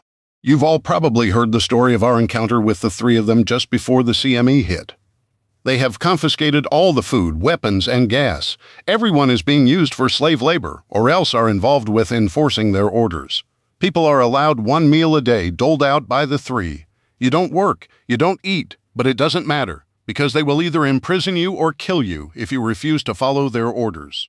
Everyone is a slave, from the smallest child to the elderly from the nursing home. If you can't work because of age or bad health, you just disappear. You can all guess what that means. They've jailed anyone who has resisted, or who they thought might, and they're torturing them. They've taken a lot of young women and girls and have sold them or given them to their thugs. Girls as young as 11, or maybe younger, have been sold to gangs in Knoxville, or given to men, and men and boys as well. It's human trafficking. You get the picture. They're planning to spread out into the county and start taking everything and enslaving the people out here as well. They are specifically looking for this farm, and me, and unfortunately that includes everyone associated with me as well. They've put out a bounty for most everyone who was here when you last 5 showed up. 100 meals, plus a slave of your choice, even if that person is married to someone or underage. That list includes me, Julie, Greg, Robin, Mary, Bear, and Charlie. Their plan is to start heading out in 4 or 5 days with that IFV and a buffalo. They have somewhere around 70 men working for them right now, as the attraction of getting a slave appears too tempting for quite a few apparently. I have 2 good friends and their 4 sons sitting in that jail being tortured, and another is in hiding. That's pretty much a summary of what's going on in my little town right now. The uproar was immediate. I heard Greg yell, "I'll kill the bastards!" Then there was so much noise it was hard to distinguish any one thing. I saw Bear get up and start heading towards the big door. "Bear, where are you going?" I yelled. "I'm going to go kill me some people." "Nobody threatens my Mary. I'll make sure every single one of them is dead." "Bear, please sit," I yelled. "Everyone, please quiet down."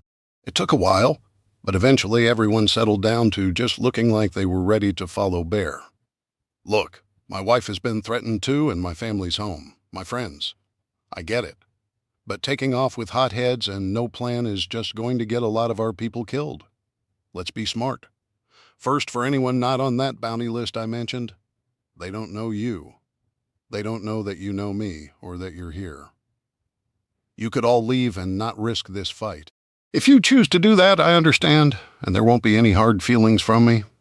Surprisingly, Pop spoke up. "Son, don't you even try that. When you opened your home to all of us and invited us in, each one o' us done bought into this. We's all part of this now. I could just go and sit on my mountain and maybe they don't find my place. And if and they do, I can take care of myself up in that thar mountain. They done never find me.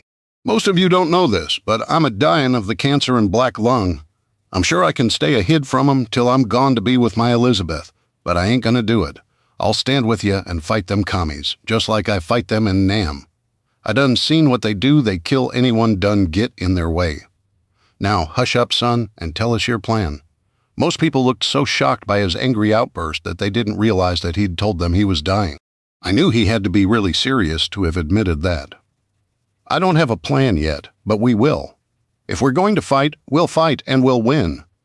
I don't suffer fools who threaten the life of my wife and my friends. For right now, we need to decide what to do with Teresa. Any ideas?" "I got's one," Pop chimed in. "Julie, how hard would it be to move her to one of the trucks? Like Dave's pickup, my pickup, or Greg's old Jeep? It would be real simple. One or at most two of the guys can pick her up. Why? Let's load her up and move her to my old place. We can take my old generator if and you want, some gas and some food. Have one or maybe two people keep her company and a watch on her. Doubt she'll remember much about this place after what she done been through. We'll maybe have to lie to her. But efen she does have a tongue that won't keep a secret. Ain't a nothing thar to tell about, just an old farmhouse." "That's a great idea, Pop. It just might work, especially since she won't know where she even is." "It was really an ingenious idea. Why don't we do that right now?" "Who do we send with her?" I asked. "You'll have to do without my cooking for a few days, but I know her some. We were kids together, though. We've not been real close lately." "I'll stay with her," Mary said. "Great. We need another person. Any volunteers?" Kim spoke up. "I'll stay with her, face it. In a fight, I'm not going to be much good." "I'll stay with her, too, if you want. I'm sure not a soldier," Pastor Tim offered. "Pastor, we're going to have to lie to her. Lying is not exactly your strong suit, nor would I ask you to do that," I said. "I would if I have to, Dave. God will forgive me." "No, Pastor, I appreciate it. But even if you did, you'd be terrible at it, and she would see right through you. The longer we can keep her in the dark, the better. Let's get her moved real quick. Jeff, can you and Steve load her up in Pop's old four-wheel drive truck? She may remember it being his, and that might help sell the story to her.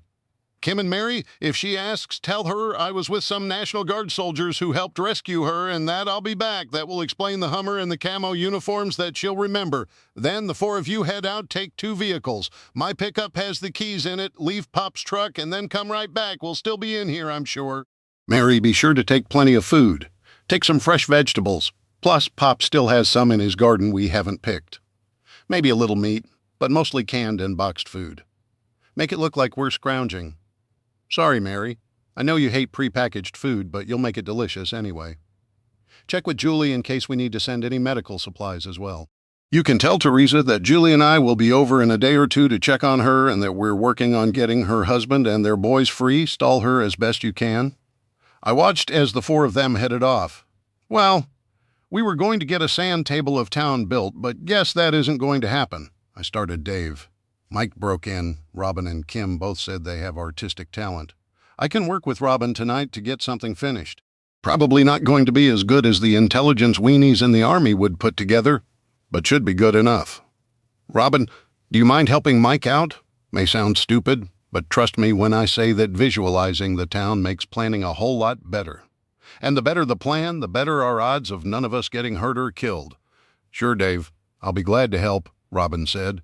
"Okay, any ideas off the top of anyone's head?" I asked. "I do, but it's outrageous and you may not like it." Charlie had a dangerous look on her face. "At the moment, I'll take outrageous. We bust open that railroad tunnel and dig out that M60, the two strikers, and the two TOW launchers. They're sitting there, so let's use them.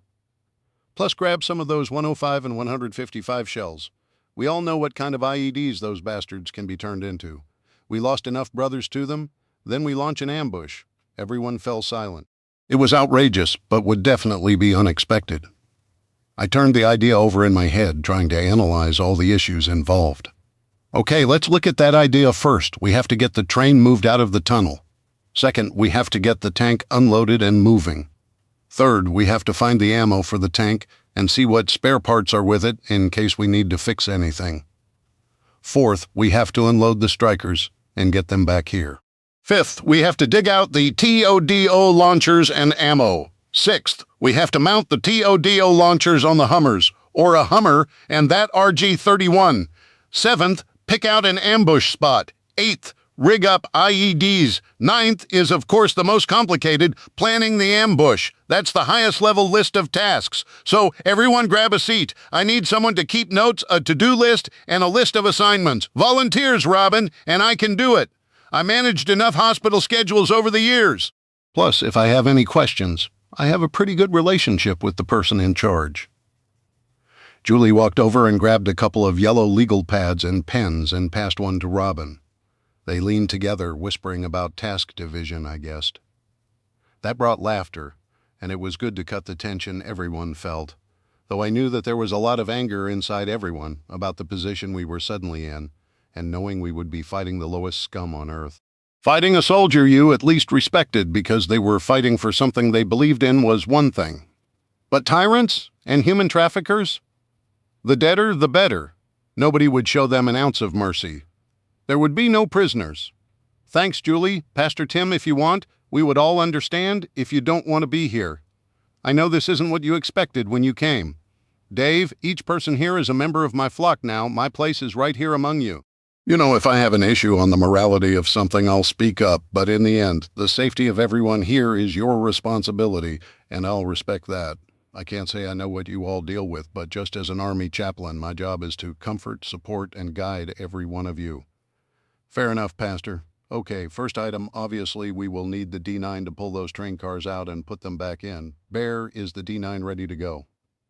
Filled up and ready, Dave. Gator, you and Pop have the experience. You two got that part covered. No sweat. How long a haul is it to the tunnel?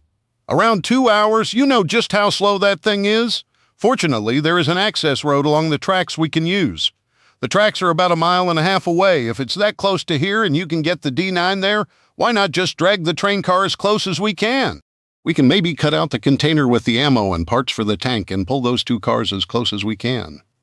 We need to make sure that if there are additional reactive armor panels, we bring as many as we can. They just may make the difference between living and dying. I'm assuming you don't want to bring them all right now. I doubt if we have the time to offload all those containers and haul them here. But it may not be a bad idea for something to do soon, unless you want to keep them there so as to not put everything on the farm. I can build a berm in less than 30 minutes so that we can drive the tank and strikers right off the side of the car. We can probably load the container on that 24-foot trailer and pull it with one of the 6x6 trucks. Leave the empty train cars on the tracks maybe a ways down so they don't point here like they were just abandoned. Or maybe there's a spur or section where 2 rail lines run parallel for trains to pass or to sideline cars. We saw a lot of that up in Canada working around the gold mines, Gator said. All great ideas. We need a 6x6 and the big trailer gone over and ready.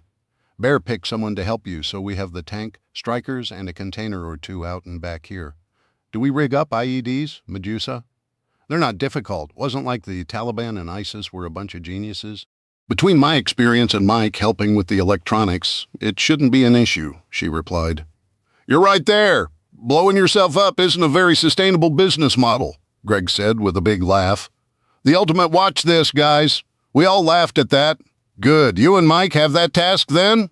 Just be careful. Don't want to see you guys go flying by. So we've got the tank and other items here. Rigged up IEDs. That's how many of the original top-level list of tasks, Julie. Well, we kind of went out of order with the IED question since it was last on your original list of 9. But that covers 6. That leaves mounting the TODL launchers, picking the ambush site, and planning the ambush. We need to add a 10th task to the list after the ambush. I can guarantee that Gloria and Larry aren't leaving their comfy palaces, so we will have to go dig them out and free the townspeople. We know where they are. The jail is almost right next door to the courthouse and councilman's building. But we've also seen prisoners being taken into another building in handcuffs and shackles, so we have to figure out which building and how to get to them, Doug added. Dave, while the idea is in my head, what do we do with prisoners? I doubt the people can feed them long. They may end up back in the street and wanting revenge, Greg asked. I hadn't gotten that far along in my thinking. Smite them, Pastor Tim said. Huh? I hadn't expected that from him, as the Holy Scripture says in Deuteronomy 7, verse 2, And when the Lord thy God shall deliver them before thee, thou shalt smite them and utterly destroy them. Thou shalt make no covenant with them, nor shew mercy unto them. We are commanded to kill people who are that evil. God demands it of us. We cannot let them terrorize and murder others. Anyone who sells and murders helpless men, women, and especially children has no place on God's earth. Not a one is left standing. If you want, I'll execute each and every one of them myself, and stand before God's holy judgment, seat of righteousness, unashamed, and knowing I fulfilled his will. We smite them. Everyone looked around at each other, a little shocked. I think that many had expected him to object to even fighting back. Julie looked at me, nodding. That's what you meant, that being a soldier and killing for the right reason was acceptable to God now. I totally understand it. She smiled. We had that conversation early in our relationship. Pastor Tim smiled too. You married a smart man? He's right. None of those who are part of the 3 tyrants' reign of terror will be taken prisoner. They are just as guilty, no mercy. If you can't find it in you to do it, I'll do it, but make no mistake, it has to be and will be done. Especially the leaders. None of them will walk away, not after hurting kids. I noticed Steve and Jeff had returned and slipped into seats. They had caught all of the prisoner conversation and were both nodding their heads in agreement. I had been slightly worried about Jeff. He had a kind heart and usually would be a lot more forgiving than me, but I knew that the human trafficking happening right here in our town would be something he would fight as hard as he could to stop. I'd have Julie feel out Robin and Kim, my teammates, and Bear I knew would have no problem. Bear was usually a gentle giant, but they'd threatened to kill his wife, and Bear would be a human wrecking ball until the people in town were dealt with. So number 10 is dealt with. Now for the ambush site, any ideas? I had a few, but I always encouraged my team to feel free to add their ideas and input. As I said when we arrived, bridges are the choke points now, and we saw that when we went out earlier ourselves. Would the police chief know about that little bridge over the river that we used? I seriously doubt it. He only got hired a few years ago. He was a lieutenant in the Chattanooga PD until he came here. Being chief for the city, he wouldn't get out that way, and he's always lived in town. The city supplied him with a house, Doug said. Heck, I was a deputy for the county, and I didn't even know about it. So we used the small bridge to set up, then take over the bridge on the main highway, a fatal funnel, if there was ever one, use a classic L-shaped ambush, blow the first and last vehicles to trap them, then annihilate them. Take that EFV out first, Gator said. One sort of good thing about that IFV, though I don't know if you could call anything about it good, is that it doesn't have an anti-tank missile in that crow's turret. According to Teresa, what it does have is a 40mm grenade launcher. She saw them blow up an old bank building with at least 4 families in it, including kids. Teresa said that Gloria watched and they heard her laughing. Kind of remind you of a certain female presidential candidate, anyone? Every one of their leaders gets taken out as soon as we can. Let the snake wiggle without a head. So, Mike, knowing we aren't facing an anti-tank missile, what are we facing with that CRO.E or OS turret? They have 3 different main weapon options. The first and most lethal would be a Javelin missile launcher. Second would be a 40mm grenade launcher. Third would be an 81mm mortar. Fortunately, we seem to be facing the least lethal of the 3. Secondary armament isn't going to give any one of us a warm and fuzzy feeling. We'll be facing a chain gun, probably an M230 30mm chain gun, possibly an M242 Bushmaster 25mm. Either of those will ruin everyone's day if they get that going. Now, we are assuming they would know how to operate it, but given we know they've used the grenade launcher, I think we'd better assume they can. They can, I said. Teresa said they used it on that bank building, too, and said it sounded like a huge swarm of killer bees. Of course, they'll burn up ammo pretty quick, but who knows how much they have. I can't believe that they used a freaking chain gun on civilians in a town. You know, a lot of those rounds went straight through that building. They obviously care nothing about the people, Apache said. You know, socialist, common people are only good for being used by them. Equality just means they are more equal.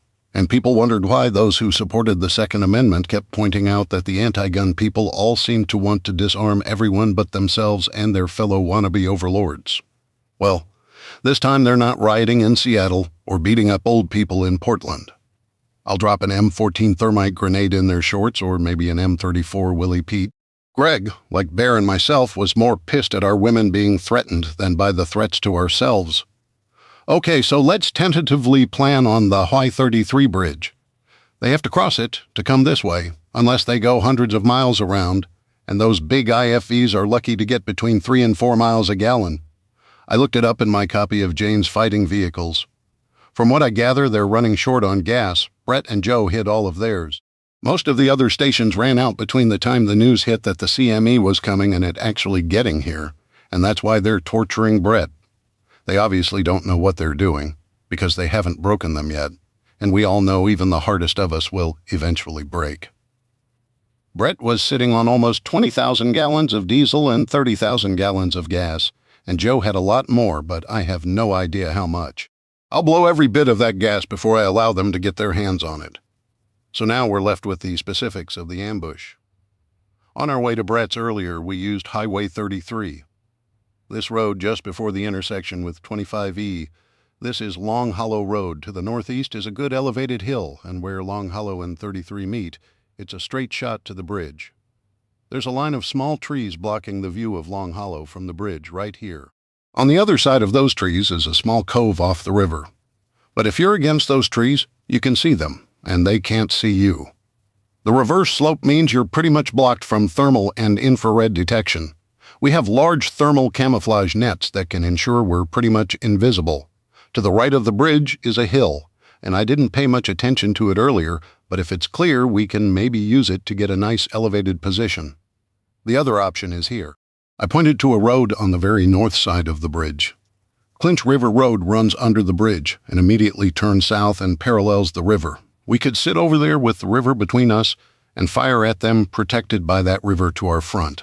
The downside is that's a finger with the river on 3 sides. Only way in is back right at them to the north, right against the bridge. We could find ourselves penned in with nowhere to go. We could always go west, downriver, Apache suggested. True, and there are many areas where we could stage vehicles downstream. Bullpen Valley Road, for instance, eventually leads back to 25E further south. The downsides, we'd have to use a boat, of course, so we would lose the use of the tank and any vehicles. If we come at it from this direction, we can't cross 25E without being detected. The road is right against the bridge. It would be nice to set up there and catch them in a crossfire, though. I stared at the map for a few minutes. How much does one of those Desert Raiders weigh? And how long is it? Greg asked. Mike, do you remember? I asked. Nope. I think you said 3,000 pounds, but I'm not sure. Julie, can you run into the house and grab my copy of Jane's Fighting Vehicles? The one that says land vehicles on the front? Sure, be right back. She returned about a minute later and started to hand it to me. Give it to Mike, I asked. Mike immediately opened it up to the index in the back, then flipped through the book and started reading. With 2 saws mounted, it says 3,200 pounds. Add another 600 to 700 pounds for 2 people plus gear. We're talking just shy of 4,000 pounds. So let's use that 4,000. It's 13 feet long. He sat there thinking for a minute. I remember when we first got here seeing a couple of marinas and some boat dealers just south of that bridge. Think about this. Load up a raider on a 24-foot or so pontoon boat, come at the bridge from the west. But look at how the river curves around that riverside drive that parallels 25 on the other side of the river. Unload on the side furthest west, take this trail to Riverside and set up across from the bridge. Crossfire. Could hit them with javelins, machine guns, sniper fire. Heck, since we're pulling stuff off that train, there are 81 millimeters and 90 millimeters mortars on it. We could sit over there and lob rounds at them. We all know how demoralizing mortar rounds can be. Nothing like hearing a whump followed by silent death raining down upon you. To exfil, load up, and head back south. I love it, Charlie said. We'd have to find a big enough pontoon boat. Heck, I don't even know what the load rating of one is.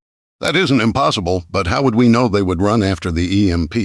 We sure don't have the time for Bear to try and rig something up. Great idea, otherwise we could float downriver from the northeast. The current is strong enough, but if they have anyone posted on that bridge, all of our element of surprise is gone.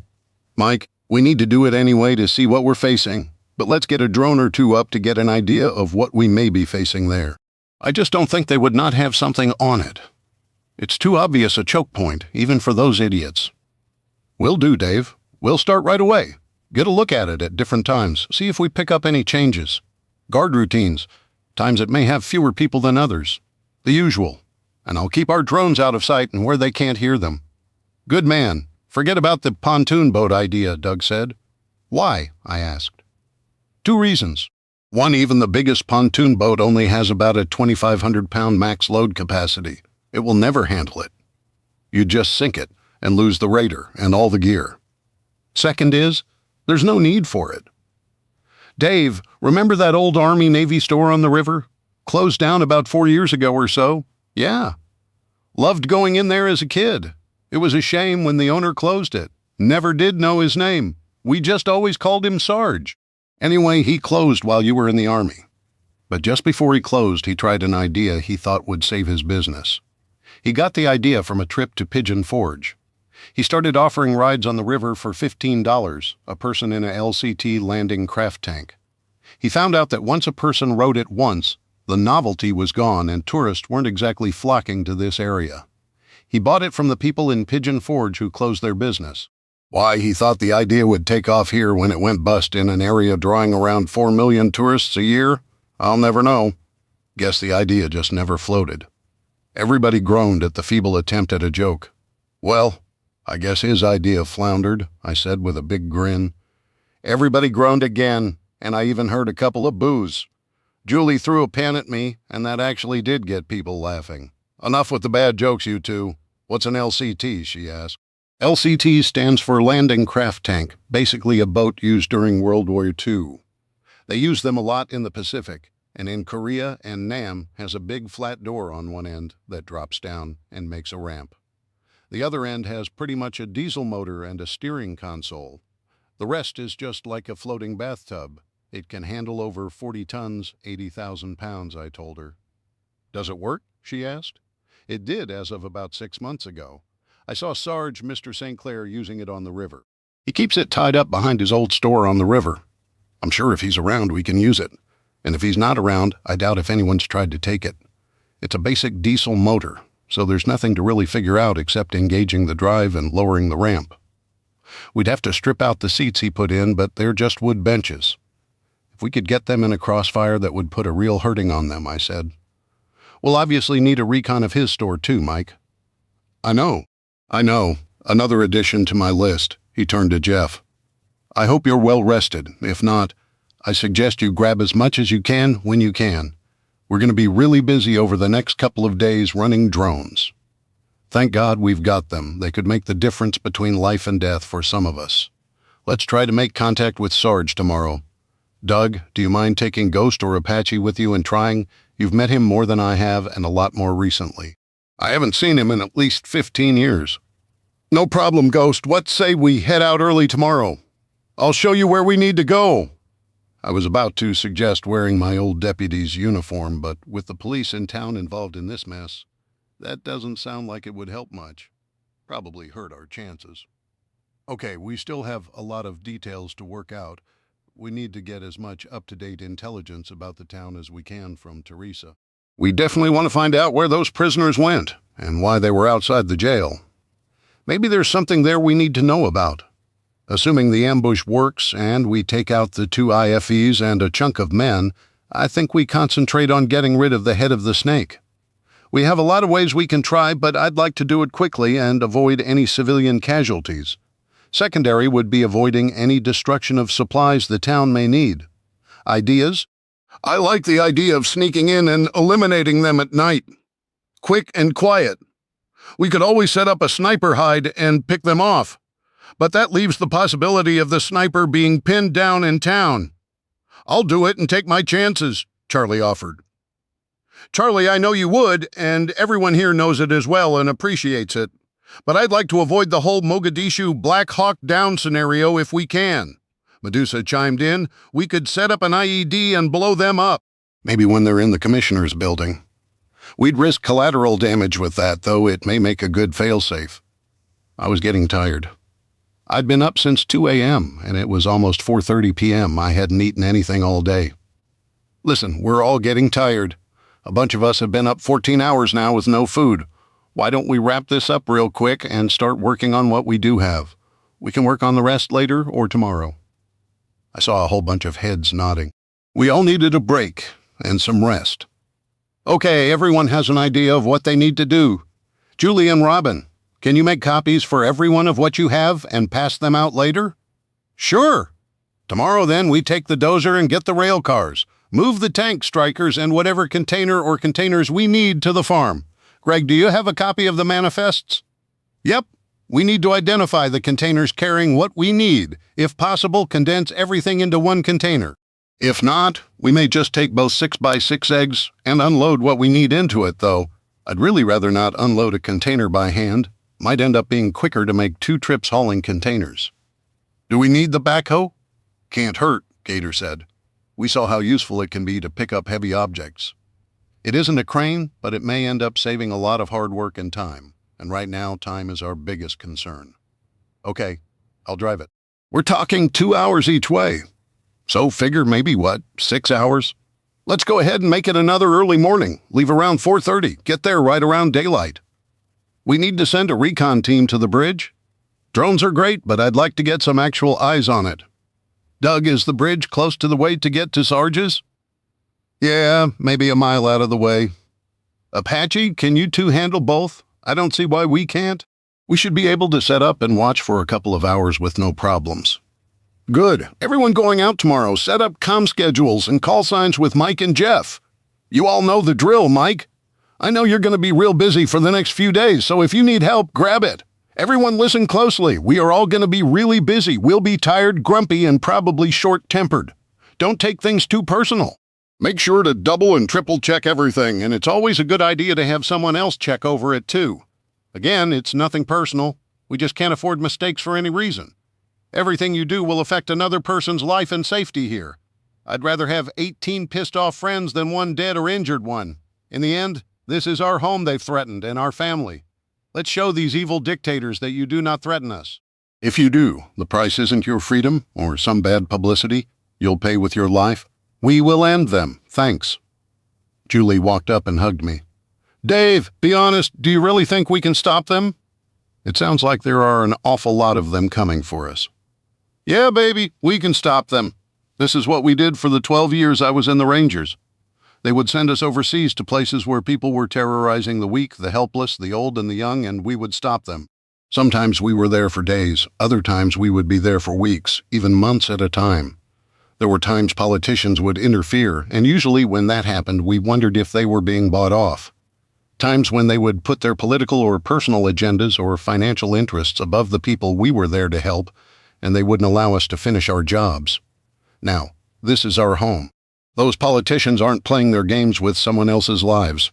Now it's ours they're messing with.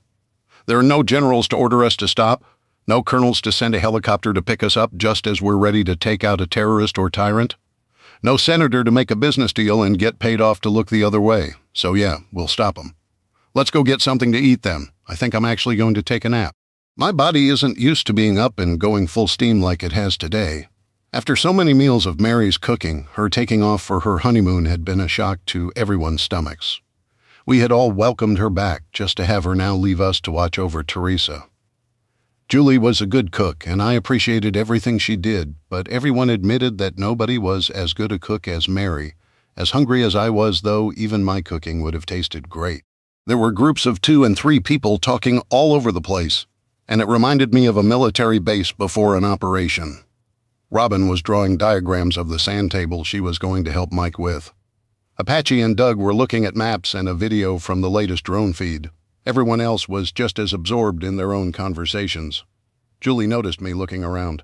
What's so interesting, she asked. Look around. Nobody's happy about this situation, but they have a purpose. It's hard to describe. I get it. In the hospital, when there was a major car wreck, nobody wanted it to happen. Nobody wanted people to be hurt or die. But you'd look at the clock and notice an 8-hour shift had flown by. That, in that period of time, you were useful, and your actions had actually affected people's lives. You'd made a difference that day. I think it's the same thing here. We really don't have to fight those people. We could all go down into that bunker and take all the vehicles and hide them in that tunnel. We could hide all the supplies and just leave empty buildings. They'd never know we were here, and we could just stay hidden, couldn't we? They'd never get to us in there. We'd have electricity, food, water. We would be totally safe and could just wait it out till they left. Is that what you want? I hadn't considered that option. We could do that. We could make this look like a ghost town by the time they stumbled upon us, and they'd never know we had ever been here. We'd definitely lose the livestock, but we had supplies that would last us for a couple of years. That's just it, isn't it? Just because we can is exactly why we won't, if that makes any sense. If we did that, yes, we would be safe, but at what cost? Those people in town would have had no chance. They'd stay prisoners. Gloria and her thugs would still be murdering them, still be enslaving them, with nobody to stop them. We'd be safe, but lose our souls, I think. Right now, we're the only hope they have, and that's why I know we'll win. Gloria and her bunch are doing what they are doing because they're evil and they want the power and the wealth, such as it is. But they don't have a cause, regardless of what slogan they chant. That's something they say just in order to use people and to control them. They're cowards hiding behind some supposed moral outrage and made-up injustice and victimhood. They have no morals or even true beliefs. Those are inconvenient, since to have them they would have to actually take other people's lives and well-being into account. No, I appreciate the bunker, and there may be a time we may have to stay in there for a bit, but not for this. And not to be cowards ourselves.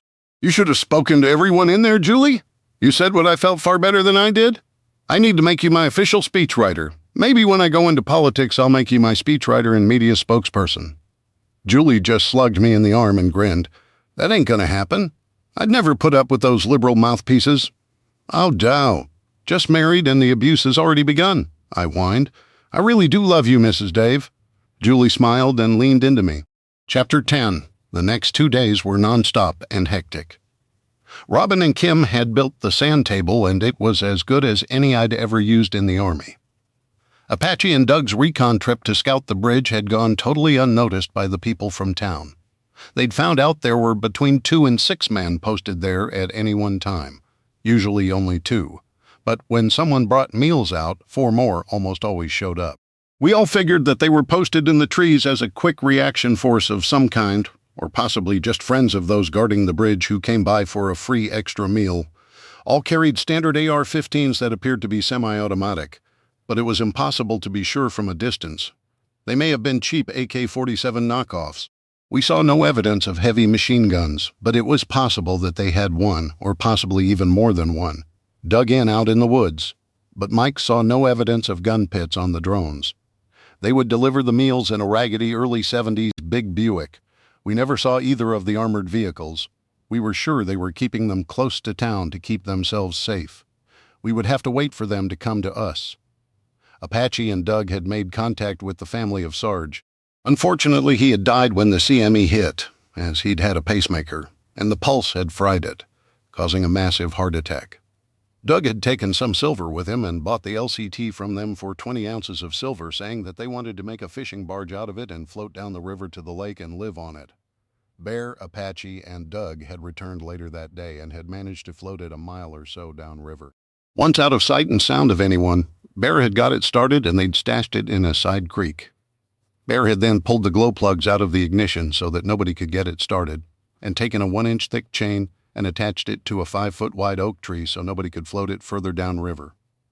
We could get to it and have it running within minutes, though. Anyone with the right plugs and a socket wrench could have it running again, too. But they'd also have to have the key to the high-security padlock. Bolt cutters weren't cutting that chain. We'd made repeated passes over the town and every inch of road between town and that bridge, and we'd identified all the strong points. A lot of vehicles had been moved to barricade certain sections, and there were several parts of town where it seemed as if there was still some resistance.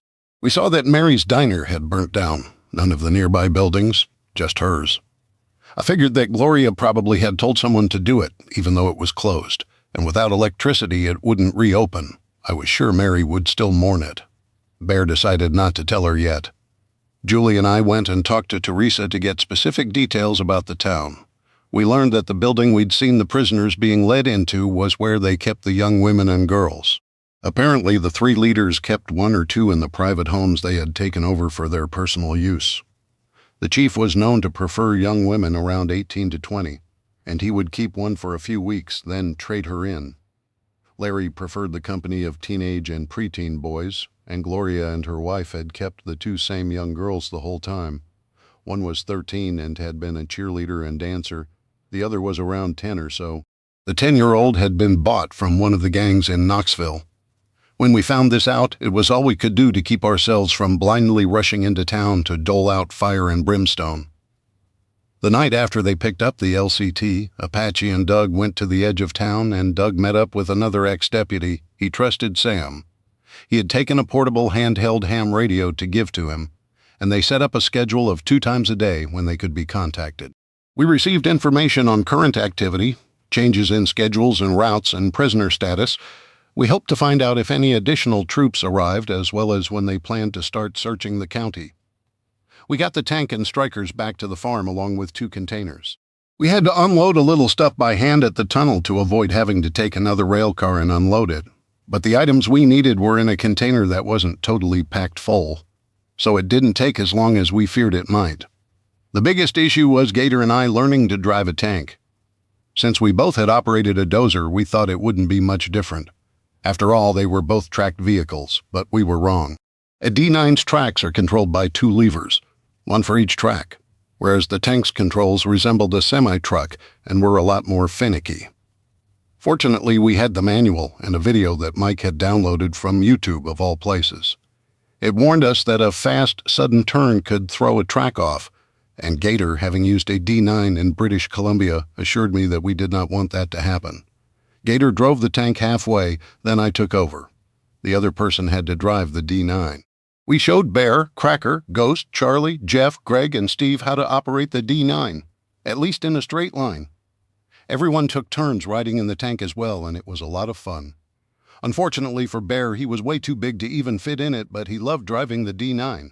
Since the ride back to the farm was 2.5 hours long, we spent that time trying to learn how to operate and fire the tank. We had found dummy rounds which we used to practice loading and unloading the main gun. We practiced rotating the turret and manually sighting the gun, then would pretend we had fired it and blown up a tree or power line. We had found some smoke rounds too, so when we came to a cut in the mountain with steep hills on both sides, I stopped everyone and we all got out of the tank. I have an idea. We have about 3 dozen smoke rounds, so since we can't fire regular shells due to the risk that the sound of the explosion will be heard, how about we fire some of these instead? Nobody will hear them since they're pretty quiet, and if anyone sees the smoke, they'll probably just assume something's on fire, or maybe it's even leftover fog. It will give us practice with live rounds, at least to a point. You just want to fire that gun. Don't lie, we all do, Charlie said. I'll tell you what, each of you can fire 1 round, Charlie. I'll even let you go first. Charlie punched the air and cheered. To make it more interesting, we'll target that railroad signal down there. It sure won't ever be used again. Whoever comes closest wins. Wins what? Ghost asked. Good question. Other than bragging rights, what is there? The bar is always free, and if I need an ounce of silver or gold, I just have to pick it up. Mary cooks for us, so the losers making dinner doesn't work. How can I motivate everyone, though? I bet bragging rights would probably be enough for these guys. I got it, Apache suddenly said. The winner collects an IOU from each loser, and the losers have to cover 1 watch shift. As long as it doesn't conflict with anything important or leave someone doing a back-to-back watch? Sound good to everyone, I asked. When everyone agreed, we drew straws for the order. Since I'd already told Charlie she could go first, I gave her the option to hold me to it. She declined, but whether due to wanting to be fair or wanting to be later so she could learn as much as possible from those before her was debatable. I suspected the latter. It was sure what I would do. Greg drew the first spot. Gator and I, being the eventual drivers, would be the judges. Listen, I know all of you, so mine and Gator's decision is final. No whining. I warned them. Cracker was going to be the loader until we got to his spot. He seemed to like doing it. Greg got behind the sights grinning like a 5-year-old on Christmas morning, and the gun went off. Smoke appeared about 30 feet past the signpost and about 20 feet to the right. It was a lot quieter than I'd expected. The smoke drifted away from us, and by the time the next person fired, the smoke was about half gone. When Charlie's turn came, she was concentrating really hard. Her shot was about 5 feet to the left and about 10 feet past it. Everyone had gone past it. I guess they didn't want it to come up short. The last person was Jeff, and I was glad he wanted to try. It would make him feel part of the meat-eater group, which I knew he desperately wanted. The bang from the gun was followed by a loud clang. He hit it. He actually hit that damn little sign, Charlie yelled. Everyone looked stunned. I would never have thought he'd beat all of them, let alone hit a sign that was only around 5 feet across at 200 yards. Everyone stood there speechless until I finally asked, "Jeff, how the heck did you hit that little sign?" "I don't know. I just aimed right at it. At such a short distance, I didn't figure the round would drop yet, since the gun has a 3-mile range." "How did you know that?" Charlie asked. "I cheated. Actually, I read it in that Jane's Fighting Vehicles book Dave had when we first took the tank. Figured I'd learn as much as I could about it. Didn't everybody read about it?" How else were you going to know its strengths and its weaknesses? Apparently not. Great job, brother. "Guess there's no doubt about the winner," I said, smiling and patting him on the back. "Okay, let's get this show back on the road," I yelled. I couldn't help noticing Jeff kept his smile for quite some time, and I also noticed that it seemed he had gained a little respect from the team. Maybe now they were his team as well, instead of just mine. When we finally got back to the farm, all of us were dusty and aching. Neither the D9 or that tank would ever be accused of being comfortable. I went inside to grab a shower and then a quick bite. I still had a lot to do as I was getting out of the shower and getting dressed. Julie came in. I saw her look back down the hall before she closed the door. "What's up with Jeff?" "He looks like he just got lucky with Charlie or Medusa by the look on his face." I told her about the little competition and him hitting the sign. "Is that good?" she asked. "Yeah, that's really good. Not even Charlie got anywhere close to hitting it." "He beat Charlie? No way." "Yep, by a mile. Good for him. I think he really needed that. It will make him feel like he really is a true teammate instead of being relegated to the women and others group." "Huh? Where did that come from?" "Dave, you and the rest of your former Army buddies and Doug always kind of treat the rest of us like we're maybe office people. And you guys are the workers who actually build everything. I know you guys don't intentionally do it, but you do. And I know it's because you guys fought together for so many years and are soldiers. Bear doesn't do it because, well, that's just not the way Bear is, but you do. You've let Mike in because he was a SEAL and some kind of spy, and Bear because he was a Marine. But the rest of us? Not so much when it comes to things that are sort of military. The rest of us are women, so we have our group. But poor Jeff gets excluded from both. He doesn't have a wife or girlfriend, so he's excluded from the couples group, too. Pastor Tim is in the same boat, and it has to be kind of lonely in a way. I feel real sorry for them. The girls and I have talked about it before, trying to figure a way to make him feel more like a part of the group. He's like the nerdy kid in high school. The jocks don't include him, neither do the cool kids. You've got to remember, too, he just lost his wife right before all this happened. She didn't die, but it might have been easier on him if she had. She just drove him into being alone even when they were married. I'm afraid Pastor Tim will end up feeling the same way, part of our group and family, but all alone at the same time. I sat on the bed. I couldn't believe what I was hearing. But I immediately knew it was true. When had I started to exclude my own brother? Had I always done that? Had I replaced my flesh and blood brother with teammates I considered my brothers? I felt terrible. I never realized. I never meant to. Man, what a sorry person I am, ignoring my own brother. Dave, look at me. I didn't tell you this to beat you up. I told you because I know you didn't realize it, and I know the others don't either. It's like anything else. When you find out where you're making a mistake, you do the best you can to fix it. I promise I'll work on fixing it. And I can sit here and think of a dozen excuses, too worried about someone attacking, too busy, have other things that have to be done first. But in the end, I own it. I promise I'll do everything I can to make him a part of the group and to not ignore him. Damn, my own brother. Julie sat beside me and held my hand for a few minutes, then with a sigh I got up. As much as I'd like to take time to do some thinking, there was still a lot to be done and gone over to get ready to ambush the group coming for us. Medusa and Mike had wired 6 of the 155mm artillery shells to radio-controlled receivers that Mike had rigged using some of our old GMRS family radios. After we took the bridge from the guards, we planned on placing a pair at both ends and a pair just before the bridge. We didn't know how spread out the group we'd ambush would be, so we wanted to cover as much as we could. We had all the vehicles checked and ready to go. The tank and Mabel would ride in the old LCT to the peninsula that paralleled the bridge. The tank could fire on those IFVs, but since none of us were in any way experts at using it, I thought it safer to keep it as protected as possible. Charlie would have the task of security, Gator would drive and be the commander, and Pastor Tim had actually volunteered to be the loader. Once he had heard of the murders and trafficking, he had insisted on being part of the attack group. Being in the tank was as safe as I could keep him. To the surprise of nobody but him, Jeff was the gunner. I couldn't believe the difference that his win had made in him. He actually seemed to walk a little taller. Julie had asked, actually demanded, to come along as medic in case anyone got hurt. I'd told her Charlie had been our team medic, but she'd insisted it was her job. Reluctantly, I was letting her go, but with the understanding that she would ride inside the tank. She could also act as the outside eyes and ears to keep anyone from flanking it. With all the prep and planning done, then we did the hard part. We waited. We spent the time triple-checking everything and, using the excellent sand table, planning our assault of the town.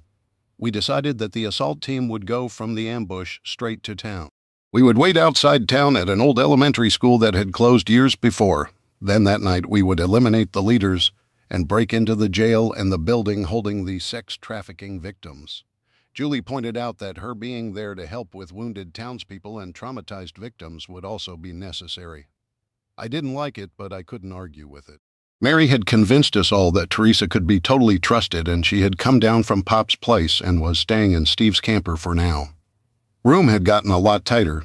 Teresa was helping Mary prep food and Robin with the animals, and she had also totally taken over the garden, such as it was, and had even planted some late tomatoes and other vegetables she hoped would be ready before growing season ended.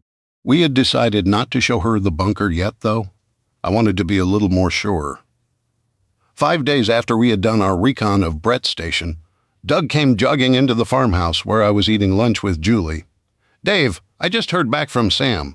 The people from town are planning on heading out tomorrow to look for the farm. Word is they're leaving at first light. They apparently suspect you have a lot of stuff they want. They found paperwork from one of the trucking companies where you had multiple large deliveries to that warehouse. Apparently you're the new gold mine. They're really low on gas right now. They've been driving those IFEs everywhere. Apparently the new queen was afraid someone would assassinate her, so she demanded to only go out in it. She always has 6 men with her as her personal guard, mostly former cops, and she has even issued them their own uniforms. She calls them her elite shock troops.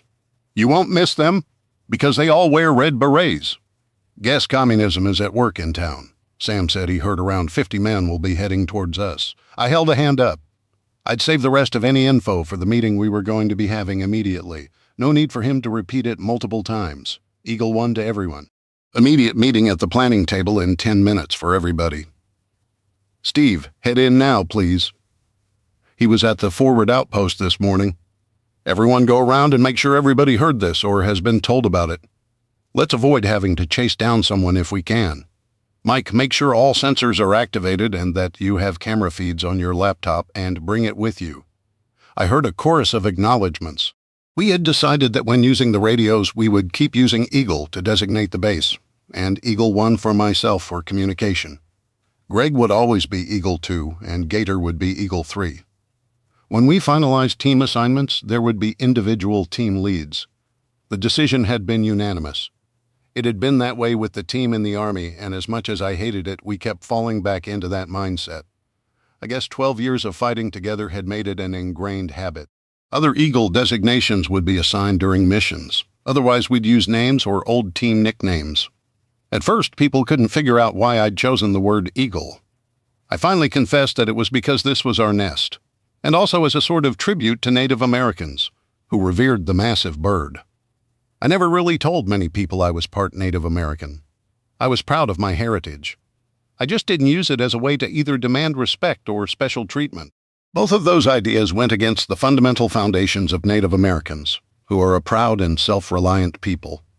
Within 5 minutes, everyone but Steve, who had been at the forward OP, was assembled, and we heard his ATV coming flying up the driveway.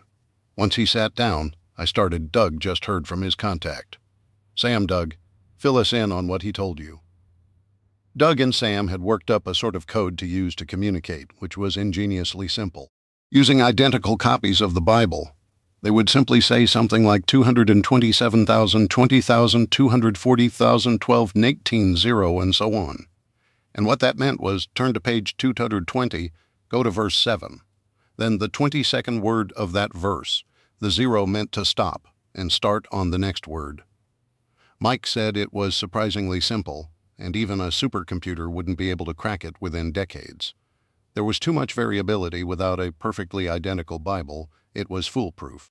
Even more surprisingly was that Jeff had come up with the idea out of the blue.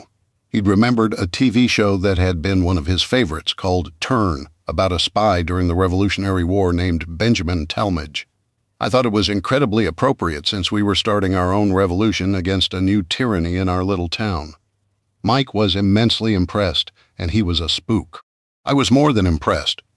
Jeff had talents none of us had even imagined, and he was very quickly gaining everyone's respect, especially mine.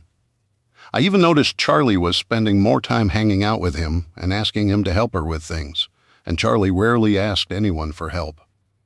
Here's what I have from Sam. He contacted me about half an hour ago. Sorry it took so long. The message was pretty long, and it took a while to decode. The Black Shirts are planning to roll out at daylight in the morning. We had decided to call them the Black Shirts because of their uniform choice of a black polo, or occasionally a t-shirt, but it was also an allusion to the infamous Nazi brown shirt thugs of Adolf Hitler, who had specialized in the terrorizing of the Jews and other undesirables during the Nazis' rise to power during the 1930s. They are planning for around 50 men to be in the convoy. They are bringing both armored vehicles plus around 4 or 5 old pickups and 1 old dump truck, and they're bringing the old fire truck that sat in front of the fire department.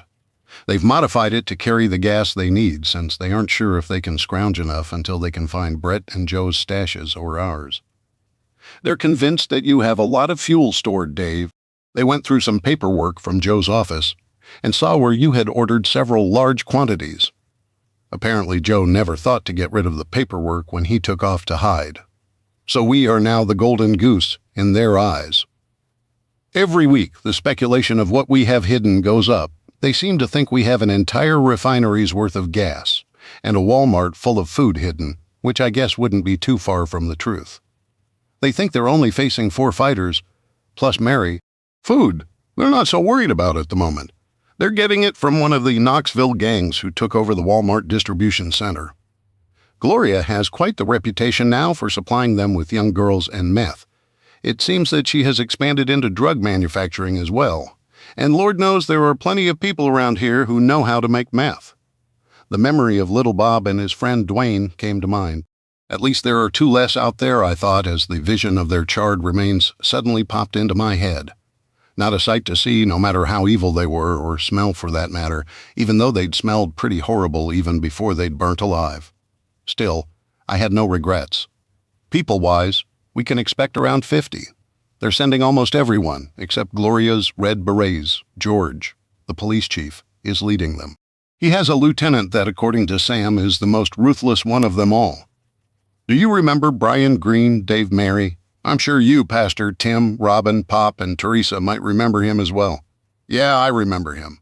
Not a person in town doesn't last. I heard he was in the federal prison out past the Virginia line around Bristol. Well, he isn't now. Apparently, he had been transferred back to the jail awaiting trial on new charges, and guess who let him go and drafted him to be his new enforcer and lieutenant? For everyone else, Brian Green was the biggest psychopath our county has ever known. 4 years ago, he got convicted of 8 counts of child rape, kidnapping, 2 counts of murder of a child, 1 count of murder of an adult, one of the kid's mothers, and manufacturing meth.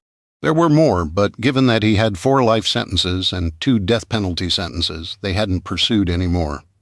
After all, how many times can they execute someone? The state even went so far as to reinstate death by firing squad due to him. I volunteered to be part of that firing squad, and so did hundreds of others just in this area. They found the remains of 3 new bodies 2 months before the CME, all his usual victims, young girls between 5 and 10 years old. The families demanded he be tried for them. They wanted justice. His specialty also included torture of his victims. He is a self-proclaimed Satanist, and he had a shrine to Satan that he built in his basement. But be warned, if you look at him, you would never suspect him. He was in the Army for about 6 months before they kicked him out on a dishonorable discharge. Nobody ever found out exactly why. He's about 5 feet 5 inches tall, maybe 140 pounds. Wears thick black plastic glasses and looks like a middle school teacher. But don't let his appearance fool you. He's a sick man." The pastor looked queasy and was shaking his head. "I might have volunteered for that firing squad as well.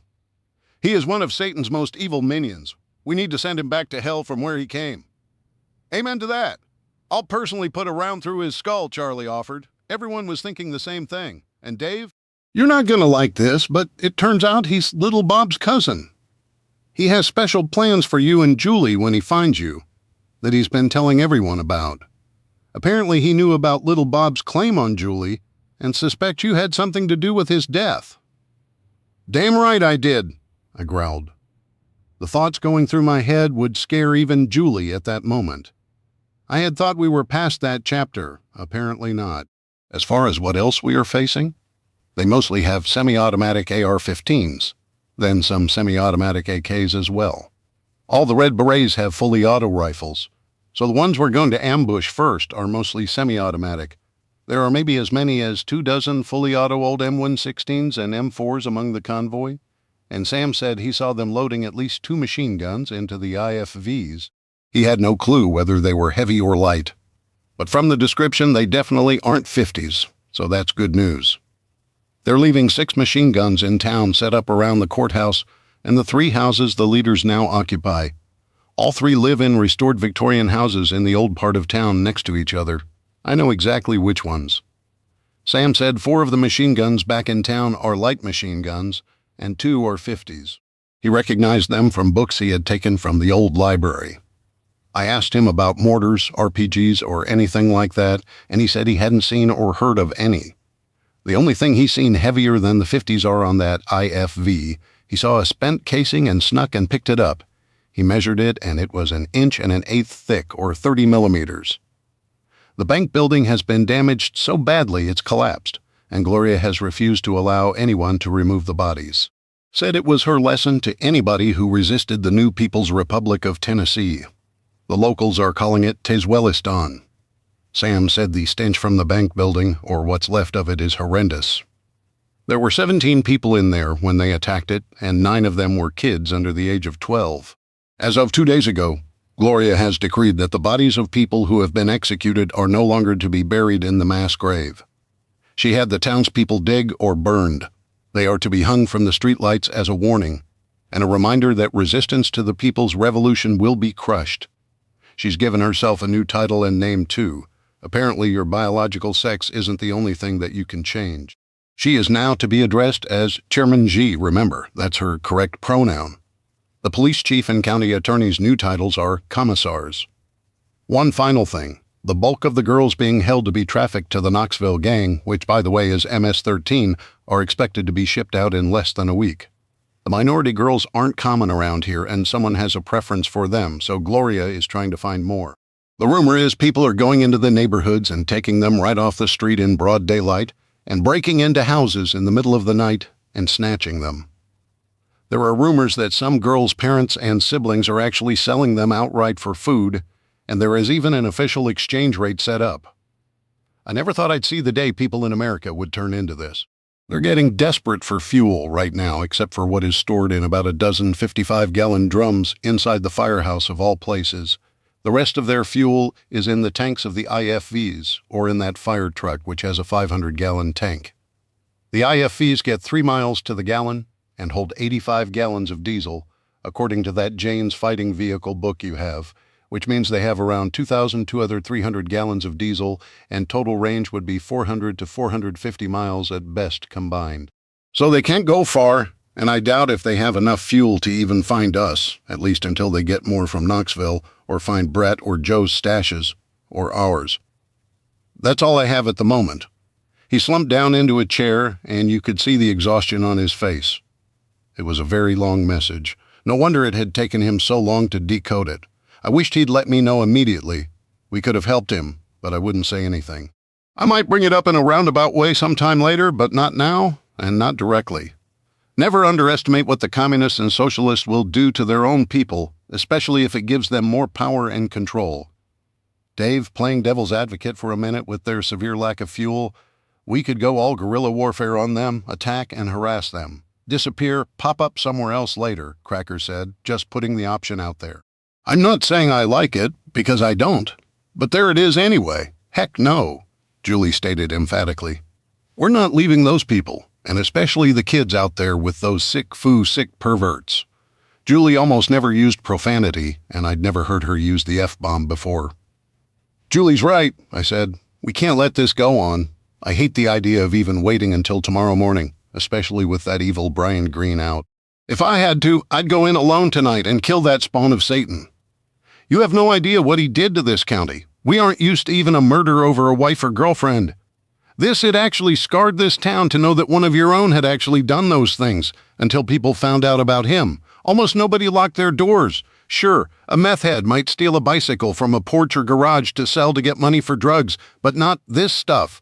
This only happened in big cities. Even Knoxville didn't see that kind of thing. It's why a lot of people stayed here, and a big reason a lot of people returned here when they retired. The only fortunate thing, if you could call it that, was that none of the victims were from the area. He always went to cities like Atlanta or Birmingham and took them off the streets there. He even had the requisite white, blacked-out panel van you hear about. He got found out and caught totally by accident. A fiber optic cable installation crew was running a broadband internet line for the schools when they accidentally dug up the head of that girl's mother on the back of his property. No, this ends tomorrow. Anyone have any questions for Doug? Any observations or concerns? I know we don't want any civilians hurt or killed, but since they are all right there together, do we want to consider lobbing some 90mm mortars into those houses? Maybe some Willie Pete, white phosphorus, or WP grenades? Apache asked. That's something to consider, but we'll play it by ear for now. We'll already have the mortars with us, and some WP rounds, so we'll make sure to keep some in reserve just in case, to give them a taste of hell to come. Anything else? I know we've gone over this until you probably remember better than I do what to do. But if you have any questions or doubts on the way, don't be shy. Speak up. Since they are leaving at first light, I want everything and everyone in place at least an hour before then. Doug will have his portable ham radio on him at all times, and his friend is supposed to contact him as soon as they leave. He has them under observation with a huge telescope he had gotten for his kids, and he isn't close enough to risk detection.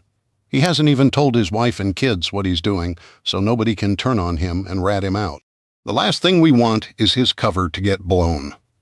Mike will have drones up well out of sight since we don't have to get small details. The black shirts don't have drones, but remember they do have some small radios, and it appears that they can reach back into town.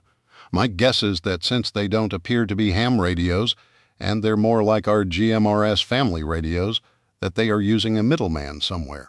The key will be to neutralize the guys on the bridge and in the woods around it quietly. If you're in the team to eliminate the bridge sentries, remember to take a .22 and a silencer. If you can't take them with a knife, then use a gun. We can't let them get a warning back, because if they do, I'd put my money on them turning back around and barricading themselves in town. We can dig them out, but it would be a lot harder and put our lives at a far greater risk. A tank in a town is risky as heck. We'd probably have to stay on the edge and lob shells in, almost like a big mortar. So priority 1 is using stealth to neutralize those guards.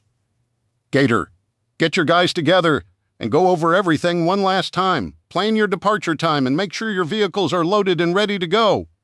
Pop, Mary, Teresa, and Kim are going to be our security tonight so we can all get some sleep. For those on my team, we leave at 2:30 a.m. I want to be in place and waiting. It won't be a cold night, so the weather won't be an issue. Once we know they have left, we have at least 30 minutes before they will show up. Their top speed is around 60 miles an hour. We can't count on delays, but if they don't show up by then, don't panic or assume anything. Remember, we'll have them under drone surveillance. We'll immediately eliminate those guards and the threat of them being warned, and they'll probably try to contact the bridge before they get there. It's what I'd do, and what any cop worth 2 cents would do. We'll give them 5 minutes to contact them, and if they do, we'll immediately take out the guards and sentries. If they don't, we'll give them until 5 minutes after they leave town, and then take out the sentries. No more than that. As soon as the sentries are dead, we'll plant the IEDs and get into position. For those taking out the guards, don't forget to grab any radios you can. Being tapped into their radio network would give us a huge advantage, especially when we head into town. The chief will almost certainly try to contact the bridge again just before they get there, and when they don't get an answer, they'll immediately get suspicious, but they'll be too close to do much of anything. Of course, once we initiate contact, they may try to send some kind of QRF, quick reaction force, from town, but all they'll have are civilian cars and trucks. Nothing armored. Whatever it is, if anything, we'll deal with it. My guess is that Chairman G and Commissar Larry will try to strongpoint somewhere and hunker down and hide like the cowardly bastards they are. Probably in the jail or police headquarters, but possibly the commissioner's building. Unless they're total idiots, they won't stay in those Victorian houses. Being made of wood, they wouldn't stand a chance. It would have been nice to have been able to sneak in at night and slit their throats, but we don't have the time now. As you've been briefed, the first thing I'm going to do is detonate the IEDs. One final thing. We take out the chief and his lieutenant first, if at all possible. Does anyone have anything? Anything at all? We'd been through our plans over and over, but this was without a doubt the biggest threat we'd ever dealt with. Even bigger than the CME itself. Other than setting civilization back at least 200 years. Physically, it was nowhere near as dangerous as this. I have one, if you don't mind, Jeff said. Sure, go ahead. I was curious because Jeff rarely had questions, as he picked things up pretty quickly and listened even when not appearing to. Oftentimes I'd noticed that he knew things I was sure were meant to be more secret than he made them look. Maybe he'd absorbed some of Mike's spy skills. Can you go over all of that one more time from the beginning? He said it with a totally serious face, then started grinning when he saw my horrified expression. The guys let him have it? Boo! Seriously? Heck no! Are you kidding? It took most of them a few moments to realize he had been kidding. Charlie threw her notepad at him, then started laughing. Soon everyone else was too. Not at him, but with him. He had gotten a good one over on them, and that they could and would respect. Julie looked at me and smiled. What a huge difference. Something so tiny and insignificant seeming as him beating everyone else in a contest had made in him. There had been a huge difference in his attitude and, more importantly, his self-confidence. I should disown you for that one, brother. I managed to get out between laughs. Listen, everyone, if you have any questions, any at all, ask them. We can't afford any misunderstandings or someone not being totally clear on everything. Every experienced member of my team will tell you that there's nothing to be ashamed of by admitting you're either not sure or confused. We'd much rather leave here with everything clear and everyone totally understanding every piece and where it all fits together. You'll have our respect more if you ask than trying to fake it. Understood? Everyone nodded in agreement. It's dinner time. What say we go get some of Mary's excellent food? Bear looks like he's wasting away.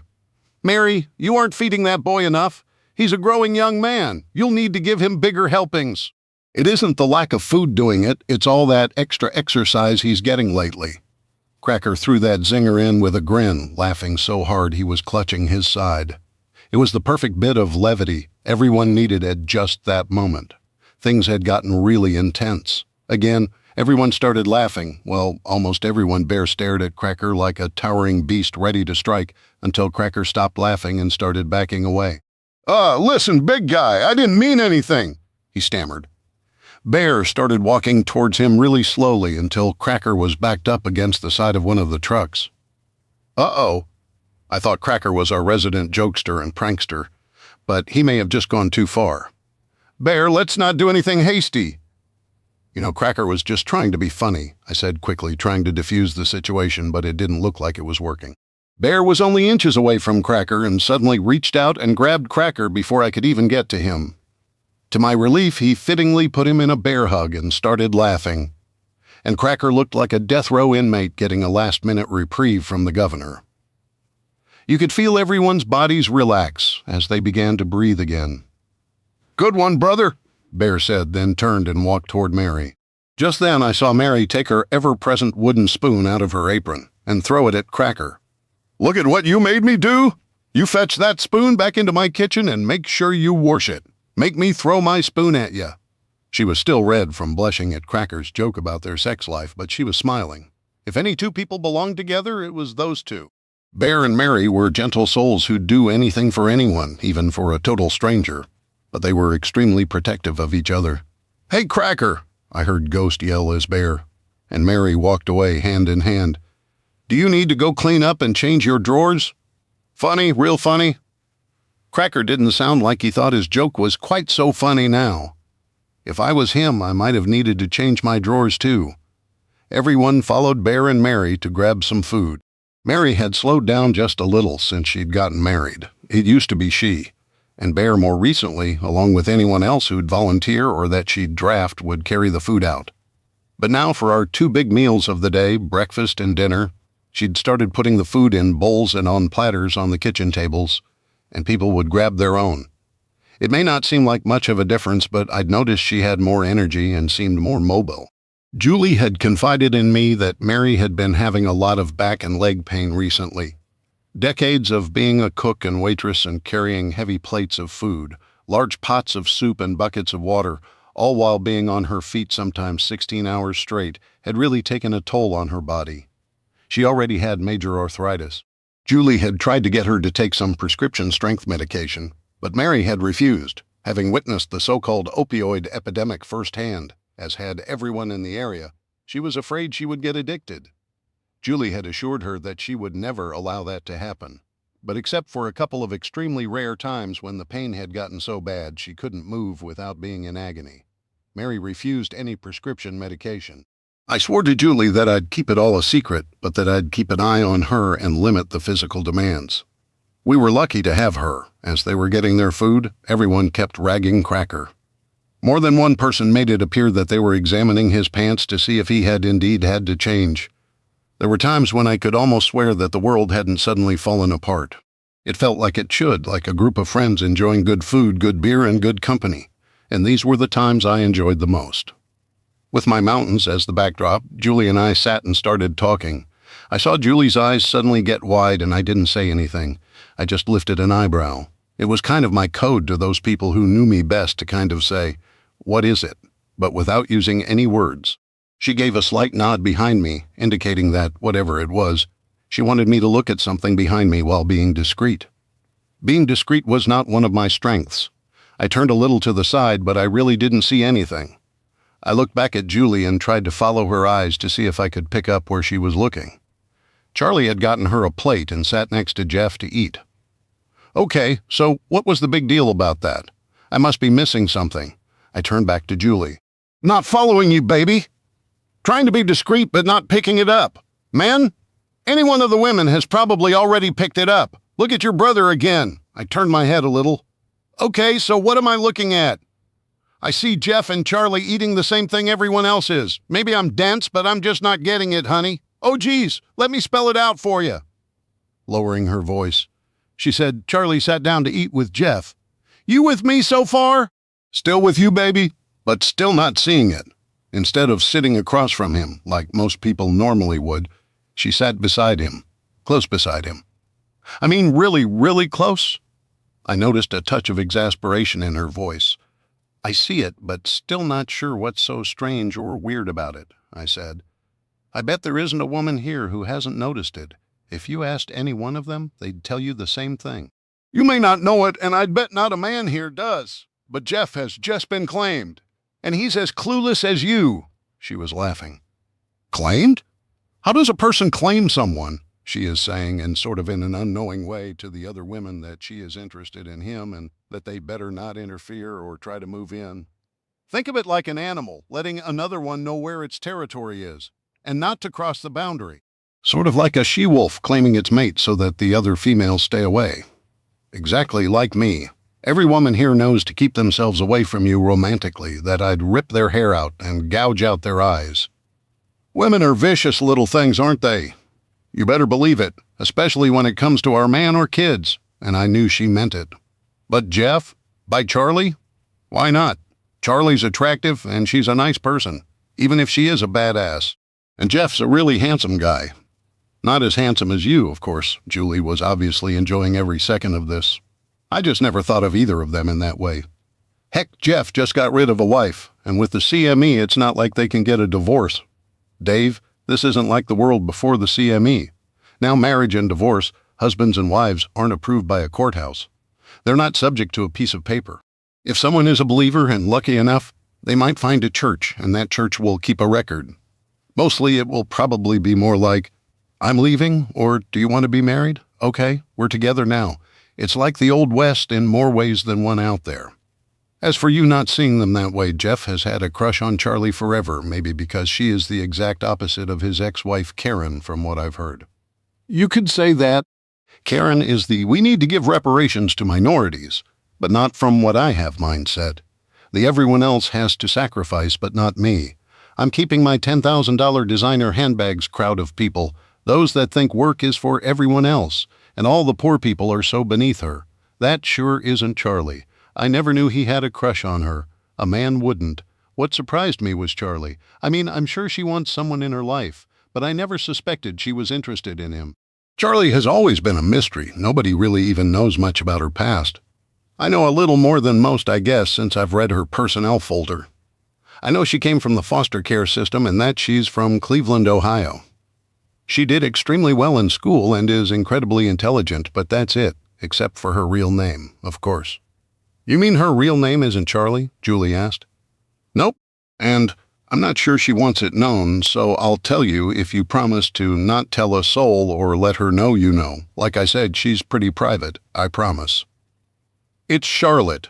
That's a beautiful name. Wonder why she doesn't use it? Julie asked. I always thought it may be because it sounds too feminine.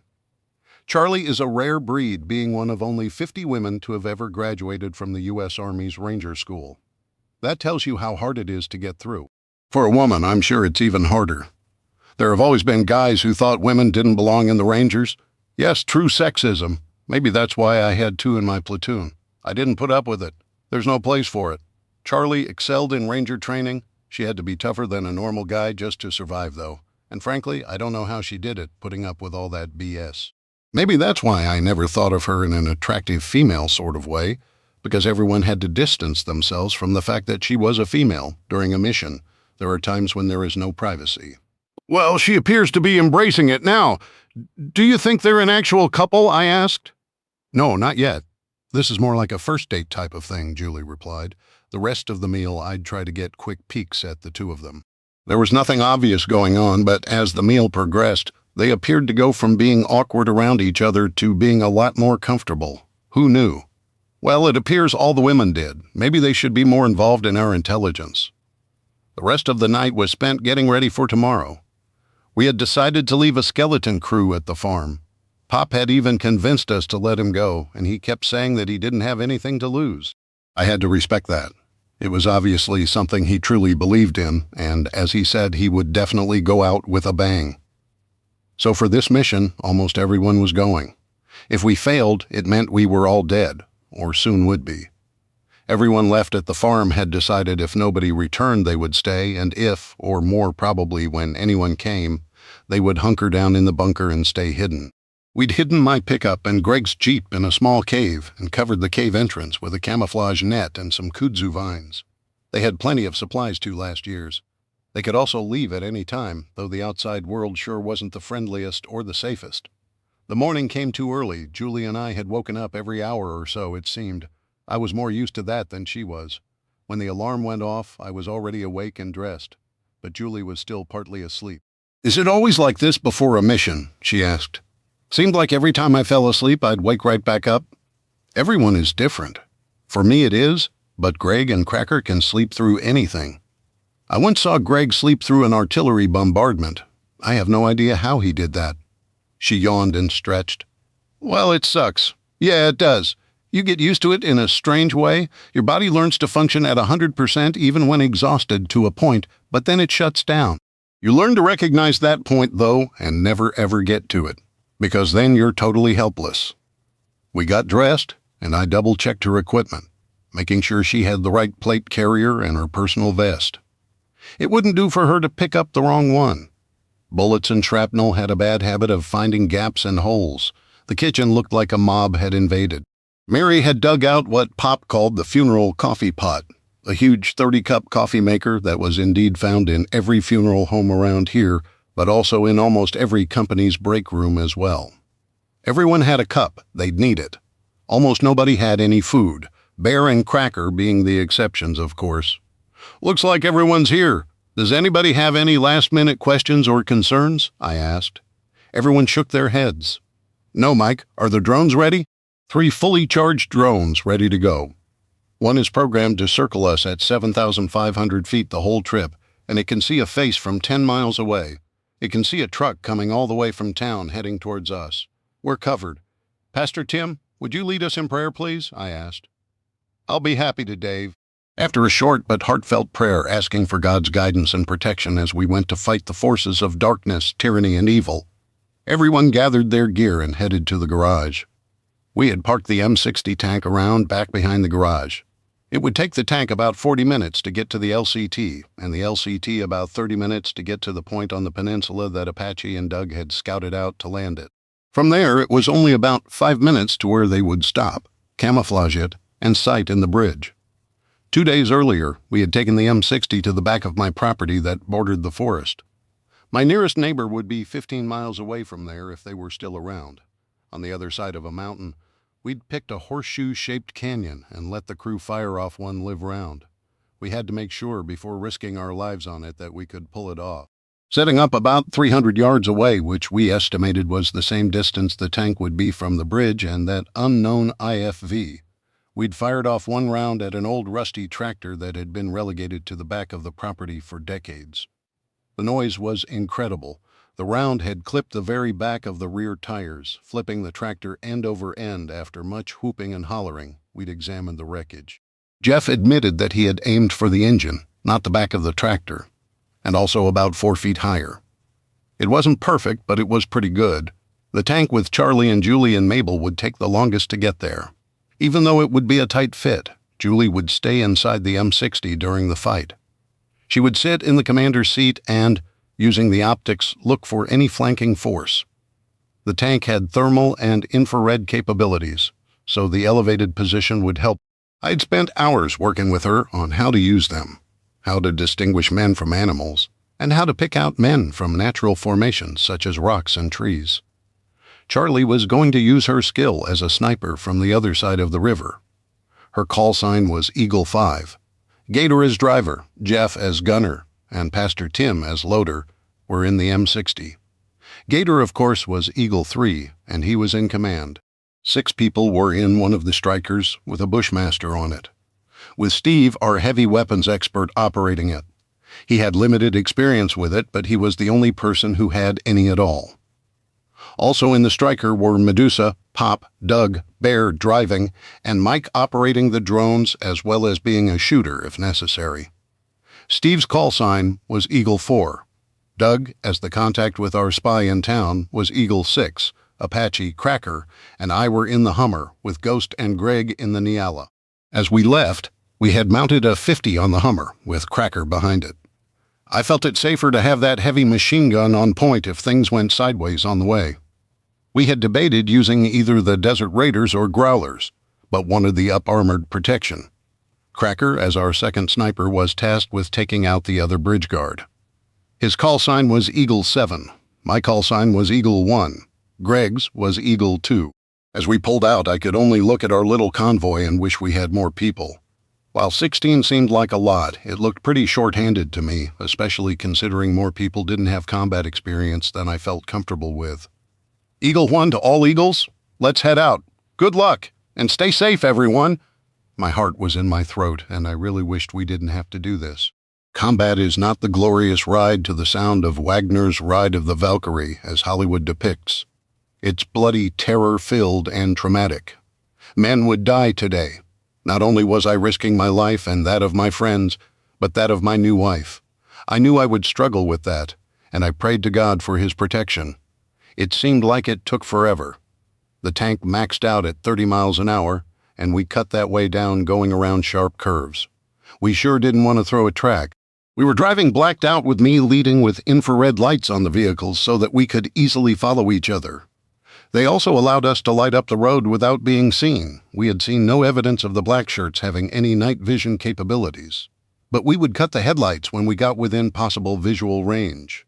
Finally, we arrived at the LCT. It had taken longer to load the tank than we'd thought, and I was glad we had allowed plenty of extra time. I watched as Doug and Mike piloted the LCT down the river. Doug knew the river, And Mike, having served as a SEAL as well as a spy after he'd left the Navy, had more knowledge than anyone about boats. I couldn't help but wonder if this was the last time I'd hold and kiss my wife and tell her I loved her. It was the hardest goodbye either of us had ever had to say. We arrived at the staging area just past 4 a.m. There was a small dirt road that paralleled US 25 that was used by local fishermen, and both ends entered the highway. The curvature of the road and dense trees blocked us from view by anyone on the bridge, and we were far enough away we couldn't be seen from here. Apache, Greg, Ghost, and I would eliminate the guards in the woods, and then the wait began. About 30 minutes later, I heard Charlie on the radio. Eagle 5 to Eagle 1. Eagle 1, go Eagle 5. Have eyes on 2 tangos. One appears asleep. No movement from either. Looks like they are ready to call it a night. Think their relief will be in the convoy. Looks like they're all packed up and waiting. Roger, Eagle 5 out. The 4 of us took off to find the sentries hidden in the woods, and they weren't hard to find. They had split into 2 pairs separated by about 100 feet and seemed more interested in sleeping than watching. Only one of the 4 was awake. We snuck up to 10 yards behind them, then began the slow crawl to get within striking distance. Apache and I were hidden behind a large root ball of a fallen oak tree, while Ghost and Greg were behind some boulders, about 6 yards from their sleeping pair. Eagle 1 to Eagle 2 on the word go, take out your pair. Suggest using 22's Roger, Eagle 1. Acknowledged. It was a little after 7 a.m. when my secure radio crackled. Eagle 6 to Eagle 1.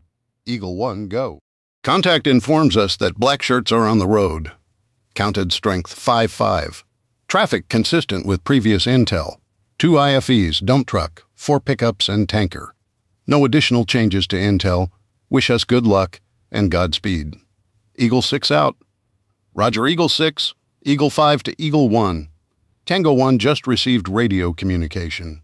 He just woke up Tango 2. Roger, Eagle 5 and Eagle 7 will let you know when to take out tangos. We had approximately 30 to 40 minutes to eliminate the guards, get on and clear the bridge, and have Mike and Medusa plant the IEDs on both sides of the bridge. Charlie, using the Riverside Road access, would rush over with Mabel to cover them from the north end, while Gator would move up and position the tank. Charlie, Bear, Doug, and Steve would check the sentries and place infrared illuminators every 50 feet along the bridge on both sides for targeting. We had brought along an 81mm mortar in the Nyala, and while Gator was our heavy weapons expert, some of the rest of us had limited experience with it. We hoped to not have to use it, but we had the option. I initiated the elimination of the sentries, and with one word, 4 men responsible for unknown acts of terror and atrocities went to say hello to their new home. Hope they like a really warm climate, I thought. Eagle 5 and Eagle 7, execute. It struck me as funny that, by using that word to initiate the snipers to take out the 2 sentries on the bridge, they literally did execute them. Add 2 more to the trainload we hope to send to judgment. Eagle 5 to Eagle 1, 2 tangos down, proceeding to bridge. As Ghost, Greg, Apache, and I ran to our Hummers, I got on the radio. Eagle 1 to all Eagles. Execute, execute, execute. After receiving acknowledgments from everyone amid the sounds of vehicles taking off, I rushed to the bridge. Mike and Medusa were on the far side placing 2 IEDs, hiding them in the bushes. 2 had been dropped off on the south side of the bridge, and Ghost and Greg would place them. Charlie had checked the 2 sentries as she had gotten there first, and both were confirmed dead. She must have flown here. She handed me a radio that she had taken from the sentries, and just as we had expected, it was a family-style GMRS radio that could be picked up from Walmart for less than $10. How they had survived the CME was anyone's guess. We suspected that some items stored in semi-trailers may have survived, and if so, there may be some limited electronics and batteries floating around, especially around a big Walmart distribution center. Within 5 minutes, we had the bodies thrown over the bridge. The IEDs had been laid, and we all rushed off the bridge. I did not want any of our people caught on it. Let the black shirts wonder if their guys were taking a bathroom break or had maybe deserted. We set up the Hummer with its 50 and the Nyala on the south side. A semi-trailer had been turned on its side and angled to block the 2 northbound lanes, and a concrete divider separated the 4 lanes. We set the Nyala up on one side on a slight hill with the TOW pointed down the length of the bridge and parked a Hummer beside it. Pop was manning the 5-0 as he had had plenty of experience with one during NAM. If we decided to use the mortar, he would move there as he had used one a lot in NAM as well. The striker was on the other side with Cracker pointing the Bushmaster at the bridge. Within 15 minutes, we had neutralized the guards, got everything set up, including the mortar, and had the bridge approach dialed in on the sights of the tank. The computer sighting system and laser designators seemed to work, but since nobody had any experience with it whatsoever, we had to use the backup manual sights. We sure didn't have time to teach ourselves to use it. Charlie had positioned herself behind the 50 on top of the Patton and had her 30-38 lined up and ready. Her priority was actually Brian Green, then the chief's lieutenant and the chief. We could always track down the chief, but nobody wanted to risk Brian Green getting away. I went to the striker to check on the drones with Mike. "What do you see?" I asked. "They're about 10 minutes out, Dave. They don't seem to be too cautious. They're going around 50 or so. I bet that old fire truck is slowing them down." Eagle 1 to all Eagles. Tango's 1, 0 minutes out. "I'm surprised we haven't heard from them on the radio checking in with their people," Mike said. "Maybe they feel safe and don't think anyone would dare attack them." "Good way to end up dead," Mike replied. "Yep, better them than me." I left to get into position. Medusa was beside me with the detonators, and she would trigger them when I gave her the word. That would be everyone else's cue to start. The first goal would be the elimination of the unknown IFV, and the tank and TOW would target it first, then we'd take out the Buffalo, followed by the dump truck, and finally the fire truck. That dump truck could be loaded with a bunch of fighters in the back. That steel in the bed was thick enough to protect them from small arms fire, but definitely not from a javelin or round from the M60. Ghost and Apache would be armed with javelins, and Doug and Medusa would have RPGs. We were maybe a little heavy on the firepower, but better more than not enough. Eagle 9 to Eagle 1. Eagle 9, that would be Mike. Eagle 1, go. Tango's 0, 2 minutes out. No sign they have been alerted, setting up overwatch for a 1-mile pattern. Eagle 9 out. Eagle 1 acknowledges, "Okay, everyone, here we go. Remember your tasks and stay focused. God bless and protect each of you, especially you, Eagle 14. Julie's call sign? Still, nobody had tried to contact the sentries on the radio. Obviously, nobody had any real military experience. But the chief at least should have known better. Eagle 1 from Eagle 9. The unknown AFE is approaching the bridge first. Dump truck is second, Buffalo is third, followed by 4 pickups and the fire truck last. They were putting their heavy armored vehicle in the lead, which made sense from a firepower standpoint but was risky. Obviously, they never expected an ambush, and they would pay dearly for that mistake. I could see the front of the IFV Eagle 1 to all Eagles. Be advised, IFV is not a wolfhound. It's a Pandor. Take it out at all costs. The Pandor was used by U.S. Special Forces, and they were better armored and faster than the wolfhound. I saw the rest of the convoy approach the bridge, and they didn't appear suspicious. Their sentries had been positioned at the far southern end of the bridge, which was another mistake.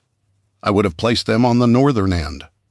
One, it left open the option for escaping without having to go back across the entire length of the bridge, and second, it made anyone attacking from the south cross that entire fatal funnel of the bridge. This was another mistake that would cost them. By the time the Pandor got to the sentry's little shack, which was a storage shed they'd dragged there, the convoy was mostly spread out all along the bridge. The Pandor even had its turret pointed straight ahead. It stopped next to the shed, and the hatches opened, and I saw the chief get out of the commander's hatch. I didn't see Brian Green. All along the length of the convoy, I saw men get out of various vehicles, and half of them didn't even have their weapons. Men were standing up in the dump truck bed looking around. I bet that was a very uncomfortable ride, though. I guessed it beat walking. Just then, the sentry's radio went off as I saw the chief speak into an identical one. "Where are you assholes at? You better not be asleep again, or I'll string you up myself. Get over here now." Medusa, blow the north IEDs only when I say execute. The south ones won't touch them this far away. I took a deep breath.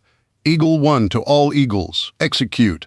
It sounded like World War III started. Both IEDs went off, shredding the fire truck and 2 of the pickups. I heard the tank fire and the Pandor blew up. It actually flipped upside down, pinning the chief's legs under one of the front wheels. I heard the tow and 2 javelins go off, and one of them got the buffalo, or maybe all 3.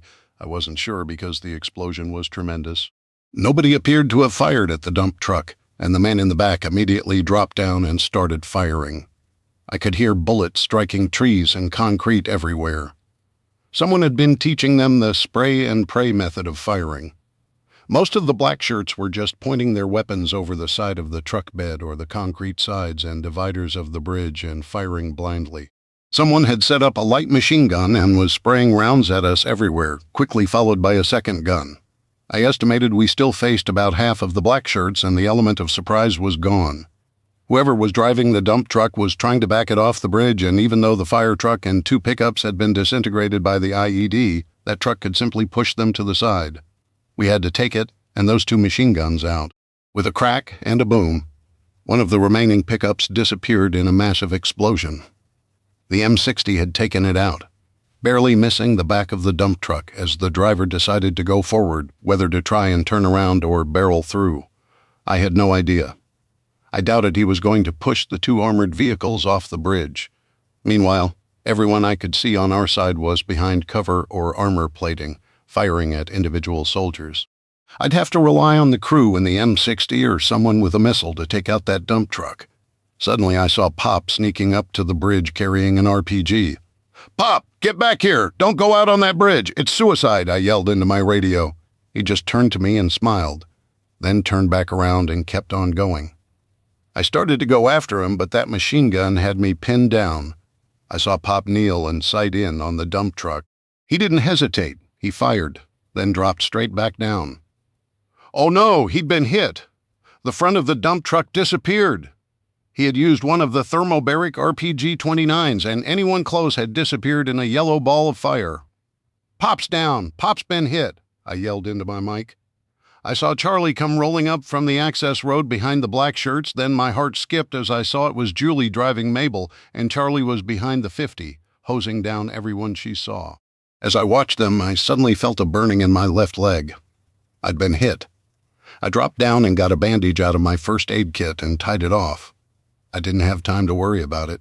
Pop was down and Julie was totally exposed as I started hobbling towards the bridge.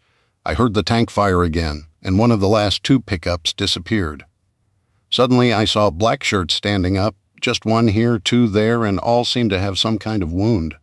"We surrender! We surrender!" they shouted with their arms raised. "Eagle 1 to all Eagles! Cease fire! Cease fire!" I yelled, hobbling over to the Hummer.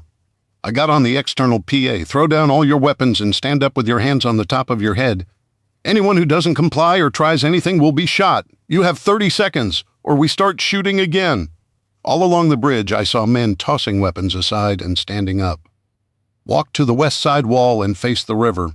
There's a tank over there with its machine gun trained on you. This is Eagle 1. Everyone stay behind cover until I tell you it's okay. We need to be careful. Keep every gun trained on them and be careful of anyone playing possum. If in doubt, double tap them." I looked over to see who was near me, and I saw Apache, Ghost, Greg, Medusa, and Cracker, Eagle 1 to Eagle 9. "What do you see?" I asked Mike. "I see several moving but down. Looks like they can't walk. I don't see any squirters." Squirters were what we called enemies, trying to sneak out a side or back door. "Apache, Greg, and Ghost on me. Medusa, you and Cracker keep them covered. Anyone moves, ventilate them, all Eagles. This is Eagle 1. We're going to check them out. Keep everyone covered. Anyone moves, put them down, stay behind cover. Julie, we have casualties. Eagle 1 out." Turning to the 3 men with me, I said, "I think they got Pop."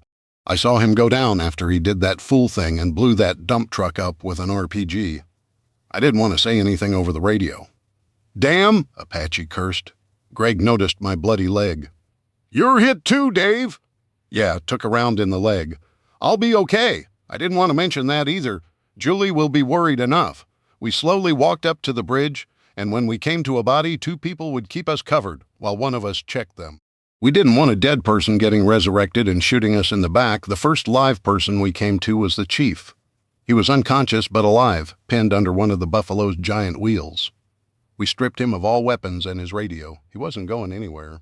Not unless he could bench press over 22 tons. Greg, you three keep checking them. I'm going to head to where I saw Pop go down and check on him. Anyone even twitches, end them.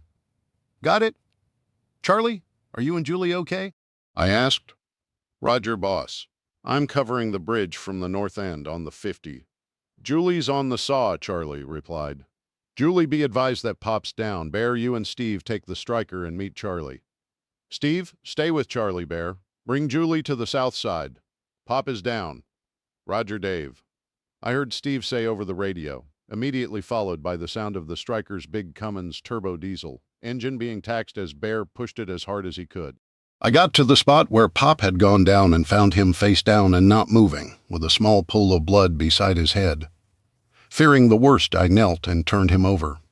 The left side of his head was covered in blood, so I took my water bottle off my harness and poured some over his head. Bear pulled up and I heard the doors open and the sound of people in boots running up. Dave, is he okay? Julie yelled, turning to her and raising my head.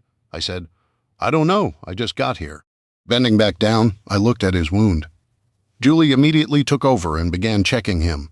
He was still breathing, so she checked his vitals, then examined the wound. I think a bullet just grazed his skull, and either it or the fall knocked him unconscious. He probably has a concussion, which can be bad enough in an elderly patient. Who you a-callin' elderly missy? I heard Pop croak out. Pop, you're awake!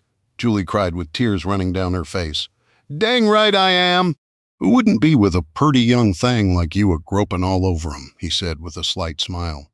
He tried to get up, but Julie quickly stopped him. No way, mister. You stay right there. Bear, can you carry him into the striker and lay him on the bench? I want him laying on his right side so I can get to the left, she said. I started to get up to make room for Bear and immediately stumbled a little. I had ignored my own wound during the fighting, but the sudden stop had stiffened my leg up. Dave, you're hurt! Julie's hands went to her mouth in shock. I'll be okay. You can check it after we're finished here. I got on my radio, Eagle 1 to all Eagles status check. I needed to know if anyone else was hurt, so I quickly checked around and received an update that nobody else was injured. There were 10 black shirts still alive, and 6 were unhurt, but 3 wouldn't be alive long. The chief was still pinned beneath the Buffalo's tire with Ghost covering him. I heard the tank coming down the bridge. Mike had sent the drone along the road back towards town, and so far there was no sign of anyone else. I started towards where the prisoners were being kept. To my dismay, there was no sign of Brian Green. We needed to find him. We couldn't leave that murdering psychopath alive. I had the prisoners turn around, and Charlie had brought the raider to the south end and had them covered with the 5D. Cracker had them covered with the 5D on the back of my Hummer. Where's Brian Green? I asked with a growl. Nobody answered. Where's Brian Green? I repeated. Man, ain't nobody heard of him. We don't know who you're talking about, one of the black shirts said. I looked at him battling with my conscience, and after staring at him for about 30 seconds, I walked up to him and pulled my SIG P200 2045 and put the muzzle right between his eyes. I'm not going to keep asking, man. You can't do this, he shouted. I have rights. I want a lawyer. I looked at him. Really? He had rights. What about the rights of the people in town? What about the rights of those you've murdered? What about the rights of the children and girls you've made into slaves and sold? What about their rights? We was just doing what we was told, doing what we had to do to survive. You know how it is. You could have refused, you could have fought back, but you didn't. They'd have just killed me. I did what I had to do to stay alive, he said defiantly. Maybe, but it would have been better to be dead than alive, preying on innocent people. Let us go. We won't go back. We won't cause any more problems. You're right about that. You won't, I agreed and pulled the trigger, and his body fell over the bridge into the river below. Turning to the next prisoner, I asked, Where is Brian Green? I don't know anybody by that name, I swear. I saw him look towards the far end of the line of prisoners. Man, just let us go. You'll never see us again. Do you want to exercise your right to remain silent too? I asked. The man looked around and motioned for me to step closer, and I shook my head. Not a chance. Cupcake. Where is Brian Green? I asked again. I'm getting real tired of asking, man. If you just let me go, I'll give you everything I have. I have food hidden, some ammo, even have a little gold I took from some old couple. He leaned over a little. I even have a 14-year-old girl you can have. Before I could even react, I heard a gun go off and saw 2 holes appear right between his eyes, and he dropped like a puppet who'd had his strings cut. His brain and the back of his head splattered across the concrete side of the bridge. I looked, and both Bear's and Doug's guns were in their hands smoking. Bear was holding a Colt Anaconda, .44 Magnum he'd started carrying to protect Mary against bears when she went to pick berries and rhubarb, and the massive gun looked like a toy in his huge hands. "Sick," Doug spat. I nodded once. "Thanks for taking out the trash, guys. I was just about to do the same thing." I turned to the next man, but I never got to say anything before he started talking. "Man, you's just gonna kill us all anyway. Just hurry up and get it over with." "You're right, and after what you've all done, don't you think you deserve it? But there are a lot of different ways to die. Some take a really long time, and at the end you'll beg to die to make the pain stop. We didn't have time for torture. We needed to get on the road. And the problem with torture is that people will lie and tell you anything just to make the pain stop for even a little bit, while you waste time trying to find out if it's the truth, only to have to start all over again." I heard a man sobbing further down the line, and I looked over. He couldn't be called a man. He was maybe 16 years old. The man in front of me snapped at him. "God, shut up, you pansy! Be a man! Why, I brought you. I'll never know. You're weak. Stand up straight and give these peckers the finger. You're useless." I walked over to the boy. "Son, what are you doing with these pieces of shit?" He wiped his eyes. "My pa made me come," said we needed the extra food. "There's also some bounty money he wanted. He thought we could collect. He said that it would make a man of me." "Where's your P at?" The man who'd yelled at the boy spoke up. "I'm his PA, though I'm ashamed to say it, takes after his ma. She made him weak, always talking about him getting schooling and making him take music lessons. Good riddance to that bitch." I glared at the father until he looked down at his feet, then turned to the boy and led him to the side. "Watch them," I said to my teammates. "We're going to have us a little talk. You let him alone. That's my boy. You got no right." The father yelled. I turned back to the boy. "Oomph!" I heard from behind me, and when I looked, Bear had punched the father in the gut. He was laying on the ground, curled up, puking. "Good job, Bear, son. Every black shirt here is going to die, even your father, and there's nothing you can do or say to stop that. No matter what happens, I promise I'm going to let you go, though. I'm going to give you a pack with supplies and a knife, but I'm not giving you a gun. If something happens to you because of that, then that's the price you have to pay for coming here. You will walk south, and if I see you or hear of you around Tazewell again, you'll pay the price these other men will today. Do I make myself clear?" "Yes, sir. Thank you. You'll never see me again. I really didn't want to come." "What's your name, son?" "Terry." "How old are you, Terry?" 15. 15? When I was 15, the worst thing I'd done was lie to my father, and his belt had taught me that that wasn't a good idea. Now, Terry, first, which one is Brian Green? I know he came with you. 3 sudden sharp bangs came from behind me, and I dropped and turned. Jeff was standing over a fellow who was covered in tattoos. "Look at his hand, Dave," Jeff shouted. As I looked closer, I noticed an M26 frag grenade in the man's hand. How had we not caught that? He pulled it out of the top of his shirt. "I saw him just as he reached for the pin," Jeff said. He was obviously dead now. Jeff was a pretty good shot, but still it would have been pretty hard to miss with a 3-round burst from an M4 at 10 feet away. If Jeff hadn't noticed it, though, half of my team would be dead right now. Kneeling, I looked at the back of his shirt. The man had sewn a hidden pocket into the top of it, and his long hair, almost an old-fashioned mullet, hid it from view. All he had to do was drop his hand a few inches to get to it. Inside, I found a knife and a Kimber Micro 9 pistol. The pistol was so small it was maybe 3/4 of the length of my hand. "Thanks, Jeff. We all owe you one. A really big one. The realization that my wife might have been killed hit me hard. Everyone cover them. Anyone twitches, take them out." Turning to the black shirts, I looked at each of them one at a time. "If you move even your pinky wrong, you're dead now. Strip, every one of you. Left hand only, keep that right hand on top of your head." "But there's women here. They'll see us," one man complained. "I don't care. Right now, I'm about to let those women have at you with their knives for what you've done, especially to the children. Now, strip." "Greg, check all their clothes, and if you find anything, lay it in front of whomever it belongs to. We gave them the chance to surrender if they disarmed, and they're going to pay the price if they didn't." Turning back to the boy, Terry, I asked him again, "Which one is Brian Green? The one your feller just killed?" "That's Brian Green, stunned." I turned back towards my team.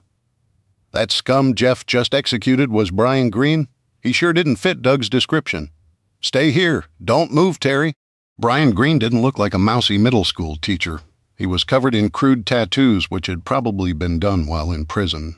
His hair almost reached the middle of his back. His arms were muscular, probably from working out while in prison, with nothing but time on their hands. Many prison inmates worked out for hours a day. Well, I'll be damned, Ghost said. We sure would have never known. We might have let him go. None of them are leaving, except Terry over there. He's only 15, and this was his first trip with them. I promised him we'd let him go with a pack, but no gun. None of the others leaves the bridge alive. Anybody have a problem with that? Nobody did, and with good reason. Have the rest of them stack up the dead off to the side of the bridge on the pavement. We'll burn them when we leave.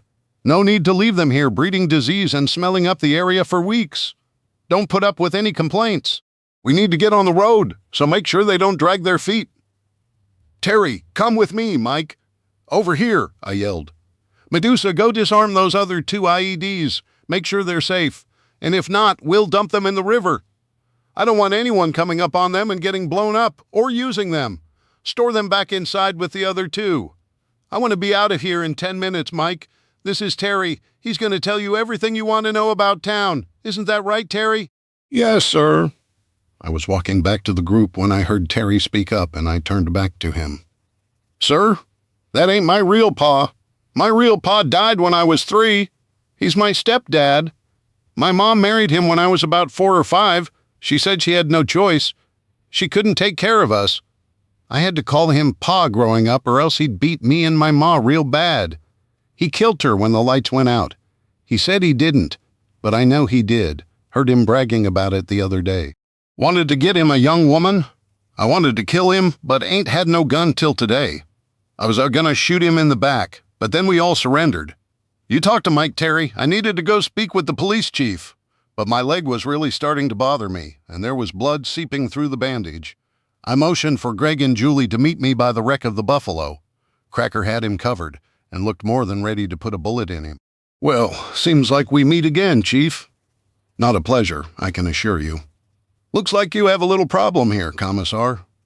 Get this thing off of me. I'm going to die, he screamed. Oh, I can guarantee that. You and your communist gang just couldn't resist. Could you must have seemed so easy? Everyone trusted you. So you just started slipping in and grabbing who and what you wanted. Must have seemed like a piece of cake. Someone had to take charge. These ignorant hillbillies sure can't think for themselves. So you and your little Politburo decided who could be better, right? After all, it was for the good of everyone, especially you 3. By the looks of that gut, you didn't limit yourself to 1 meal a day, did you? And so what if you had to throw some people in jail, or if a few people needed to die because they wouldn't give you what you wanted, or resisted you and your good buddies? After all, that was for the good of the people too, wasn't it? But especially your good. And if some people have to be sacrificed, well, that's just the cost of doing business, isn't it? Get this off me. I'm the chief of police. You can't do this. Oh, but I can bet. It all doesn't seem like such a good idea now, does it, Chief? All those dead bodies, enslaving people, torturing them, selling women and kids to the gangs, they're just ignorant hicks. Who'll notice or even care? I care, Chief. My friends care. This is my hometown. But you want to know your 2 biggest mistakes, Chief? Or should I say, Commissar? What's that?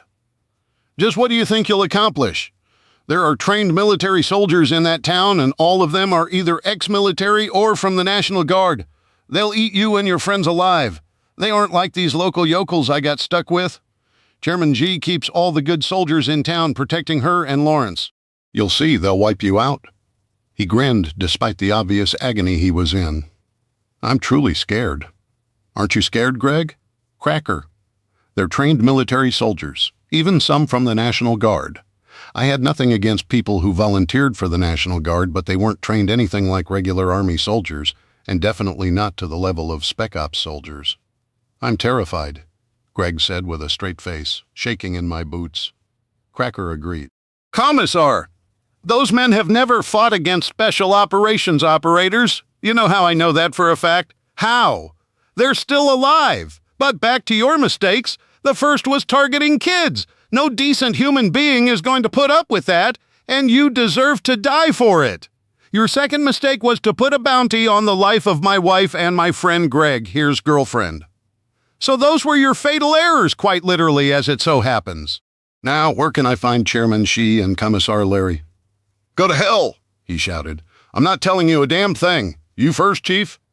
I emptied my pistol into his head, and the result was an unrecognizable lump of flesh. I looked at Julie to check her reaction, but she didn't look fazed at all. This was one time I was sure that killing another human wouldn't leave a spirit behind to haunt me. What do we do with his body? Greg asked. Drop a thermite grenade on him as we leave. No need to have him stink up the whole place, and we sure aren't going to waste the time to dig his sorry self out. Should we just leave him for the buzzards and crows? Cracker asked. They have to eat too. It would just make them sick. Not even buzzards deserve that, Julie said, following me as I limped away. Dave, I really need to look at that leg. In a few minutes? How's Pop doing? I was really worried about him. He has a concussion, I think, mostly from hitting his head when he fell. Pastor is keeping an eye on him to make sure he doesn't go to sleep. We have to keep him awake for at least 12 hours, but I think he'll be all right. The black shirts had stacked all the dead bodies in a pile off the side of the road, and someone had poured gas on the pile and lit it. The smell of burnt flesh would soon permeate everything, and I hoped to be long gone by then. The 3 remaining men stood naked by the side of the road, covering their groins. Mike and Terry came to join me. Did you get what you wanted, Mike? Yeah, Terry was real helpful. I found out where we can find our 2 friends, but Terry has something he'd like to ask you. Don't you, son? Yes, sir. Would it be possible for me to take care of my stepdad for what he did to my ma? I promise I won't try anything. Please, I need to do this. Terry, I can respect that, but are you sure? Let me warn you, you might have nightmares from it, and sometimes they never go away, I warned him. I'm sure I won't have nightmares putting that evil man down. I looked at Julie, Greg, and Mike, and they all nodded that I should let him. Okay, son, give me a minute, Greg. Can you get Terry here, a pack together, give him a knife? But no gun. Greg headed off. He would know what to pack him. Terry, remember what I said? Head south and don't come back. I won't. I have family around Newport, so I'm going to head there. Cherokee Lake is on the way, may spend a few days and fish. I love to fish. Come on, let's get this over with. Walking up to the 3 remaining prisoners, I took my cig and removed all the rounds, but the one in the chamber then, going up to Terry's stepdad, I looked him dead in the eye. "So's you come to kill me, huh?" he asked. "No, I changed my mind. I'm not going to kill you, you piece of human filth." "Huh, you ain't got it in ya, do ya? You can't look a man in the eye and pull the trigger, can ya? It ain't so easy when you can smell a man's stinky breath. Ya ain't got the balls," he yelled. "Oh, I can. I've done it plenty of times before, but I made a promise." I handed Terry my cig, and his stepfather's eyes got as big as saucers. "I know you ain't got it in ya. You're weak like ya, ma. Shoot the bastard, and we'll split the bounty, Terry. Ya better do as I tell you if Inya knows what's good for you, boy." Obviously, brains were in short supply in his head. At least 6 M4s were pointed towards Terry and his stepdad, as well as a 50. If Terry even thought of trying anything, he'd be full of a lot of holes. There was a sharp crack, and the man dropped. Terry handed me my pistol back. "Thank you, sir. I'll never forget you, and I promise I'll live a better life. I'll fight anyone I meet like these vermin." And with that, he picked up his pack, turned, and walked down the bridge, headed south. Chapter 11. Julie took my hand and nodded. I grabbed a full magazine and inserted it in my cig. Then, chambering around, I calmly shot the other 2 Bear and Apache, grabbed Terry's stepdad and threw him on the funeral pyre, then picked up the other 2 and tossed them on as well. "Gather up all the weapons, ammo, radios, anything that looks like it can give us any intel, and put it in the back of one of the Hummers. Let's get loaded up and off this damn bridge. Dave, you'll ride with me in the big truck.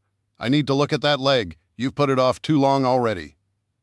"Okay, Jules. Rest of you sort out who's riding where. Pop is going to need half of the Nyala, so everyone except for 1 or 2 and the driver and a passenger is going to have to ride with someone else." Everyone started getting everything together, and I heard Gator start up the M60. I'd have to think of what we were going to do, Mike. "Get the drone down and switch out the batteries, then ride with us so we can go over the intel. Greg, ride up front with Bear so we can come up with some kind of a plan." I climbed into the back of the Nyala and leaned back and shut my eyes. I was exhausted, and we still had the black shirts in town, plus the 2 tin pot dictators to deal with. I suddenly remembered that Pop was laying across from me. "Hey, Pop, how are you feeling?" I asked him. "I'm feeling okay, son. Got me a bad headache. Plus, I'm kind of woozy. Feels like I drank a quart of Shine without the good part of it."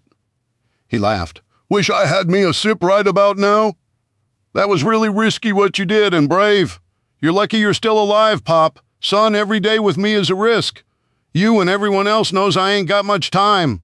That thar truck was trying to kill y'all. And I ain't a-gonna let my friends and family get killed by no lowlifes who hurt babies and women.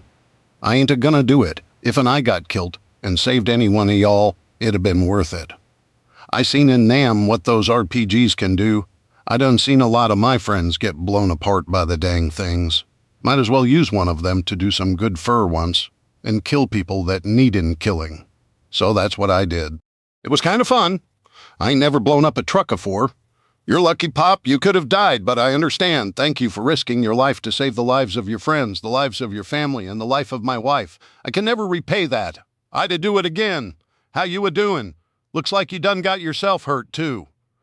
"Yeah, stopped a bullet with my leg. Seemed like a good idea at the time. Not so much right now, though. We both laughed at my lame joke. Expect not." "Best not do it again.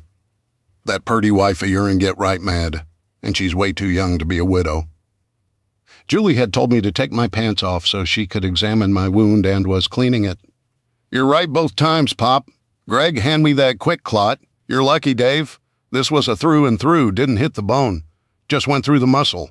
It will hurt for a while, and you'll need to stay off it and keep it elevated. I'm going to start you on a course of antibiotics. We'll need to watch out for signs of infection. You got lucky, though, a few inches higher, and you could forget about any kids or any late-night shenanigans. A few inches sideways, and it would have hit your femoral artery, and you'd have bled to death." She was trying to sound strong and like she wasn't worried or upset, but I could tell that it was a total act. She had been terrified, and probably was even more so now. I knew we would be having some long, late-night conversations. "Mike, what did you find out from Terry?" I asked. "Gloria and Larry are almost guaranteed to be barricaded in the county jail. That's their fallback location. Terry didn't know if anyone got a warning off or not. He didn't hear one, but he was in one of the pickups, and they only had 3 radios for all of them. We found all of them, and one had a bullet hole in it. Haven't heard anything on the other 2 yet, so we don't know if they're expecting us or not. They've moved all the heavy weapons to the jail, and all 4 corners of that roof have either heavy or light machine guns in place. They've fortified it. We're looking at reinforced doors with 2 thick steel plate welded to them and reinforced bars on the windows. The jail, as you probably know, consists of 2 buildings, and they are in the office complex area in the building on the east side.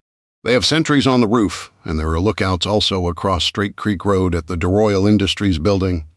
We're looking at a cleared area around the jail for hundreds of feet, and other than a very small patch of woods to the southeast of the jail, there is absolutely no cover.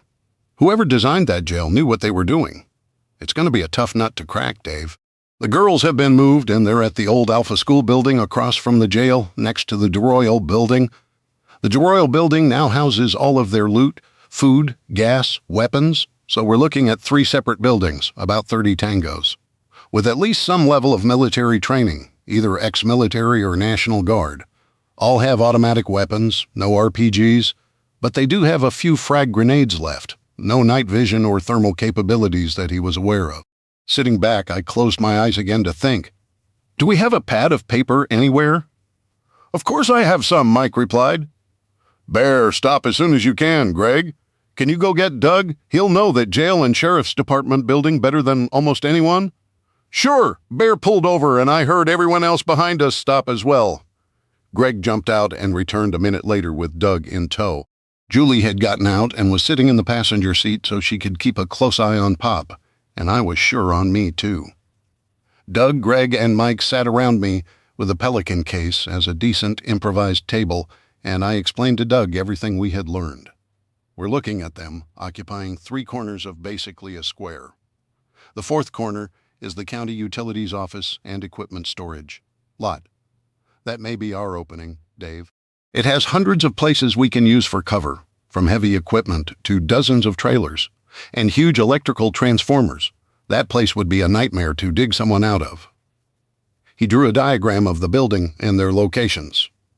There's a big factory diagonally across from the utilities office, the King Business Forum building. If we can get across this intersection, we can hide in that equipment lot. That still leaves the jail, and the offices are on the far opposite side of the utilities lot. The cells are on the closer side, Doug explained.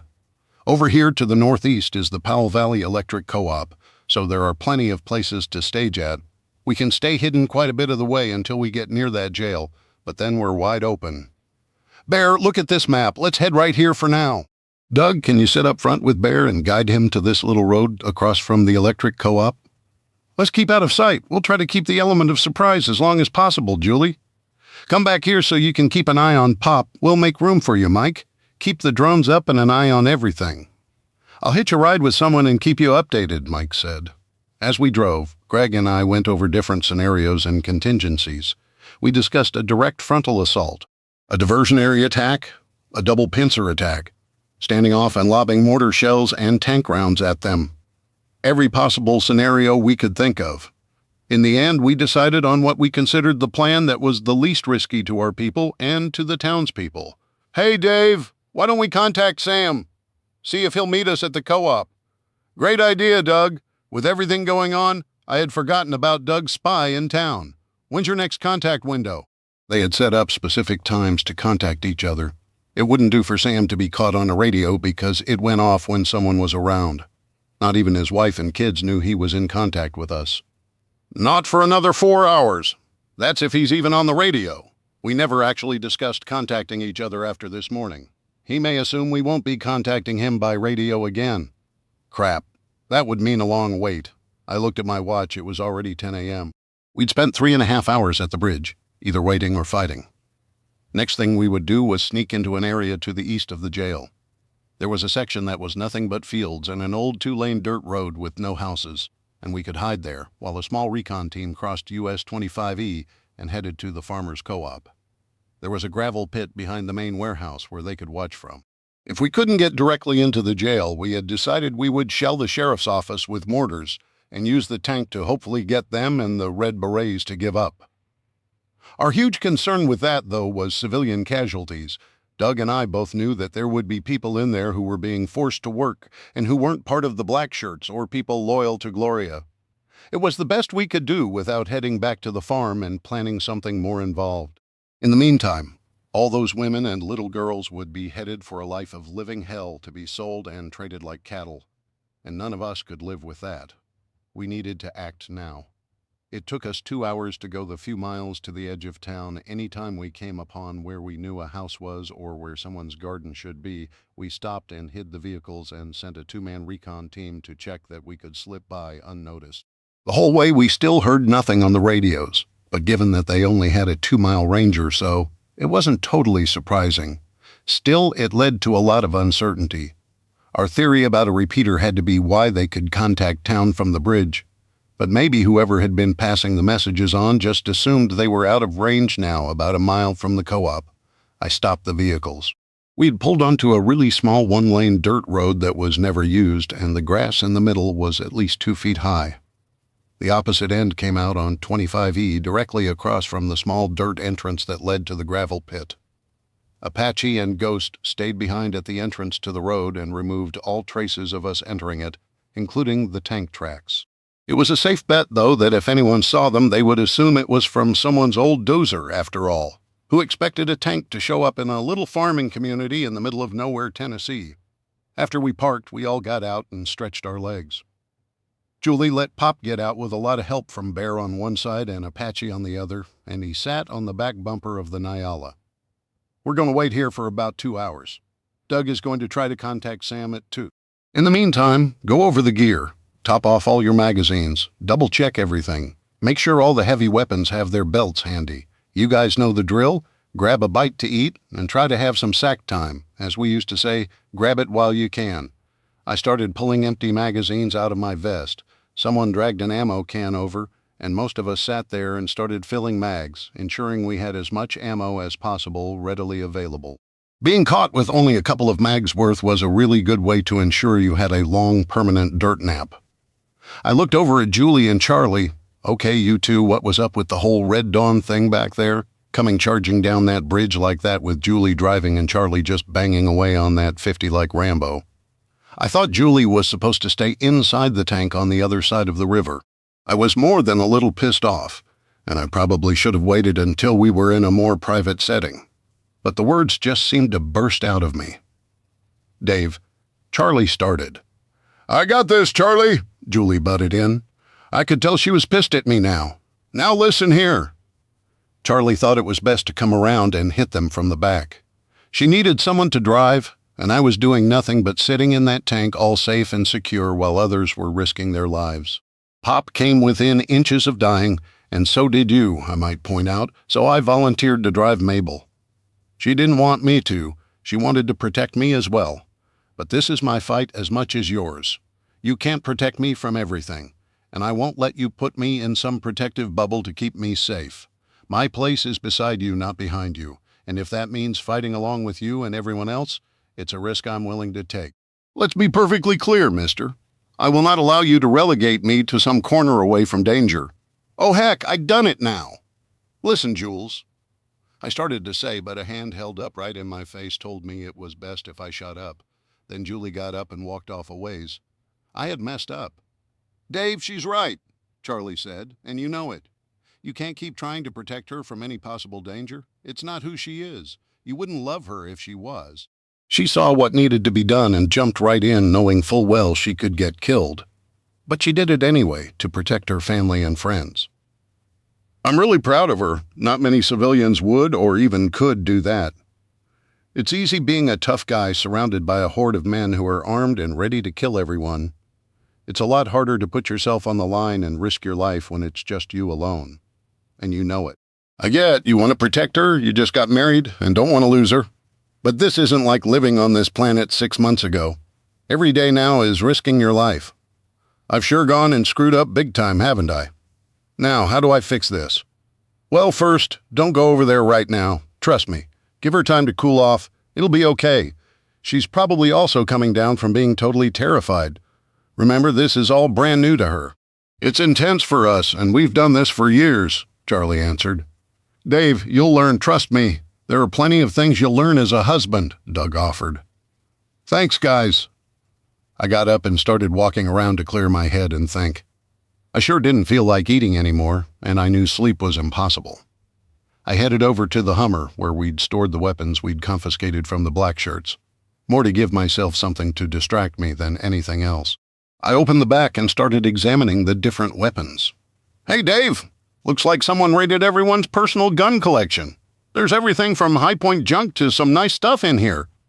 Greg had walked up behind me. Yeah, long guns are about what I'd expect, except for the full auto stuff. It mostly looks like cheap AR-15s and knockoff AK-47s. Though there are a few hunting rifles here.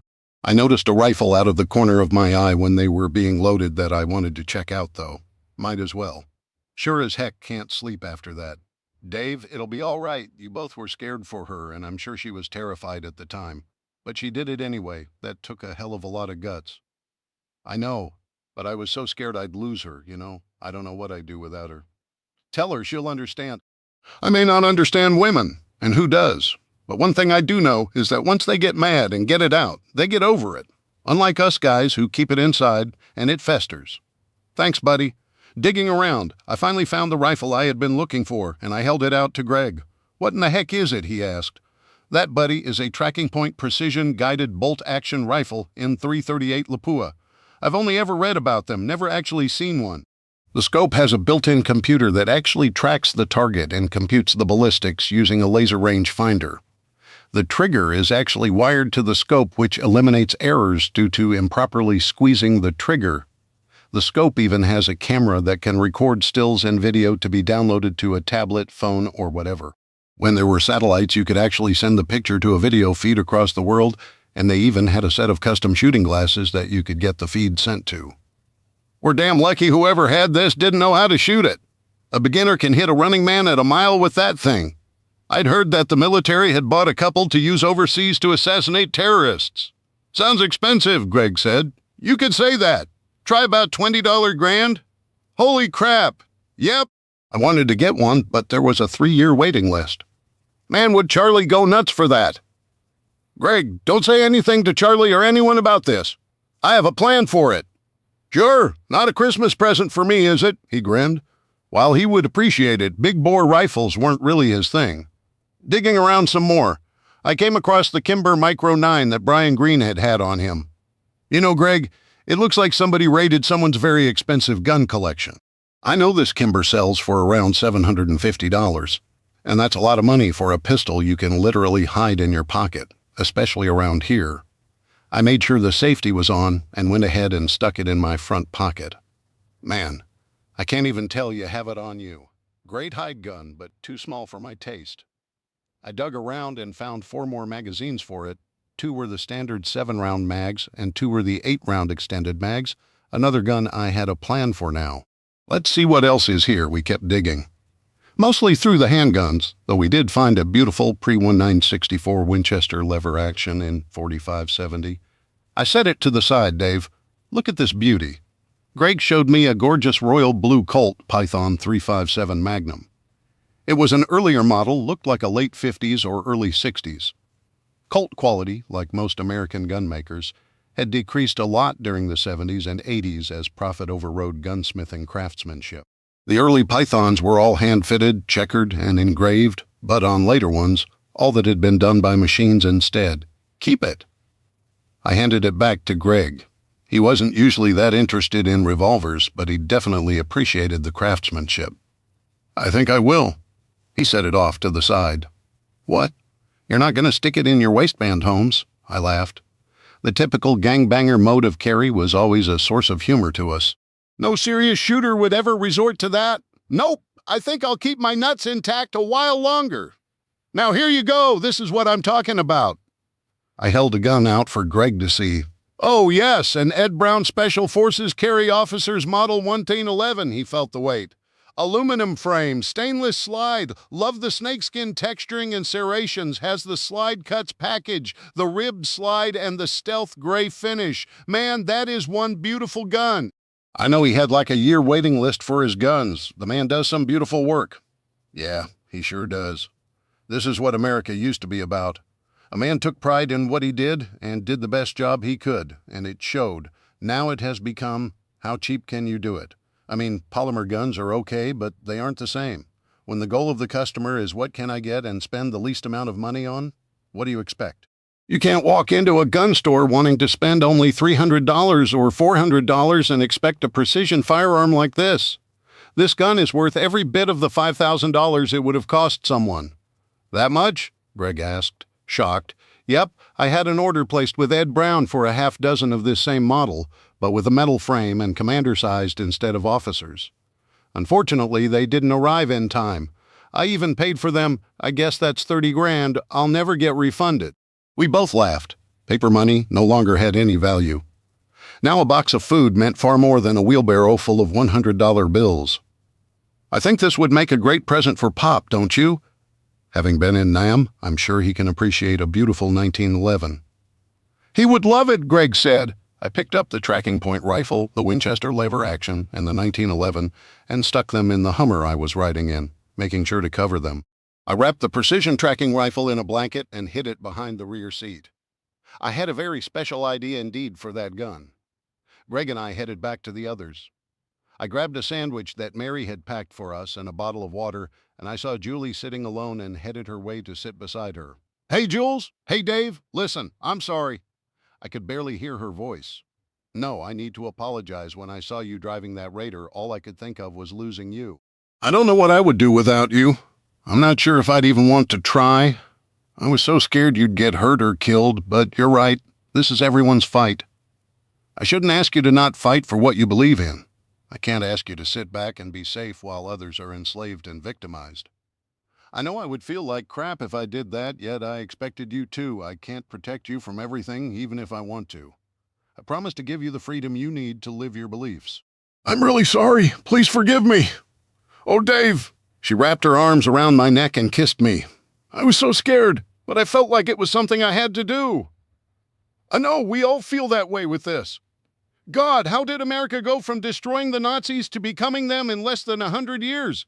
The vile things those people are doing to innocent people is just mind-numbing. Those are people they're supposed to protect and help.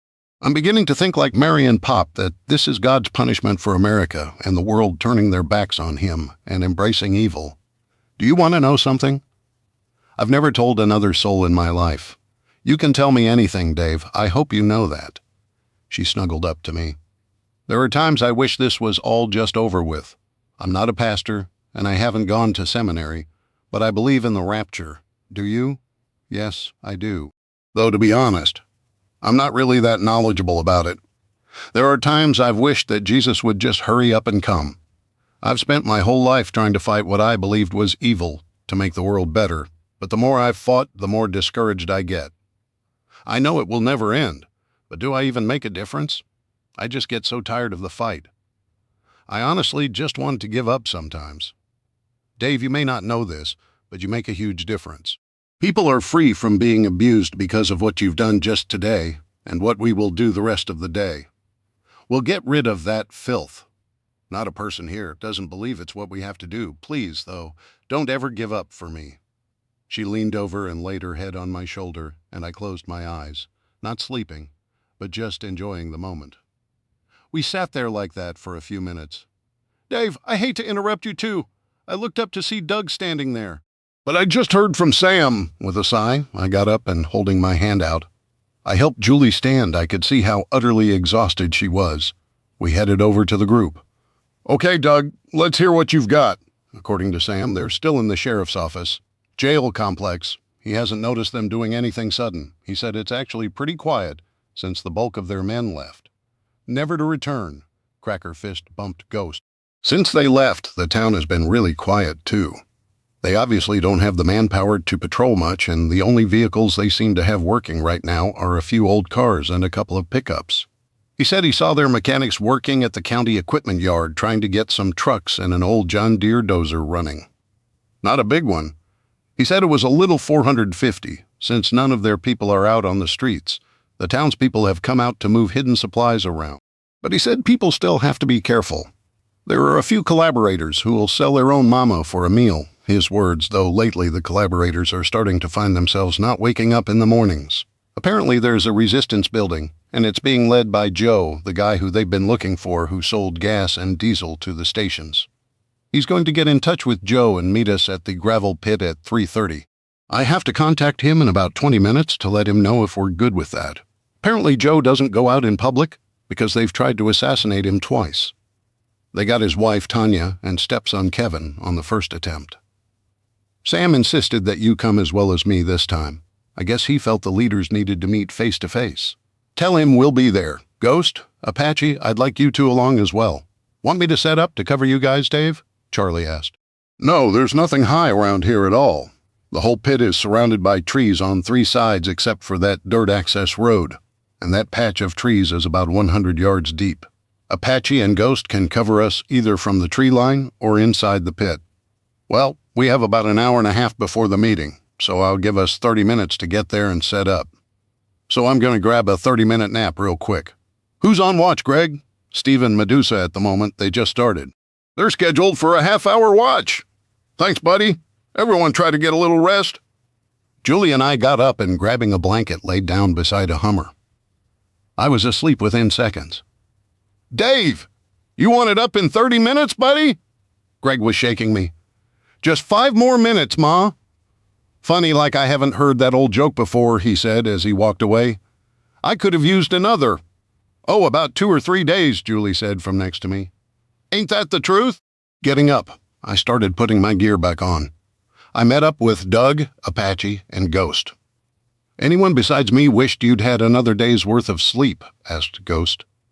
Amen, brother, Apache answered. Everyone have everything? I asked. Do you think we need to take night vision? Doug asked. Sunset isn't until 8:30. If we're not back in almost 5 hours, we have a lot bigger problems to worry about, I replied. Let's do a comms check. After getting acknowledgement from the other 3 plus Greg and Mike as base, we headed out. The first part was simple. Apache was running point and Ghost would bring up drag or cover our rear. When we got about 100 feet from where the tiny road crossed 25E, Apache called for a stop. I'm going to head on up and check the road out, he said. Sliding over to the tree line, he slowly crept up to the road, watching everything around him. When he got within 10 feet, he dropped onto his stomach and crawled the rest of the way. We watched him from the cover of the trees on both sides of the road. Apache looked both ways, then after a couple of minutes he motioned us forward. We all dropped down beside him. I haven't seen anything, Dave. It's kind of creepy seeing a big road like this with absolutely no traffic. Yeah, spooky as heck, I agreed. Apache, you cross first, then me, Doug, and finally Ghost. Take your time and don't rush it. We have plenty of time. That last bit was mostly for Doug, who lacked the experience. Apache looked both ways, then took off. It took us 5 minutes to cross, but better to be safe than sorry. After we crossed, it was a short walk to the edge of the gravel pit. It wasn't that large, more a storage area for the county. There were several large piles of different-sized stones, from little pebbles to ones the size of bricks or larger. What do you guys think? I asked. I see my spot, Apache said. Look at the blue tarp on top of the pit to the right. I can come up the back side, climb to the top, and get under that tarp. I have time to build me a berm in front and a firing hole. Perfect. I'll go to the left to that building. Looks like a storage shed, has a man door on the side and a roll-up door on the back. I assume you'll probably be in the office, but either way, you'll be covered from elevation. I'll toss up some of those sandbags laying around the bottom to give me cover up top. We'll have you covered from 2 directions. Ghost's idea was solid. Unless someone got inside that building, he'd be in good shape. They both started moving towards the locations they'd chosen, and it took them a while. But eventually, they were in position, well hidden, even from me. Doug and I waited for the radio call from Sam and Joe, but 3:30 came and went with nothing. 10 minutes later, still nothing. I was getting worried at 3:45. Doug's radio finally crackled. Doug, this is Sam. You there?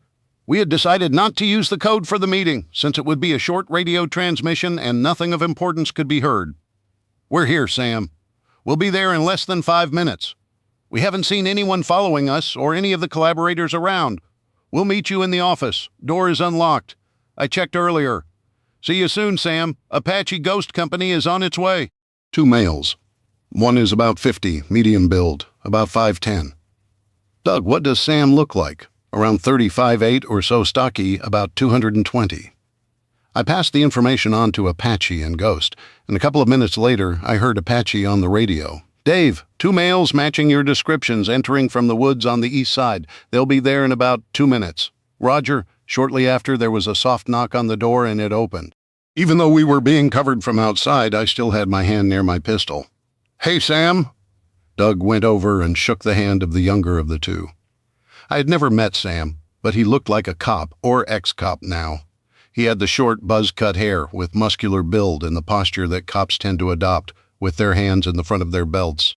I'd never understood why, but the only thing I'd ever seen different was those who wore tactical vests, who would change the position to wrap their hands around the upper straps of the vests. Hey, Joe, old friend. Sorry to hear about your wife and stepson. I shook Joe's hand, and noticed that he looked a lot thinner and a lot more ragged. Apparently hiding from the local thugs was pretty rough. Dave, it's been a while. He noticed my leg. You okay? Looks like you've gotten yourself in trouble, too. And from what I've heard, you're quite in demand. Yeah, trouble with the black shirts this morning. Just a little flesh wound. Wife took care of it. Wife. When did you get married? Joe asked. 3 weeks, 2 days ago.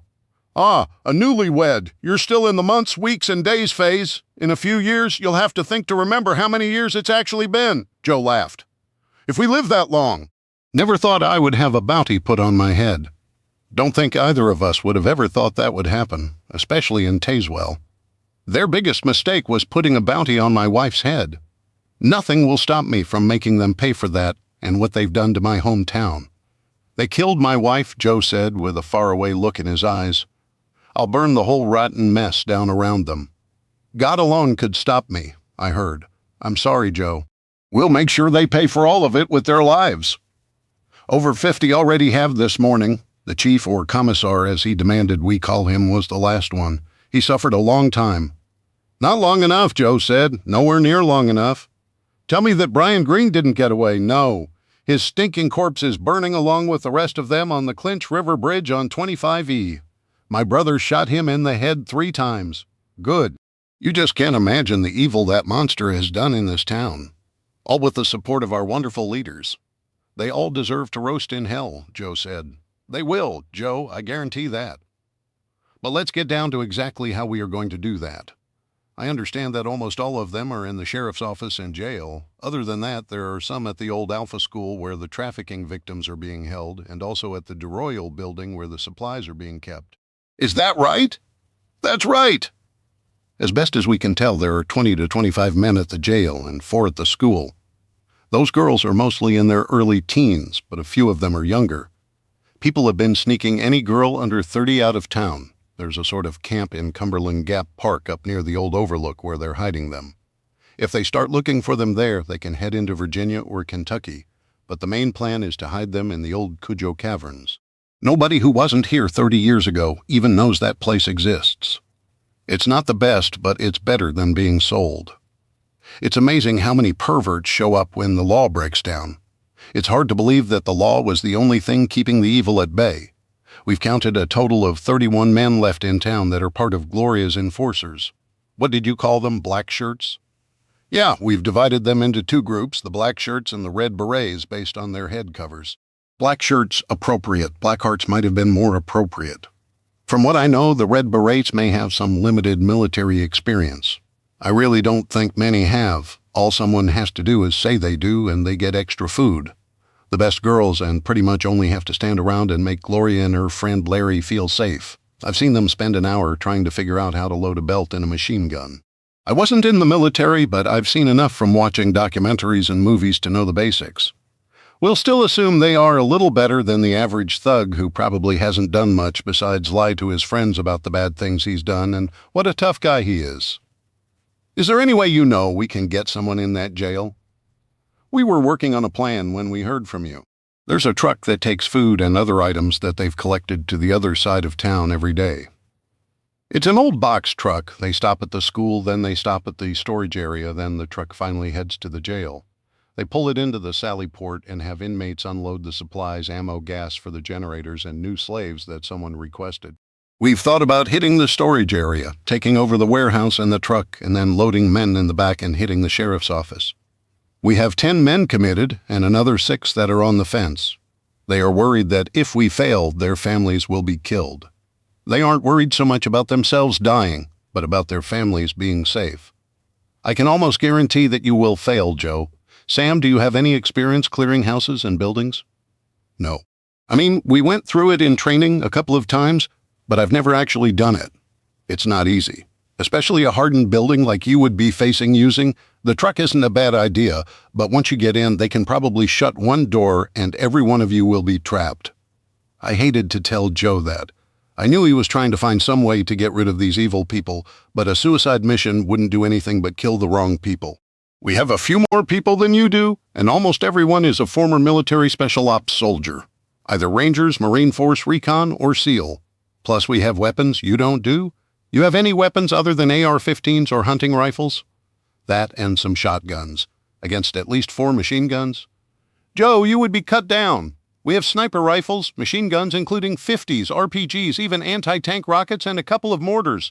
We even have an M60 tank and 2 Stryker fighting vehicles. One we brought with us, along with the tank. A tank? Where did you come across an actual tank? And what exactly is an M60 tank? We just sort of found it? I didn't want to go over the whole story. An M60 tank was the tank they started using during Vietnam. It replaced the M48 Patton. The M60 never got a nickname and really was just an updated Patton, so some people call the M60 a Patton as well. The Army still used them even during Iraq and Afghanistan. It was the one they used just before they started making the Abrams. It can peel that police station open like a sardine can. We thought about just using it, but we're worried about innocent people in the sheriff's office. There are a few in there, mostly the slaves. Gloria never goes anywhere without her wife, and 1 or both of their 2 poor girls. There are probably 6 to 10 in there at any time, though a lot less since the sheriff and his convoy left. Do you have anyone inside the jail? Yes, we have 2 people. A woman who cleans it. Her husband is in the jail, but they don't know they're married, and she sneaks a lot of items into the jail for us. She's even snuck some knives in, And there's an elderly man who's like the maintenance guy, fixes things, unclogs toilets, etc. He also sneaks things in. He's the one we rely on most to get major items in. It's amazingly easy for them. How surely they search them, I asked. Not so much. First, their metal detectors don't work, of course, so they do a casual search. The woman is, how do I say this without sounding sexist? After all, we wouldn't want Comrade She to get upset. She is extremely well endowed. Wouldn't you say so, Sam? Joe asked. Laughing, Sam said, you could say that. Her nickname is Big Dolly after Dolly Parton, but she would be considered her big sister. She has snuck in knives, food, even some small handguns like Ruger LCPs, J-Frame Smith's Colt Mustangs. The elderly man has an artificial leg, and he has modified the bottom, so there's a significant pocket between the stump and the bottom of the prosthesis. It's extraordinarily painful for him when he does it, and he has to pack it with stuffing from mattresses, rags, or other pieces of cloth or foam to be able to walk on it on the way out. The pain takes a lot out of him, but he insisted that we let him do it. Right now, they have 13 handguns and almost 24 knives hidden in there. We can use that. Let's draw a diagram of what you know, and locations for everything. Guards, slaves, Gloria and Larry, weapons, all of it. We spent the next hour going over it all, and as we did, a plan began to form. 15 minutes later, we had finalized the plan and agreed on a time to kick it off, as well as a schedule of times when the radios would be on in case something happened. We broke up and got ready to head out. Apache Ghost, we're coming out. Is everything clear? You're clear on my end, Ghost said. Clear here, Dave. I heard Apache respond. We left and went our separate ways, and Doug and I met Ghost and Apache at the tree line and headed back. It was good seeing Julie, safe and sound. How did your meeting go? Did everyone come up with a way to get rid of those people? Julie asked me. Nope, Doug told her. Dave did, though. I may have had the idea, but we all will need to do our part to get it done, I told them. We'll go over it in a bit. We're not doing anything until morning. We need time to get things in place, especially in town. They have people to move, and the timing has to be exact. Right now, I'd like to get some food and maybe an hour or two of rest. But first, I have to talk to Greg, Gator, and Mike. After letting them know we would be spending the night and not attacking until the morning, I grabbed some food and sat down to eat. Julie checked my leg and gave me a couple of Tylenol 3s for the pain. Then she went to check on Pop. We had stronger meds, but I didn't want to risk being less than 100%. I saw Jeff walking by and remembered something I needed to do. Hey, Jeff, you got a minute? Sure, what you need? First, I wanted to thank you for this morning. You saved a lot of lives when you took the vermin out before he pulled the pin on that grenade. You saved my wife's life. I can never repay you for that. You don't owe me anything. Any one of us would have done the same thing. The point is that you did. But there's something else I wanted to talk to you about, since I have you alone. My brother raised a questioning eyebrow. What do you think about Charlie? Well, I like her, of course. She's a nice person. She can be, intimidating, but she's pretty okay. She sure knows what she's doing and is an awesome soldier. That's not what I mean. How do you feel about her personally? Not as a soldier, but as a woman, Jeff blushed furiously. Huh? Do you like her? I've been told that it's possible that you've liked her as more than just a friend or member of our community for quite some time. And lately I've heard from a little birdie that she apparently really likes you as more than just a friend as well. I think the word that was used was that she had claimed you what? Are you sure? She's absolutely beautiful. Any guy would be lucky to have her. It's just that, I don't know what I mean. I know, brother. I was the same way when I was told Julie liked me a lot. Apparently it's a problem we men tend to have. If you're interested in her romantically, I may just have the perfect icebreaker, so to speak, for you. If you're willing to risk finding out she maybe doesn't think of you that way, I may just have a way for you to let her know how you feel. But what if she doesn't think of me like that, Jeff asked. Either you take the risk, or sooner or later you watch someone else do it, and you wonder what if for the rest of your life. Your choice, brother. But a word of advice. Don't wait too long. Life is too short not to grab happiness when the door opens. Lately, it can be a lot shorter. What can I do, Dave? I'm usually not a huge risk taker. When Karen and I met, it was more like, you want to go out? Sure, why not, Come with me. I led him over to the Hummer and pulled the blanket out from behind the seat, unwrapped it, and stood back. What is it? Jeff asked. That is a true sniper's rifle. It's made by a company called Tracking Point. They call it a precision-guided bolt-action rifle. It's even in Charlie's favorite caliber, .338 Lapua. The scope has a built-in computer that tracks the target and computes the ballistics using a built-in laser range finder. The trigger is wired to the scope and it eliminates errors if you don't squeeze the trigger properly. The scope has a built-in camera that records videos and pictures. She will absolutely love it. We took it off of one of the dead black shirts. Give it to her. If she thanks you, then you'll know she likes you, more like a friend. If she really thanks you, then you will really know. Trust me, it's foolproof, and if she doesn't feel the same way, no embarrassment. What do you have to lose? Go ahead, Jeff. Take the risk and do it. You're sure about this? Oh yeah, I'm absolutely sure. No better time than right now. Hesitantly, Jeff wrapped it back up and picked it up. Then he slowly walked towards Charlie. I rushed over to Julie. Hey, look over there and watch what happens. I pointed to Jeff and Charlie. What's up? Why are you so excited? You're grinning like a little schoolboy. You'll see. If what I think is going to happen actually does, you'll be really happy. Real soon. Charlie was talking to Medusa, and it looked like Jeff didn't want to interrupt them. It took a few seconds for Charlie to notice Jeff. Then she smiled a little and said, Hey, Jeff, what's up? Charlie, you see, the thing is, well, what I want to do is give you a little present. I really hope you like it, Jeff finally stammered out. Why, thanks, Jeff. What is it, she said as she took it. You'll have to open it. Jeff didn't seem to trust himself to remember all the details. With a curious smile, Charlie started unwrapping the rifle. And when she saw what it was, she squealed so loud I thought people in the next county might hear her. Do you like it? Jeff asked. Like it? I absolutely love it. It's gorgeous. Oh my God, I can't believe it. This is maybe the best rifle in the entire world. Oh, thank you, thank you, thank you. Charlie then did something totally unexpected, even by me. She laid the rifle down and grabbed Jeff around the neck and kissed him. Not a peck on the cheek, thank you kiss, but a full-on tongue-down-the-throat kiss that must have literally lasted for 3 or 4 minutes. I looked at Julie, who was grinning as big as I'd ever seen her. Greg was looking at me, and he pointed his finger at me, then gave me a big thumbs up. Everywhere I looked, people were smiling. I was happy for them. Greg walked over as we watched Jeff and Charlie sit down while she explained all about the rifle to him.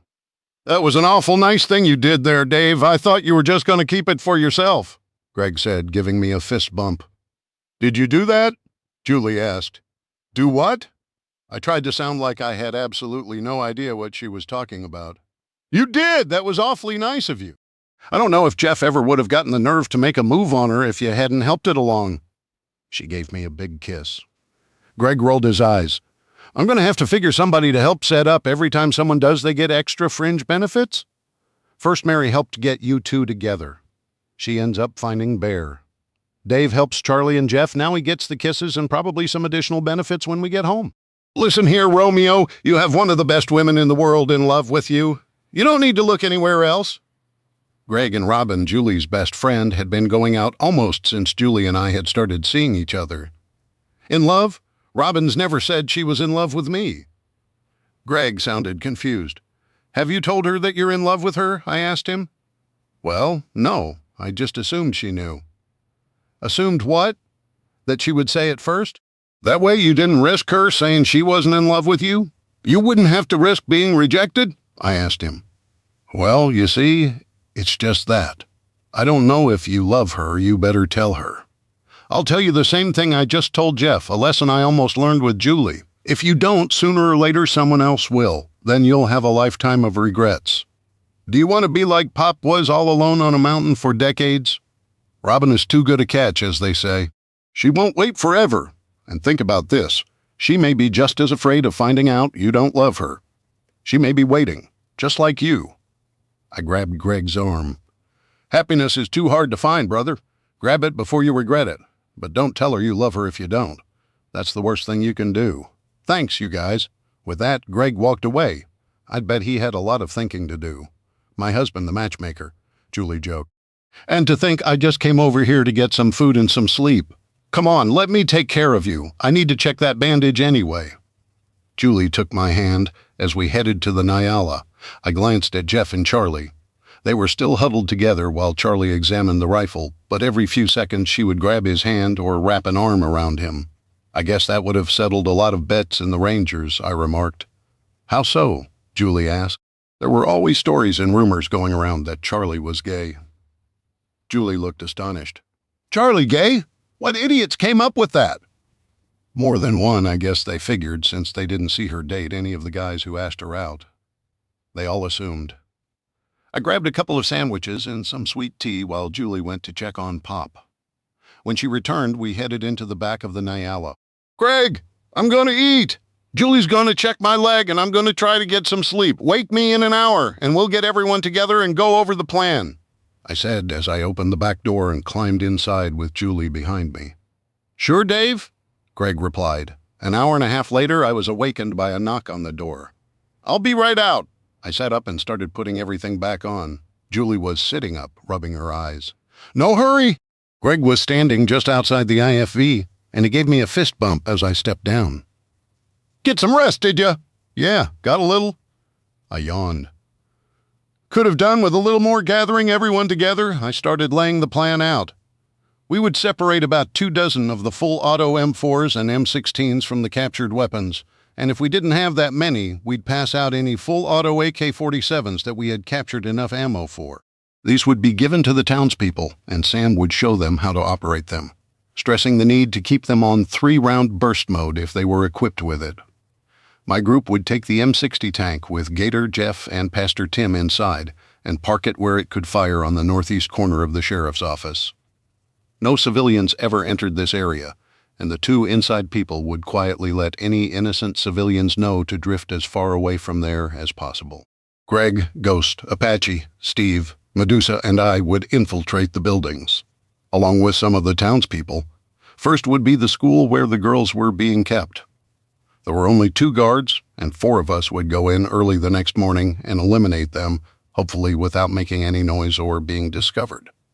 Since I was hobbling just a little, as much as I wanted to, I would leave that up to Apache, Ghost, Medusa, and Greg. We would leave 2 townspeople there after the guards were eliminated, to guard the girls. We would then wait for the box truck. When it arrived, we would take it over and proceed to the storage building hidden in the back. The truck would back all the way in, and was always met by the 4 guards there. Silenced .22s would take care of them. With both buildings visible from the jail, stealth up to that point was critical. Once we took those guards out, we would again leave 2 townspeople there as guards, and we would head to the jail. Here was where it got complicated. The truck always pulled up to the sally port at the jail and honked the horn 3 times. Then the door was opened and the truck backed in. Up to this point, the truck would be visible to the 4 roof sentries with the heavy and light machine guns. Sam thought there were 2 heavy and 2 light guns, but since we weren't sure, we would assume they were all heavy. When the door to the sally port started to open, Charlie and Cracker would take out the roof sentries and position themselves on the now useless electricity towers at the electric co-op. They would be about 100 feet in the air. They assured me they could take out 2 sentries each in less than 15 seconds. Then they would jump in Mabel and race back to wherever they were needed the most. Once that threat was eliminated, the tank would fire on the northeast corner until told to stop. That would provide a huge distraction. The Nyala, driven by Bear with Mike, along to operate the tail launcher and the drones at the beginning, and with Pop firing through gun ports, would drive around to the front of the building with the Hummer, driven by Julie. Sam would ride in the Hummer and operate the 50.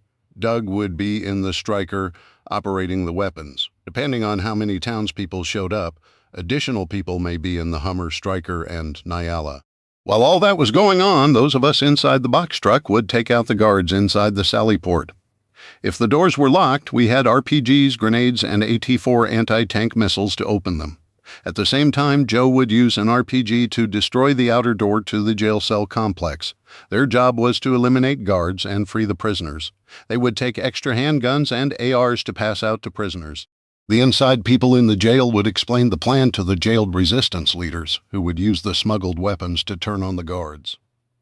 The timing of the last part was crucial after going through that whole plan, which took well over an hour. I asked for any questions or concerns. After a few minutes, Mike spoke up. After the guards on the roof are eliminated, do we need the drones? No. Put them in a racetrack pattern. Program them to land if they get below 5 minutes of airtime, and we'll hopefully recover them. I have a quick question, boss, Cracker said. Oh boy, here we go, I thought. Cracker always had some smart aleck comment, joke, or question. What is it this time, Cracker? I asked him reluctantly. I knew the tone of my voice reflected it. I just want to know if I can use Charlie's new rifle tomorrow?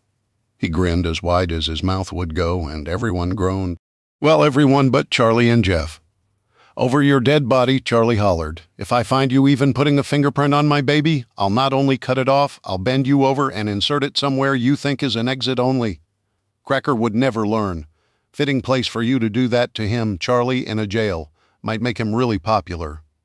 Ghost had to add, after a minute or so of crude comments, jokes, and innuendos, everyone finally settled down. How many exits are there from each building? Apache asked.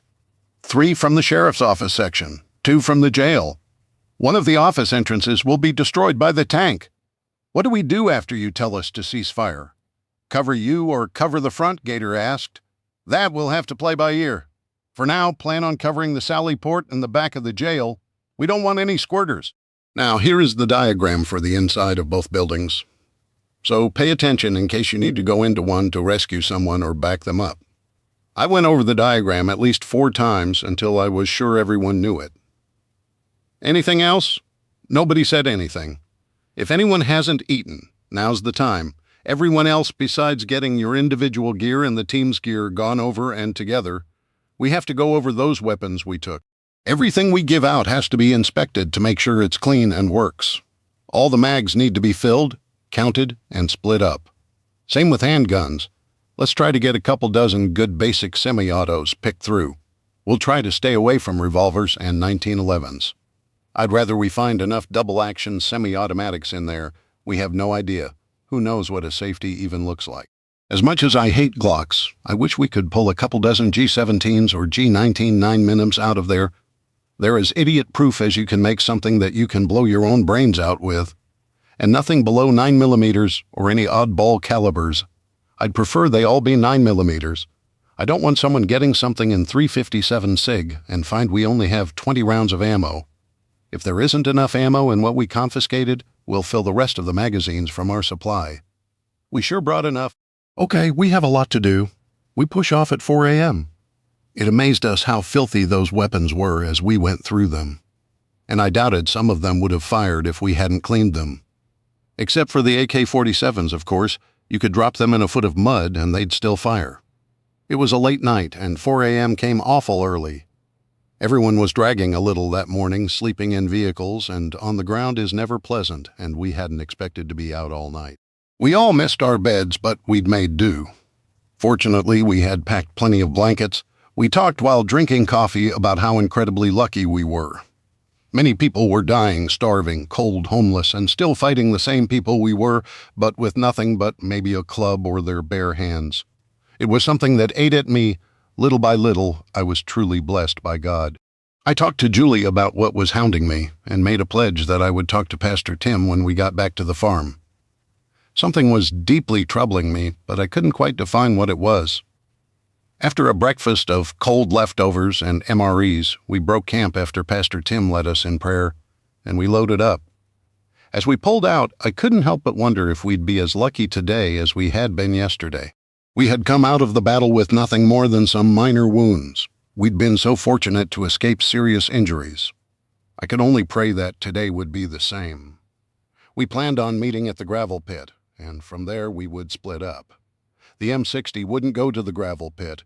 They would stay hidden on the other side of US 25E until we came back out, then fall back in with us. Getting to the spot where the little dirt road entrance to 25E was, we stopped and waited. We wouldn't cross until we knew it was clear. I sent Apache and Ghost across to get eyes on the pit from the tree line. We didn't need an ambush at the beginning. Eagle 1 from Eagle 8, 2 pickups and 2 sedans entering from north. Estimate 20 plus, Roger, Eagle 8. Hold. I should hear from them any minute. The radio suddenly came alive with Joe's voice. Eagle 1, this is Falcon 1. We're here. Falcon was the name Joe had chosen. We had given Joe and Sam each one of our radios, and Sam would be Falcon 2.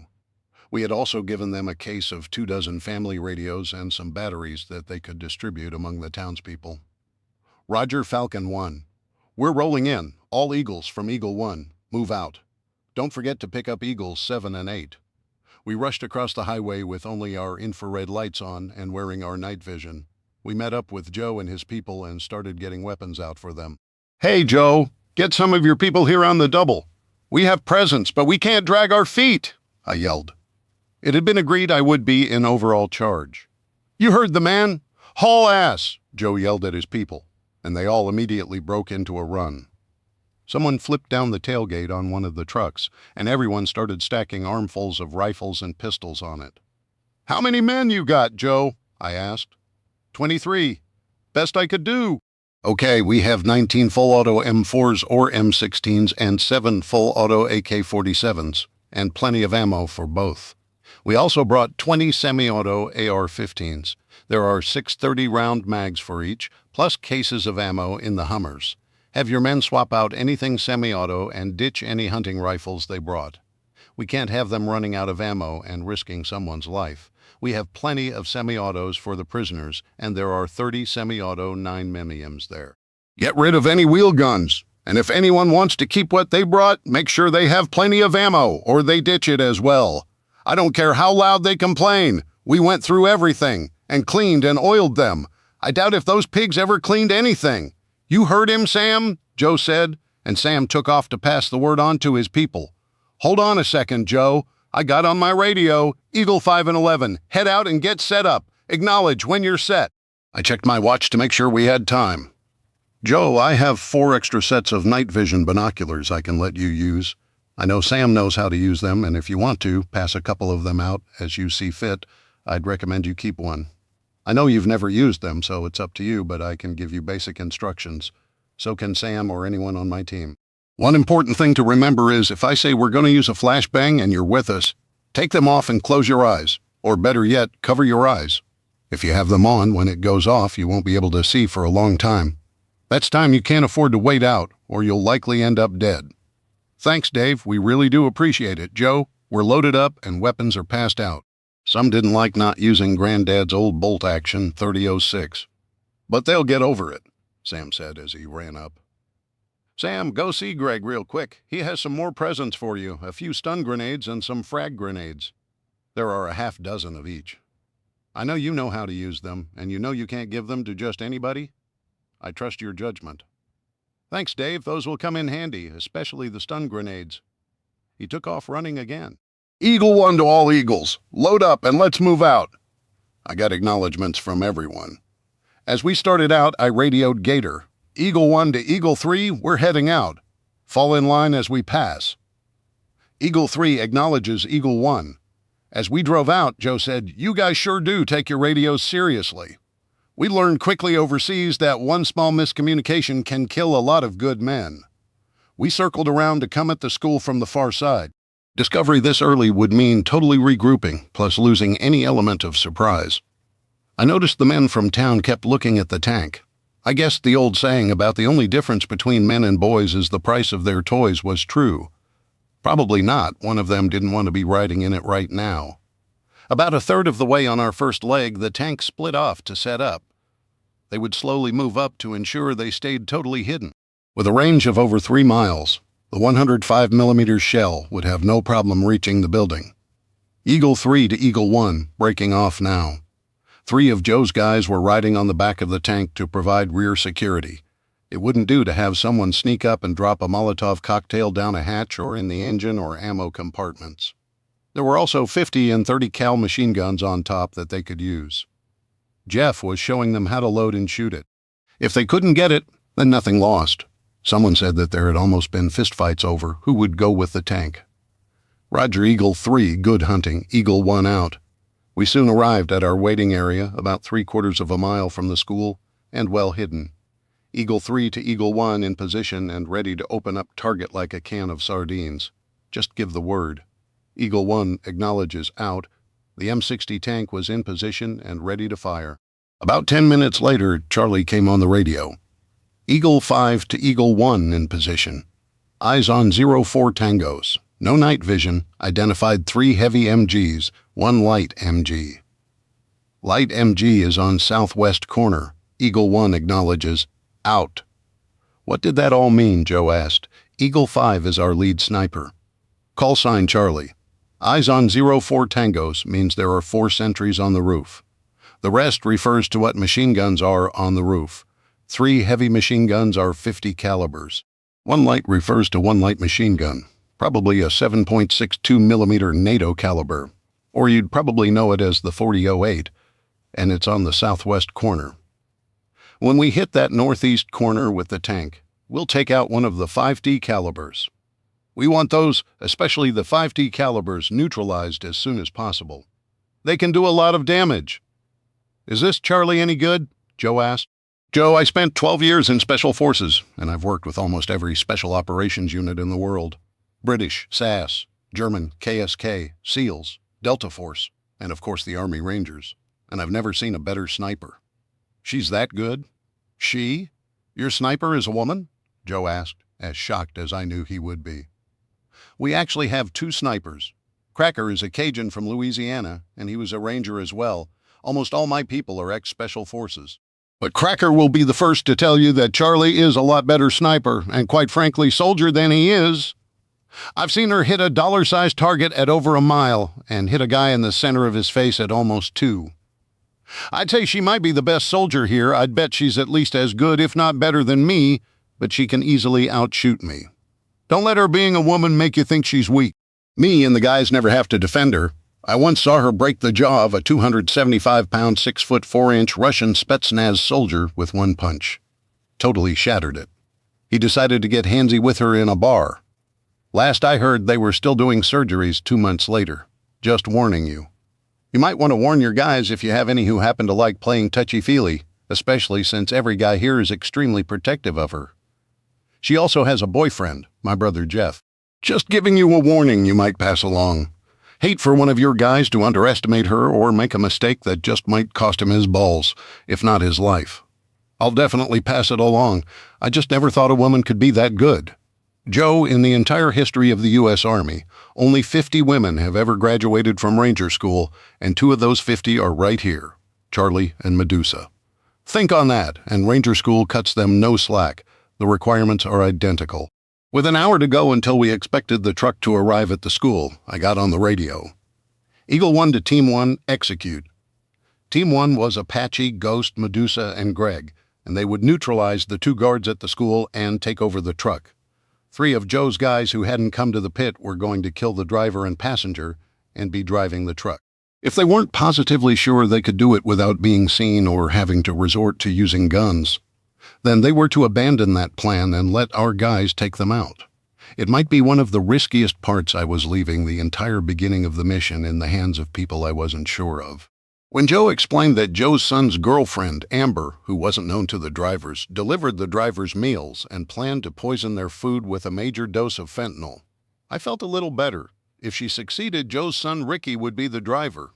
To let us know it was him, he would tie a strip from a red bandana to each of the side mirrors. Ricky would then drop off the other 2 men who would guard the former slaves. Greg would ride up front, and the rest of Team 1 would ride in the back. Along with those of us who were assaulting the sheriff's office, they would pick us up before they went to the storage warehouse. We spent the rest of the time waiting, talking about the town. Joe described how Gloria and her bunch had slowly taken advantage of people, starting with the elderly, and now there were almost no elderly people left. They'd just started disappearing one day. Then suddenly one night, the chief had had a bunch of new men with him and had started busting down doors around 1 a.m. before dawn. Dozens of people had been arrested for terrorism and violation of martial law. My friend Brett, whose wife Teresa was staying at the farm, had been one of them. Everyone pretty much knew who had guns, so they'd been hit that first night. 2 days later, you couldn't find a gun in town. Anyone who had had one had hidden it, usually by burying it. Some had tried hiding them inside walls and mattresses. But a couple of people who had done that had got ratted out to the chief's Gestapo. That's what the townspeople called those, we called black shirts, who'd soon learned people's favorite hiding places. Then the taking and selling of the girls had started. Joe had tried to resist, but had fled with his son when his wife and stepson had died in an attempted assassination of him. The new town leaders desperately needed the fuel he and Brett had hidden, and the funny thing was that it was hidden in plain sight. 4 old water towers at an old coal mine that had been used to hold water to keep coal dust down had been cleaned out, and they were storing it there. They had moved it while there was still electricity. They had run wiring from a house of a friend about a mile away and used an electric pump. Now getting it out was simple gravity. I'd never have thought to look there. It was an ingenious idea. Joe also had 4 30,000-gallon tanks of propane. Between those two, myself, and the 30,000-gallon tank car of diesel, we could start our own fuel company. Joe, do you mind me asking you a personal question? No. Can't say I'm going to answer it, though, he said with a nervous laugh. How old are you? Well, now that's not what I was expecting. I'm 42. Why? When this is over, remind me to talk with you and Sam and my investors about the biggest, most harebrained business proposal you've ever heard. Plus, we'd need to clue in the soon-to-be new town leaders, depending on who you choose. Can you at least give me a hint? If you can get to the library and people haven't turned the actual real history into toilet paper or the liberals haven't already burnt them, read up on the state of Franklin. As far as the business proposal, let's just call it the Claiborne Energy Company for now. He looked at me like I might just have lost my mind. But we were interrupted by my radio squawking. Eagle 2 to Eagle 1. 2 tangos neutralized. Have eyes on the box truck. Red flags flying. Be advised that a number of young boys are being held here as well. Eagle 1 acknowledges. Team 2, assemble. Team 2 consisted of me, Greg, Ghost, Steve, Apache, Medusa, and 2 of Joe's men, who would be left to guard the storage warehouse after we killed the guards. Just like with the school, it wouldn't do to kill the guards, only to leave it empty for other black shirts to show up and take it back. Right now, a group of locals, consisting of additional armed men as well as women and doctors, was converging on the school to help the girls and boys. Julie assured me the women and doctors would be critical, as the children would be severely traumatized. Once the warehouse was secured, additional armed men who Joe trusted would arrive there as well. As we waited for the truck to arrive, Joe and Sam were assembling their men to hit the cell blocks.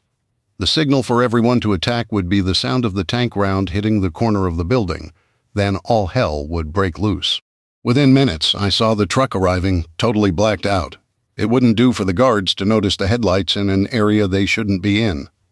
Joe's guys had even cut the wires to the taillights. Good luck, Joe. Sam, see you guys on the other side. Thanks, Dave. And thank you for doing this. No matter what happens, the town will always owe you and your friends. Maybe someday they'll put up a statue of you. I laughed. Some liberal would just tear it down. We wouldn't want to offend them. Maybe after this we'll have learned our lesson, and liberals and socialists will disappear, Joe replied. We can only dream about being that lucky, Joe. It was a pleasant thought, though, at least to a true Bible-believing Christian and constitutional conservative. My team loaded up in the back of the truck, which was about a quarter full of items that, to me, seemed to be of limited value. There was a small amount of food and some firearms, some of which I wasn't sure were even safe to be fired. Then there was some clothing that seemed like a waste of space, including fur coats, boxes of Nike and Adidas tennis shoes, and designer handbags. Timberland and Wolverine boots and Carhartt jackets would have been far more useful. The days of $500 Air Jordans and $30,000 Gucci handbags were long gone. As we slowly drove, all the boxes, totes, and garbage bags of stuff were passed up to the front of the box truck. It wouldn't pay to have people tripping over everything as they tried to rush out to kill the guards. While that was being done, Medusa and Steve cut 4 small holes in each side with little keyhole saws, just in case we needed gun ports. Then Medusa, Apache, Ghost, Steve and I faced the door and laid down on the floor about 6 feet back, with our silenced Colt Diamondback revolvers. I had hated to thread the original barrels for a silencer, so I'd ordered new barrels. Mike, our resident gun nerd, had replaced the original barrels after threading the replacement ones, then set the cylinder gap to increase accuracy and reduce unburnt powder leaking through the gap. Or at least that's what he'd said, and I'd told him I was calling BS on that, worrying about unburnt powder on a little .22. He just wanted to work on those beautiful guns. The result was a pistol that, with subsonic ammo, made almost no sound at all The hammer striking the firing pin was the loudest noise it made, and it was more like a click than a bang. I felt the truck turning, then stopping, and I whispered to everyone in, back and on the radio, "Here we go!" I cocked the hammer of the pistol and heard the others do the same, followed by the sound of the roll-up door on the warehouse being pulled up with a chain. The truck started backing up again, then stopped, and someone unlatched the door and started to push it up. As soon as we could see the faces of the guards, we opened fire. 3 guards got shot at least twice at point-blank range in the face, everyone at least once in an eye. Leaving nothing to chance, we jumped out and double-tapped them twice more. Greg had gotten out and shut the door, while this side wasn't visible to the jail complex. We were opting to play it safe. We checked for a pulse on all 3 and found nothing. I got on the radio to Charlie and Cracker. Eagle 1 to Eagle 5 and Eagle 11. Can you see the door here? Eagle 5 to Eagle 1. Negative, Charlie replied. Eagle 11 to Eagle 1. Affirmative, Cracker answered. I breathed a sigh of relief. It had been one of the huge unknowns for all we knew. A whole platoon could be outside the door and we wouldn't have known it. Keep your eyes on our perimeter, guys. We're blind in here. Eagle 1 to all Eagles, Falcon 1 and Falcon 2 change of plans. Eagle 2 will initiate contact. All Eagles and all Falcons acknowledge. I had originally planned to switch places with Greg, but had decided I wanted to be with the team launching the assault. After getting acknowledgments from everyone, I signed off. Eagle 1 out. Load up, everybody. Greg, when that roll-up door gets open enough for the truck to back in, initiate the execution signal. And if for some reason the lights are out in there, let us know so we can drop our night vision down, I yelled. Got it, Dave. Let's move, people. Everyone jumped in, while one of Joe's guys opened the door and the truck lurched forward. The clutch had seen a whole lot better days as the truck twisted and turned. We put our .22s in a small pack we carried, and I triple-checked my M4, making sure the silencer was tight. Nervous energy can drain you. We had placed 4 boxes dead center of the bed, and we would use them for concealment to either side. Ghost and Apache laid on the floor again, well back from the door. The door to the box wasn't latched on the outside. We wanted to be able to open it from the inside. I definitely didn't want to be trapped in there. Eagle 2 to Team 2, 15 seconds. Roger, I said. The truck swung around and stopped, and I heard a door start to roll up. This one must be heavier, as it was moving a lot slower. The truck was slowly backing up, and it seemed like it was taking forever. Eagle, 5 to all Eagles and Falcons, 4 tangos down, Charlie yelled. Execute, execute, execute, I heard, followed quickly by a huge explosion that rocked the truck. Jeff had fired the first round from the tank at the building. Steve threw the door open, and Apache and Ghost started firing immediately. The rest of us had to wait a second. Move, I yelled. Apache and Ghost jumped down, still firing. There were 6 men in the small area, and they were riddled with holes. I had been firing as I jumped down, and looking around, I saw no other black shirts. There was another boom as another round hit. Ghost had run for the only door to the interior, and somebody had propped it open. Talk about a total lack of security. We all stacked up on the door, and as I ran, I toggled my mic. Eagle 1 to all Eagles and Falcons. You know your jobs. If you need help, yell out. Team safety is top priority over everything. Initiating entry. Good luck, and God bless. I have the right. Shooting left-handed. I had an advantage covering the right side of a door as I naturally faced that direction when aiming. The wall would give me some cover. It worked out great for clearing rooms. Tossing a flash bang. I held up an M84 stun grenade. The warnings let my team know to cover or close their eyes and open their mouths. It was going to get loud and bright, and the pressure wave could literally knock you over. The building shook again. The M60 had fired another round. I pulled the pin on the grenade and opened the door just enough, then released the handle and counted to 2 and tossed it in and immediately closed the door. A bright light and incredibly loud noise followed, and fortunately we were all wearing earplugs, but it still took a second for hearing to return. I entered the room facing to the right, and Apache entered facing to the left. There were 2 men wearing red berets on the floor. One had blood all over his head and was vomiting and had burns on most of his face. It appeared that the grenade had gone off right in front of his face or had hit his face as it went off. The other was writhing on the ground, screaming, with his hands over his ears and blood coming out of his ears and mouth. Apache and I double-tapped them both, and that made 12 men down out of approximately 25. Another round from the M60 hit the building. Eagle 1 to Eagle 3. Ceasefire, I yelled into my mic. Eagle 3 acknowledges Eagle 1. We'll rendezvous with Falcon teams. 3 out, Gator said. Eagle 1 out, I replied. There were 3 doors along the left wall, and each room would have to be cleared, one at a time.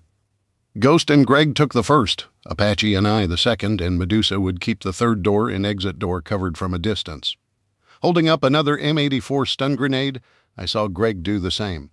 I pulled the pin and held up 2 fingers, released the spoon, and counted down using my fingers. As I was counting down, I opened the door, and when my fingers turned to a fist, I threw the grenade in and slammed the door shut. We again felt the effects. Then I shoved the door open. There was nobody there. I looked at Greg, and he shook his head. His room had been empty, too. We heard gunfire further into the building, both the lighter sounds of 5.56 rounds as well as the heavier 7.62, and even one spurt of what was obviously 50 caliber rounds. We needed to get out of this corridor, and soon we moved down to the third room. Should we use another grenade, Dave? We keep this up. We might just run out, Greg said. That's just what I was just thinking. This may be an empty corridor. Let's see if we can avoid using one here. If we get a hint that anyone's in there, then we'll toss one in. With us flanking the door on both sides, I slowly turned the knob, then threw the door open. I saw nothing. Greg shook his head, indicating he saw nothing either. I went in, right and low. Greg went in, left and low. The room was totally empty. We headed to the exit of the corridor, and I turned to my team. According to the diagrams Doug drew, the main lobby is on the other side of this door. The main door is to the front. On the right is the intake processing area, some offices, the break room and locker room. To the right is the sheriff's office, his lieutenant's offices, dispatch, and some large and small conference rooms. That's where we should find Gloria, Larry, and their security. When we go out this door, our main goal will be to hunt them down. We have to be careful, though. Our people are across from us, slightly to the right. We'll have to make sure not to get in their line of fire. I'm going to have them cease fire for a few seconds, and we're going to toss some frag and stun grenades in there and clean it out. Check your fire lanes. Watch out for crossfire. I got on the radio. Eagle 1 to Eagle 9, I called out to Doug. Eagle 9, go Eagle 1. Sit rep in front of the office. Eagle 1 taking sporadic light fire. All appears to be 5.56. Estimate 4 to 6 tangos appears to be concentrated more to the left as I'm facing the building. I'm keeping them pinned down for you. We can crack that front open any time you want. Eagle 9 negative on that last ceasefire in 02 minutes. We're going to introduce them to some frags. Watch out for shrapnel and glass. I'll advise future action. Turning to my team, I told them my plan. We'd throw 2 stun grenades into the lobby, then follow that up by each throwing a frag grenade in. I told Greg to try to bounce one off the ceiling so no one could kick or throw them back at us. Apache would throw one to the right, Steve would throw one to the left, and Medusa would throw one straight down the middle. Hopefully, we would cover the entire room. Looking at my watch, we had just a little less than 30 seconds before our people stopped firing. Greg and I grabbed stun grenades. Suddenly, the firing from the larger caliber gun stopped. Counting down, I slammed, opened the door, released the spoon on the grenade, and Greg and I threw the stun grenades into the room. As soon as they went off, we all pulled frag grenades off of our tactical vests, pulled the pins, and then threw our grenades into the lobby. I slammed the door, but these being fragmentation grenades, we knew shrapnel could come through doors and walls, so we backed away and dropped behind a large desk to the right. As the grenades exploded, we heard fragments hitting the door and the walls on the other side. A piece of metal about a foot long appeared in the center of the door along with a dozen or so holes. I threw the door open and we all rushed in. There were 7 men and 1 woman laying on the floor. Most were by the front doors. We started shooting each one in the head with 2 shots, and after verifying they were all dead, we set up a perimeter. Greg and Medusa covered the left side towards the intake area, while Apache and Ghost covered the right towards the offices and conference rooms. I keyed my mic. Eagle 1 to Steve, Bear, and Mike. Lobby is clear. Why don't you join us, and let's get this over with. Everyone else out front, double up and keep your eyes open. Watch for people sneaking out. Watch your backs out. I then radioed Gator in the tank to check the status over at the jail itself. Eagle 1 to Eagle 3, seat rep. Eagle 1, Falcon team has entered the jail. Prisoners attacked guards from the rear. Jail is under control except for 2 remaining guards who are barricaded in the control room. They're just exchanging gunfire right now. Falcon 1 is trying to avoid assault as they have a hostage. Roger, Eagle 1 out? Damn, a hostage! My worst nightmare, Eagle 1 to Falcon 1. What's going on, Joe? Eagle, they have us in a pickle. They have a young girl they say they will kill if we try to attack them. We can't get them without risking her. They say if we let them go with a vehicle full of food and gas, they will let her go 5 miles outside of town somewhere. Joe, we'll take care of it. If they take that girl with them, she's as good as dead. I'm sending in Charlie and Cracker. They'll take them out. They'll be right there. Eagle 1 to Charlie and Cracker. You catch all that? Roger, Dave. We'll take care of the scum. They won't live another 10 minutes. Thanks, guys. Within a minute, the 3 guys from out front had entered the lobby. Glad everyone is okay, I said. Mike, Steve, Medusa. Take the corridor to intake. Rest of you on me.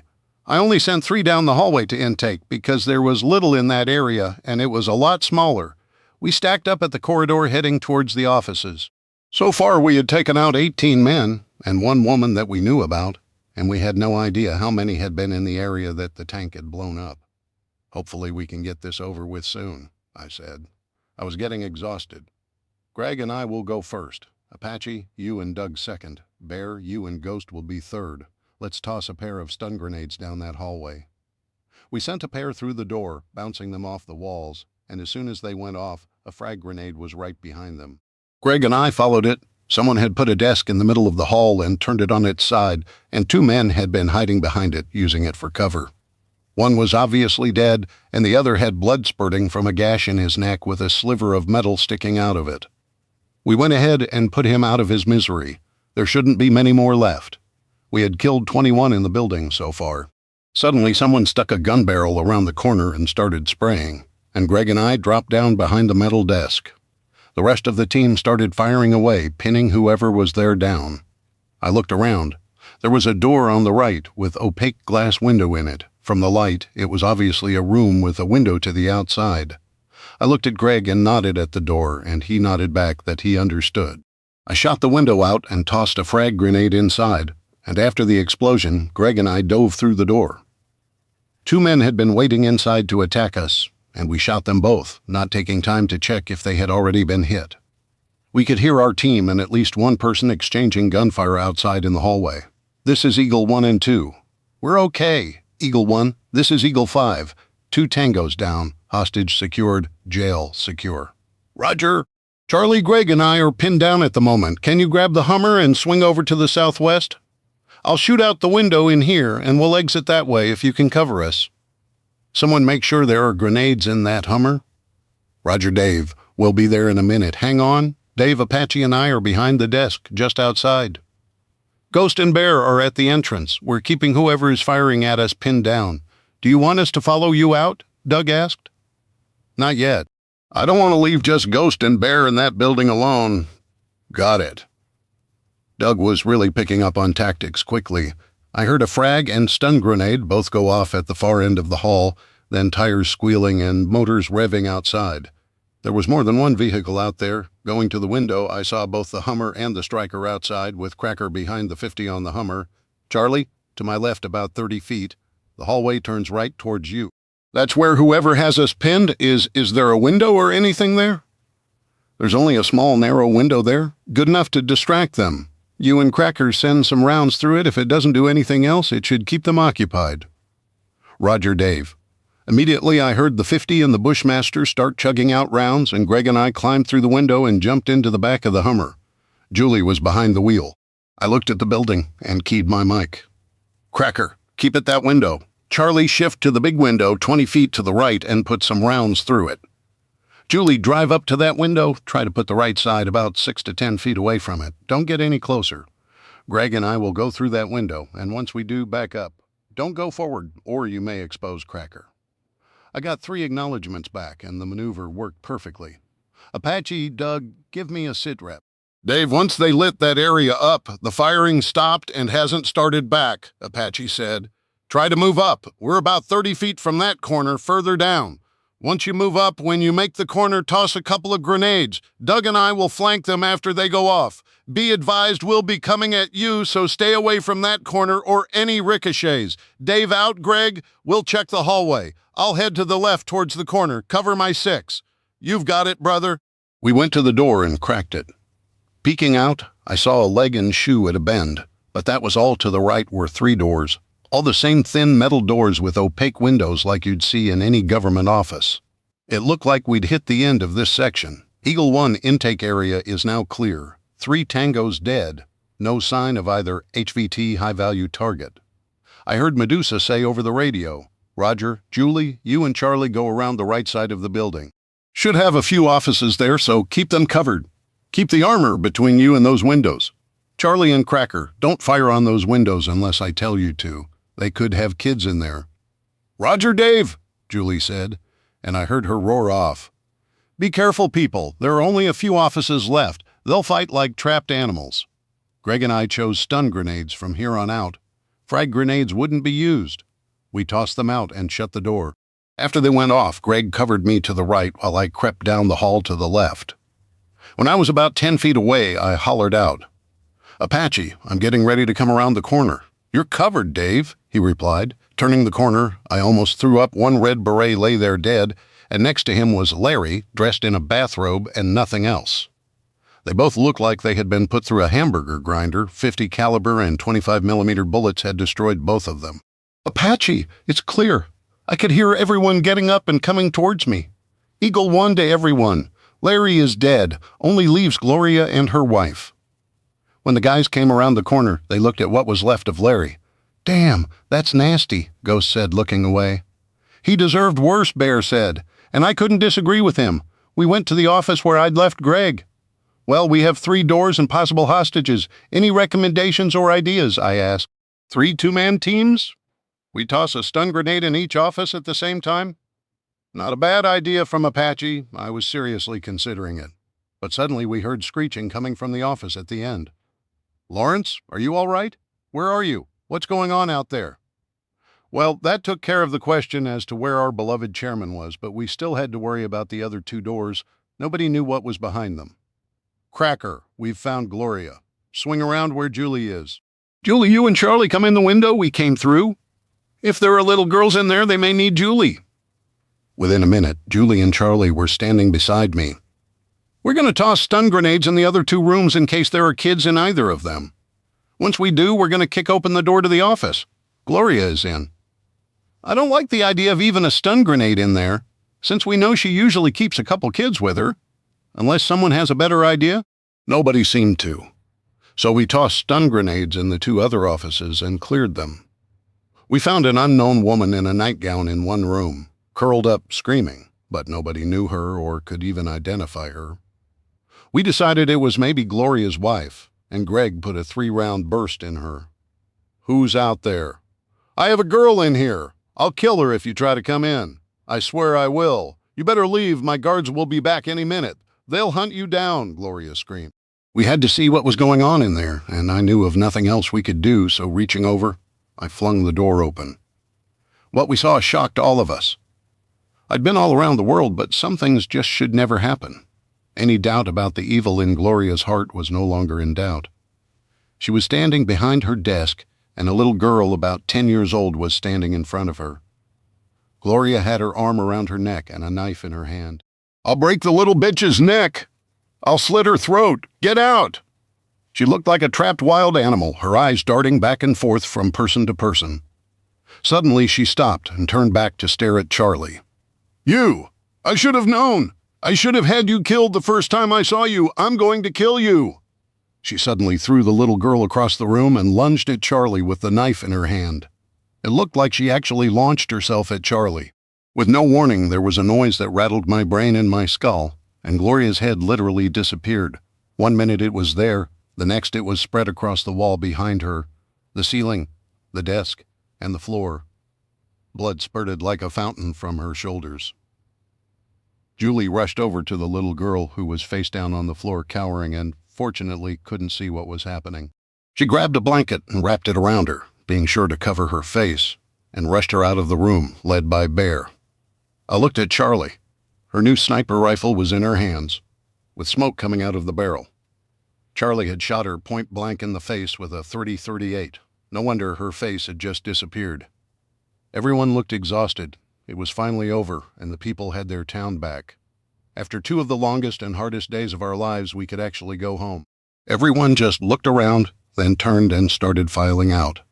I was the last person out, and I didn't even look back. We walked out to our vehicles and started loading our gear. This mission was over. Chapter 12. We all stood around the Hummers, trying to get our heads around what had just happened and catching our breath. Guys, I really hate to say this, but we still need to keep our eyes open. There may still be a few of the black shirts wandering around, so make sure you've got magazines loaded and ready. Don't drop your guard.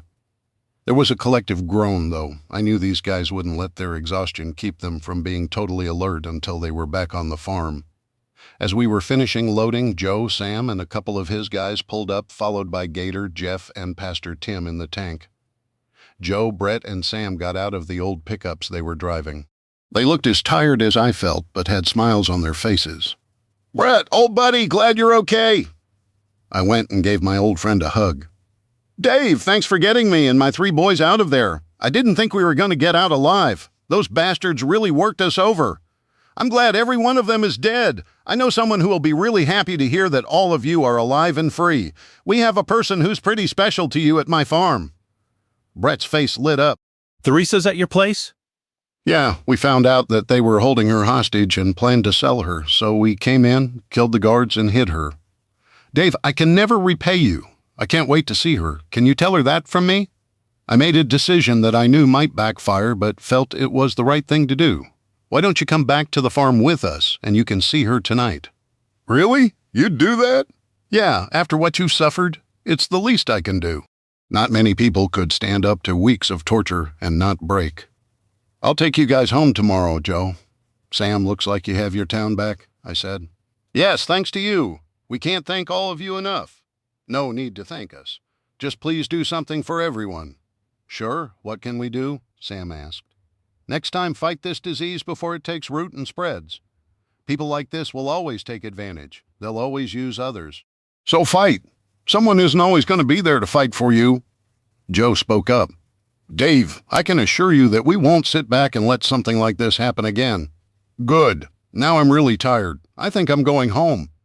"What about all those weapons you gave us? Don't you want them back?" "No, you keep them. Use them to protect the town. You're probably going to need them. There's a whole lot of evil out there." "Hey, Dave, you wanted me to remind you about talking about some kind of proposal?" "Yeah, Joe, but later tonight I'm going home to spend time with my wife." Julie walked up and I put my arm around her. "How's the little girl?" I asked. I almost didn't want to hear the answer. "As bad as you'd expect, she's 8. I got that out of her, but she won't talk much right now. I did learn a couple of things, though. Her name is Tracy, and she isn't from the area. She's actually from Chattanooga. She's been traded several times by these types of scum. Someone broke into her home not long after the CME hit, while she was home with her parents and grandparents. They all were killed, and now she has nobody and nothing. She wanted to know if we were going to sell her again. She sounds like she's 60 years old, the poor baby." The tears were absolutely flowing down Julie's face. "Can you imagine? She automatically thinks we're here to take her and sell her again." "Joe, what does the town have in place that can help with these kids? From what I've been told, they aren't from the area for the most part." "No, only a few are locals. The rest I have no idea what we'll do. Open some kind of orphanage until we can find someone to take them in, I guess. We'll have to figure something out. What happens if nobody will take them in?" Julie asked. "I've had some training dealing with victims, as have any of the nurses and doctors left around. And most will tell you an institutional setting, while it may be all you can do, is one of the worst things for the kids. They feel unwanted and unloved, and they're going to require someone to love them, not just love kids. They need someone to give them that individual love." Julie was obviously really passionate about what she was saying. "Dave, Julie, we'll do all we can. We only have 2 doctors and 4 or 5 nurses left. All the others left or have been killed.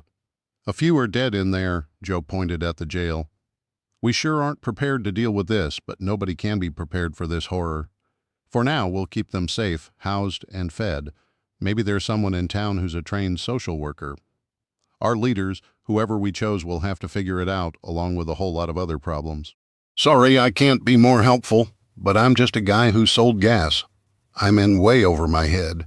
I was asked to take over, but I don't want it. I'm not qualified, and I don't have the experience. Unfortunately, all our good judges and what few good politicians lived here are in a pit outside town or hanging from a light post. That poor baby, she doesn't stand a chance. I'd bet she doesn't live to 15. She'll probably be using drugs in a couple of years just to forget everything that has happened to her. Where is she, Jules? I asked. Over in the big truck right now. Robin is with her. Come on! I grabbed Julie's hand and started walking towards the Nyala. As we got closer, I saw the back door was open and heard Robin's voice. Nobody is selling you to anybody, Tracy. Those bad people are all gone, and they will never be back ever, I promise. I heard a quiet little voice say, but they said they would hurt me even worse if I tried to leave. They would hurt me like they hurt my mommy and granny. My mommy and granny went to heaven to be with my papa and my daddy. Where did that nice Miss Julie go? I like her. She was with those people who saved me from the bad people. They hurt me bad. She promised me those bad people wouldn't hurt me no more. I'm right here, sweetheart. We all promise those bad people are gone forever. They won't ever hurt you or any other little girls ever again. Julie climbed inside to sit beside her. I followed right behind her. What I saw was a tiny little girl, about 4 feet tall, with curly, long blonde hair wrapped in a blanket. She looked absolutely pitiful. She was all skin and bones and obviously hadn't eaten much recently. Next to her was a crying Robin who looked like her heart was being ripped out. Tracy, this is my husband, Dave. He was in charge of the men and women who saved you from the bad people, Julie told her. Hi, Tracy. That's an awful pretty name you have. It was hard just knowing what she had gone through. I knew in many ways she didn't even understand what had happened, and it almost ripped my heart out. I wished I could have made Gloria and the rest suffer all over again and make it far worse. Hi, Mr. Dave. My mommy said I was named after her mommy, but her mommy was Granny, so how could I be? I thought to myself, and this town has dozens of these children to deal with? They'll be overwhelmed. Robin, can you watch her for just a minute longer? Sure, no problem. Tracy, Miss Julie and I will be right back. Robin is going to watch you for a minute, but we will be right back. Is that okay? Are you going to see if there are more bad people? No. All of the bad people are gone forever and will never hurt any little girl ever again. Sometimes they hurt little boys too. They won't ever hurt any little boys either. They will never hurt anyone ever again, I promise you. You pinky swear? Yes, I pinky swear. I almost smiled, and Miss Robin and Miss Julie pinky swear too. We all three pinky swore with her, then taking Julie's hand, I led her outside and away from the Nyala. I knew there were tears running down my face, and I didn't want Tracy to see me cry. Not because I cared how it might look, I just wasn't sure how she might react. For all I knew, she might think the bad people were back. That's the most heart-wrenching thing I've ever seen, Julie. My God, and the town has maybe dozens of children just like this? I know, it's overwhelming. Julie, I'm going to ask you for a favor, and I don't even know how to even ask it. With a huge lump in my throat and tears in my eyes, I said, I want to take her back to the farm. I want to give her a chance at some kind of a normal life. I can't leave that poor child in an orphanage of some kind, or hoping that someone will take her in, someone who won't hurt her and will love her. Oh, Dave, I don't know what to say. I was thinking the same thing. I just didn't know how to say it. We may not be ready to be parents yet, but between everyone there, she will be surrounded by love. We can take her and see who she bonds with and who bonds with her. But let's give her a good home with our big family, because everyone there thinks of everyone else's family, not just friends and teammates. Let's go ask her if she wants to go home with us. She may be afraid we're just trying to take her to sell her to someone else. I'd never thought of that. I wish Mary was here. Tracy would know for sure we wouldn't hurt her if she was here. Let's go ask her, wiping my eyes.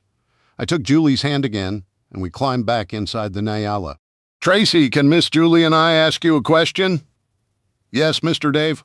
Would you like to come and live with us? We live on a big farm with horses and cows and pigs and chickens. We even have 2 big dogs and 4 puppies. Are there any bad people there? I don't like the bad people. I won't go if there are bad people there. She started crying again. Oh, honey, there are no bad people there ever. We don't like bad people. We only let good people live there. All the people will make sure to always protect you from the bad people and keep you safe. We even have a preacher there to help us pray and make sure to ask God that no bad people are ever there. Do you have a church? I like church. My mommy and daddy and granny and papa always took me to church on Sunday. I liked Sunday school too. The people at church were always good people. No, we don't have a church, but we might someday. I had actually thought of asking Pastor Tim about starting some kind of Sunday service for anyone who wanted to go. Can I play with the puppies? I like puppies. I couldn't have one. My mommy said that the people who owned our house wouldn't let me. Would you like your very own puppy? Julie asked her. Maybe an animal would help her deal with the trauma she had been through. Animal therapy worked wonders with kids with cancer and other major diseases. Can I? She was actually excited, and though I knew that it was only temporary, it was a sign that there was hope. Yes, you can, but they are very little right now, so they have to stay with their mommy for just a little while longer until they get big enough to be away from her. You can even pick which one you want and give her your own special name, I said, still fighting tears. If there are no bad people there, I would like to go with you and Miss Julie and Miss Robin. I can't go home. My mommy and granny had to go to heaven and I don't want to be alone. More bad people may come and take me again. We won't leave you alone. Everyone will love you, and you will love them. They are all so nice, and everyone there will make sure nobody hurts you ever again, Julie assured her. Julie, we need to go talk to Joe and Sam. We need to get her some clothes, shoes, whatever she might need. So you or Robin need to talk to him about where we can find things. I sure don't want to get anywhere near the houses she's been in. I was afraid that just the sight of a place where she had endured the horrific things that happened to her might traumatize her. At the moment, she had calmed down a little, and I sure didn't want to risk it. Dave, can you go outside? I'm going to see what sizes her clothes and shoes are. She might get upset if you're around, Julie asked. I'll be right outside, I said as I walked out. A few minutes later, Julie came out, and I heard Tracy asking Robin questions about the farm. They were talking about horses. I'd never known a young girl who wasn't fascinated by horses. I have her sizes. She was a little reluctant at first, but given what she's been through, it was to be expected, Julie said. I had seen Joe and Sam over by the tank, Raider and Hummers. It looked like all our people except Robin were there as well. Julie and I walked over. Everyone, Julie and I have something we need to tell you, Joe and Sam. You need to hear this as well. They all looked at me, wondering what it could possibly be. Just a few minutes ago, we had been getting ready to leave. The little girl we saved from that disgusting demon in there is named Tracy. She's 8, and she was taken from Chattanooga after they killed her mother and grandmother. To say she has suffered horrible abuse nowhere near describes the horrors that poor child has lived through and suffered. She has been sold and traded multiple times and asked over and over if we were going to sell her after. She asked me that. How could I leave her here? Again, Joe and Sam, I know you guys would protect her with your lives, but I can't get in that truck and just walk away from her. I'm not sure I can even explain it myself. I just know inside me that I can't do it. Maybe I should have asked everyone, like the whole "it's our farm now, not just my farm" speeches I always give everyone, but I hope each one of you can understand why I'm doing this. As you can imagine, she isn't talking much right now, but I was surprised she has talked at all. The town has an untold number of children in the same shape. They're not from here, and many are so young they probably don't even know where they're from. Most, if not all of them, have no family left. The town is going to have to house them and take care of them in some kind of orphanage they don't even have yet, and hope they can find a family who will adopt them, while they also have to make sure they aren't sending those kids right back into a house of horrors. After talking to Julie, we asked Tracy if she wanted to come live on the farm. We aren't saying we're adopting her. She and one of you may bond better, but Julie and I can't leave her here. Nothing against you and Sam, Joe, and I hope you don't take it that way, but the town is going to be overwhelmed by this problem. And I can't even imagine how you'll deal with it. But we can give this child a loving home, I'll guarantee that. And we'll do our best to let her know that she isn't alone and is loved, and that she will be kept safe and taken care of.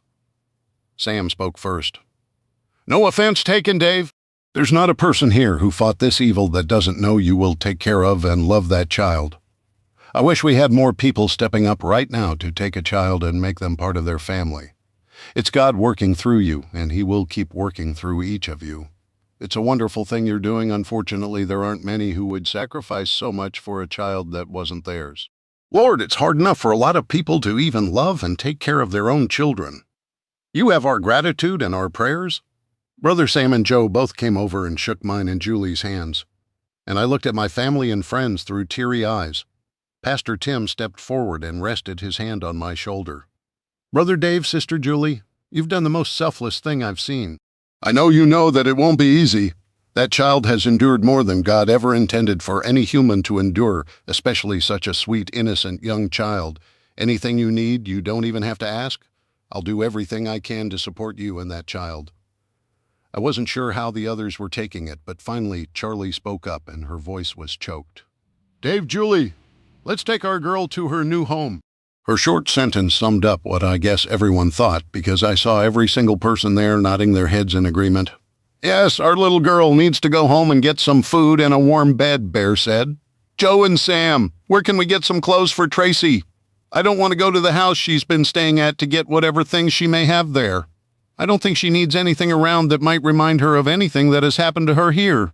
"Julie has her sizes. Clothes would either be locked up in the warehouse we took earlier or at the Walmart. We have guards at both. Right now, if you're going to take her, though, don't take her to the warehouse. We haven't cleaned it up after this morning." "Lord, she does not need to see that. Sam, can you take Julie and someone else to get some things?" "Sure, Dave, I'll be more than glad to," Sam replied. "If the town needs it, I have some silver with me." "Dave, the town should be paying you after all that you and your friends have done," Joe said. "Come on, Julie. I have a truck over here." Sam pointed at the pickup he'd driven earlier. "Sam, I hope you don't mind, but since there may be some of Gloria's people still out there or one of the collaborators wanting some payback, I'm going to send along a few people in one of the Hummers just to be safe. Someone may decide that taking some of our people hostage or killing them would be a good idea," I told him.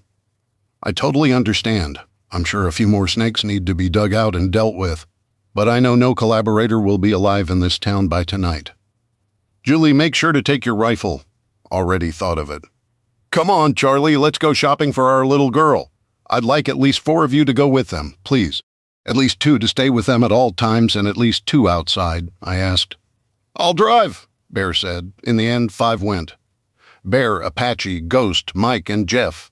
Medusa and Doug decided that they were going to stand guard at the Nyala and protect Tracy. I thought how funny it was that a little 8-year-old girl had her own special forces team protecting her now. Joe must have thought the same thing. "I can tell you now, that just became the best protected 8-year-old little girl in history. Those guys already seem like they would attack an army to protect that sweet child. A child none have ever met before, Joe. I have no doubt that there isn't a person on that farm that wouldn't take a bullet this second for that child. They may be the hardest bunch of soldiers I've ever had the honor of serving with, but they are also truly the best men and women as well. I truly would pity anyone who hurt that child. There isn't a hole deep enough for them to hide in. You're really and truly blessed by God, Dave." "I know while we're waiting on them, do you want to get Brett and talk about my idea I had? At least for me to tell you what it is so you both can laugh at me?" "Sure. Hey, Brett, over here," Joe yelled. "Hey, guys, where did everyone rush off to all of a sudden?" Brett asked. "Shopping at Walmart," I replied. "Huh?" "I'll tell you in a little bit right now. I have a couple of ideas I want to shoot past you two to see if you're even interested." "Go ahead. I'm all ears." Brett's curiosity was piqued. First, I had the idea of a joint business venture with the 3 of us. "How about a fuel company? We 3 have a monopoly, so to speak, and it will tie into my second idea. Trust me. Dave, I've known you my whole life. You've always been honest and straight with me. I know you helped Brett save his station when the banks refused to even consider helping him. So I'm not sure how exactly to put this diplomatically, but, Joe was struggling to express what I knew he was thinking. "You're thinking, what exactly am I bringing to this business endeavor, aren't you? Besides just the idea. I mean, kind of. I guess it sounds shitty, I know. And I hate that, especially after everything you did here today," Joe stammered. "Walk with me, guys. Let's talk away from big ears and bigger mouths. I've known you guys for my whole life, and I've always trusted you. But I have to know that it goes no further, at least for now. I've already trusted Teresa with secrets I swore I wouldn't ever let out when I took her to my place. Secrets that could get everyone on that farm killed. I need both your assurances right now. This stays between us and those on the farm. I cannot stress enough the gravity of the result of this information getting out. About your concern, Joe, you'll understand that there's nothing that you have that I need or even want. I can sit at my farm and die of old age. But I think we can pull my ideas off, and if we do what I'm thinking of doing, we can improve the lives of everyone around here. There's two parts. First is the energy company part. While you might think I bring nothing to the table, you'd be wrong. 125,000 gallons of diesel. Oh, sorry, I need to add another 30,000 gallons of diesel, so 155,000 of diesel, 50,000 gallons of gas, and 27,000 gallons of propane isn't nothing. It's about what the two of you have combined, except maybe propane, Joe, because you never told me if you had any stored. Dang, Joe said. Brett said nothing. The other idea is one that has been nagging at me. I may just have a way to give everyone one of the things that they want the most. What's that? Brett asked, perplexed. AC, two little letters, but they knew the implications. AC required one thing in particular, electricity. You mean you could give the town electricity? Joe was thunderstruck, to start, and probably a lot more than just the town eventually, and for free. I'm not talking running diesel generators, although we have enough diesel to do that if we could repair any generators. I'm talking the whole area, from transmission wires. This may sound harsh, but why? I guess the question is more, if there is nothing in it for you, what made you even think about it? Sam asked. Because someone has to care. If not, then is this what our future is going to look like? I pointed at what was left of the sheriff's office and jail. If we just exist while millions die and only worry about surviving, hunkering down, and drawing the covers over our heads, then what is that child facing? All these children? What will they inherit? What will their children inherit, and what kind of life will they lead? Even if we protect them from these evil monsters, in 5 or 10 years, what do they have to face a lifetime of fighting? Someone has to care. When the news of the CME was released, my brother was in Knoxville by UT. He said that some of the students were actually celebrating the coming disaster as the Great Reset. I wonder how much celebrating those kids are doing right now. Can you imagine the hell that the university campus must have become? I wonder if any of those kids are still protesting. Somehow I doubt it. Knowing today's college students, once their iPhones stopped working, reality started creeping in. When Starbucks and the pizza places were no longer open and there was nobody handing them out free food, I guarantee almost none of them were celebrating. I bet if they're still alive, they won't be celebrating that Great Reset, but we can make this a different kind of reset, one where people like those we have had to fight no longer indoctrinate our children.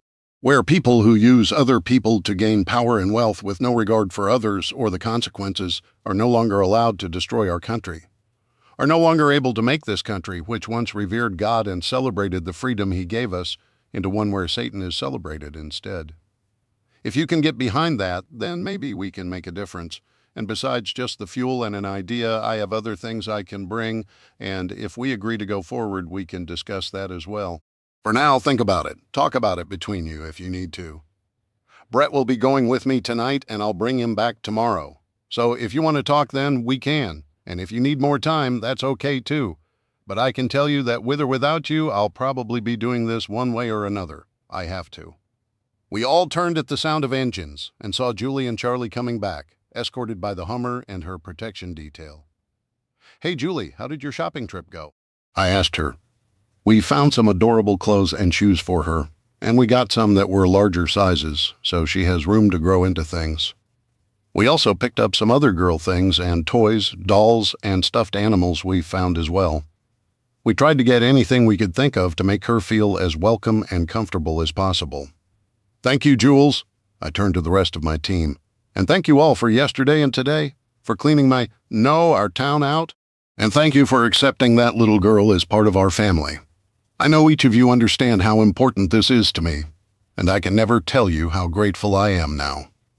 How about we go home? Julie slipped her hand into mine. Yeah, that sounds good. Let's go home, she said.